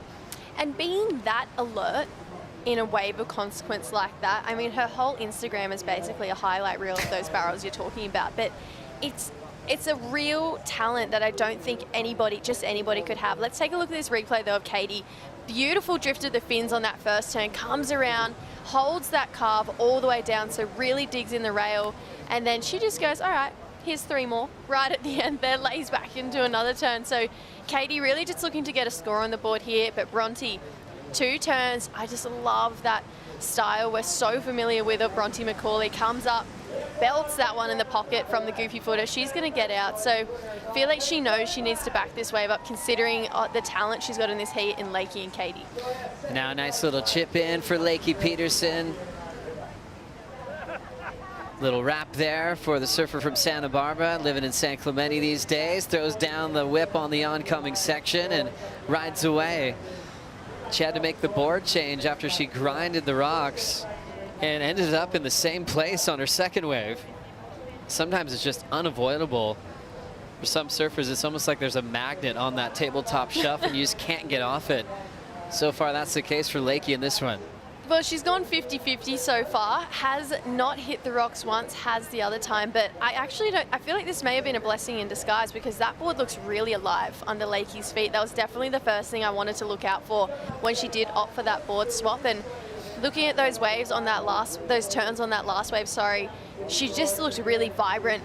And I know we only got to look at that last board once, but I don't think it was a bad call making a swap. And maybe the world had bigger plans for her to be on that board. It's funny how that works, huh? A board that was once a backup all of a sudden is like, hang on, there's some magic in this. Here we go again, Lakey's last wave. Yeah, here's this magic we're talking about. Carves back in the pocket here, steep section, but see how she generates so much speed, and that turn really quick and whippy in the pocket.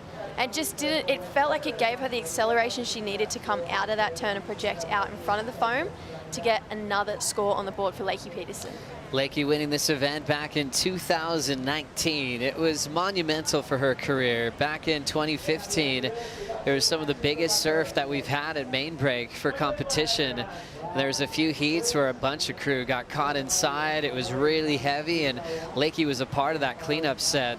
She came out of the water pretty rattled, and she talked to us about it, saying how that was really uncomfortable, that was not fun to go through.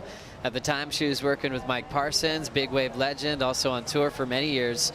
Was just like, well, let's look at that. And she was willing, though, too. She was like, yep, let's work on that. This is part of my career. And they started, you know, crossing the border from California to Mexico, going to that wave, Todos Santos, and really pushed herself in bigger waves. And it worked. It paid off quickly. Not only did she show up at this event going, hang on, I feel better, but she was able to go on to win and also beat Steph Gilmore for the first time along the way. Nice carve and back to the top for one of the most creative surfers on tour. Katie Simmers just responding to Main Break, and now Bronte McCauley has the white water on her heels. The local here from just down the road at Gracetown is trying to tidy up this tail end of this wave. 1 foot left in it, but so many steps as she's running out of water. And she knows how to stay light on her feet and then gently step off. Bronte now going to university. She said she's studying to be a teacher. Wow. I love that. And that makes so much sense for Bronte. She's got so much to give. Katie, though, up on our screens, that carve was just insane. So beautiful, held it for so long, fumbled, but got to the section with the finish. Let's take another look at this carve. Look at that fin. That is completely out of the water. That is exactly what you want to be able to lay into that other rail and hold it all the way down here for Katie Simmers. Like you said, one of the most creative surfers, buries a bit of rail there, recovers beautifully up and over that section. Even though she got to it late with the finish, you could tell she wanted to click that little bit more, but the damage was done on that first carve. I just love how quickly she was able to get back up to the lip for the second turn as well. Bronte had some downtime, but then she started swinging. Yeah, it was stuck behind that section. You could tell she was trying to highline it, but got super vertical, got a carve in, and then she just hit this staircase here. You can tell she's used to surfing this way because so many people would look at that section and think, probably not going to hit this one. But Bronte, she's up and over it like it was nothing. Wow, Katie just zigging and zagging on demand, just creates little movie parts while she's surfing heats. Unpredictable, brings the fun in it, brings the art of a free surfer and just a performer into contest surfing, and you love it. Last year's world champ just built on her total 6.33 and a 6.0 in first. Waiting on last of Bronte, who's now chasing a 5.5 for the lead. And now Lakey down in third, couple of fours. With now 12:40 on the clock. Paddle happen here, Whitewater rolling in for the Californians, just up and out. Lakey Peterson steps out of that one. The wild card for this season is Lakey Peterson, and it just feels like some of her losses has been more intense than normal. When she lost after putting together a brilliant performance in El Salvador, that was one of the longer moments I saw her sitting there going, what just happened? I think it's one of those ones you come into the beach and everyone's like, I had you winning, I had you winning. Sometimes it just doesn't feel good. You're like, yeah, I need more heats, and I really enjoy that intensity of her at this part of her career, just showing signs of not slowing down at all. You know, it's like she still has the intent to put herself in the world title race like she once was, going back to that 2018 era. I think it's one thing that us as spectators probably don't take into consideration enough is how much of an emotional roller coaster it is to be at the top of your league, no matter what sport it is. If we're talking basketball, golf, surfing, skydiving, whatever it is, at the end of the day, these guys are winners, and they are animals in a sense that they want to end up at the top, and they'll do anything to get there. So sometimes the losers do sting a lot more, and Lakey, she's been on tour for a long time now. She is one of the veterans, and I feel like she has a point to prove against these girls, and she's definitely been doing that these last couple seasons, but I would understand that the occasional loss would hurt a lot. 11 minutes on the clock. Katie Simmers controlling this lead out front. The local wild card, Bronte, hanging on to second, and Lakey trying to get out of third. But how much do you love these rails? From Katie Simmers. More of that to come after this.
Such a stellar season. Different winners at every stop so far. Tyler Wright winning at Pipeline, kicked off in the yellow jersey, and then it started changing around. Katie Simmers winning stop 2, first ever event in the Middle East in the wave pool. Caroline Marks, past world champ, is able to get her first win of the season in Portugal, and then Gabby Bryan just blew up. Some of the best power surfing we've seen in an event. And then it was time for Isabella Nichols to ring the bell. She said she felt like she was dreaming. Betty Lucicura Johnson, fresh off her first win of her young career. And now look at this, world number 1 out there next against Vahine Fierro and Willow Hardy. Gabby Bryan's first win of her career was last year at this event. So not only is she world number 1, but she's the defending event champion.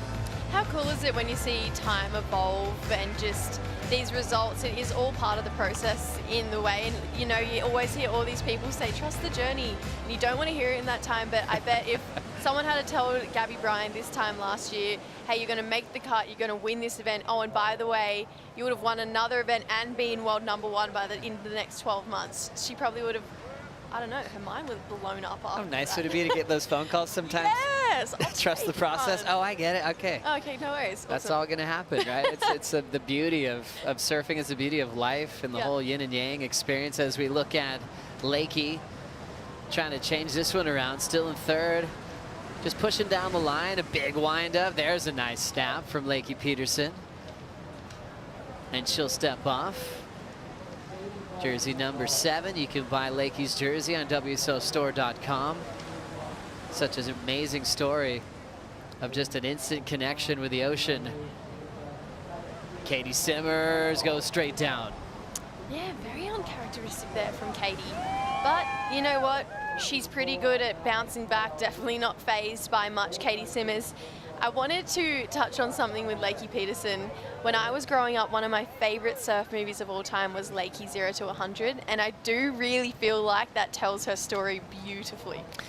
What a great movie. Yes. Aaron Lieber making that movie with Lakey, and it was the whole theme of that title was how quickly she became a pro surfer. It really was 0 to 100. All of a sudden started winning national titles, was on the QS, just qualified. She's like, hang on, I haven't even thought about this lifestyle yet, as we watch her last wave. Yeah, so floats this first section. This is the turn. This is the reason I like this new board. Beautiful drift of the fins up the top. So much speed carried out of her turns, which I think is exciting to note when she does get a wave that offers more. Katie just back foot slipped off. It's as simple as that. Yeah, those are scary sometimes. You kind of miss your tail pad or just slide off the side. Are you one to wax up your grip, or do you kind of like leave it clean? No, I just leave it. But before I even stand up on a wave, I'll rub my feet in my wax. In my mind, that makes it stickier. Oh, nice. That's a good one for sure. I'll see some people in the locker room there, and they're waxing up their tail pad. And I was like, oh, well, what if the sun gets on it, and then it gets slippery, and then you got to wax it forever, and then the grip's there. You could just leave it alone. Tommy Whitaker has a funny story where he liked to wax up his tail pad on tour. We were in Tahiti, and he was getting Freddie P's board already. So he's like, I'll get your board ready. I'll wax it up. He started waxing the tail pad. Freddie's like, what are you doing? And he's like, sorry, I was just getting you ready. It was just, some people like it, some people don't. Yeah, I'm not sure why she slipped on that one, but Katie just went straight down. We'll see if she gets another chance. This one will go to Bronte McCauley. And she'll just lay down. So yeah, doing some studying, but her big announcement was hanging up the jersey. She had made that post a few months back. She actually said she's available for coaching. I think she still is. What a great coach. If you want to work with Bronte, definitely hit her up. And then when we saw her at the press conference, it's like, hang on. There was this big retirement. She's like, hey, I wasn't expecting a phone call. And so when I got it, I realized I'm ready for this. So she all of a sudden switched gears, was like, hang on, I got to get boards. She knows what the process is like. She's been around here so many times, and she even got a sharp eye. I think she's on right now, and just started getting into gear. And I think she's really enjoying that process, something that she thought she was completely leaving behind. And it was a great welcome back.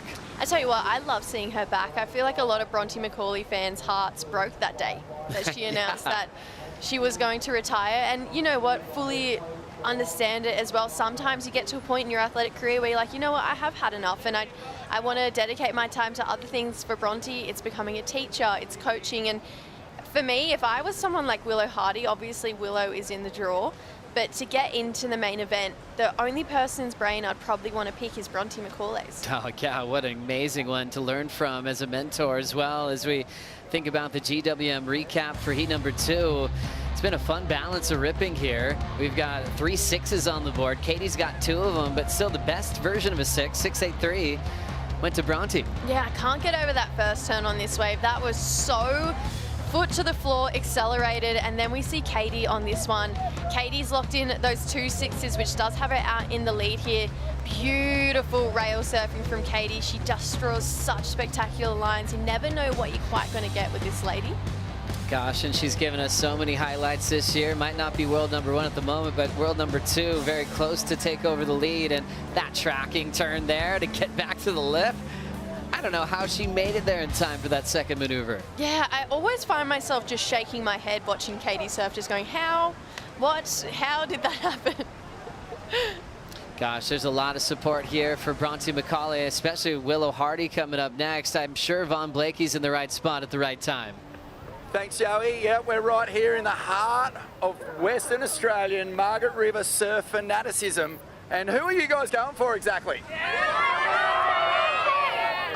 They're going for the locals, of course. Bronte McCauley and Willow Hardy. Do you reckon she's going to get it done? Yeah! So much support down here for these incredible surfers. Let's hear a big cheer, you guys. Ready? On the count of 3. 1, 2, 3.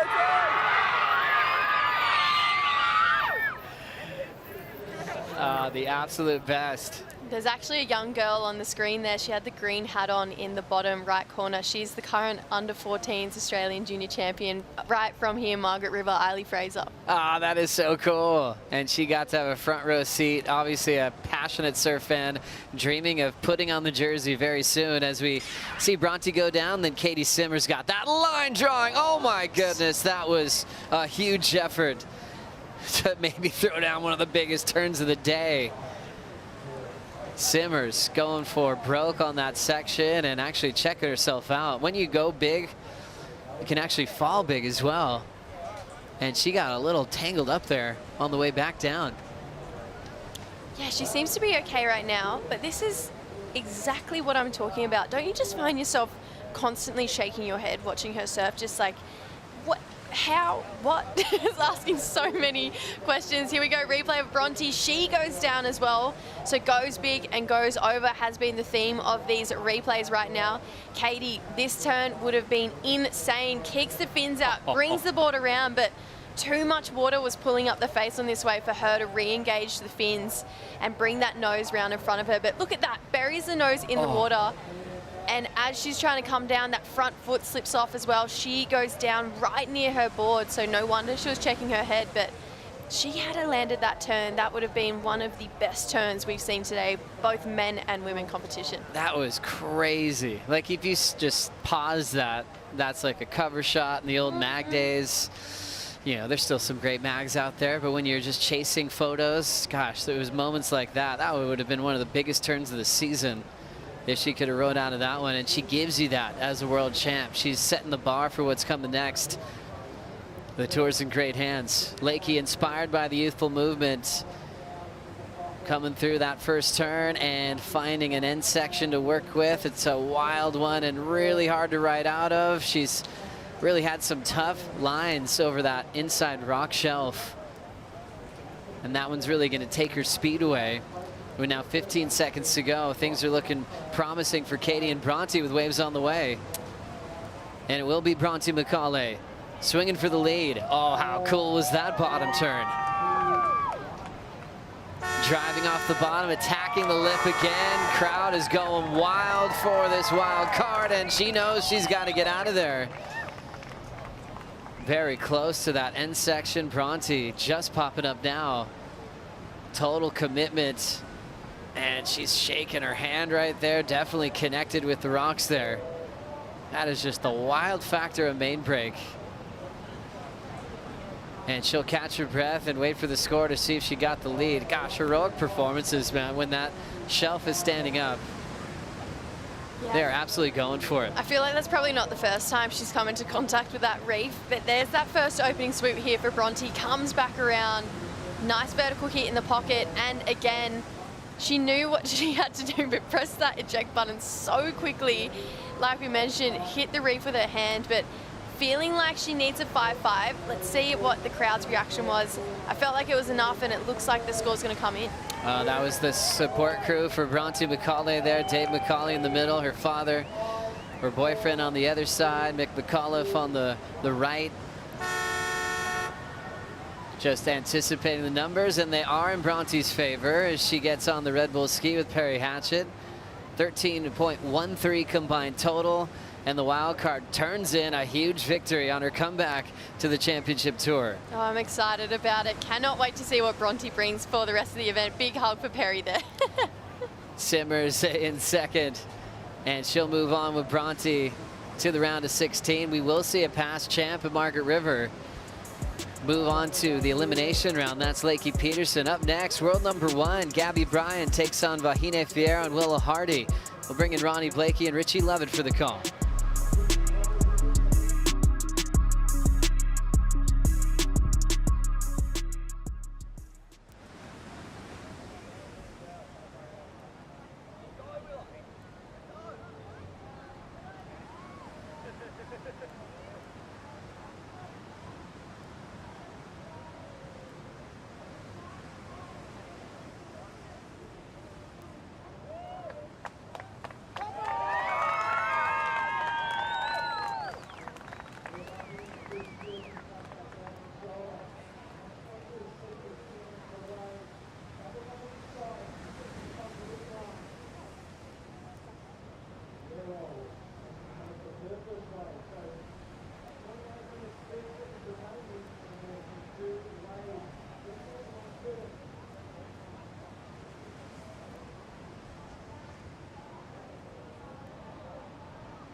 We're gonna go on the Southern Hemisphere's longest jetty.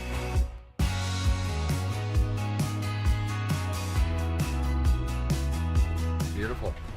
So amazing swimming between all the pylons and seeing all the fish. Western Australia is the type of place where you really come and connect with nature. And I don't think you feel it anywhere else in the world. Welcome back to the show. The Western Australian Margaret River Pro stops 7 on the championship tour. Bronte McCauley, a long-time campaigner on the championship tour, getting the call up as a wildcard, not wasting that opportunity, getting the jump on the 2024 world champion in the opening round. What a great moment for the McCauley family. They're loving their time down here at stop number 7 already. Ronnie Blakey alongside Richie Lovett. Rich, a great day of competition so far. Some interesting heats coming our way. Gabriella Bryan, she's up in this next clash, and she's felt the weight of that yellow jersey in the last couple of events. So it's going to be interesting to see how she fares here. Yeah, absolutely. You know, the team, Camp Dogmarsh, has had a couple of good performances today. In particular, Connor O'Leary this morning really put in an amazing performance. So I feel Gabrielle's going to be sucking a little bit of that energy her way and looking to bounce back because, you know, her performance on the Gold Coast was not what she wanted. We see here, this is young Willow Hardy, wildcard entrant, winner of the trials, and a very strong local surfer. She's had a couple of runs at the CT level, and we see her just finishing off her first ride there on the back end. And this is Vahine Fierro. Beautiful, swooping cutback. Sticking with that energy source. Tricky waves to surf here this afternoon with all this wind chop. The waves broken up, but Vahine does very, very well to get to the finish of that one. And then outside again. Vahine, beautiful extension off the top. Another nice clean wrap. Beautiful face lining up here. Gets a third snap down the line. Does she get to the finish? Yes, she does. Oh, and does she hang on just in time? The judges will be debating that one, and I dare say they won't be calling that final manoeuvre a make. Oh, it's so hard, though, to call it when it's dry reef. We just saw Bronte McCauley go skittling across the reef shelf on the inside. It sort of gets to a point, like, how far can you ride that wave to show that you've got control? It just looked like she was a little off balance. as she rode out of it, and that might hurt her chances, but she did some great work before it. She's been pretty well rewarded. 6.33, also a 5.67 on the opening ride. Vahine coming off the back of her best finish up there on the Gold Coast, the semi-final, and only fell out of the draw due to an interference. So she was on her way to a massive result. But still, the semi-final saw her jump up a couple of places into 12th position. And they're critical moves when you consider the changes to the championship tour that are coming in 2026 and the expansion of the women's field. Finishing in the top 14 is the major goal, especially for someone like Vahine, who hasn't had that much success through the earlier stages of the year. Yeah. Top 10 would be nice. Top 14 is still an advancement into the tour the following year. Vahine, she's finding some form here as we get into the midway part of the tour. Yeah, well, she had a good performance over there at stop number 2. So she's had a couple of semi-finals this year. At the moment, dropping a 17th. If she can continue the form that saw her surf her way to those big semis, she should jump up into that top 10. But there's a couple of huge clashes that are going to be going down before that. We arrive at that result. Of course, the live rankings are so fun to keep your eye on as we move through this contest. It's a great new addition to worldsurfleague.com, and you can track your favourite surfers and see how they're jumping up the rankings as they move through the heats here. 23 minutes remaining in this one. Gabrielle O'Brien, we started talking about her. You know, just definitely after a win in El Salvador, just looked to be the most informed surfer on the rankings, and then down at Bells had a couple of good heats, but ultimately fell out of the draw with a quarterfinal finish. And then on the Gold Coast, you know, I think the nerves were really on show there. Yeah, and you know, up to that point, everything, all the momentum, everything was going Gabrielle O'Brien's way. The surfing was there. Everyone was talking about her. She'd stolen the yellow jersey, and then she tripped up. So, you know, she comes in here with the yellow jersey still on. She comes in here as the defending champion, so there is another extra layer of pressure.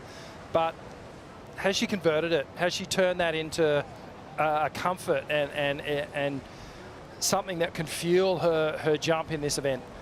Well, it was all good for her in the end. You know, no one else sees the opportunity to take the yellow jersey from her. In fact, the top end of the women's ranks, generally speaking, failed to convert on the Gold Coast. Top 5 didn't move. Yeah, Isabella Nichols got to the quarters, but yeah, she just stayed put in that 4th position. But it is tightening up in that race for the final 5, and there is a couple of surfers making a charge from way back on the rankings at the moment. Just on 21.5 minutes to go. Let's see what Gabrielle O'Brien's got. A throwaway on her first ride. She's got the power to match these tall walls, and she digs in on the first turn. Really accelerated halfway through that opening move and backing it up with a couple of solid hits. At low centre of gravity serves her well. On the inside, sort of wrestling with that white water. So the completions have got a bit of a question mark over it. But again, have a look how shallow it is here. We've seen it before though, Rich. The judges are sick. They want to see you basically beach these rides. Do. Yeah, a little bit sadistic in what they want to see, but geez, these deep cuts, these big power maneuvers here from Gabrielle O'Brien, they're undeniable. You can't discredit the water displacement. Winds up on the bottom turn 3 or 4 times, then leans into it and just tilts the board at an angle where she is just harnessing so much power through the carve.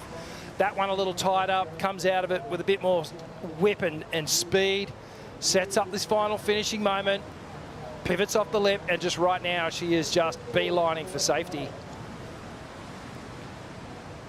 And, well, she's sort of standing there. She's just had a little double up in front of her, kind of stalled the full completion of that final manoeuvre. Yeah, that first turn, though, so solid. You know, there was obviously a massive void when it came to power, when Carissa Moore opted to step away from the tour. But, you know, Carissa's mentored or played a massive inspirational role in Gabby Bryan's life. And she'd be proud to see that kind of turn laid down on the first section here. So impressive. Carissa, she won the event here a few times. Gabriella Bryan looking to defend her title from last year. The score's just dropped an 8 for Gabriella Bryan, and that might even be with the last turn deemed incomplete. That's how strong that first move was. Yeah, that two-turn combination, the two power hacks, as I said, undeniable. Here we go, Willow Hardy. Really needs to get that big vertical hit going, and she swings hard on the final section. She's going to go down, though. Just on 18.5 minutes to go. Vahine just trying to maintain pace with Gabriella Bryan here. Beautiful turn to get started, and backs it up with an even stronger second move and finishes this wave off brilliantly. The form is there for the surfer representing France. Very impressive stuff. What an effort. That was amazing surfing from Vahine. Incredible poise on the backhand. Some nice, deep, committed bottom turns. Beautiful smooth face on this one. Clean slice off the top. I love how she just gets up there for that second one. Gets a little bit more vertical. Really controlled maneuvers, and that final finishing turn.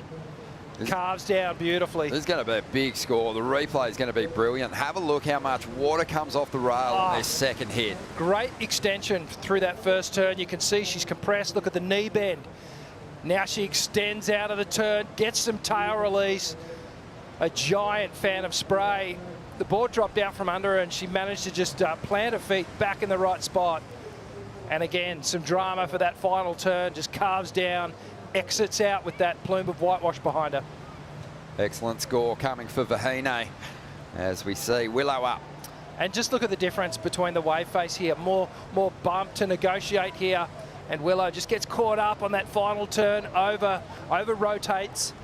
So she goes down. So Vahine and Gabriella, they are going to be really putting some separation between themselves and the youngster who won the trials. Here we go. A new bar has been set in this heat, 8.5 for Vahine. And she rockets into the lead. Gabriella Bryan needs a 6.84.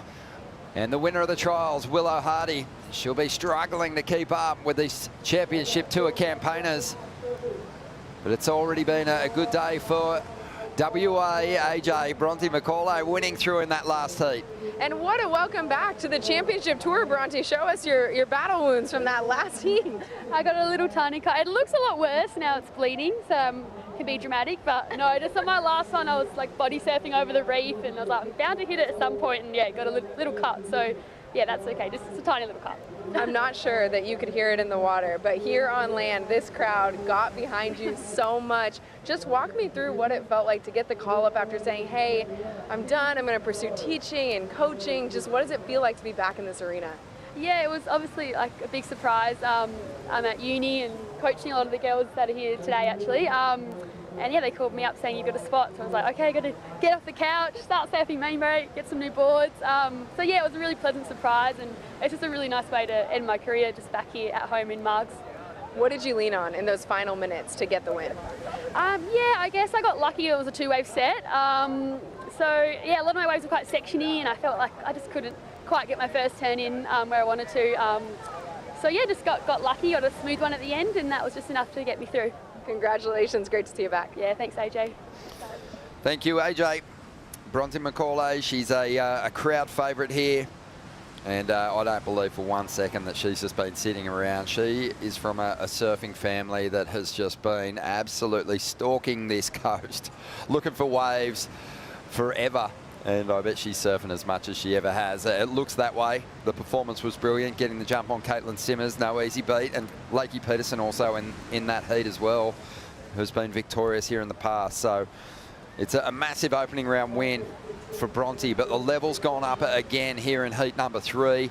Gabrielle O'Brien setting a new standard as far as big opening power turns go. An 8-point ride, and really the majority of that score came on the opening move, because the final turn for Gabby Bryan was deemed incomplete. So for just 2 turns, she managed an 8-point ride.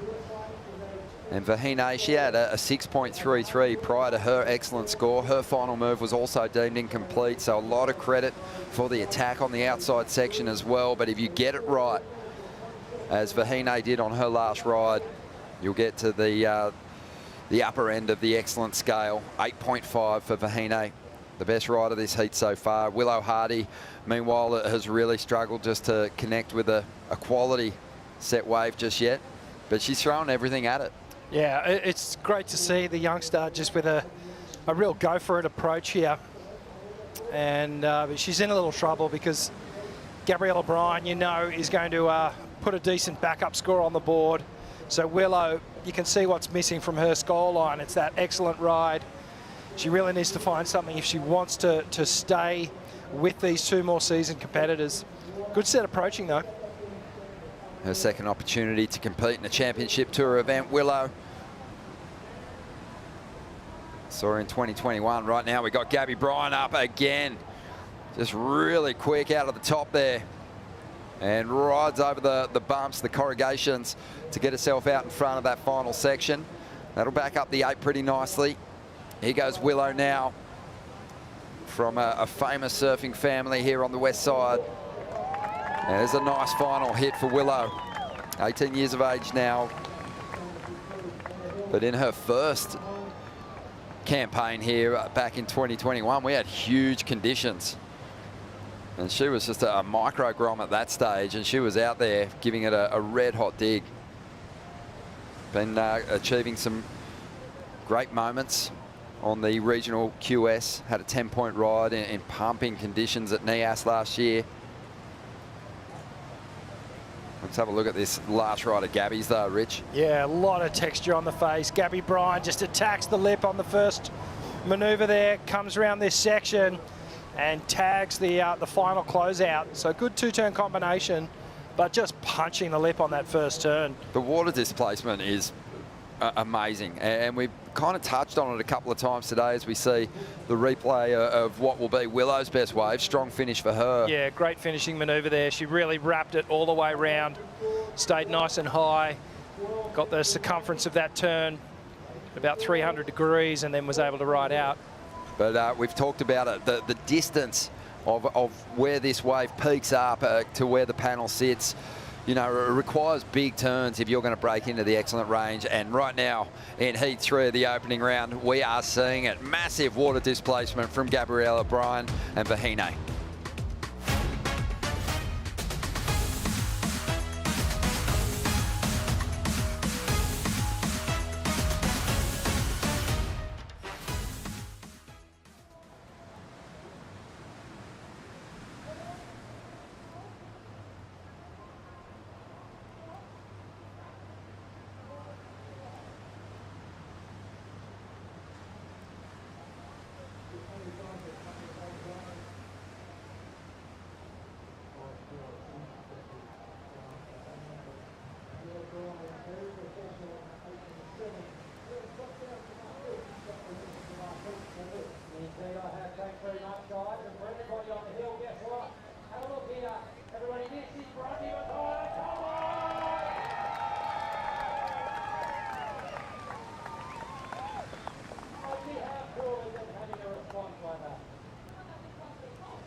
As part of our global WSL One Ocean initiative, we partnered with last year's WSL Pure grantee, Nature Conservation Margaret River region on a dune restoration project. A donation from WSL Pure is supporting Nature Conservation Margaret River region to lay native brush to protect the dunes and prevent erosion. Tell us what you're doing to protect the ocean by posting on social media with the hashtag WSL One Ocean and tagging at WSL One Ocean in your posts. Beautiful afternoon here as we get through the opening round for the women. Heat 3 out there, and we've got a couple of competitors that are just blazing in the afternoon sun here, dropping big scores, an 8, a 7 for Gabriella Bryan. She's got the heat lead at the moment. Vahine not too far behind with a heat score total of 14.83 for an 8.5 and a 6.33. Willow Hardy, she just put up her best number but needs to chip away at the requirement. At the moment, chasing a perfect ride just to get to second place. But Rich, been touching on the water displacement, and you can't fake that. There's an element of commitment to the turn that sees that water just go absolutely skyward. And Gabriella Bryan and Vahine have moved plenty out there at the moment. Yeah, absolutely. And doing it in a slightly different way as well. Gabby Bryans is brute power and aggression, and she's just annihilating these waves, whereas Vahine, it's more positioning and a more kind of stylish flair off the top of her waves. And wave choice for Vahine has been spot on in this event. She's found that second wave of the set, a smoother canvas to work with, so really for her backhand as well. She's totally on point in this heat at the moment. These girls just running away with it. They've made the requirement really difficult for Willow Hardy, but I'd love to see the youngster fight back and put a big number on the board. We know that Willow's from good surfing stock. Her dad, Gene Hardy, hard-charging local in these parts. Featured on a number of magazine covers here in Australia back in the day. She's got uncles that are also amazing watermen. But Gene, he actually is the founder-director of Cape to Cape Explorer Tours, and they just give people the ultimate guidance as they take that famous Cape to Cape track. It's worth checking out if you're over here in the West. Also, Brondy McCauley's coach, Stomper, Mick McAuliffe, he's one of the guides as well for the Cape to Cape Explorer Tours, so check them out. It's the ultimate way to get to know the area, local insights. Gene might even point out a couple of decent waves. Maybe not. Probably not, but probably not. I'm sure he'd have some great stories. 7 minutes remaining in this one. It is going to be hard for Willow to just match the big scores that have been dropped here by Vahine and Gabriella. Gabriella working with Dog Marsh, who competed here at Main Break for a number of years back in the day.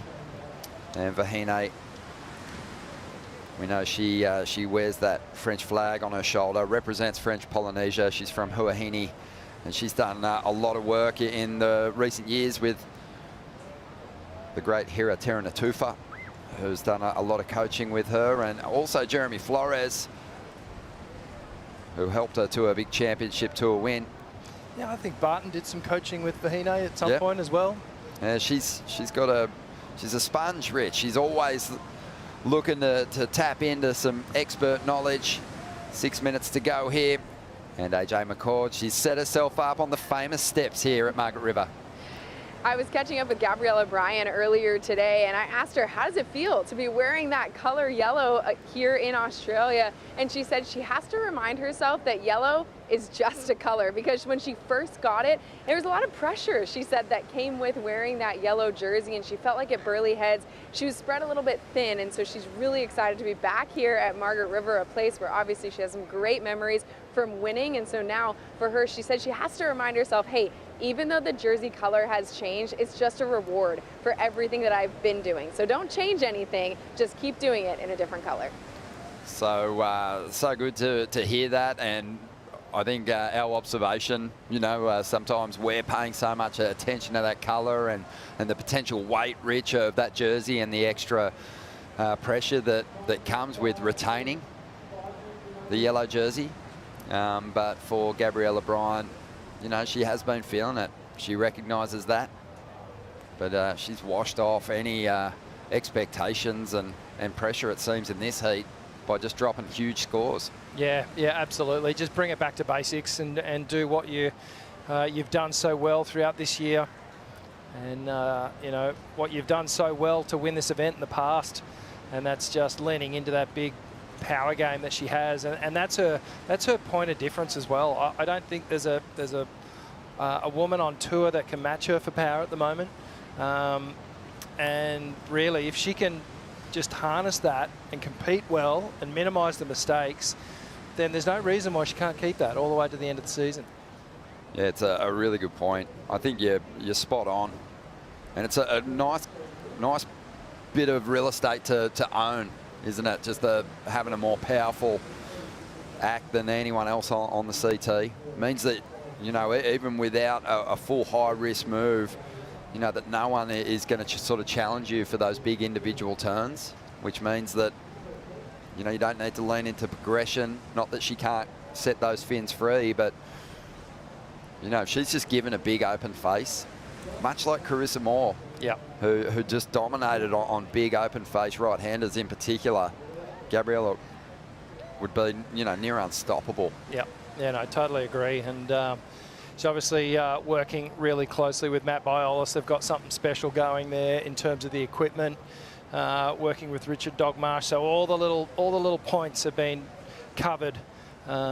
She's done the work, and it's working well for her as we look at the GWM recap. And Gabriella Bryan, with this first carving hack, just really stamped her authority on this heat. And a series of beautiful turns down the line just to back it up. She didn't get the completion here, so close, 90% there, but still dropped the excellent number. And Vahine Fiera, just some beautiful precision surfing on the backhand. Again, throwing plumes of water skyward and just negotiating these waves ever so intelligently. And picking a good line, and then Gabriella backs it up here with a big thud on the outside. And the well-placed finishing manoeuvre on the inside. 8 points, 7 points, she's out in front. Yeah, time is becoming a real issue for Willow Hardy here. Vahine doesn't need a whole lot to get herself into the league, can still snatch the victory here. A 6.5 is what she's after to get herself into that #1 position. But let's see if the Grom can find another opportunity out here. The thing that's working against her is her place in the order of priority. Yeah, way down there in third priority. So obviously Vahine has the choice of the next wave to come through. It does look like you can see those lines starting to march into the competitor zone, the takeoff zone, with 1:30 on the clock. We might see a bit of a finish here. Love what main break brings to the tour schedule, Rich. It's just been such a reliable stop on the tour for just giving us big walls and huge moments. But also just the way people approach this wave just has changed so much since, you know, John's just groundbreaking performances out here. Yeah, I think in the last decade, surfers have really unlocked the performance here at Margaret River Main Break. A couple of decades ago, there was almost a bit of a question mark around this break and the validity of whether it was a world-class wave or could offer a canvas for the world-class surfers to really do their best surfing. And I think that's been proven over the last couple of seasons by the amount of high-scoring waves, the performances we've seen of the likes of John Florence and Jack Robinson. Just incredible stuff. Yeah, it's been awesome. There's just not too many waves that give you that big, tall wall and, you know, really require you to push back when the ocean's just throwing everything at you. Just over 20 seconds to go here. Gabriella Bryan maintains that #1 position with an 8 and a 7. And she hasn't even really found a ride that's got a big end section on it. So she's managed to turn in those impressive numbers without strong finishes, which means that, you know, she's likely to go into the 9s at some point in this event, if the swell stays up. Richard Dog Marsh likes it. Tail's wagging. And He's a good boy. Vahine is going to hang on to second spot here. A magic performance for her, and she also owned the best single ride of the heat. We'll see how Willow Hardy rebounds in the elimination round. But impressive stuff there from Gabrielle O'Brien as we get set for yet another big clash. The Bells champ, Isabella Nichols, up against Luana Silva and Sally Fitzgibbons.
I think Margaret River is probably the most visually stunning place I've ever been. It's one of the most incredible places you'll ever go.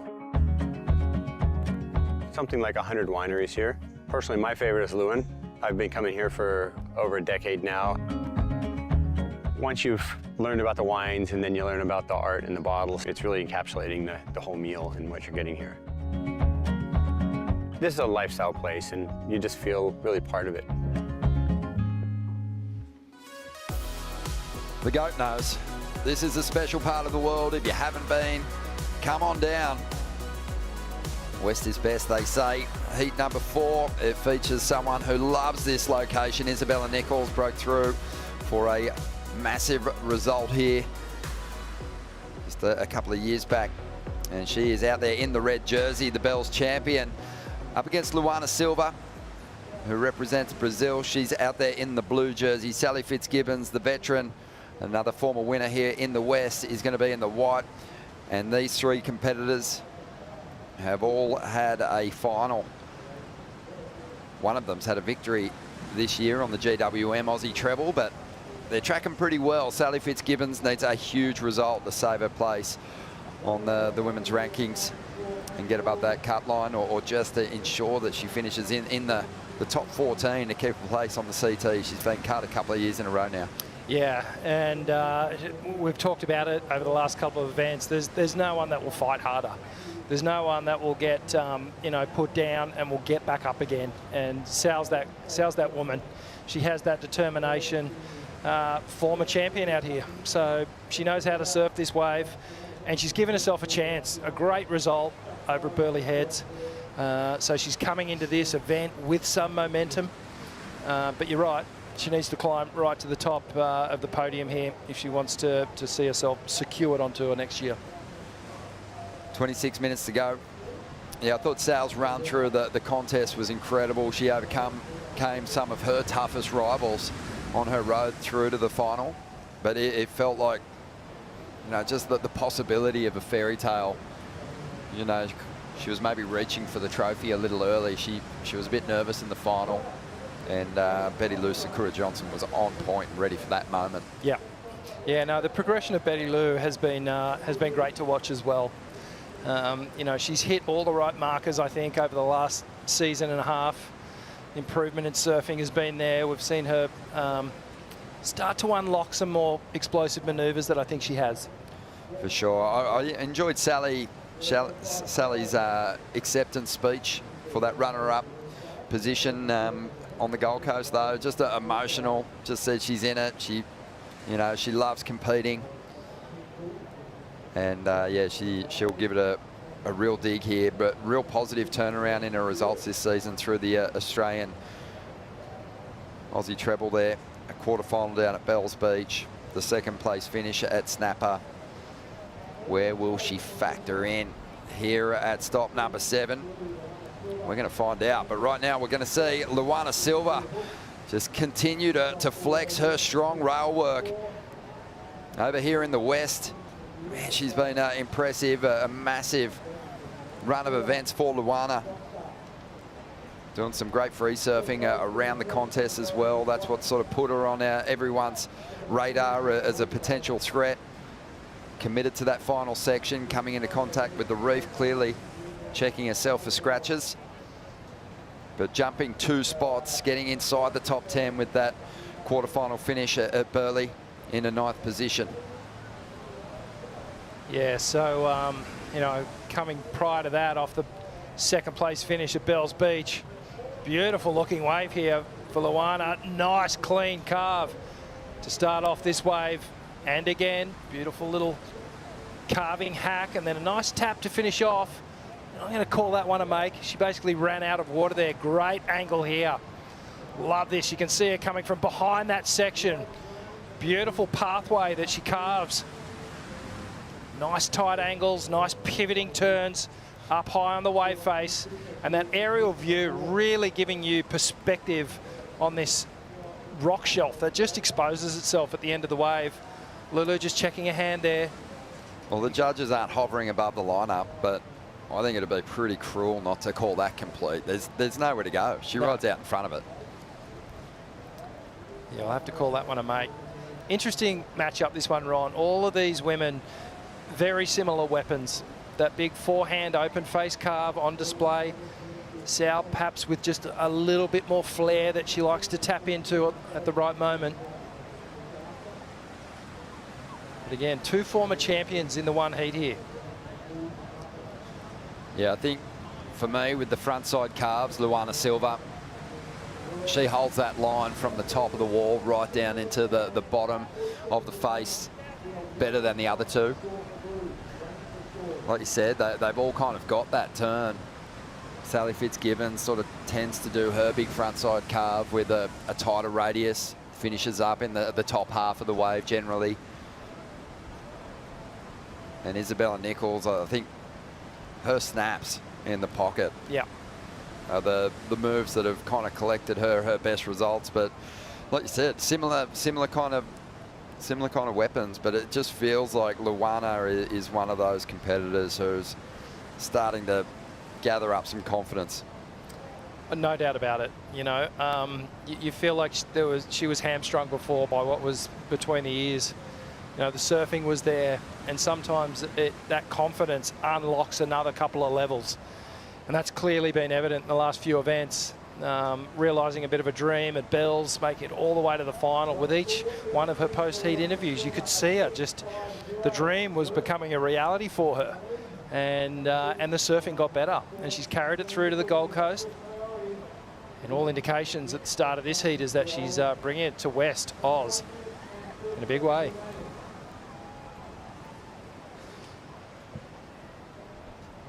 Yeah, Isabella patient in the opening stages of this one, waiting for her chance with priority. And looking forward to seeing what she's done, because she's powering at the moment. When you think about her position on the rankings, sitting 4th, looking strong, sitting on top of the GWM Aussie Treble rankings as well, tied at the top with Betty Lou Sakura Johnson. That's going to be a fun battle to see what unfolds there. The tank, GWM Tank 300 up for grabs. But Luana Silva at the moment owning this opening stage of the heat, with some set waves approaching here, and it's Isabella with the priority. Medium-sized set, first one rolls through. Maybe these competitors paying attention to what unfolded in that last clash. For Hine, she really did get herself on some clean, beautiful faces that gave her some freedom to attack the pocket. Here we go. Fitzgibbon's up. Might just be one section. Sal's going to dig in. She had a couple of big highlight moments with individual turns last year. Now, that one's not going to eventuate into a score for her. 20 minutes remaining here. Let's hear from the world #1 with AJ. The world #1 and the defending event champ, Gabriella Bryan, looking right at home here in Margaret River. What does it feel like to come back? It feels so good. I love it here. The minute I got here, it was like a breath of fresh air, and it's honestly feels so much like home. So yeah, I'm so glad to be back. We talked earlier about this yellow jersey and just stepping into being the one wearing a different color. How have you incorporated that into your routine and into your mindset in these events? Yeah, I think like on the Gold Coast, it was obviously like kind of like a spotlight for me, and I was trying to embrace it and stuff, but I like to go under the radar so much, but it's kind of hard to do that, so I'm learning how to deal with it. It's just a color on a jersey, so it's nice, but yeah, I'm learning as I go. Speaking of nice, walk me through when you first saw your name on the stairs here at Margaret River, because not only is this is it special to win any event, but then you get to see your name as a past champion. It's so cool. I think that the first thing that I thought when I won last year is that my name would be on the stairs right above Carissa, which I think is super cool. But yeah, when I first got here, I came a bit early and I walked down and they like skipped a platform and started my name on the next platform. So I walked down and I looked behind. I was like, oh, they haven't put it up yet. And then I walked back up after my surf. I was like, oh, there it is. And it was so awesome. Congratulations, Gabby. Looking great. Thank you. Love that. Might have to come down with a hammer and a couple of nails and change it so she's in line with a surfing hero there. As we see on the outside, Isabella Nichols making her move. Just been on fire for a few events now. Let's see if she can bring the form to main break. Whoa. Bit of hustle there on the outside, Rich. Yeah, well, it looked like Luana Silva was paddling for that wave and Sally was interested as well. Now Luana not able to get it. Yeah, priority got flicked. And then Sally calling for the priority, which she got.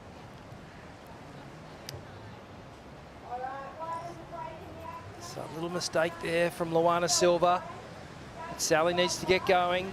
2 falls. This is live. Yeah, Sal. So, look, got priority from Luana, and then it's just gifted it straight back. So 3 from 3 with Sal. Just a little slip up in judgment there. She had 2 falls and then a bad wave choice. So Luana Silva in a good position here to really control this heat. And these three surfer heats, you can control them with a couple of good scores. Isabella Nichols just snowboarding from the takeoff down that foamy section. This one looms up in front of her. She belts the lip, just the one single turn. And that'll be the second best score of this heat so far. Almost at halfway mark. So this one flying through with only the one decent score from Luana Silva. Let's hope the back half of this heat really does produce a couple of nice sets.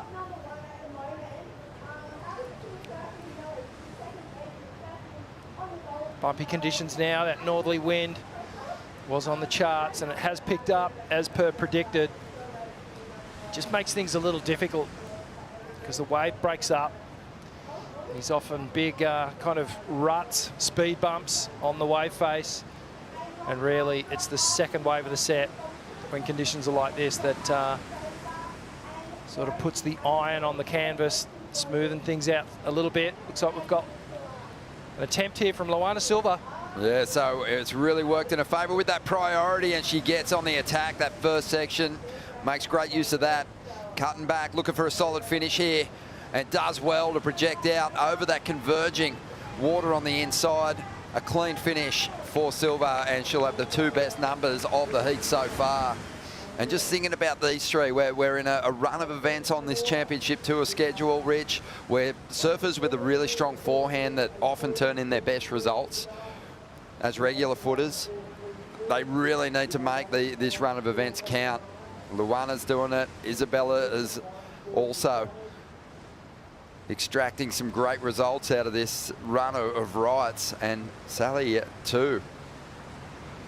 So it's impressive to see, but you know what's going to happen. You're going to have a whole hand. There's not that many goofies on the Women's Championship Tour. Obviously, you're going to have a whole lot of people making the final 5 with a shot at a world title, and I'm guessing that after the final event, it's going to be pack your bags, we're going to Fiji, we're locking in, and we're getting as much practice in before those finals kick off. I don't think there'll be any downtime from the final event on the schedule in Tahiti.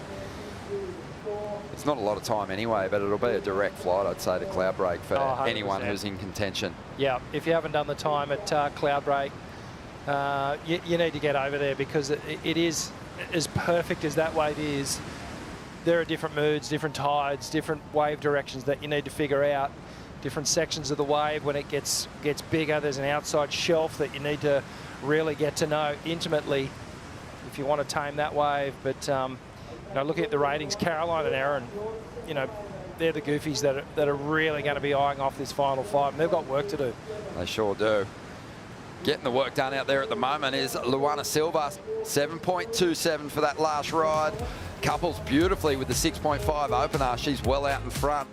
Have a look at this turn. We're going to go to a quick break. More to come after this.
Heat 4 of the opening round unfolding, and you've got 3 campaigners at the top end of the GWM Aussie Treble rankings, fighting it out to get the edge on one another. Have a look at them. Isabella Nichols out in front, tied at the top with Betty Lusakura-Johnson, Sally Fitzgibbons and Luana Silva, all tied up in 3rd position there after a couple of really strong finishes through those first 2 events of the GWM Aussie Treble. Rich?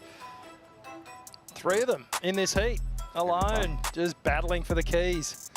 That's right, the GWM Tank 300. You can see the full rankings at worldsurfleague.com/Aussie Treble. Rich, what was the biggest bonus prize that you took down in your time campaigning on the QS and Championship Tour? The biggest bonus prize? Yeah, did you ever get the keys to a car? No, got nothing of the sort. Just a bit of prize money, mate. That's it. Oh. We did used to get really incredible competitor packs back in the day. Every single event, and hand you an iPad or something like that. It's pretty cool. That's pretty cool. Here we go, Sally Fitzgibbons up. This is a replay during the break. Sal tapped into this one. Still been looking for a decent score to ignite her campaign here in the opening round. There's a strong finish, hanging on. Again, you know, there's not a lot of room there. Have a look at Isabella. Oh, if she stuck that, she was on her way to a huge score. Wow, this is a big set that came through while we're at the break. And Luana Silva just swooping off the top. And then quite smartly pulls out, not wanting to go for that final finishing manoeuvre, considering that priority is the better the better option here. You can tell for Luana the early round nerves are kind of gone these days. You know, that confidence is up. It's only when she gets to the later stages of an event where a huge result is sort of within reach that the nerves kind of creep back in. She's got a new hurdle to overcome now, but she just is making smart decisions. She's surfing with a lot of conviction, not just laying that board over and placing her turns in attack mode. Yeah, it's a difference when you're just steering the board as opposed to overpowering the board and dominating it and putting it where you want to go and powering through a turn. It reeks of nervousness when you're just sort of steering the board and placing the turns and hoping that you're making the maneuvers. And you can really tell the difference. The judges pick up on it as well. And in this heat, oddly enough, I kind of feel like Sally and Isabella haven't really dug into that form that we're used to seeing from them. Yeah, we've just seen Sal turn in a 6.1, so she's got herself right back in this heat. Isabella Nichols is on shaky ground at the moment in that second position because Sally only needs basically a throwaway, a 1.23 to get herself up in a second. She'll chase down a lot more than that. 9 minutes to go here. And we'll see if just that Isabella can be as strong and dependable as she has through the last 3 events in these earlier rounds. Here's a replay. Yeah, let's see Sally's ride. Let's see what Sal did on this wave here. Beautiful carve to start things off. Up into the lip there. Quick layback snap, and then gets his final finishing hit off the inside. And I'm going to call out a make for sure, but some variety there. And Sal looked pretty good on that one. Just the wave height, I think, and the opportunity on that wave just kept it somewhat low in the 6 mark, but good signs. Yeah, the West has been good to Sally Fitz. A win here in 2017, and her last CT win came here as well. That was up at Rottnest in 2021. And that was a fun event. That was awesome. And then Isabella Nichols, she got a win here just a couple of years back. She'd love another one. Yeah, 2022, she was victorious. 7.5 minutes to go here. And Isabella needs a score, probably more than the others at this point. Isabella's had just some of the most emotional times, competitive times of her career at Margaret River here. You know, needing incredible results to even make the tour again. Just remember that big day when she had to get through that heat and pulled off that amazing big top turn in a 8 to 10 foot wave, you know, and then obviously getting the event win. She's also been bumped off the tour here, so some real highs and lows. Here we go, Sally Fitz trying to now go after that second spot, and that's such uncharacteristic falls for Sally. You know, it's pretty important that when she takes a ride at the moment that she converts and just at least forces Isabella to go away at some point and get herself back into a position of kind of controlling the outcome of the heat in the final stages with priority over her rival. Luana's kind of streaked a little further ahead here in this heat, just on 6.5 minutes to go. Well, Sally's 4-1 in terms of conversion here.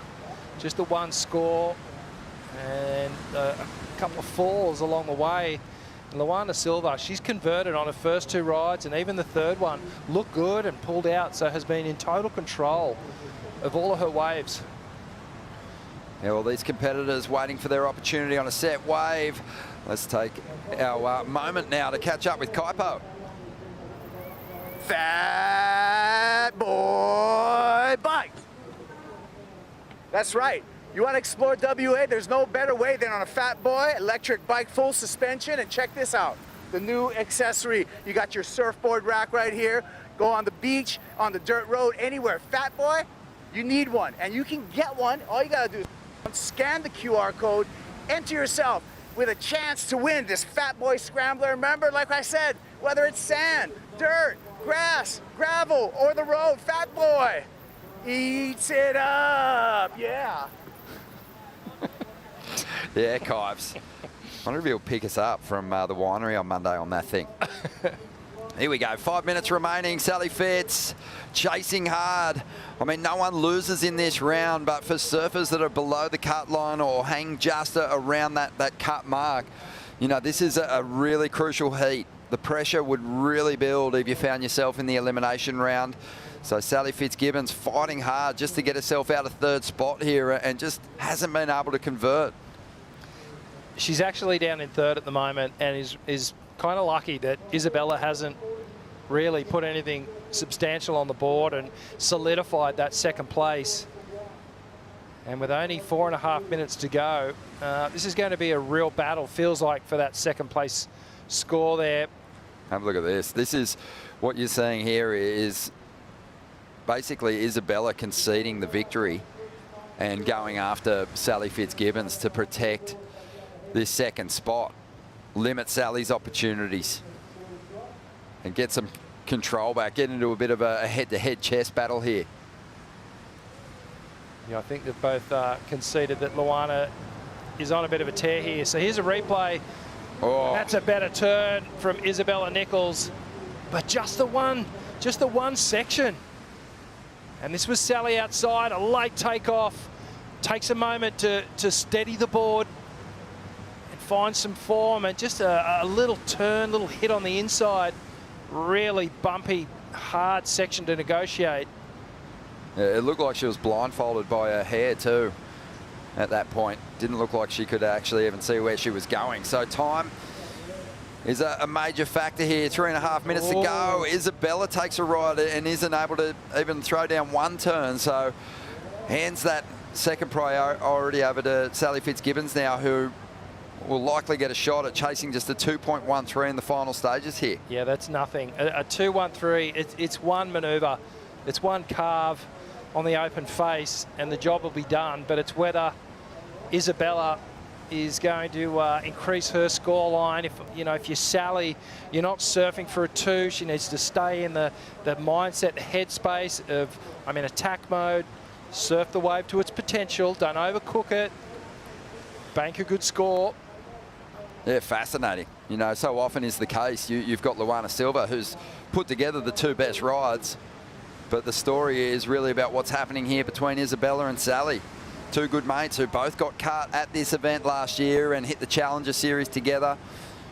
Sal went on to win the CS last year. Isabella had some huge moments and got herself back on the tour as well.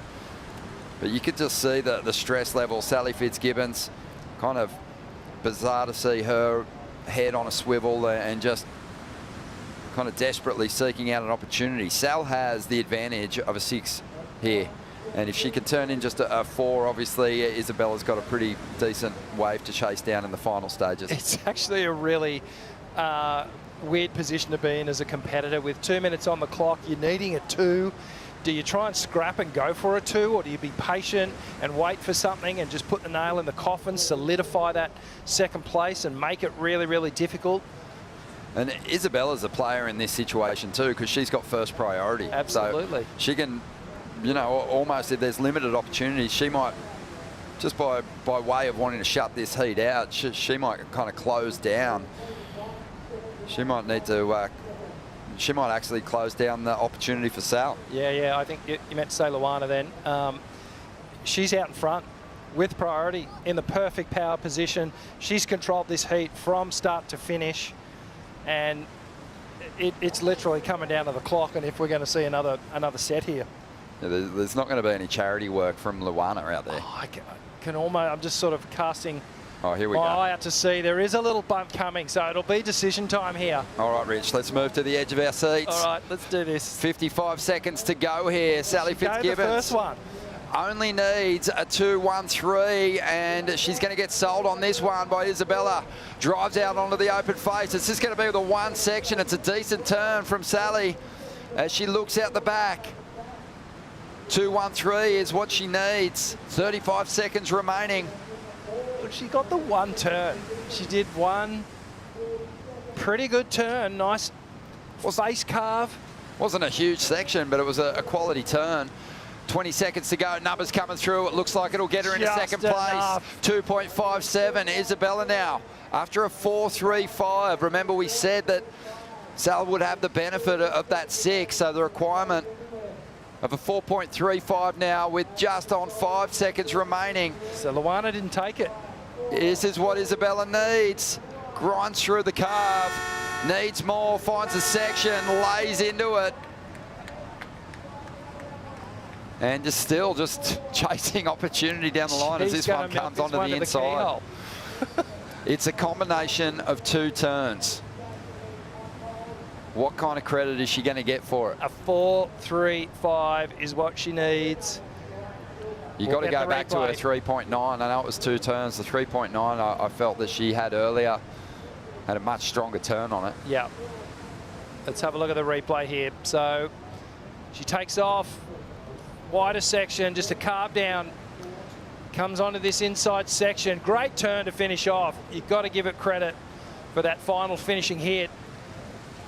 But just, was there enough wave height? Was there enough opportunity on the wave? She definitely surfed it well.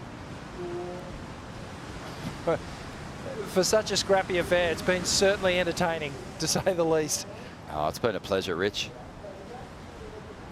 So waiting on the numbers to come through. I think there's some comparisons being made from some of those earlier rides. Probably taking a good look at the 4.33 from Isabella on her opening wave. It's going to be close. The 3.9 needs a 4.35. The score's starting to roll through. A couple of judges saying yes. And she gets just enough here. A 4.57 for Isabella Nichols. And she jumps ahead of Sally Fitzgibbons and avoids the elimination round. Luana Silva owning the heat though. Oh, and you can see here Sally just reflecting on what happened. You get to an end of a heat like that and you just go, please, just give me that time again and I will do everything a little differently. And she knows that there was a different pathway through that heat. Lulu just controlled it from start to finish. We'll see Sal under pressure. She'll go to the women's elimination round and she will, it's a must-make situation. It sure is. We will take a quick break. Coming up next, we've got 2-time world champ Tyler Wright, the phenom Aaron Brooks and Brisa Hennessy hitting the lineup. We're going to bring in Joe, Vaughn and Jesse for the call.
No matter how many times you come to Western Australia, there's endless ways to have an adventure here. I've been lucky enough to be here 10 times in the past, and there's never one that's exactly the same. There's always something new around the corner, another new restaurant to try out, another new beach that you've never heard of before, a new track down in the forest that you've never seen. It's one of those days where you're kind of going, I think I'm just on holidays. Certainly walking on a dream every time we come to WA, this gigantic state on this beautiful island nation of Australia. We're lucky to be here for stop 7 of the World Surf League Championship Tour. We've got some big names in this one. The biggest is a 2-time world champ, former champ at this event, Tyler Wright. Current world number 5 takes on Aaron Brooks, the rookie from Canada, and also the vet from Costa Rica, Brisa Hennessy, who's looking for a little bit more breathing room as we focus in on the mid-season cut. This afternoon's been fun to watch and more surfing to look forward to. Joe Trappell, Jesse Starling bringing in Vaughn Deadly to the booth. Vaughno, been fun watching you just cover all the tracks and meet all the local groms as well. What a good day you've had today. It's been so fun, Joe. You know, West Oz surf fans, like any other surf fans in Australia, they get down here in numbers. They're at full voice right from first thing in the morning. They park up in the Stone and Wood Bar pretty early. Not all of them, but certainly the ones that I hang out with. Certainly. And yeah, it's just an epic vibe out there. I think everyone's so stoked to see the best surfers in the world back here at Main Break. Really good balance of stories as well, Jesse, with some local legends living up to the expectations. Bronte's win was stellar, but kind of focusing on a goofy foot thing. We've got Aaron Brooks in the heat now, one of the most exciting rookies that we've had on tour in a long time. She just got this wave, Jess. Yeah, first wave of this heat started. Big swoop off the top here for Aaron Brooks. Comes at it again, bigger looking face ahead of her, and then goes down on that second turn. Got herself a mid-range score to kick this one off. Especially loved that first turn from Erin. She looked so confident and a gear above what I've seen her look all year at Burleigh Head, so I hope she channels that energy and brings it straight over here to Margaret River. Gosh, she's fast, she's focused. It's really fun to see her connect like she did. Like you mentioned, Burleigh gave her a lot of huge numbers, a lot of big confidence, and she'll be able to say a couple of things. That she got to surf against the GOAT, Steph Gilmore, and she had her comboed. I mean, to have that as a memory, that was just the last event for Aaron Brooks. Vaughn, that was special. It was really special. Her backside attack was some of the best we've ever seen, ever. Like, I can't recall a better vertical backside attack in women's pro surfing. And, you know, she had the highest individual combined heat total in that event as well, so that's just how on fire she was. But in the lead up to this event, we had a couple of big swells, Joey, and Erin was out there on a big board, much longer than we're used to seeing her ride, obviously, with the extra size and power in the swell. And she was going berserk. Like, I'm talking like not holding back one bit, really throwing it vertical up the face, hooking it like she does when it's, you know, 3 to 4 foot. Burleigh, and just looking every bit like she's right at home in this lineup. Gosh, feeling great on tour this year. Aaron Brooks starts with a 5.17, but she's got some powerful surfers sitting next to her in the lineup here in Main Break. We've got Tyler Wright, who got a great start to the season once again, taking the win at Pipe, starting with the yellow jersey. And Jesse, we've seen so many different chapters of Tyler Wright's story in her book that's been just highly decorated, kicking off with that win at 14, going through some tough illnesses, coming away and redefining herself once again. Her intention's clear that she's still in the hunt for that third world title. Yeah, and to think as well, Tyler's gone through all of that, and then we're still in that crop of three women, who held the world title for 15 years. Out of anyone else's hand, it was Tyler, Steph, and Carissa. So that the fact that she's still here, she's still fighting, and then kicking off her year with a win at Pipeline, which is arguably probably the hardest place to get a win at, is just, I feel like I didn't see it coming. It's just another curveball that Tyler Wright is throwing at us here. And again, she's one of those crop of ladies here who can join that 2-time champion here.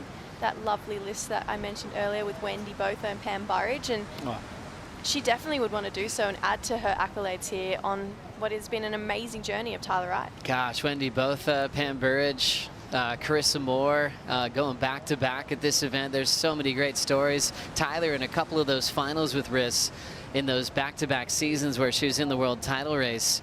And then you got Brisa Hennessy in this heat, Vaughn, and you know, Costa Rica representing, a lot of background in Hawaii. Obviously, Fiji's been the fun topic lately because that's where the finals are ending up this year. And with all the things you've done in surfing, Vaughn, from putting mags together with Surfing World and many others as the editor-in-chief, from making movies, you know, and everything else. Let's say you're making a Brisa Hennessy movie. Where are you sending her? What kind of trips is she on? And what kind of music are you putting together for her soundtrack? Oh, Joe, man, put me on the spot. Well, I know where I'm going first and foremost. I'm going straight to Cloudbreak because that's the lineup where she is right at home. Dad Mikey spends a lot of time on the Mo2. Shout out to the crew. I'll bet they're there watching right now. Aussie, Appy, Annie, everyone. And yeah, that's where I'm going first and foremost. Music, I'd be really sitting down with Brisa and working out what the soundtrack's going to be because, you know... Because that's a personal thing, That's right? a personal thing. You've got to lock in with them. But, yeah, the story is incredible, Joey. And, you know, Brisa's strength is in powerful ocean.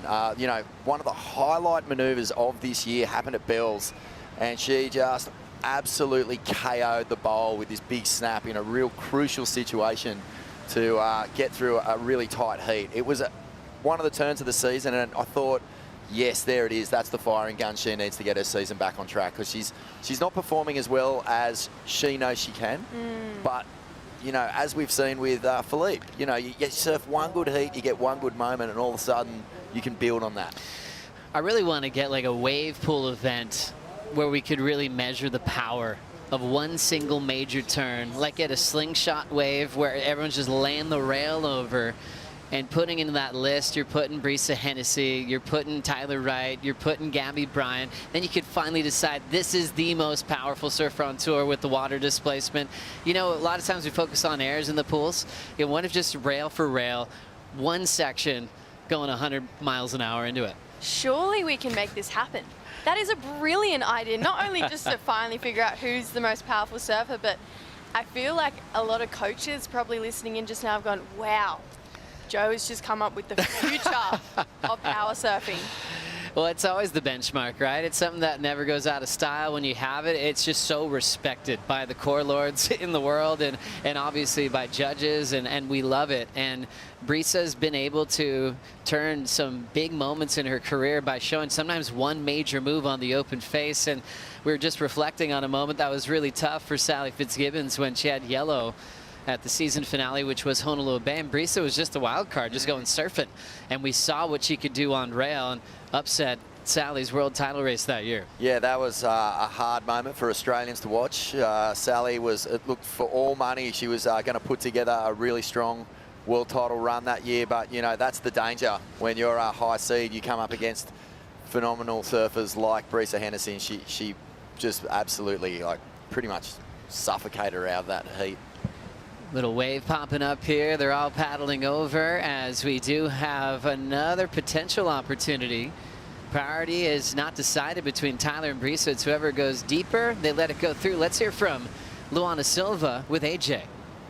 Lulu, still watching the waves here at Margaret River because there's so many different changing conditions, but you seem to find your rhythm and identify what you wanted really early in that heat. How'd you do it?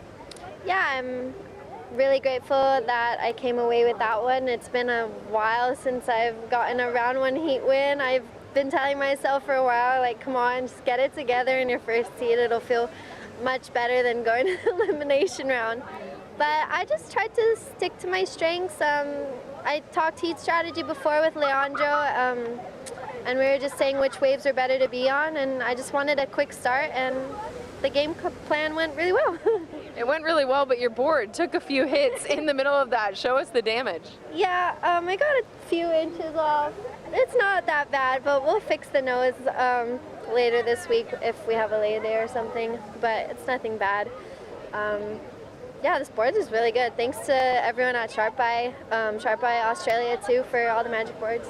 We were just talking about some of the memories that you've made here in Margaret River, both in and out of the water. Just coming in here again, 7th stop on tour right before the cut. How would you describe how you're feeling coming into this one?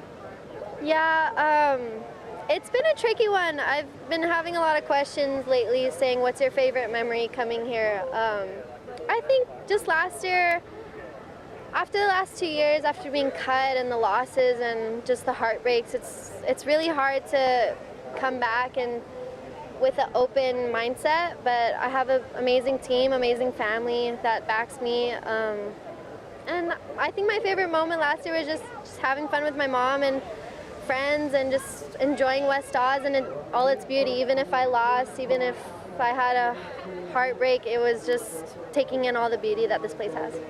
And para o Brasil, descreve seu mindset para chegando aqui em West Oz. Mindset tranquilo, mas eu tô querendo ir com tudo, dar tudo de mim e eu tô buscando esse resultado grande, mais um resultado grande que eu quero e tô bem focada, mas feliz também. Parabéns. Obrigada. Great job, Luana Silva, finding confidence this year, making her first championship tour final, and everything really changed. And even in your little crew, it can change. You can get the belief. Her best friend, Betty Lou Sakura Johnson, how special was that final for Lulu at Bells? Win for Betty Lou at Burleigh. That winning's infectious, especially with people that you're close to. Yeah, it's something about building momentum when you're with your friends and just drawing off that energy. I think back to, you know, Katie and Molly seem to be pretty good friends. It always seems to be once Katie gets one, Molly wants to get the next one. But Betty and Luana do have to be pretty solid mates here on the tour, and just seeing them both get incredible results, that was really special for both of them, and I actually think for most of Hawaii as well. Betty Lou checking in, now world number 6. After that big win at Burleigh Heads, takes on Caroline Marks and rookie Bella Kenworthy. That'll be in the last heat of the day. Very successful opening day of competition here on Saturday. Huge crowd, unbelievable warm weather with this kind of surf, even having this event later than last year. We're kind of surprised with this heat, Vaughn. Oh, lots of 8s too, Joey. So heat on land, heat out in the water. Yeah, it's been a magnificent day of surfing. I've really enjoyed a lot of the performances. It was great to see the big bodies really open up and cut loose with the extra juice in the swell. It was also good to see, you know, grindy heats come down to some really smart strategy moves. And yeah, it's had a bit of everything today. It's been a lot of fun. Good crowd too. Yeah, the crowd's going berserk. Vaughn, all the hype with Erin Brooks coming on tour was, hey, maybe she can do what Steph did. And win a world title as a rookie. Can it still happen this year? I was calling it. If she gets to Cloudbreak, it can definitely still happen. I think there's still plenty of events left for Erin to make a proper run at this. I reckon when you're a rookie and you come in and you're in the back of just such a wild run of winning, like she won a comp at Pipes, she won her first CT at Cloudbreak, she won the Challenger Series event at Snapper. She was just winning every single thing that came near her. She probably won the local chook raffle. Probably, I don't know, she couldn't lose. And then you get in amongst these just ruthless elite athletes at the very top of the mountain, and you get a bit of a reality check. And you know, we know how much it affects her. She is a very emotional competitor. If she comes in and she's not happy with how she performed, you know, you can see it all over her face. So I think that now that she's clicked into some good surfing, she's, you know, put a performance on the board that is to the standard that she expects of herself, then, like I said just before, actually, about Breese's turn at Bells, you know, that can be the starting gun. I think we saw that at Burleigh. I think that's the first real Erin Brooks we've seen this year. Gosh, crushing sections, big 9s, and that crowd was electric at Burleigh Heads. Focusing on aspects of her surfing that you think are going to really work well at main break throughout this week, especially with a swell increase expected in a few days. Jessie? The one thing we all know about Erin is she's not scared. And Vaughn mentioned it before, she absolutely charges, and I actually think that lack of fear factor she has when the swell does get big and it gets scary and a lot of people do start to pull back, she pushes even more. So I think her backhand in alliance with big main break, or even if we move to the box, she's an incredible barrel rider. I actually think no matter what with this swell where we end up, it's going to work in her favor. And going off the back of Vaughn's point as well, with the back end of the year, if you look at the stops, we've got Trestles, J-Bay, Tahiti, we've got Fiji coming up. I just think they are so many spots that do really suit her style of surfing, especially Tahiti and Fiji. So she got herself in the final 5 conversation. She would be a massive, massive threat at Fiji. I love that. Well, when Erin Brooks comes on with a huge profile, you want to know how her peers are looking at her. This is what Brisa Hennessy had to say at the start of the season. Erin is a genius. I mean, I've seen her at Honolulu Bay for the Rising Tides, and she already had that spark and curiosity and drive about her that I haven't seen in like a really long time, and she works so hard. She works, I think, harder than anyone also, and I think that's really going to take her far. And yeah, I think we're all kind of scared. Everyone's so scared if you're competing against that. Drive was the key word in that. It's a word that Shane Dorian's used as well when talking about working with Aaron Brooks. Here comes Tyler Wright, the veteran of the tour, fading that first cutback, setting up a little two-turn combo, nice and clean on her opening ride.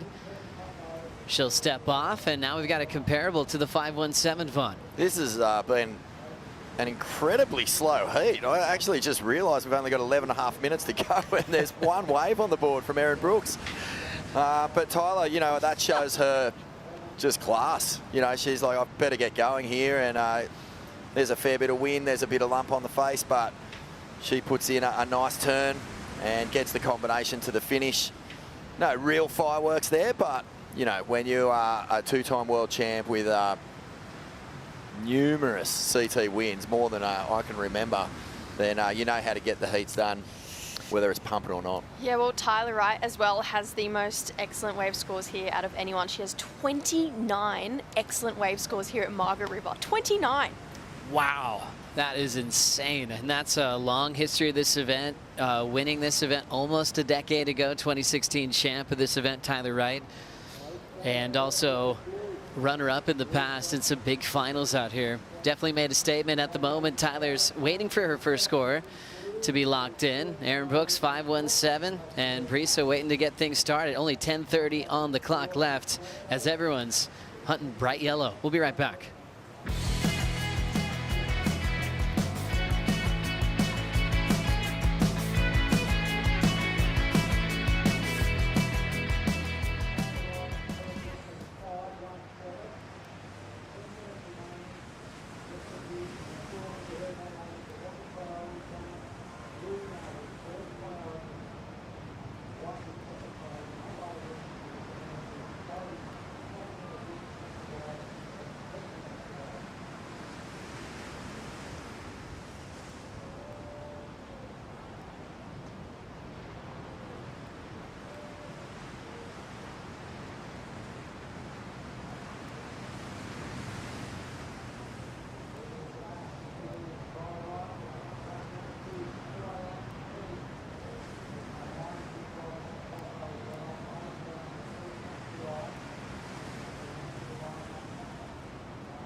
Let's open the polls. We've had some big action today, and we got some fireworks out of Molly Picklum and Sawyer Lindblad, both getting in the 6-point range. And moving on in the top two, Nadia Arostarbe sent to the elimination round, Jesse. Yeah, we saw a great battle between Sawyer and Molly. Even a bit of a hassle out there between these two girls. Sawyer, though, getting the win on Molly based on that two-turner. So that was the turning point in the heat that got this lady out in front. Also seeing local knowledge prevail. Welcome back to the CT jersey. Bronte McCauley taking a big opening round win, Vaughn. Beautiful, powerful surfing from the local. Loves being back in the Rashi in front of this huge parochial crowd. And just putting the knife through these wave faces. Yeah, didn't put a foot wrong, Joey. Smashed it on the inside. That's right, 6'8", 6.3. Katie Simmers was in this heat, last year's world champ. Second to Bronte's backhand attack. Lakey going to the elimination round. Then we saw the defending event champ, Flex, wearing yellow. 8 points on one wave, 7 points on the next. Wow, how was that first carve from Gabby Bryan? She is just looking so loose and fired up. That yellow jersey is not phasing her at all. big smiles from Gabby and the team here, taking that first round heat win. That's right, and then things got really fun for Luana, feeling very comfortable after that Bell's final one. Yeah, you said it, Joey. She's found a next level in her surfing, and this was really just a heat that she enjoyed on her own as Isabella and Sally fought for the progression. Luana just putting those women to the sword in that one. That's right, a former champ out here, Sally Fitz, sent to the elimination round in that heat. Very close one with Sal and Isabella for that advancing spot into the round of 16. You can see the weight of the world off of Luana's shoulders. Just instantly remembering these stairs with Lulu more than once, going, oh my gosh, I'm going back to the Challenger Series. And the first time she went through it was the first time we were all going through it, and we're going, oh no, what does this mean? It's just great to see her survive and turn into the surfer as she is today. Tyler on her last wave, now picking up 2 waves in the heat quickly, going to a 4.87 here. Yeah, she got a couple scores on the board. This is what we are seeing from Brisa for the first time in this heat. Nice first turn from the Costa Rican. Coming around the section here, just an up and over, so no one going crazy right now in this heat. That 5.17 is that separation right now. It is the difference, which is Erin Brooks, and she didn't even finish that wave as well. So yeah, been a bit of a slower heat, this one. Yeah, very interesting how you've always got to adapt in the ocean with the changing conditions. You can't expect anything to happen that happened in the heat before. You can kind of feel the tempo and the pace of the swell. And great surfers, the best, are anticipating it. They have like an internal surfline forecast where they can understand when things are getting quiet and they can make the move at the right time. So to find consistency on this tour, the greatness is measured in so many ways, and one of the best is reading the ocean. Yeah, there's no doubt about that. You can just see, particularly when the swell's big and pumping, it becomes a little more obvious because you're not scrapping as much. You know, surfers who come to mind who have that read, you know, are the greats: Kelly Slater, Tom Curran, Occy, far out, Steph Gilmore, Carissa Moore. These women, these men, they're always in the exact right place when the ocean delivers. But when it's not perfect and it's not bombing, they're also got the exact same read. And it's tricky, like all of us know, just our recreational surfers, being in the right place at the right time can be a real effort sometimes. But like what I like is, you know, if you just want to get your waves and have a fun surf, it's pretty similar. Like you don't want to be waiting out the back, you know, for an hour at a time if there's nothing doing. So Tyler's done a good job here. I really like the way that she's just hustled in this heat.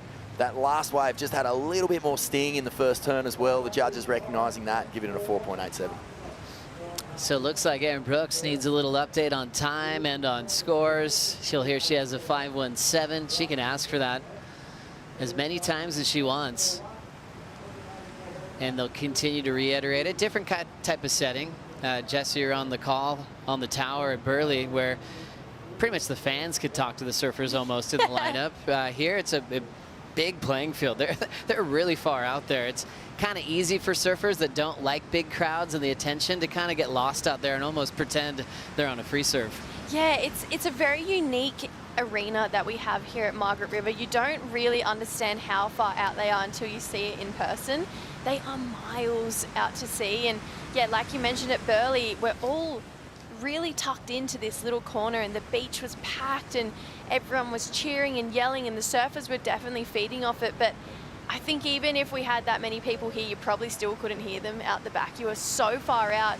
But I think it makes for a really cool energy, which Kaipo would get to experience a lot being out there on the ski, to feel how tense it is between the surfers, to feel if it's not tense, if it's light. Like, I would have loved to have been a fly on the wall between the Colapinto brothers in that heat, just to see what the vibe was, you know, between them.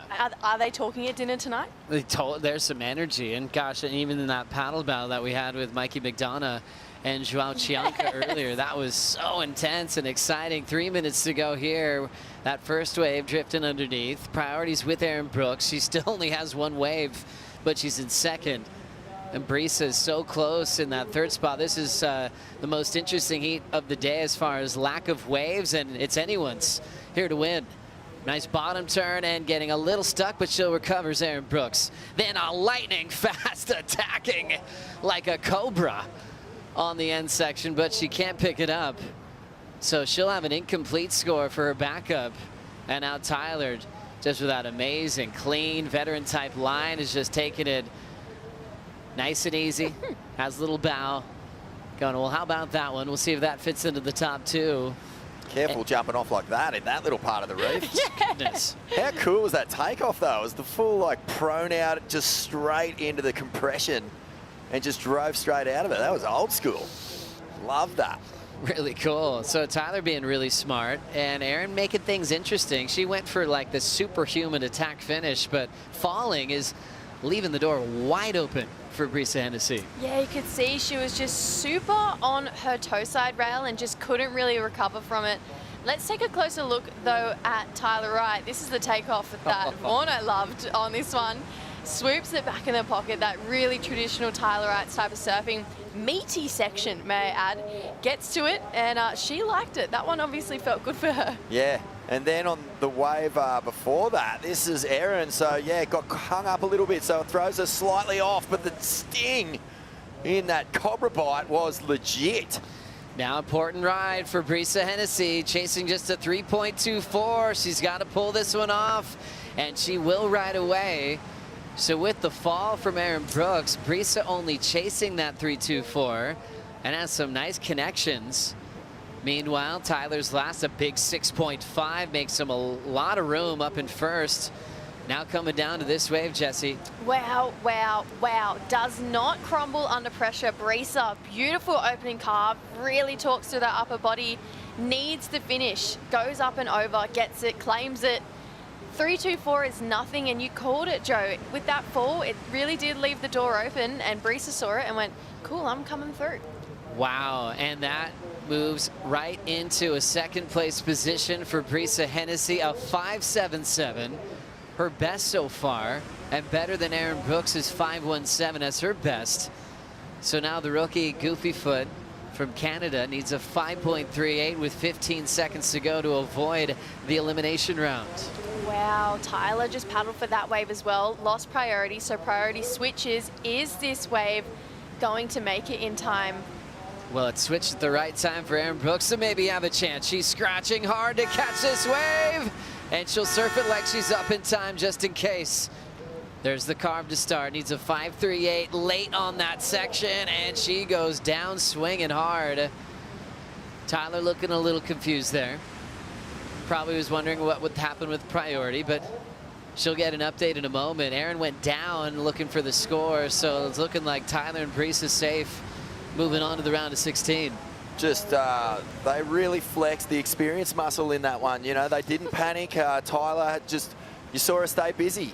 The scores say it all. She only caught 3 waves, a 4, a 4.87, a 6.5. She grew with every opportunity.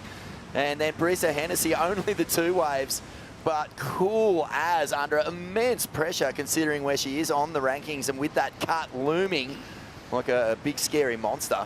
And she just delivers. So Erin Brooks, one mistake, but that's all you need to make against this quality of opposition. Seeing the replay, trying to get this one in time, but with the fall, it's not going to matter. A tough one for Erin to lose as she had the only score for so long and went for one of the biggest end section snaps you could have had on that type of section, and it ended up really costing her the heat by going for maybe too much there. Erin will be in the elimination round. Brisa Hennessy and Tyler Wright go to the round of 16. It's a crucial one for Brisa as she does not want to get knocked off of the midseason cut. Betty Lou, Caroline Marks, Bella Kenworthy out there next. We'll be right back.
Great time in pro surfing, especially for fans out there. New to 2025, WSL Game Dated Moments trading cards are highlighting top moments from the Bonsoy Gold Coast Pro. All of them are available now on upperdeckpack.com.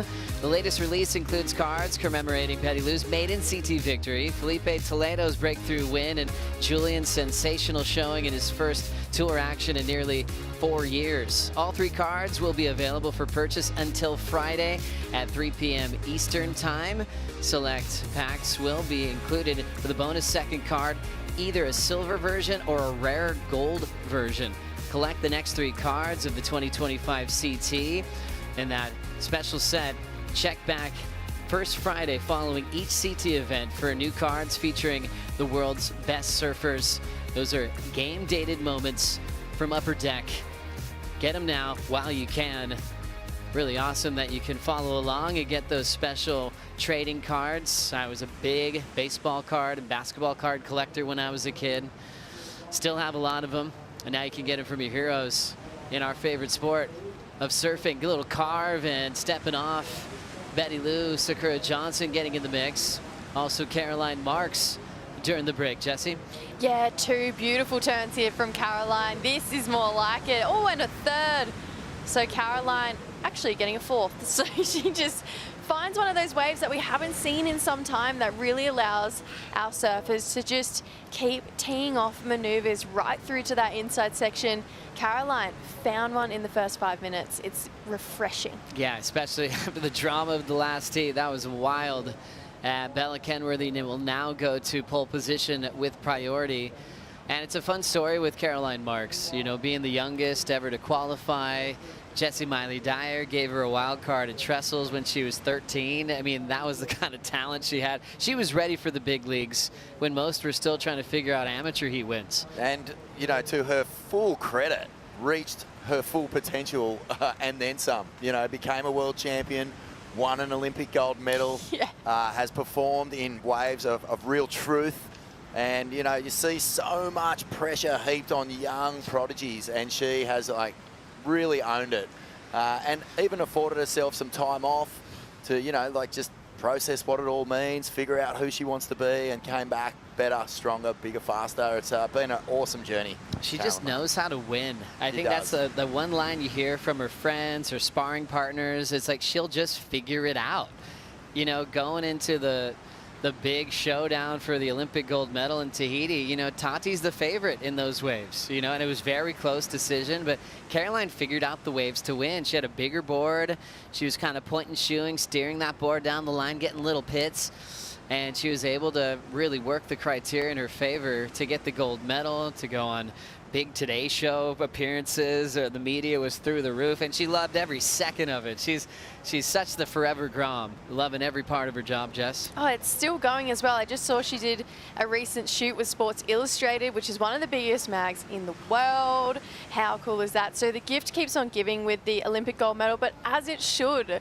As it should. That is such a credit to her name. And in our sport, there is only 2 women who have a world title and an Olympic gold medal to their name, and one of them is in the water right now. So good to see Caroline's run, a world champion as well, upsetting Carissa Moore a couple of years ago. And with their new home break being Lower Trestles for a long time, that's a really exciting time for the tour, as we'll leave Australia after this event. And Caroline will get to sleep at home and go to a very happy playground, which brought her the best day in her career. Winning that first world title, came very close to going back-to-back and pushed Katie Simmers to a final deciding title match in that best-of-3 series. And we'll see how she runs this year. Got her win at Portugal. She's had some tougher losses since then, even in events she's won before, like El Salvador. But she's still in great form, enjoying her time on tour with some really great events to look forward to. Yeah, and I really don't believe that Caroline only has one world title in her. I just think she has so many more to give, and considering how good she is and how consistent she is, I know she's had a bit of a sleepier start to this year than what she's been hoping for, but I just truly believe that we're going to see her battle for many more world titles to come, whether it's between Betty Lou, whether it's between Katie Simmers, Molly Picklin, Bella Kenworthy. she's got so much more to give, and I do feel like we're still at the very beginning of her career. Is it fair to compare eras, Vaughn? I mean, with different boards, different criterias. I mean, but you kind of have to, because that is the fun part about surfing culture and honoring the heroes of the past and kind of feeling what they would be doing in this day and age, and vice versa. Yeah, I think it's just inevitable, really. You can only measure what's going on now against what's happened before. And so, yeah, we look at the past performances at different waves and different stops, and you think here and you automatically go to Tatiana, you go to Carissa, you go to these amazing performances that we've seen. Tyler, obviously. But Carolyn Marks, this is one that she would love to get. Her backhand suits this. She's really powerful. She can match the power of particularly the right here. Wouldn't be surprised if she finds a cheeky left, hunting out a little tube or something like that, a scoring opportunity. But I think in her 5 starts here, Joe, best result is a semi and maybe 2 quarters. One of those obviously on her way to the semi. So, yeah, she'd love to get the win at Margaret's. Fully. Let's catch up with a legend of the sport, Tyler Wright, standing by with AJ. A legend still in the making here, Joey, because Tyler, it just seems like you find your rhythm, you've got your process down, and here we are at Margaret River. You did it again in the opening round. Just talk me through how you've developed that. Sometimes I'm good at sitting and waiting, sometimes I'm not, depends what mood I'm in. But I think it's been lovely working with Dog the last 2 events. He's just like, just back yourself. Like, I'm like, oh, okay, cool. Like, I forget that sometimes I'm pretty good at this. So in a situation like that, I let one go thinking that there's definitely going to be a second, and there was not, and that was probably at about minute maybe 16, and then we're at 10 minutes, and then it was kind of just all that, scrap it out. You mentioned just working with Dog and having that kind of fresh perspective. You're somebody who knows so well her own process and what it takes to win, but how did you decide, hey, even though I know all of that, it is time, it is a good moment for fresh perspective? A couple deciding factors. Sometimes I don't want to do the extra work, and then other times it's like, no, I want to push. I feel good. I feel healthy. I want someone to hold me to a higher standard, because I feel like I can compete pretty consistently at a level that will get me by most of the time, and but I also want to be held to a standard that I set myself, and having someone hold me to account, and we work to that, to be accountable to that as well. I think that's a really important part for me at times, and it does ebb and flow with, like, depending what stage of my career I'm at different times, but it's been a really nice kind of meshing. He's got a great team, and so I can kind of listen and feed off that a little bit, but also I still very much in my own programming. He was great, just setting like, hey, what do you want? And I'm like, all right, keeping me to a standard that I'm happy with, because most of the time I'm okay with what I do, but then if you ask me if I like what I'm doing, I'll be like, it's comp surfing, it's fine. So yeah, it's just sort of having the energy to push, and it's kind of got to be more cognitive, because like I can easily slip back into like a default mode, like an automatic competitive sort of nature, whereas to push, I think you have to kind of be really cognitive and kind of thought out and really kind of push it and lean into that attack more so than just regular. Pushed it to an opening round heat win here at Margaret's. Congratulations, Tyler. Thank you, I appreciate that. So good. What a great catch-up. Thank you, AJ McCord. Tyler Wright always gives really thoughtful interviews. I love that interview, Joe, because we were watching Tyler flick the switch from surf mode into scrap mode, and she mentioned that in that interview. So cool stuff from AJ to just validate our point of view. Yeah. Because, it was obvious, but, Tyler does have a standard that she expects of herself, and when it's time to get scrappy, just like we were talking about how, these surfers know when the best waves are, where to be when they're coming, when there's none, they also know how to just flick over to strategy. She's got that swagger to her, doesn't she? She does. When she gets down to any comp, she knows what she's done. She's acting like how she should, as surf royalty, as someone who's done it all. And she kind of comes here no matter what the script's like, who's winning, you know, and if she's lost the yellow or not. She's really unflappable, isn't she, Tyler Wright? Yeah, definitely. She is just so consistent. I mean, when you've surfed on the tour and you want, like, let's think, she won her first event at 14, right? So when you've surfed on the tour for this long, she's definitely going to have a standard that she's going to want to uphold, and the fact that she's still doing that all these years later is amazing. Little turn there to kick things off for Bella Kenworthy, the rookie from Southern California. Surfing up and down every wave in San Clemente. Salt Creek is where she comes from, Dana Point, California. Beautiful harbor there. A lot of waves to choose from down south too. Easy drive down to Oceanside where Katie Simmers is from. And great representation on the top 17. Let's see what Bella Kenworthy just did, Vaughn. Yeah, well, this is, again, just flicking the switch, I think. Time to get going. The heat's starting to count down. Bella, you know, a 2.5 on the board. And you just want to start surfing. You know, at some point, you can't just sit out there waiting around all day long. The surf has been slowly dissipating in power. And I feel like, you know, Bella just wants to stay in the heat here. Now let's get an update on the Oakberry surf conditions report, looking at faces in that 6 to 8 foot range, and we've been scoring all day. Now the wind going across shore just like we forecasted, about 9 miles per hour. Temperature 71 degrees. The water is really warm. People paddling out in a 3-2 full suit said that was too much suit. It's just been such a glorious opening day. And 6 to 8 foot on the face, that's what you dream of. It's a real rippable size for main break. You can be in total control. The fear factor's out of the question, and you get to really see how much you can gain as far as speed and power down the stretch. Big wind up, and that was the attack mode that we were hoping for Betty Lou. It's funny, it's with the speed you get, you can just lay everything into it, but sometimes it's the hardest wave to ride out of with the convergence. As you see a little redirect there from Bella Kenworthy.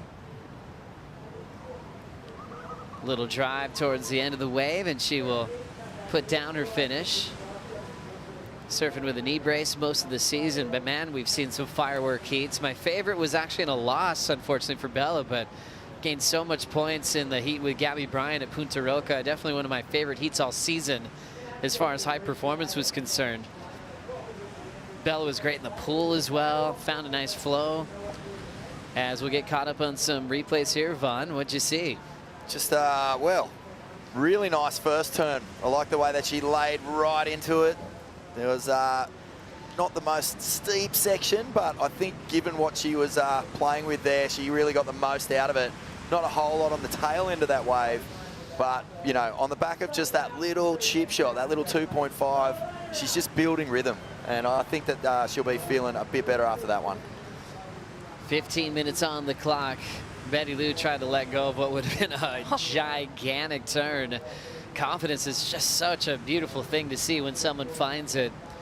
The feeling you get when you finally get your first win is just sensational. Just looking at Betty Lou's eyes, walking up to the podium, looking at this gigantic crowd of Burley heads.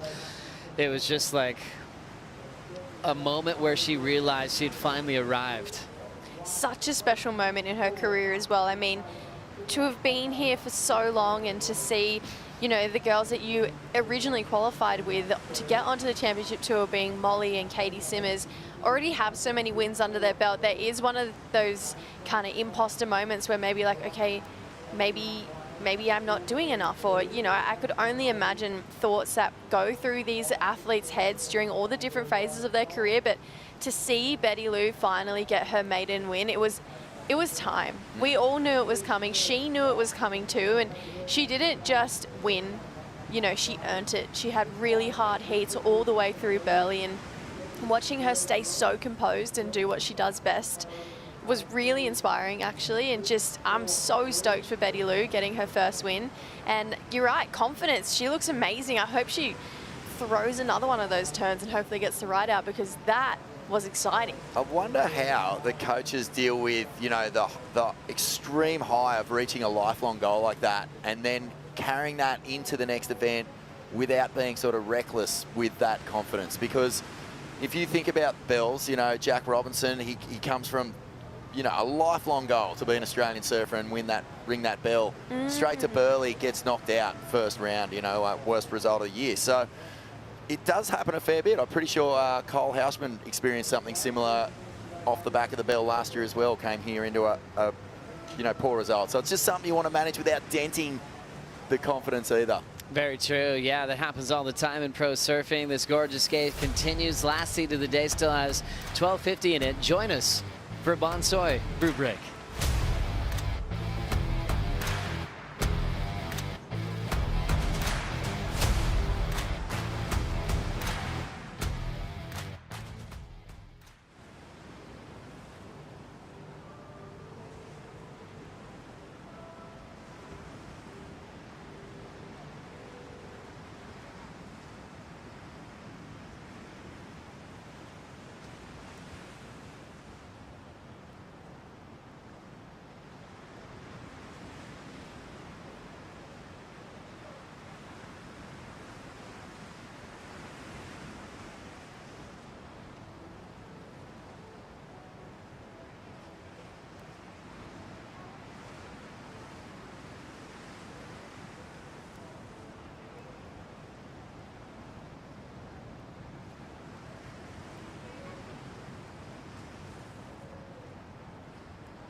Let's get you caught up on everything that happened on opening day of the Western Australia Margaret River Pro. Wow, we saw so many excellent range scores.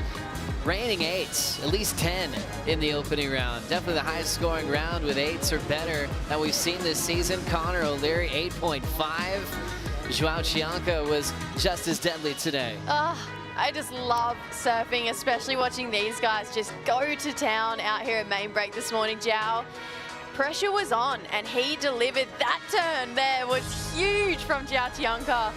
Loving what he's bringing to the table today. 8.83, that was really big. Cole Hausman's backhand fired up an 8.5.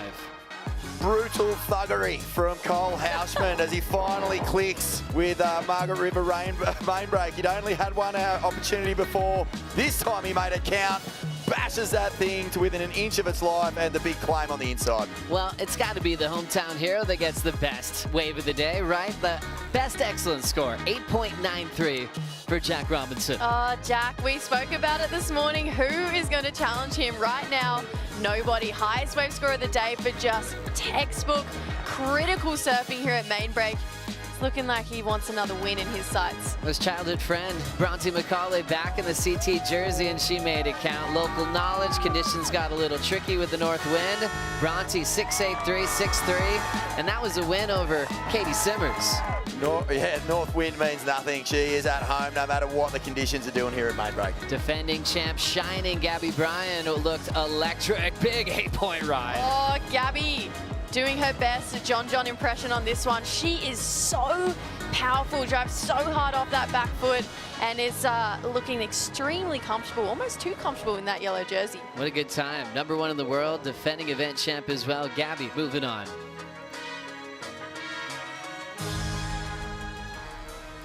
Heat 6 of the open ground is the final heat of the day. We are here on the sunrise, and being on the west coast now, we're going to enjoy the sunset over the Indian Ocean as we'll get caught up with some surfboard riding here. Caroline Marks, wave number 2, her best so far, Vaughn. Beautiful surfing here from Marksy as she flies through onto the inside. That's what we call her when she's in Australia. Just a nice big swoop under the lip, but driving and looking to lock in another score. Look at that little frame up there from Bella Kenworthy, working hard to stay in that second spot. Yeah, that first turn was really nice. You could tell she was looking a little down the line on that second one, but jammed it for a finish there. getting her best ride as well. It's a 4.67. So Betty Lou currently on the back foot. 8:15 on the clock. It's all setting up the seeding for the round of 16. Top 2 move there. Elimination round is looking pretty scary. You've got Aaron Brooks in there. You've got Sally Fitz. And the men's side is just as wild. You can see them all on worldsurfleague.com. Make your predictions. Remember, adjust your fantasy team accordingly. You can still make those moves through the elimination round. But as soon as the round of 32 begins for the men or the round of 16 begins for the women, your team is locked up. One surfer you got to choose as your power surfer, and that is double points. That's probably the most critical thing you got to look at. Think who's going to win the event, and then choose your power surfer. Still early stages here, but you can look at past champs. Obviously, Isabella Nichols, pretty comfortable out here, and on maybe the best run she's been on in her career, really focusing on the last 3 events specifically. Yeah, absolutely. I'm not sure what it is, but she just seems like maybe that little bit more composed or that little bit more calm in a rush in those high pressure critical situations where Bella in her early years, you can really get caught up in that energy of I've got to do this, I've got to do that. But I feel like now we're seeing her, and if I was reading her mind, look at her, it's almost like I'm going to do this and I'm going to do that instead of I've got to. And I just think it's been a real change in her energy that she's brought to the CT this year. And, you know, she's fallen off tour the last few years and had to re-qualify back through the Challenger Series. You could tell she was like, not again. That's not happening this year. Yeah, what a wild run to have to pick yourself back up in the Challengers. And even though it's a step down in tier, it's so competitive. It could actually be harder in a lot of ways. As we have 6:30 on the clock, Caroline out in front. It's been an interesting last few years as kind of the changing of the guard's been happening in front of our eyes. Women's surfing was just owned by Steph Gilmore, Carissa Moore, and Tyler Wright. That's like 15 years or more of just world titles and just crushing dreams. And they kind of kept that little crew really elite and just between them for so long. And then Caroline Marks breaking through, Katie Simmers. Now we're kind of going, hang on. Are we going to have a new champion this year? What does it feel like? We've got a new surfer holding the yellow jersey in Gabby Bryan. What does it feel like for you, Vaughn? Well, it's definitely the most competitive era of women's surfing we've ever seen on tour in terms of, you know, sharing the wins around. Those eras you're talking about, they were so greedy. Steph just never wanted to share. Carissa wasn't that into sharing. No. Tyler didn't like sharing either that much. But these days, you know, just as you say, like the fact we haven't seen a multiple winner on this year's tour says to me that it is super healthy, super competitive.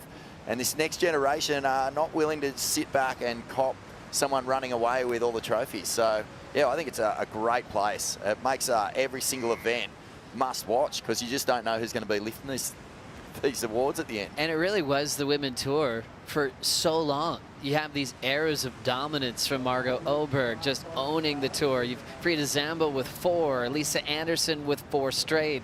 Lane had 6 straight. That's still a record, and then picked up her 7th. Where you just look at the sheets and you're just, it's one name just constantly, maybe one more, but it's rarely just changing hands. Kind of like more so we've seen on the men's side over all the surfing history. Yeah, it's been really actually interesting to dive back into that history and, you know, acknowledge all the greats that have come through our past, but to know that throughout all the years, up until really right now, the trend hasn't changed. So maybe we're seeing a whole new era of surfing hitting our screens where we might not have multiple world champions for someone who wins 2, 3, 4 times, but we might have a lot of one-time world champions. Wendy Botha as well. Yeah, Wendy. A lot of world titles. Wendy was one of those dominant figures as well. So, yeah, it's been incredible. Yeah, Wendy Botha, what a hero. 4-time world champion, owning so many records in professional surfing. Here's the GWM recap for the last seat of the day. Caroline Marks looking sharp. 2 waves ridden, 2 keepers, peaking at a 6.83. I love it when Caroline's board goes vertical. Like if she's punching it into the lip, it's a good sign. That wave there backs off, so she's able to just rely on the power, the swoop out of the top. But that's 2 punchy rides from Caroline Marks to be leading this heat, rightfully so. Yeah, she had the credit of having the best backhand on tour when she got on tour as just a young teenager. Oftentimes asking for lifts to the contest site, wasn't old enough to rent a car herself, you know, just trying to figure it all out. Now she's got some contenders, you know, there's more goofs on tour. You know, we had a brilliant score from Vahine Fierro earlier on the backhand. Obviously seeing what Sawyer Lindblad's done in a short period of time, Rookie of the Year last year. And now it's really fun to kind of try to keep that title and go for being the best backsider on tour with all these rights that we get to enjoy. Yeah, I mean, it's a privilege to have that next to your name. We were talking about it this morning in the men's side. Connor, he's been getting a lot of recognition for that this year, but Caroline, see, this is why we need the power tester at the wave pool, because then we could really settle this debate as well when it comes to best goof. Let's watch this goofy up and riding again. A world champ will step off. And then Aaron Brooks putting another goofy on tour with some fireworks, especially at the last event. So we're having more goofies on the top 17 than I really can remember, which makes some fun comparisons as we look at Betty Lou. Nice time first turn, getting down the line for a nice clean little snap, ejecting, trying to find as much water as she could before bailing. Had a 1 as her low score. Now she's actually standing on it.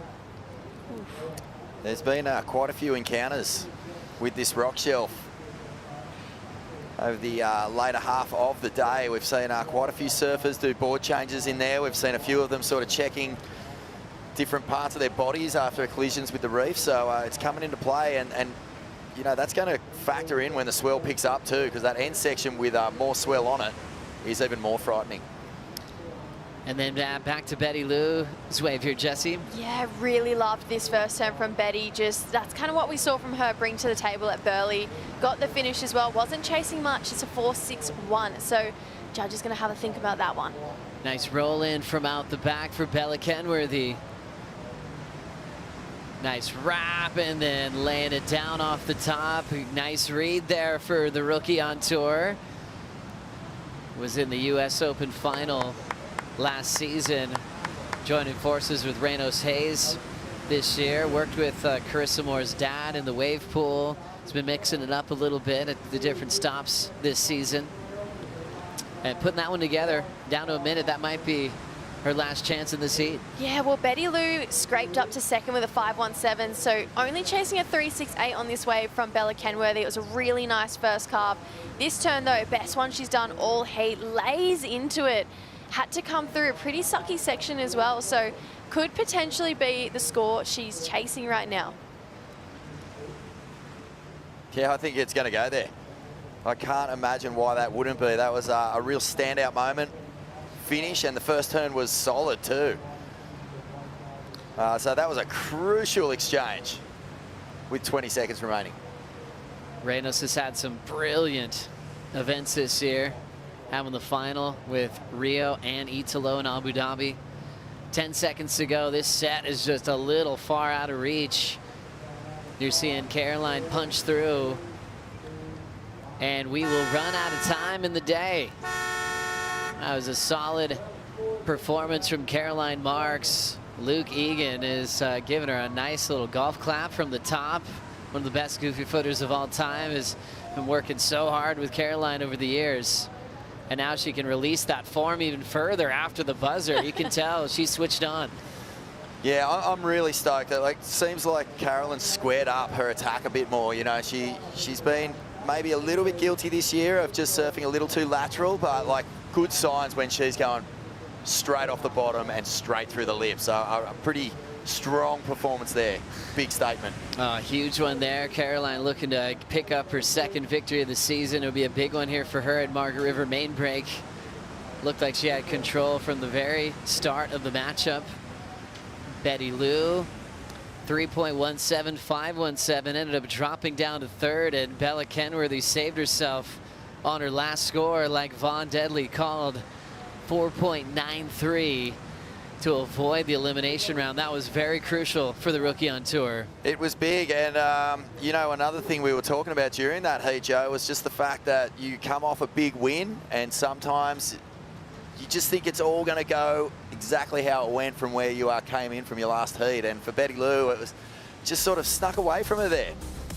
We'll see how she regroups, but gosh, thanks for joining us on a brilliant Saturday. First day was stellar for the opening round for men and women. We're going to break it all down with some big highlights on the Stone and Wood post show with Ron Dog Blakey, Richie Lovett, and Von Deadly. We'll be right back.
Welcome to another Stone and Wood post show from a brilliant opening day of competition here at stop number 7, the Western Australia Margaret River Pro. What an event this is, what an afternoon. The waves came to the party, the sunset's looking spectacular. These Stone and Woods don't stand a chance, not a chance in hell. But this has been a magic day to kick things off. A lot of excellent scores dropped, and when the conditions got a little tricky, we saw some great finishes to the day. Ronnie Blakey with Richie Lovett, Vaughan Blakey. Rich, what'd you make of it all? There's a lot to take in. I made a lot of it, actually. I thought it was great. I don't think anyone's dropped it for the day. I didn't hear it. West is best. It's living up to the reputation. The waves just delivered this morning. Incredible conditions to get the contest kicked off. And, you know, it got a little tricky this afternoon, but the performances were there. We had excellent rides all day long. People pushing Vaughan to save themselves on this tour, trying to get above that cut line, trying to push off the attack of those desperate competitors. It was all going down. Yeah, and actually one of the great surprises today was just how driven the guys around the cut line were to Yes. put on their best surfing. No one was tentative. No one looked stressed. A lot of the performances, the best performance of the day, came from crew who really just tried to let the stress go to one side and bring their best performance out. Yep, attack mode. We love to see it. We saw it from Caroline Marks in that last heat. She's with AJ. Caroline out here ripping on a board that you just put in the water for the first time in that heat. Talk me through why you made the board change and what worked so well with it. Yeah, first time ever riding it. It's brand new. The swell dropped a little bit today, and I only have one size of this board, and I don't know, I'm really confident in my boards with Matt, so just was like, oh, I'm gonna try it out. Just felt like the right size. So I was on a different board this morning as well on the free surf. It was a bit windy, and I think the swell was a little bit bigger, so yeah, I don't know. It just felt like the right choice, and it worked out. But it felt really good, so I was really pumped.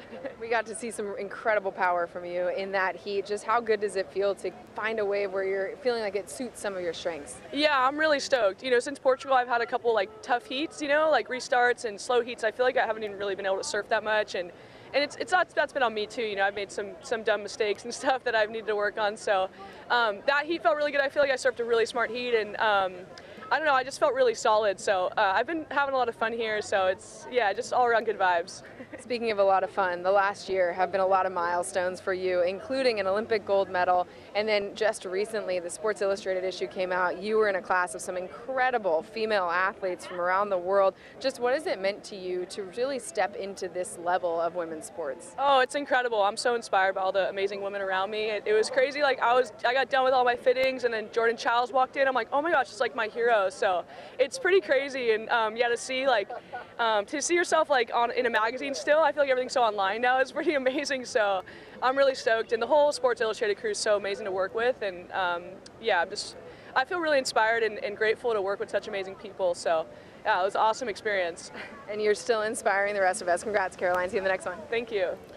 Thank you, AJ, and congrats to Caroline Vaughan. You made the comment, just the backhand, squaring up a little bit more here at main break on day one, and looking all the bit, the world champ that she is. Yeah, well, I think Erin sort of has set a new benchmark in women's surfing, and I've sort of said a few times, like, it's the best backside surfing vertical approach I've ever seen, and that's to take nothing away from Caroline Marks and Tatiana Weston-Webb, but there's just a bit more speed, there's much more attack, and I think that Caroline will be really sort of do herself a big service to go back to that vertical approach rather than the swoops when the section presents itself, because that's what won on world titles, and that's what's going to do it again. And it wasn't the only backhand that we saw on the women's side getting the job done today, Rich. Bronte McCauley back in that CT jersey, yeah, and looking sharp. Yeah, no, Bronte looking really good, coming in here relaxed, but she had a heat on her hands. Lakey Peterson and Katie Simmers, but Bronte, the local girl, she had the crowd behind her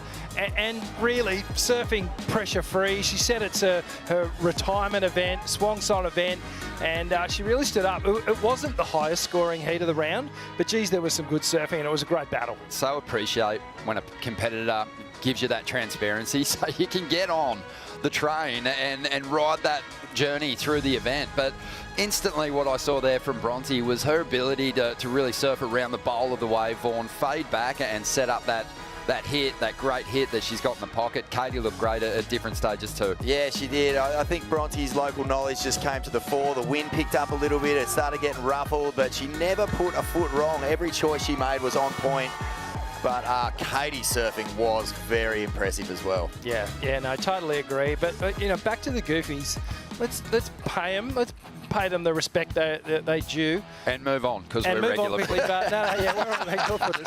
But one thing I noticed with all of them, they all just held that bottom turn, that deep bottom turn for so long. It was something that sort of stood them apart for the day. Yeah, I love to see the backhand approach out here, because the goofs don't get an opportunity to just really square up on a big, powerful wave. Bronte looked sharp. Katie Simmers looked exceptional. Lakey Peterson, who's won here before, is going to have to fight her way through the elimination round, which it's just turned out to be one of those ERs that's heavily stacked. And, you know, for some of those surfers desperate for results, you know, that stacked ER round couldn't have come at a worse time. Yeah, well, I mean, it's there are no easy heats on the CT, as we all know, but when you're looking around, but some are harder than others. Look, some are harder than others. But this one is, this ER is particularly deadly, and Yeah, I mean, it's just not where anyone wants to be right now, that's for sure. That's for sure. Let's have a look at the Boost Mobile heat of the day. It was always going to be a good one. Cole Houshman, another big backhander surfer, just throwing absolute hooks in the bowl. And Sammy Pupo also surfing excellent as well. Oh, this was such a good battle again. The big goofy footer just squaring up and showing so much power on the backhand, but really Sammy Pupo was on fire as well.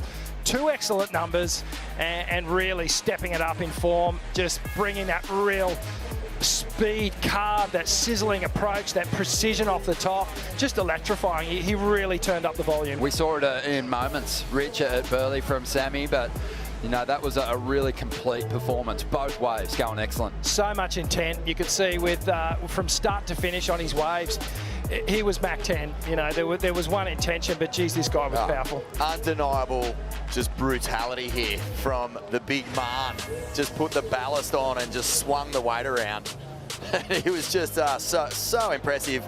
And as you say, Ronnie, you know, like when a big fella gets that power and he can really square up and tee off, it's a wonderful sight. So Barron Meyer, you know, he's got to turn things around. He started the year in the yellow jersey after event 1, looking sharp. Also had a semi-final along the way, but since then a couple of mixed results, and now he's sort of falling into a dangerous trend of drifting away from the final 5. Yeah, he needs to just change the tyres and find some more tread and really get a grip, you know, and I think he's, you know, you'll need to dig deep in this elimination round. He can do it. Yeah, this wave, I think, should suit him. Yeah. I mean, he's got that power. He did have one rider in that clash, Vaughan, where he just showed how quick he can be when he rips that board through a carve. It was just wave selection for me. Like, he didn't look really like he was off at all. The waves he got, if he had a section, he really laid into it. It suits him.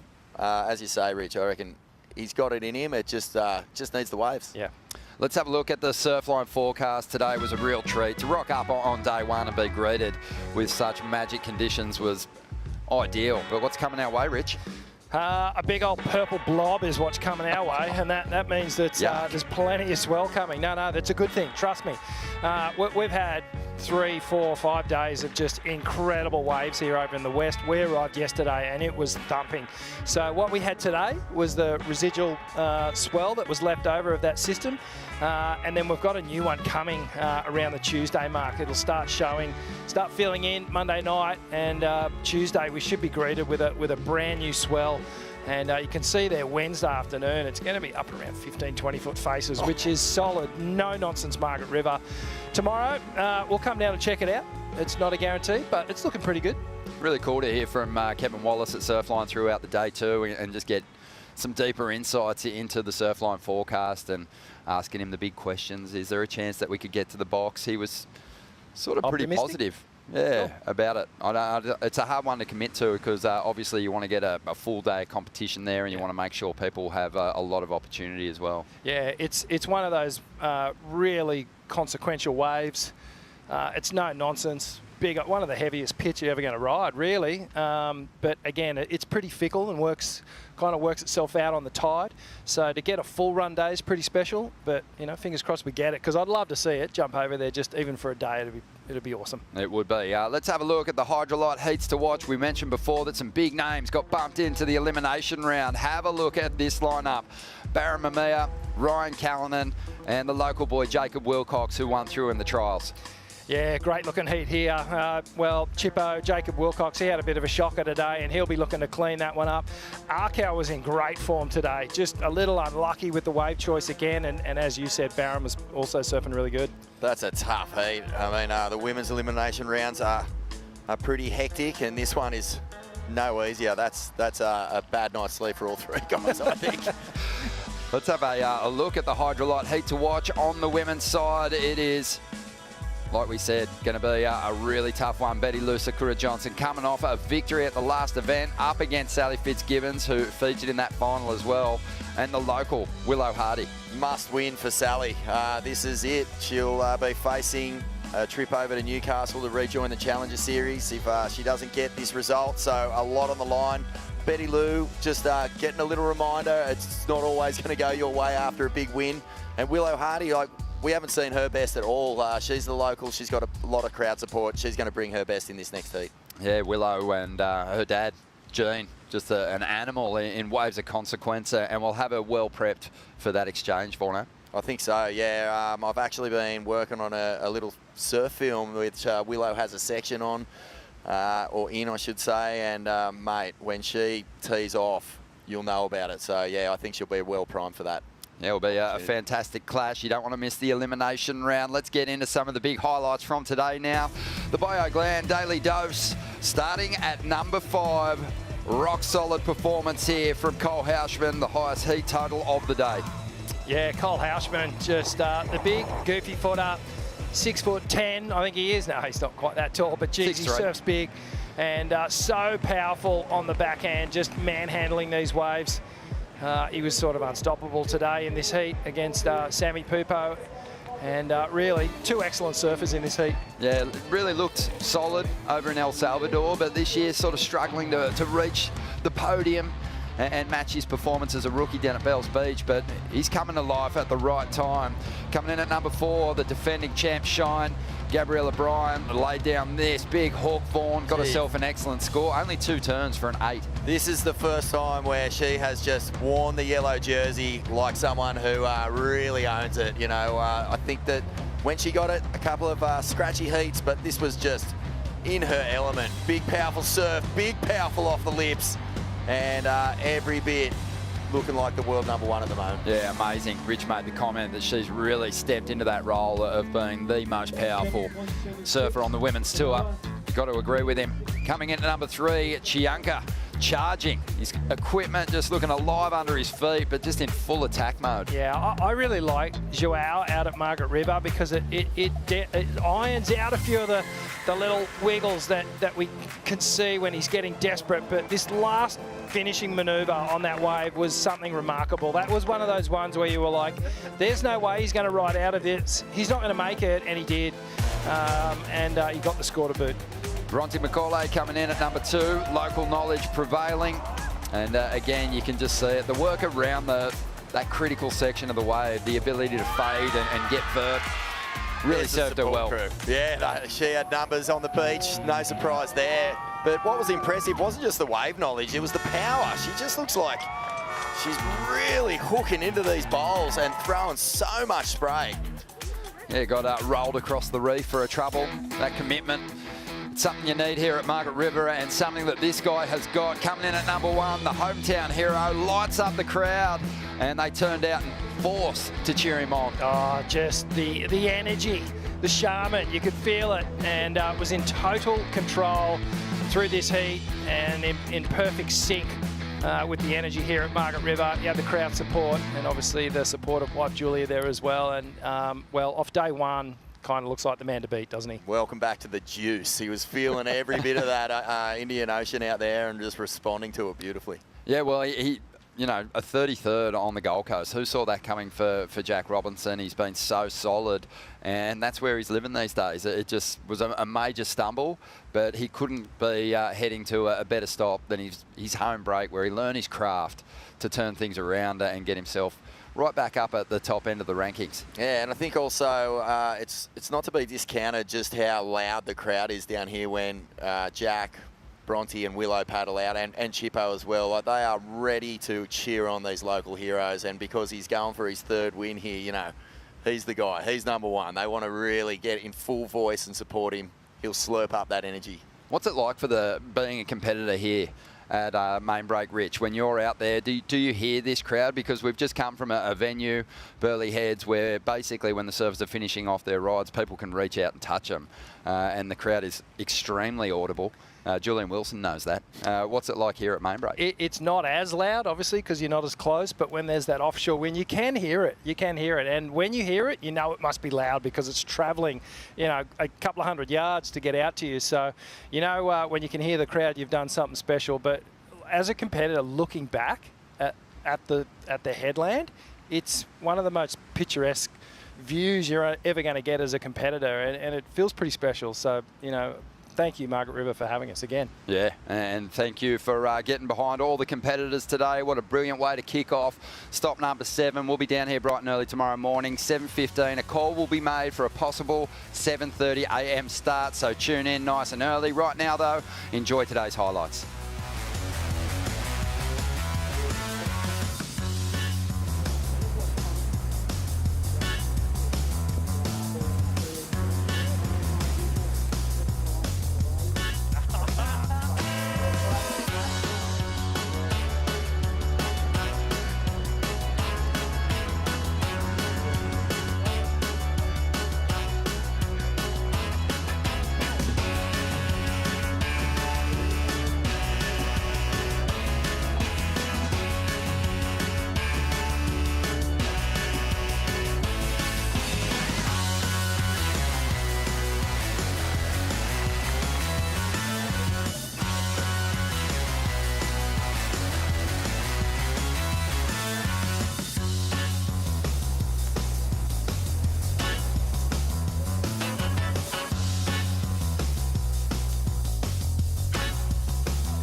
This copyrighted event broadcast is produced by the World Surf League for broadcast around the world and may not be retransmitted, reproduced, rebroadcast, or otherwise distributed or used in any form without the written consent of the World Surf League.